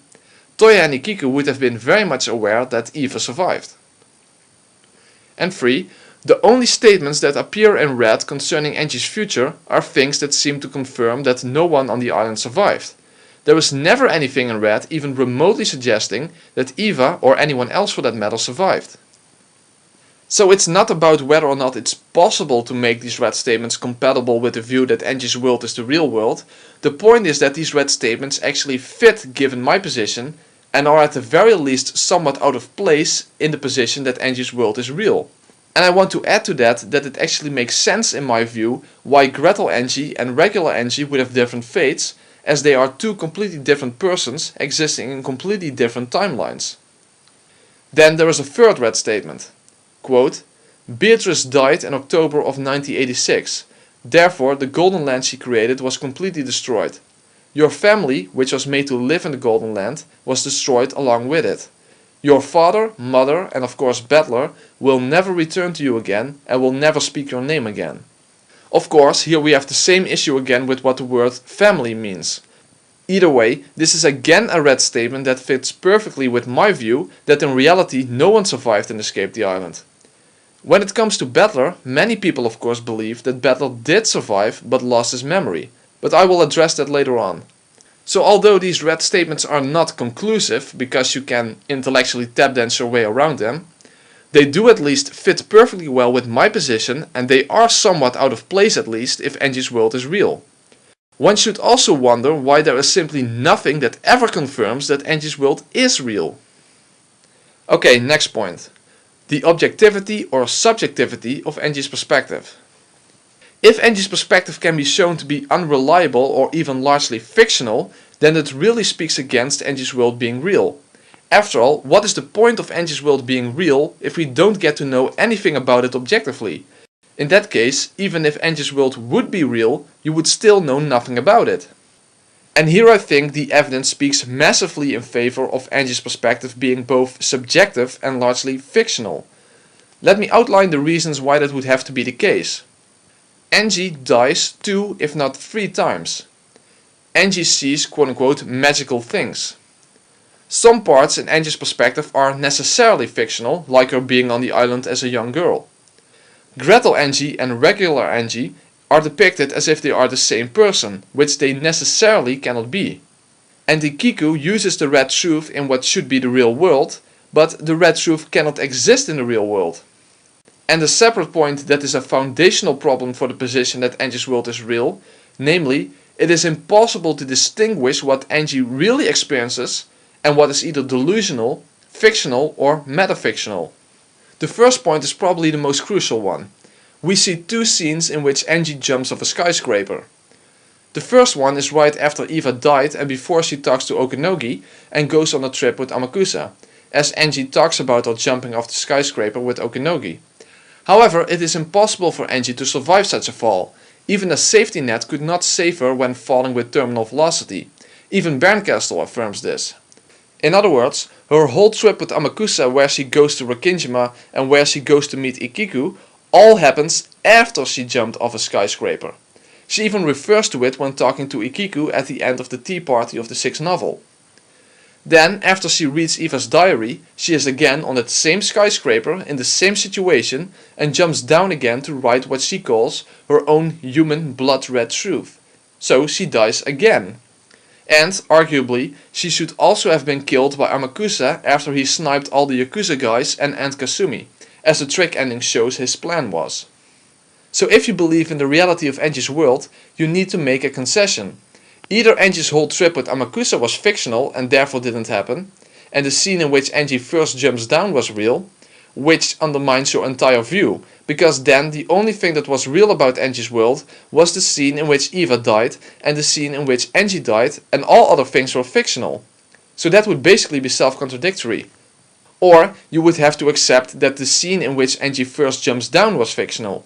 But then you have already conceded that Anji's world contains fictional scenes, and one could then also argue that Eva dying was fictional as well.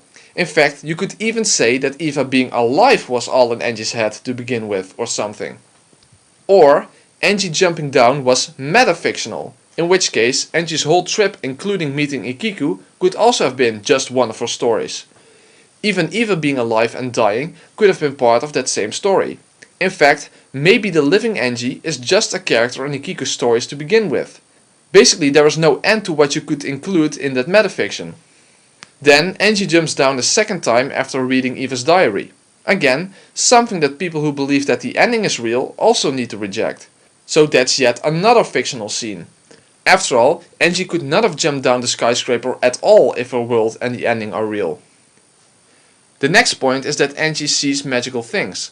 She basically has imaginary friends, namely Maria and the Sisters of Purgatory, and she also sees Ikiku as the witch Aurora and her cat as Bernkastel. Obviously, those things aren't really out there in the real world. That's simply Anji's perception, or in other words, it's all in her head. Which makes her view either delusional or at the very least subjective, as she sees the world not as it truly is. Then there is of course the admitted fiction, namely Anji in the 4th game and Anji as a young girl on Rokkinjima. Both would be believed to have been written by Ikiku, or some people would argue that Twilight of the Golden Witch was written by Anji, even though Aurora is actually seen writing in that novel when she killed Lambda Delta. However, in the case of Gretel Anji, she is treated as the same person as the regular Anji. The same person who reads Maria's diary, the same person who went to Rokkinjima with Amakusa, and she even takes a break from the meta world to return to her own world again. So if Gretel Anji is metafictional, how do you know that not absolutely everything Anji experiences in the 4th novel is just metafictional? So Eva dying could be metafictional, Anji jumping down the skyscraper would obviously be metafictional, Anji reading Maria's diary could be metafictional, her conversations with Amakusa could be metafictional, etc. How would you know? How could you even know? The same applies to Twilight. Which scenes are metafictional or delusional, and which one are not?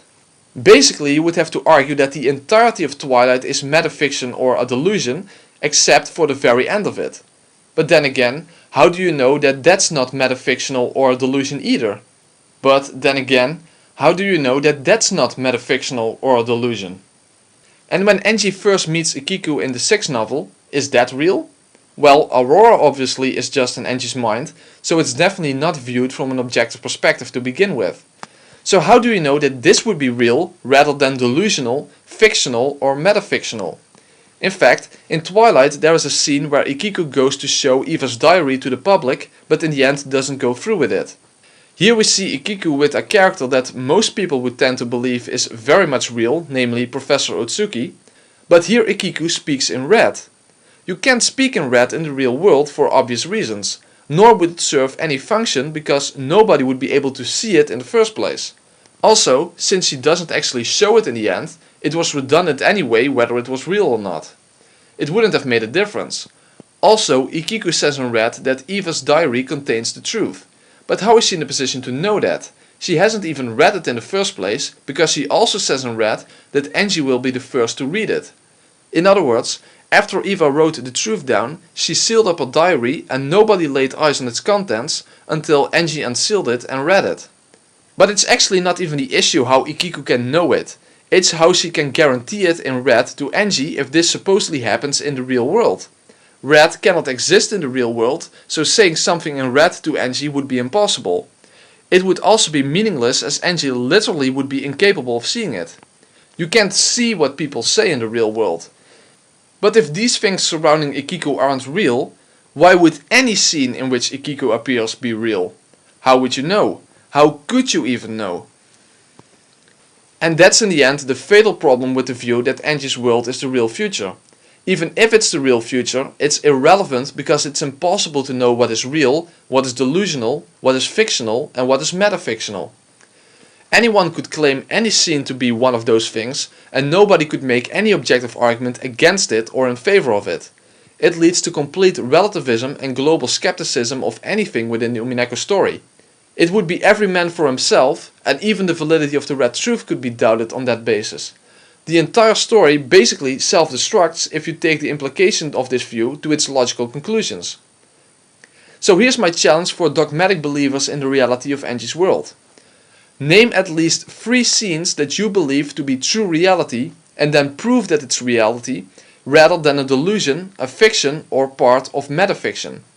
I claim that this cannot be done. Well, nevertheless, even though I don't think this challenge can be met, I do know from experience that many Umineko readers have the mental flexibility to make Angie's perspective as being real work somehow. After all, after debating so many believers in the Shikanen tree's explanation and their ability to make a square peg fit into a round hole, I'm sure that believers in the reality of Angie's world will do the same thing. However, all the problems with Angie's perspective can be solved with one easy blue truth. Angie's world is not the real world. That simple statement solves simply everything regarding Angie's world. And if you add a second blue statement, Angie's world is a fictional and subjective perspective of a counterfactual timeline resulting from the third game, it also explains why Angie's world is the way it is. It actually gets explanatory power that way, as I explained before. Now there is one more thing that needs to be discussed, and that's the ending. And I'm of course talking about the magic ending here, namely the ending in which Battle turns out to be alive but has lost his memory. Now I must say that I'm truly surprised that so many people actually believe that the ending of the story really happened in reality. Because even if I believed in the official explanation, I would still not believe that the ending was real. Even if I accepted both the official explanation and the reality of Angie's world, then I would still conclude that the ending was fictional. So that does not even depend on my other views. The reason for that is that the ending screams to us that it's fictional. Obviously there neither is nor can be any evidence to support its reality in the first place, but there is much evidence against it being real. First of all, it's not part of the official explanation that it is real, so believers in the official explanation cannot appeal to their usual author's authority claim to begin with. Ryukishi actually said that he wanted the ending to be a mystery. Quote, "Many interpretations can be done concerning the suicide by drowning in the final." To which Ryukishi responded, "But isn't it fascinating that there can be so many interpretations concerning a riddle posted at the end of a story? In a good story there should be mysterious things left at the end. At least that is my concept of it, and I hope that you can accept and enjoy those lingerings. There were so many interesting thoughts on those last scenes." Then Kia said, "Another thing you can have different ideas of is the question what the meaning of the final scene with the golden land in the Fukin house could be." To which Ryukishi responded, "You may as well think of this scene as just showing something nice, as well as showing something sinister. A true solution is not really necessary, all your active thinking is wonderful. I want to give you 100 points just by hearing all those beautiful final ideas. To people who were able until that point, this is like a bonus stage. More than only arriving at the truth, they can now explain how the story ends however they want. People who came this far have reached the stage of Game Master. They can now create a game board for Umineko themselves and enjoy it." Then Kia said, "Because when Battle leaves the island, it's the only scene where he does not scream, 'I'm falling, I'm falling.' This can also be treated as somebody's fantasy. For example, because Angie heard from Captain Kawabata during the scenes in the real world in episode 4 that Battler was always making a fuss about falling when on a boat." To which Ryukishi responded, "That is a truly wonderful deduction, therefore it's probably better if I say nothing at all.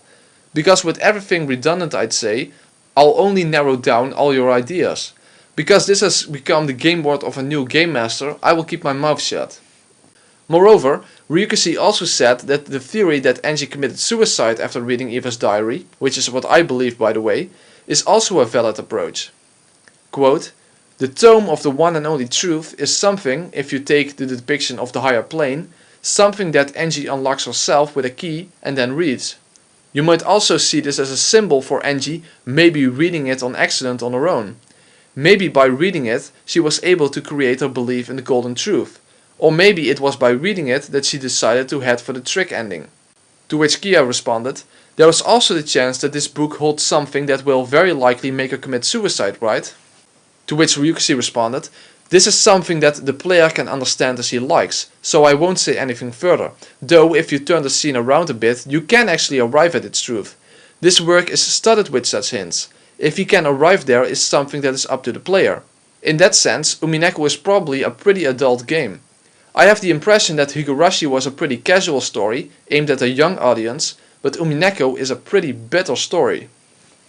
So, the ending is a mystery and Ryukishi wants the readers to figure it out for themselves. So even from the perspective of the official explanation, there is no official truth regarding the ending to begin with. So that's the first thing you need to keep in mind when reading the ending. If you believe it to be real, that's your own personal interpretation. It's not part of the official explanation to begin with. The second thing you need to keep in mind is the inherent unreliability of Angie's perspective, as I explained before. So that at least already gives you a basis for being skeptical about the reality of the ending. The third thing is that everything from the moment Angie reads Eva's diary on to the very end is about Angie denying truth. Red truth cannot hurt her anymore because she simply denies the truth. She won't believe it. She rather believes in her own golden truth instead. When Angie jumps down the skyscraper, she says that she denies the truth and will write her own blood-red human truth instead. And that's exactly what I believe the ending is.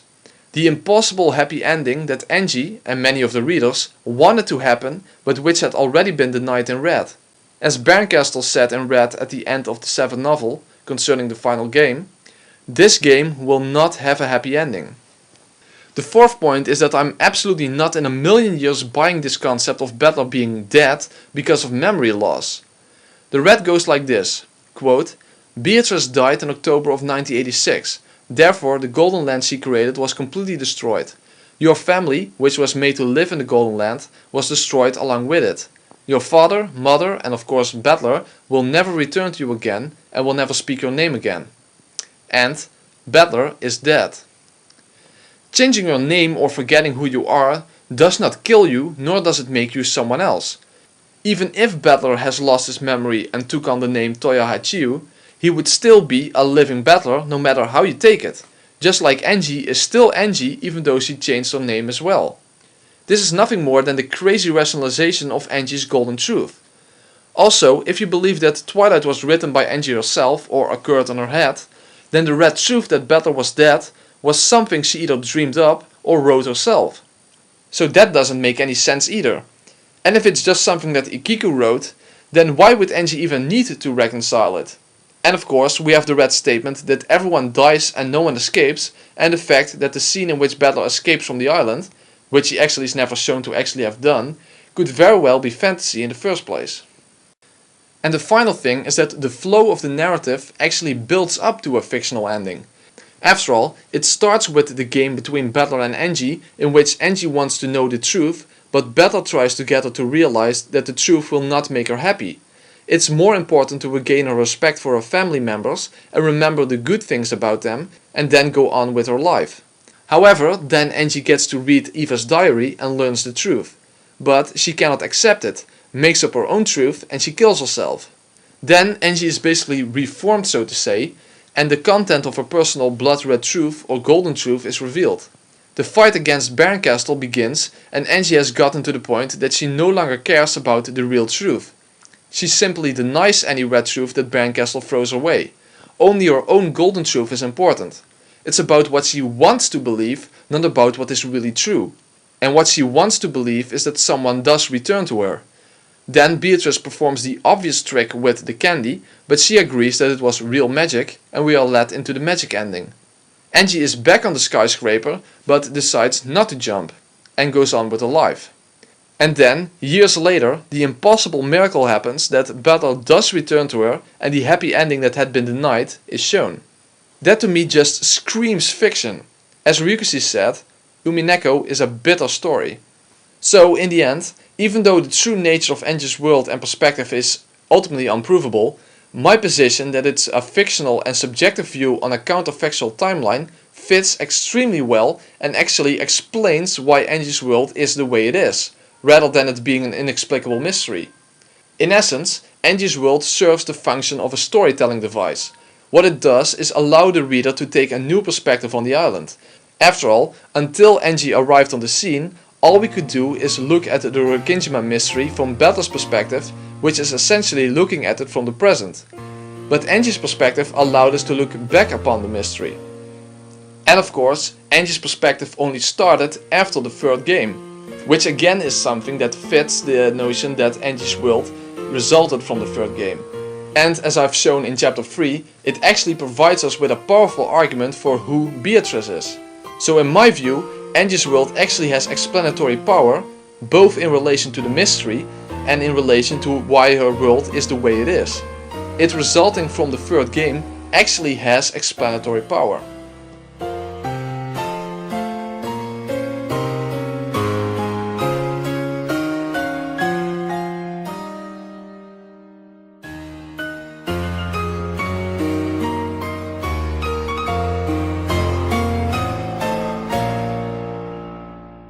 Just like with Angie's world and perspective, I want to emphasize that I don't believe that it is possible to explain the nature of the meta world.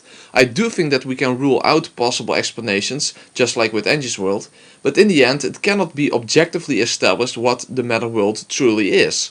It may be obvious that I don't believe that the meta world is metafictional, especially when you consider that Angie's world has a meta world of its own. This is going to sound very anticlimactic and I only recently arrived at this conclusion, but my position regarding the meta world is as follows. The nature and the origin of the meta world is inexplicable. So what I'm basically trying to say is that I believe that the meta world has no explanation in the first place. In essence, as soon as you get to the question of what the meta world is, you arrive at a roadblock. This is where the mystery element of Umineko truly comes to an end. So this is as far as the reader is able to go. Basically, the nature of the meta world is a matter of philosophy, not a matter of mystery solving. And I don't think that a fictional story such as Umineko truly lends itself for deep philosophical analysis to its very core, nor do I think that Ryukishi meant it to be like that. Umineko does contain philosophical elements and concepts, but I think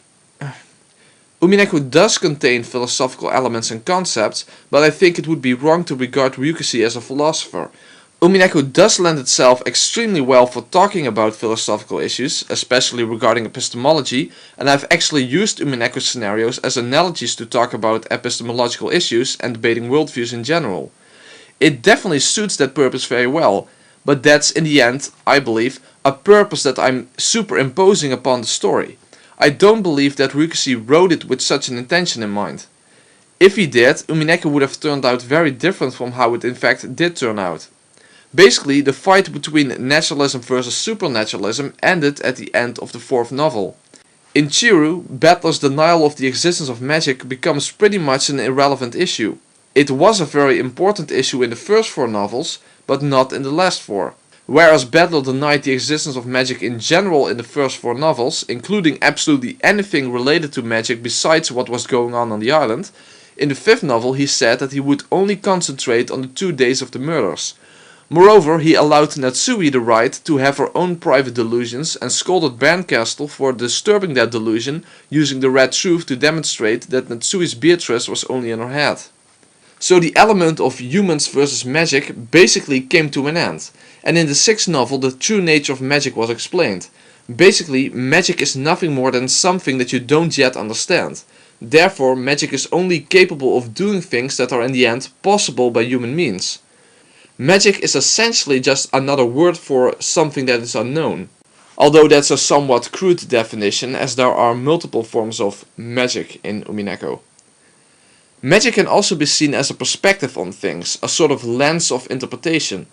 But in the end there is no supernatural aspect to it at all, making it just a word or label for very natural concepts, rather than an actual supernatural concept. If you want a thorough debunking of even the possibility of a magical explanation of the meta world, I advise you to watch the final chapter of my first Umineko Explained video, in which I do give a philosophical analysis of this issue and attack the very concept of supernatural magic and why it cannot be used to explain anything at all. So if the meta world is not the result of something supernatural, why not go for a metafictional explanation? Well, there are several reasons why that approach simply does not work. First of all, without Angie's world as a basis, the whole notion of metafiction falls apart, because essentially the entire story would be metafictional then, with its true author never being revealed. But metafiction means fiction within fiction. So if the whole story is metafiction, it becomes a self-contradiction to speak about fiction within fiction. It would just be regular fiction. So as soon as you deny the reality of Angie's world, as I do, the whole notion of metafiction goes out of the window as a direct result. So therefore, the metafiction explanation is inherently tied to Angie's world. But it should be obvious that this leads to severe and even fatal problems. The first problem is a really severe one in my opinion, given the inherent unreliability and the impossibility of establishing whether Ikiku even exists, and Toya Butler almost certainly being a fictional character. What actual reason is there to accept the metafiction explanation? Apart from the claim itself that is made within this unreliable perspective, there is not even the possibility of evidence in favor of the metafiction view to begin with. So what reason do we have to accept that it's true? The second problem is that even Angie's world contains a meta world. For example, Bernkastel exists in both the meta world of the games as well as in the meta world of Angie's perspective. The same applies to Fedorine, who also appears in the 8th game, and of course Angie herself appearing to the Rokkenjima characters in the 4th and 8th games. So if the meta world has a metafictional explanation, do we have to conclude that every time Angie experiences a Fedorine, Bernkastel or a similar character, that it's part of a book as well? Or is it all just in Angie's mind? But if the meta world of Angie's world has a delusion explanation, why not assume that Butler's meta world has a delusion explanation as well? And if Angie is that delusional, why can't the whole notion of these bottle ladder forgeries be part of her delusion as well? We basically get back to the inherent unreliability of Angie's perspective. You basically have to cherry pick what you want to believe, which simply is the inherent problem of believing that Angie's world is real and her perspective of it objective.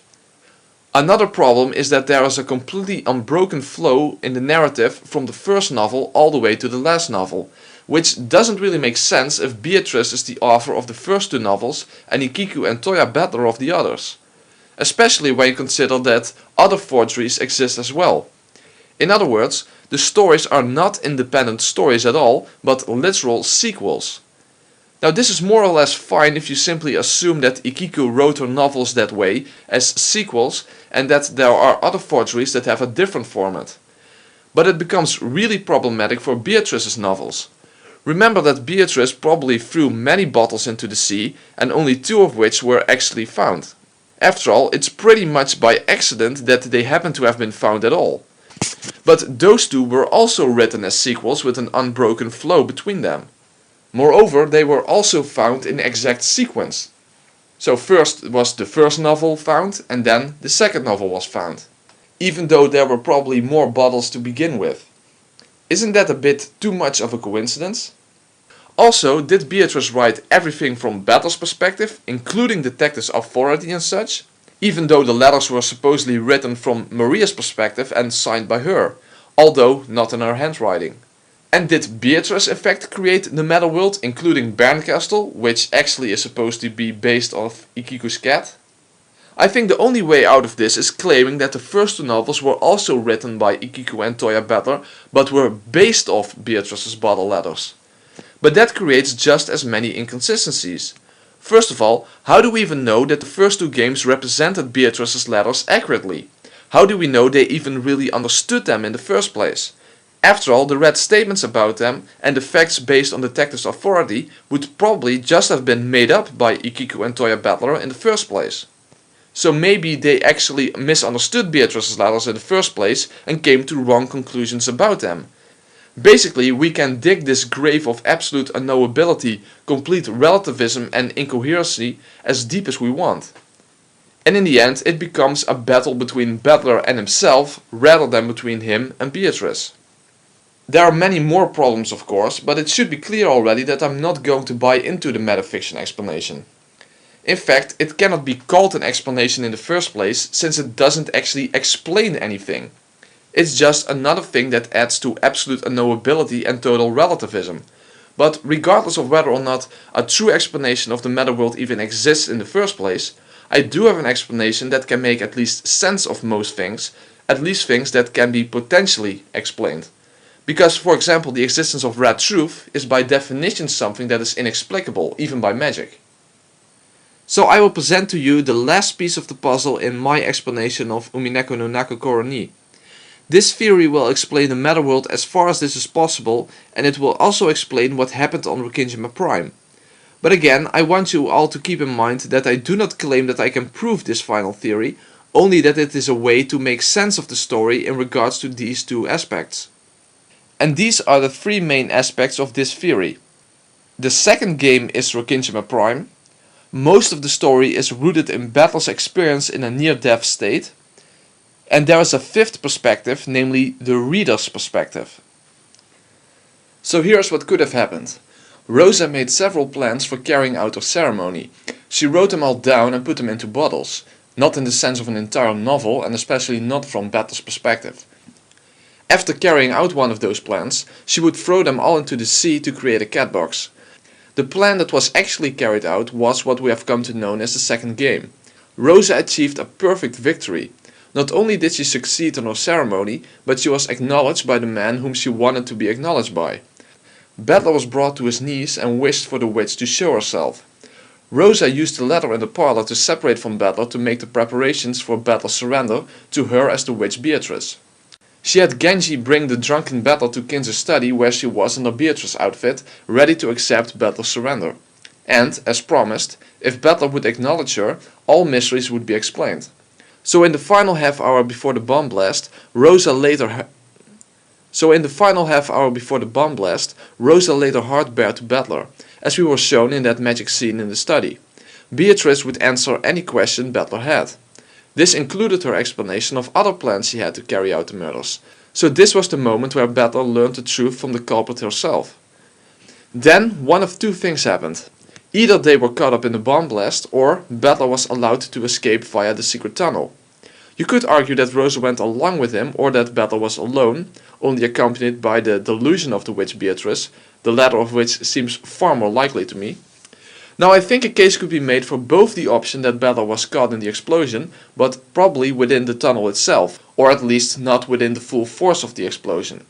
Or that Battler actually made it through the secret tunnel and drowned when jumping off the boat, trying to catch the delusion of Beatrice as shown near the end of the 8th novel. Of course, that scene could be symbolic as well. But whichever be the case, the point is that Battler knew the truth and died a slow death while being unconscious in a state of near death. I think that neither case is implausible, and I could also very much imagine how Rosa would eventually choose to let Battler go after her victory, even though she needs to kill everyone for a ritual. I think she would basically have been at peace and would allow fate to decide whether Battler would make it or not, as he would have had extremely little time left to escape. So Rosa allowing Battler to leave in a situation in which the chances of survival would be really small does fit the Beatrice character quite well, leaving things to fate. So whether or not the drowning scene is symbolic or a somewhat accurate depiction of what happened to Battler is in the end not overly relevant, because in both cases its symbolism is what matters. But essentially what is shown is that Beatrice, actually depicted as the witch Beatrice, suddenly disappears beneath the waves and Battler goes after her and eventually has to leave her behind. If we take the second approach, that this is a somewhat accurate depiction of what happened to Battler, we could imagine that at the time that he was forced to move back to the surface he was already out of breath. So he washed up on the beach alive, but barely, due to severe brain damage due to lack of oxygen, and eventually, after a relatively long but undetermined time, passed away there. So what is the meta world in the games? It's Battler's delusional experience within his own mind while being in a state of near death. Just like people can have very vivid hallucinations during a near-death experience, Battler's mind tried to make sense of what happened to him. When you dream, your own mind creates all the content of the dream from information you already have available in your mind. Nevertheless, when you walk down the street in your dream, for example, even though it's all generated by your own mind, you still may very well not be consciously aware of what is around the next corner. And that's precisely the case with Battler as well. Even though the information is contained in his mind, that doesn't mean that he is consciously aware of it. Basically, the games are a trip through Battler's mind in which he is, so to say, rediscovering Beatrice's revelation and trying to understand it. This is how it becomes a fight between Battler and Beatrice, a fight between human tricks and magic. And this could be what is symbolized by the two battlers during the drowning scene. The real battler has to let go of Beatrice and drifts towards the surface. Nevertheless, a second battler, namely Meta Battler, then grabs Beatrice's hands, embraces her and becomes one with her, and they drift towards the symbolic cat box on the bottom of the ocean floor, adorned by the symbolic golden rose. By the way, just on a side note, there is a lot of rose symbolism in Umineko. We have this golden rose, Beatrice wearing a rose in her hair, the former Beatrice Virgilia having roses on her head. We have Maria's rose that was important since the very beginning. Runaway's blood turns into rose petals. Could this have been another hint pointing towards Rosa? Just a thought. Now when it comes to this issue of the meta world and the games being Battler's experience rooted in hallucinations while being in a state of near death, it logically follows that Battler has to die at some point. At the very least, this would have to happen before Barncastle makes the red proclamation that Battler is dead. So at what point in time did Battler's experience come to an end because of death? And of course, the obvious question that follows from that, why does the story not come to an end when Battler dies? Why do we still see a Meta Battler? Well, when it comes to the moment that Battler dies, I think it's extremely difficult to point to a specific moment, but I think there are three general time frames that are the most plausible candidates for Battler's death. Now I do sort of have a preference for the first of the three possibilities, but nevertheless I don't have a definite stance on this issue. Moreover, a case could be made for all three possibilities, and of course they may all be incorrect.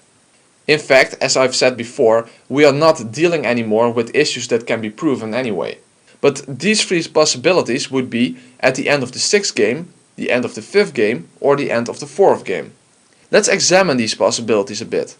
Why do I think that these three time frames are the most plausible candidates for Battler's death? Well, basically, if Battler dies at some point, then we would expect to see a change in the Meta Battler character. After all, Meta Battler would have to be the real Battler prior to death and would essentially be a fictional character after death. Another thing is that it is stated that Battler didn't make it in time for Beatrice's funeral, and this is one of the reasons that the role of the investigator in the 7th novel is fulfilled by Will. Also, the change in Battler's character is most dramatic in the final novel. So I suspect that Battler died before the 7th novel began. Why would the end of the 6th novel be a good candidate? 1. Battler does in the end get to understand Beatrice despite the issue of not making it in time for her funeral, which could also mean that he only truly comprehended her after she already died. 2. The novel that comes directly after it has no observer at all, and Battler's role is filled in by Will, who is a fictional character. So why would the near end of the 5th novel be a good candidate? 1. Battler at least symbolically died just before figuring out the truth, and the same goes for Beatrice. 2. Battler changes from a human into a magical being and becomes Game Master. And 3. The whole notion of the games just being actual novels within the story itself began at the beginning of the 6th novel. And finally, why would the end of the 4th novel be a good candidate? Well, Beatrice quote-unquote died and the 5th game got a new Game Master, and Battler initially doesn't even take part of this game. Battler changes his focus from anti-magic to trying to understand Beatrice. Beatrice's who am I question actually implies Battler's death.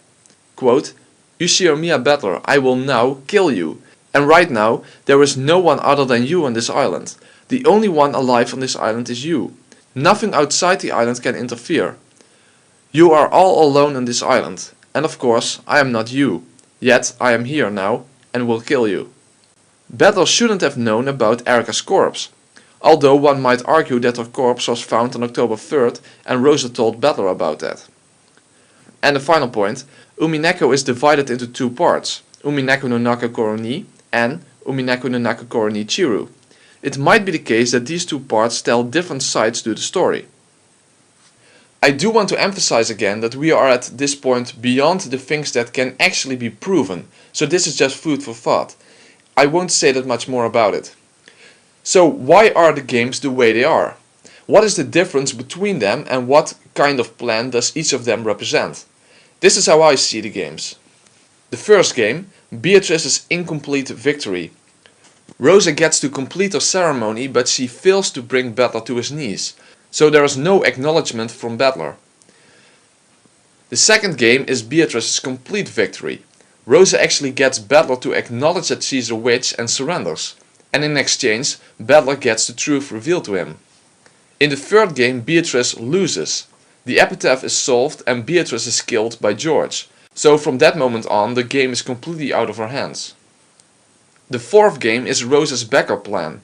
Rosa wins, but has to use a backup plan due to the family members figuring out that Kinzo is already dead, disrupting her original closed room scenarios, and decides therefore to take the family members hostage and tries to make Battler believe in magic through their testimony. The fifth game is George's backup plan. The epitaph is solved before the first twilight, which results in George taking over the game using his own backup plan. In the sixth game, Rosa and George's plan is completely disrupted by Erica.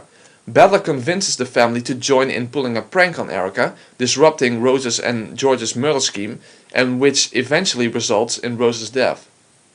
The seventh game is a hypothetical what-if scenario. A hypothetical scenario in which the murders are not carried out by any of the two culprits. And finally, the eighth game is a depiction of a belief that existed in Angie's world. And I'm referring here to Bernkastel's game, of course. But then there is one oddity left, namely if Battler dies at some point and Angie isn't always present, and she herself dies as well, who is the observer in that case?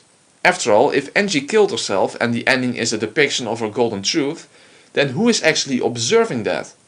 Moreover, who is the observer in the seventh novel, since neither Battler nor Angie is present there? Furthermore, there are many scenes in the first couple of novels where Meta Battler isn't present either. There is a great multitude of scenes that neither Island Battler nor Meta Battler experiences. Think about the Tea Party scenes where only Beatrice, Bernkastel and Lambda Delta are present. So that's kind of strange, isn't it? How can you have no observer present, yet those scenes being depicted?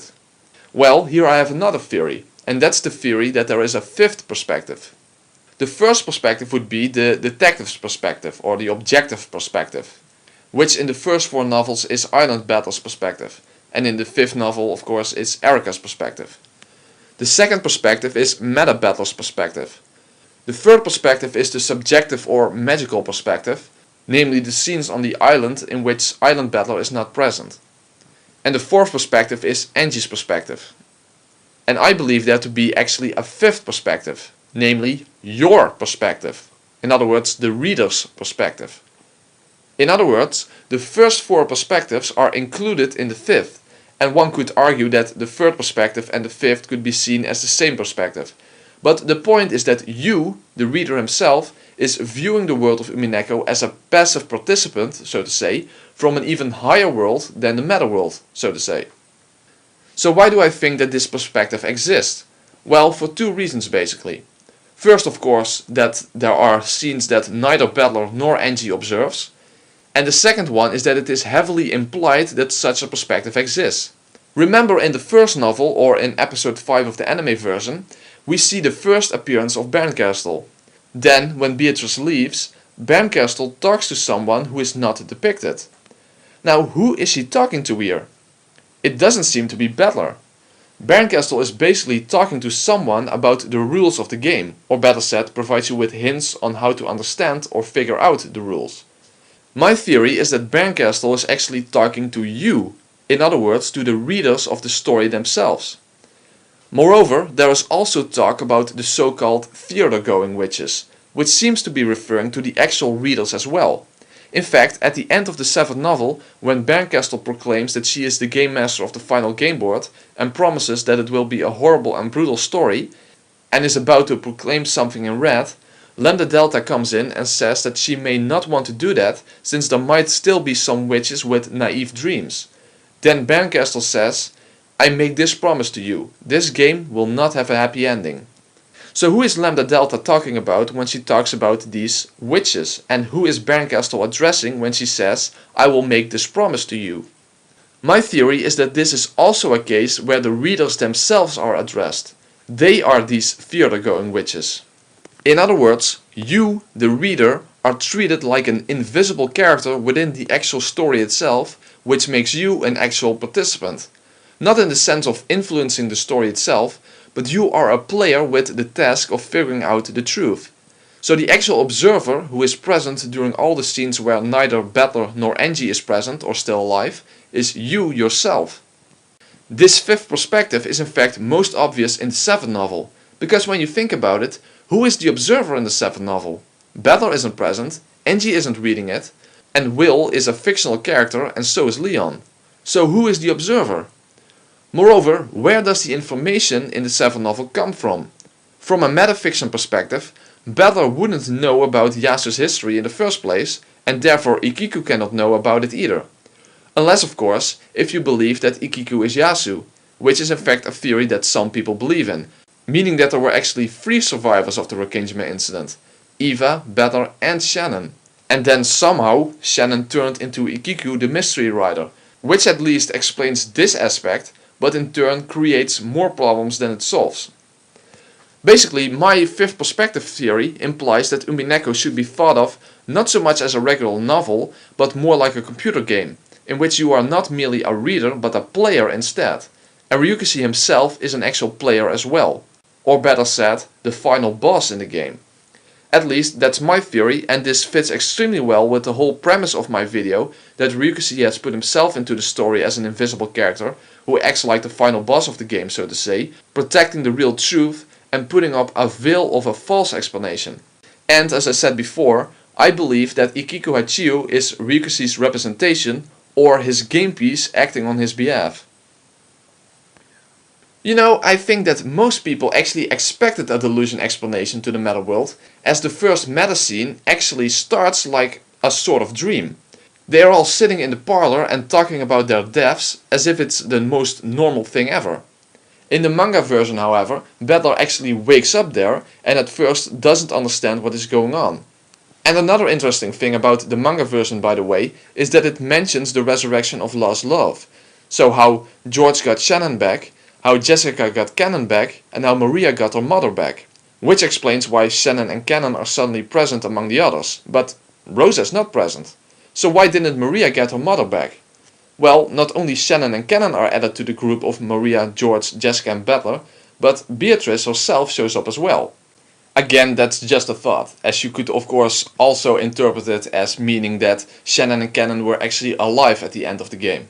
Which is how believers in the official explanation would probably interpret it. And that's it. I'm finished. That's my explanation of Umineko no Naka-Koroni. So, is my explanation correct? Well, obviously I believe it is, but I don't know. The only person who knows that is Ryukishi himself. He is the only person who is truly in the position to know the truth. Unless he states it in red, we can only put forth theories. We cannot create our own red truths about the story. So what if I'm wrong? Well, in that case, I think I've still constructed a workable and coherent alternative explanation. And there is nothing wrong with that. In fact, I think Ryukishi would really appreciate that, since what he seems to enjoy most of all are all the ideas and theorizing about the story by fans. I'm in the process of writing a mystery novel myself, and if someone would come up with a vastly different explanation than the one I actually intended, yet it still fits all the evidence and is coherent and plausible, I would be really excited and still consider that a valid solution to the story, even though I never intended it as the actual solution. I would definitely appreciate such an alternative explanation. So what if I'm right? In that case, I did succeed in exposing the deception, but did I reach the actual hidden truth? I'm probably not correct about absolutely everything in the first place, and I might have missed several clues both in favor of my explanation as well as against certain details of it. Moreover, as thorough as my explanation is, there are still things that I haven't addressed or can't completely explain. Which is of course to be expected, and I could probably update my theory with even more clues if I would reread the entire story, but that's a bit too much work of course. But it's inevitable that there are certain holes in any explanation I could come up with. Moreover, there are things that simply cannot be explained in principle. For example, red truth can't exist. Neither my explanation of the matter world nor even magic could ever account for absolute knowledge of things that cannot be known with absolute certainty. In other words, the existence of red truth is logically impossible and therefore cannot be explained. It should be regarded as a rule of the story and not something that has an explanation within the story itself. After all, if Ryukishi or any other author for that matter wants to put in absolute certainties such as red truths, then they inevitably doom themselves into not being able to rationally explain it within the story itself. Therefore, I don't think it should be viewed as something that either has or can have an explanation. It's just a rule within a fictional story. Just like it's pointless to try to go against the rules of a board game. And if I'm right, when will Ryukishi reveal that the official explanation was a deception? Well, I don't know, and I don't expect it to happen anytime soon, especially when you consider that he already started on a new project, and since Umineko still is being purchased a lot, and there is still much discussion about it. I at least hope that he won't wait for the 10th year anniversary of Umineko to bring out a final episode, like he did with Higurashi. It would kind of suck if the hidden truth remains hidden for 10 years.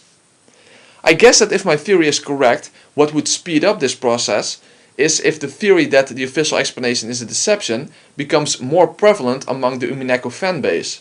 But given how much hate I get from even the very suggestion of the possibility that the official explanation might be a deception, I think that there's a very thick barrier that needs to be broken in order for this theory to become something that is at least accepted within the Umineko fanbase as a genuine possibility.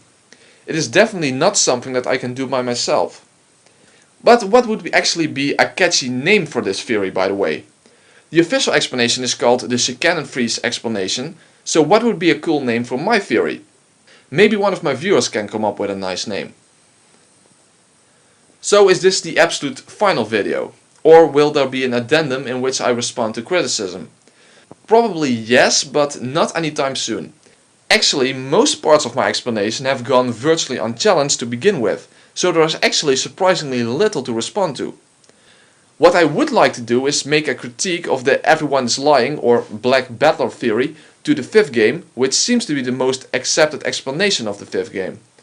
However, there are some major flaws in that theory, and also I could actually use that same idea and apply it to my own theory, and it would actually solve many of those flaws. So my own version of the everyone is lying theory would in fact be superior to the black battler theory in my opinion. But anyway, I don't think there is any need for such a strange explanation to begin with.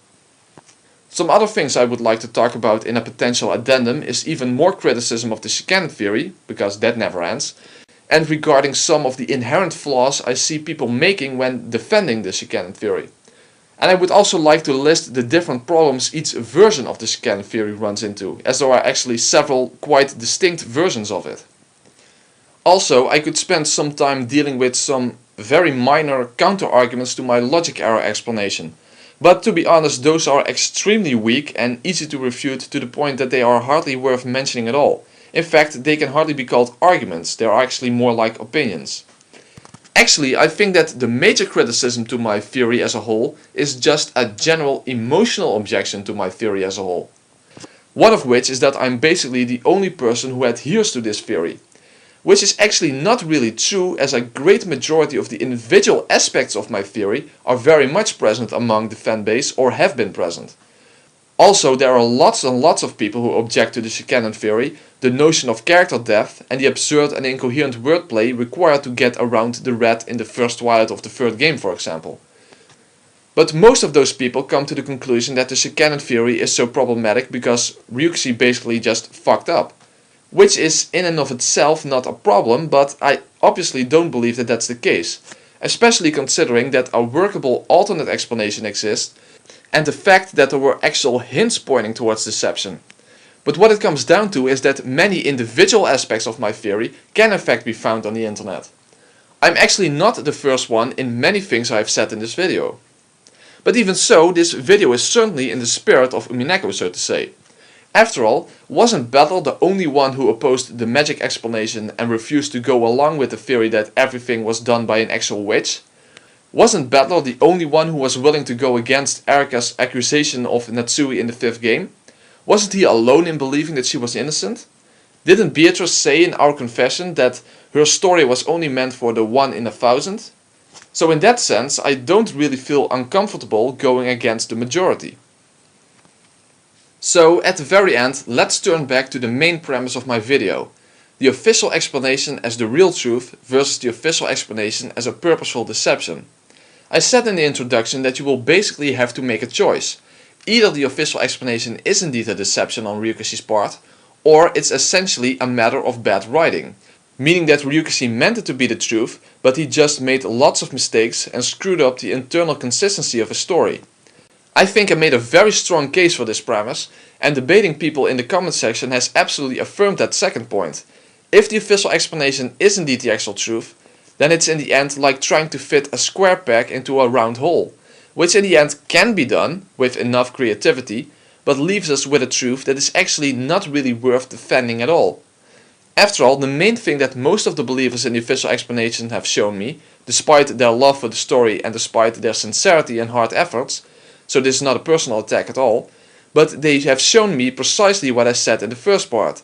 The official explanation can only be defended by taking its truth as an unshakable starting position and then interpret everything in light of that starting position.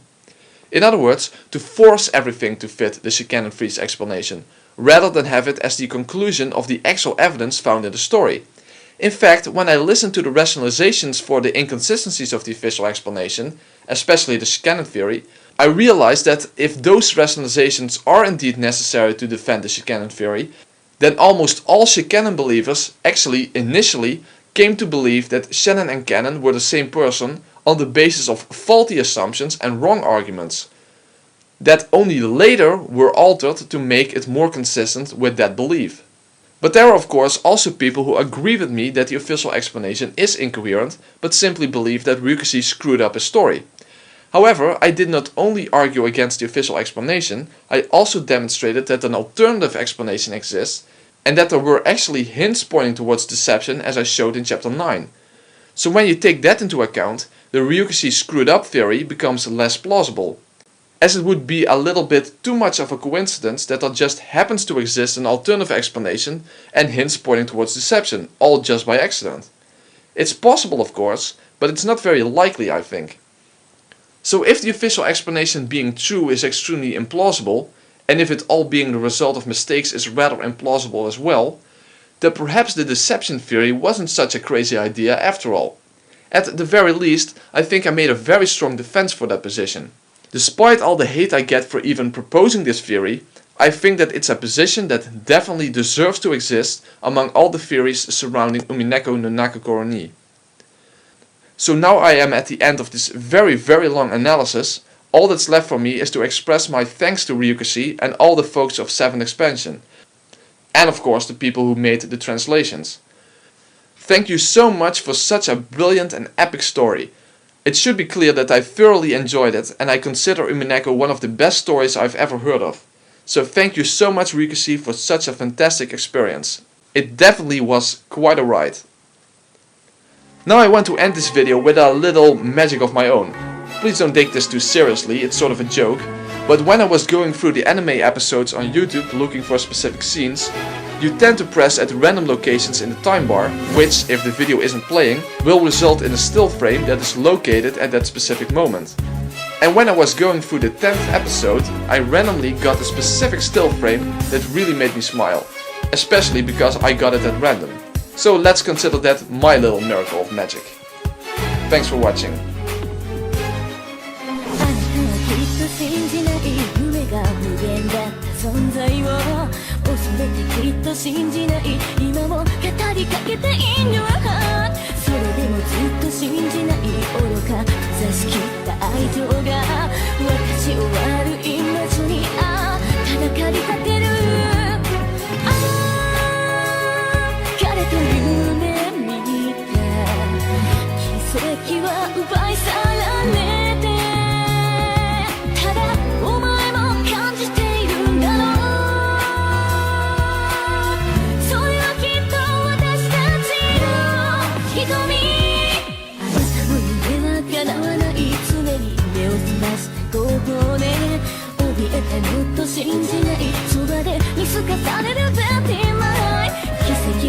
と大きな夢を探し出した黄金の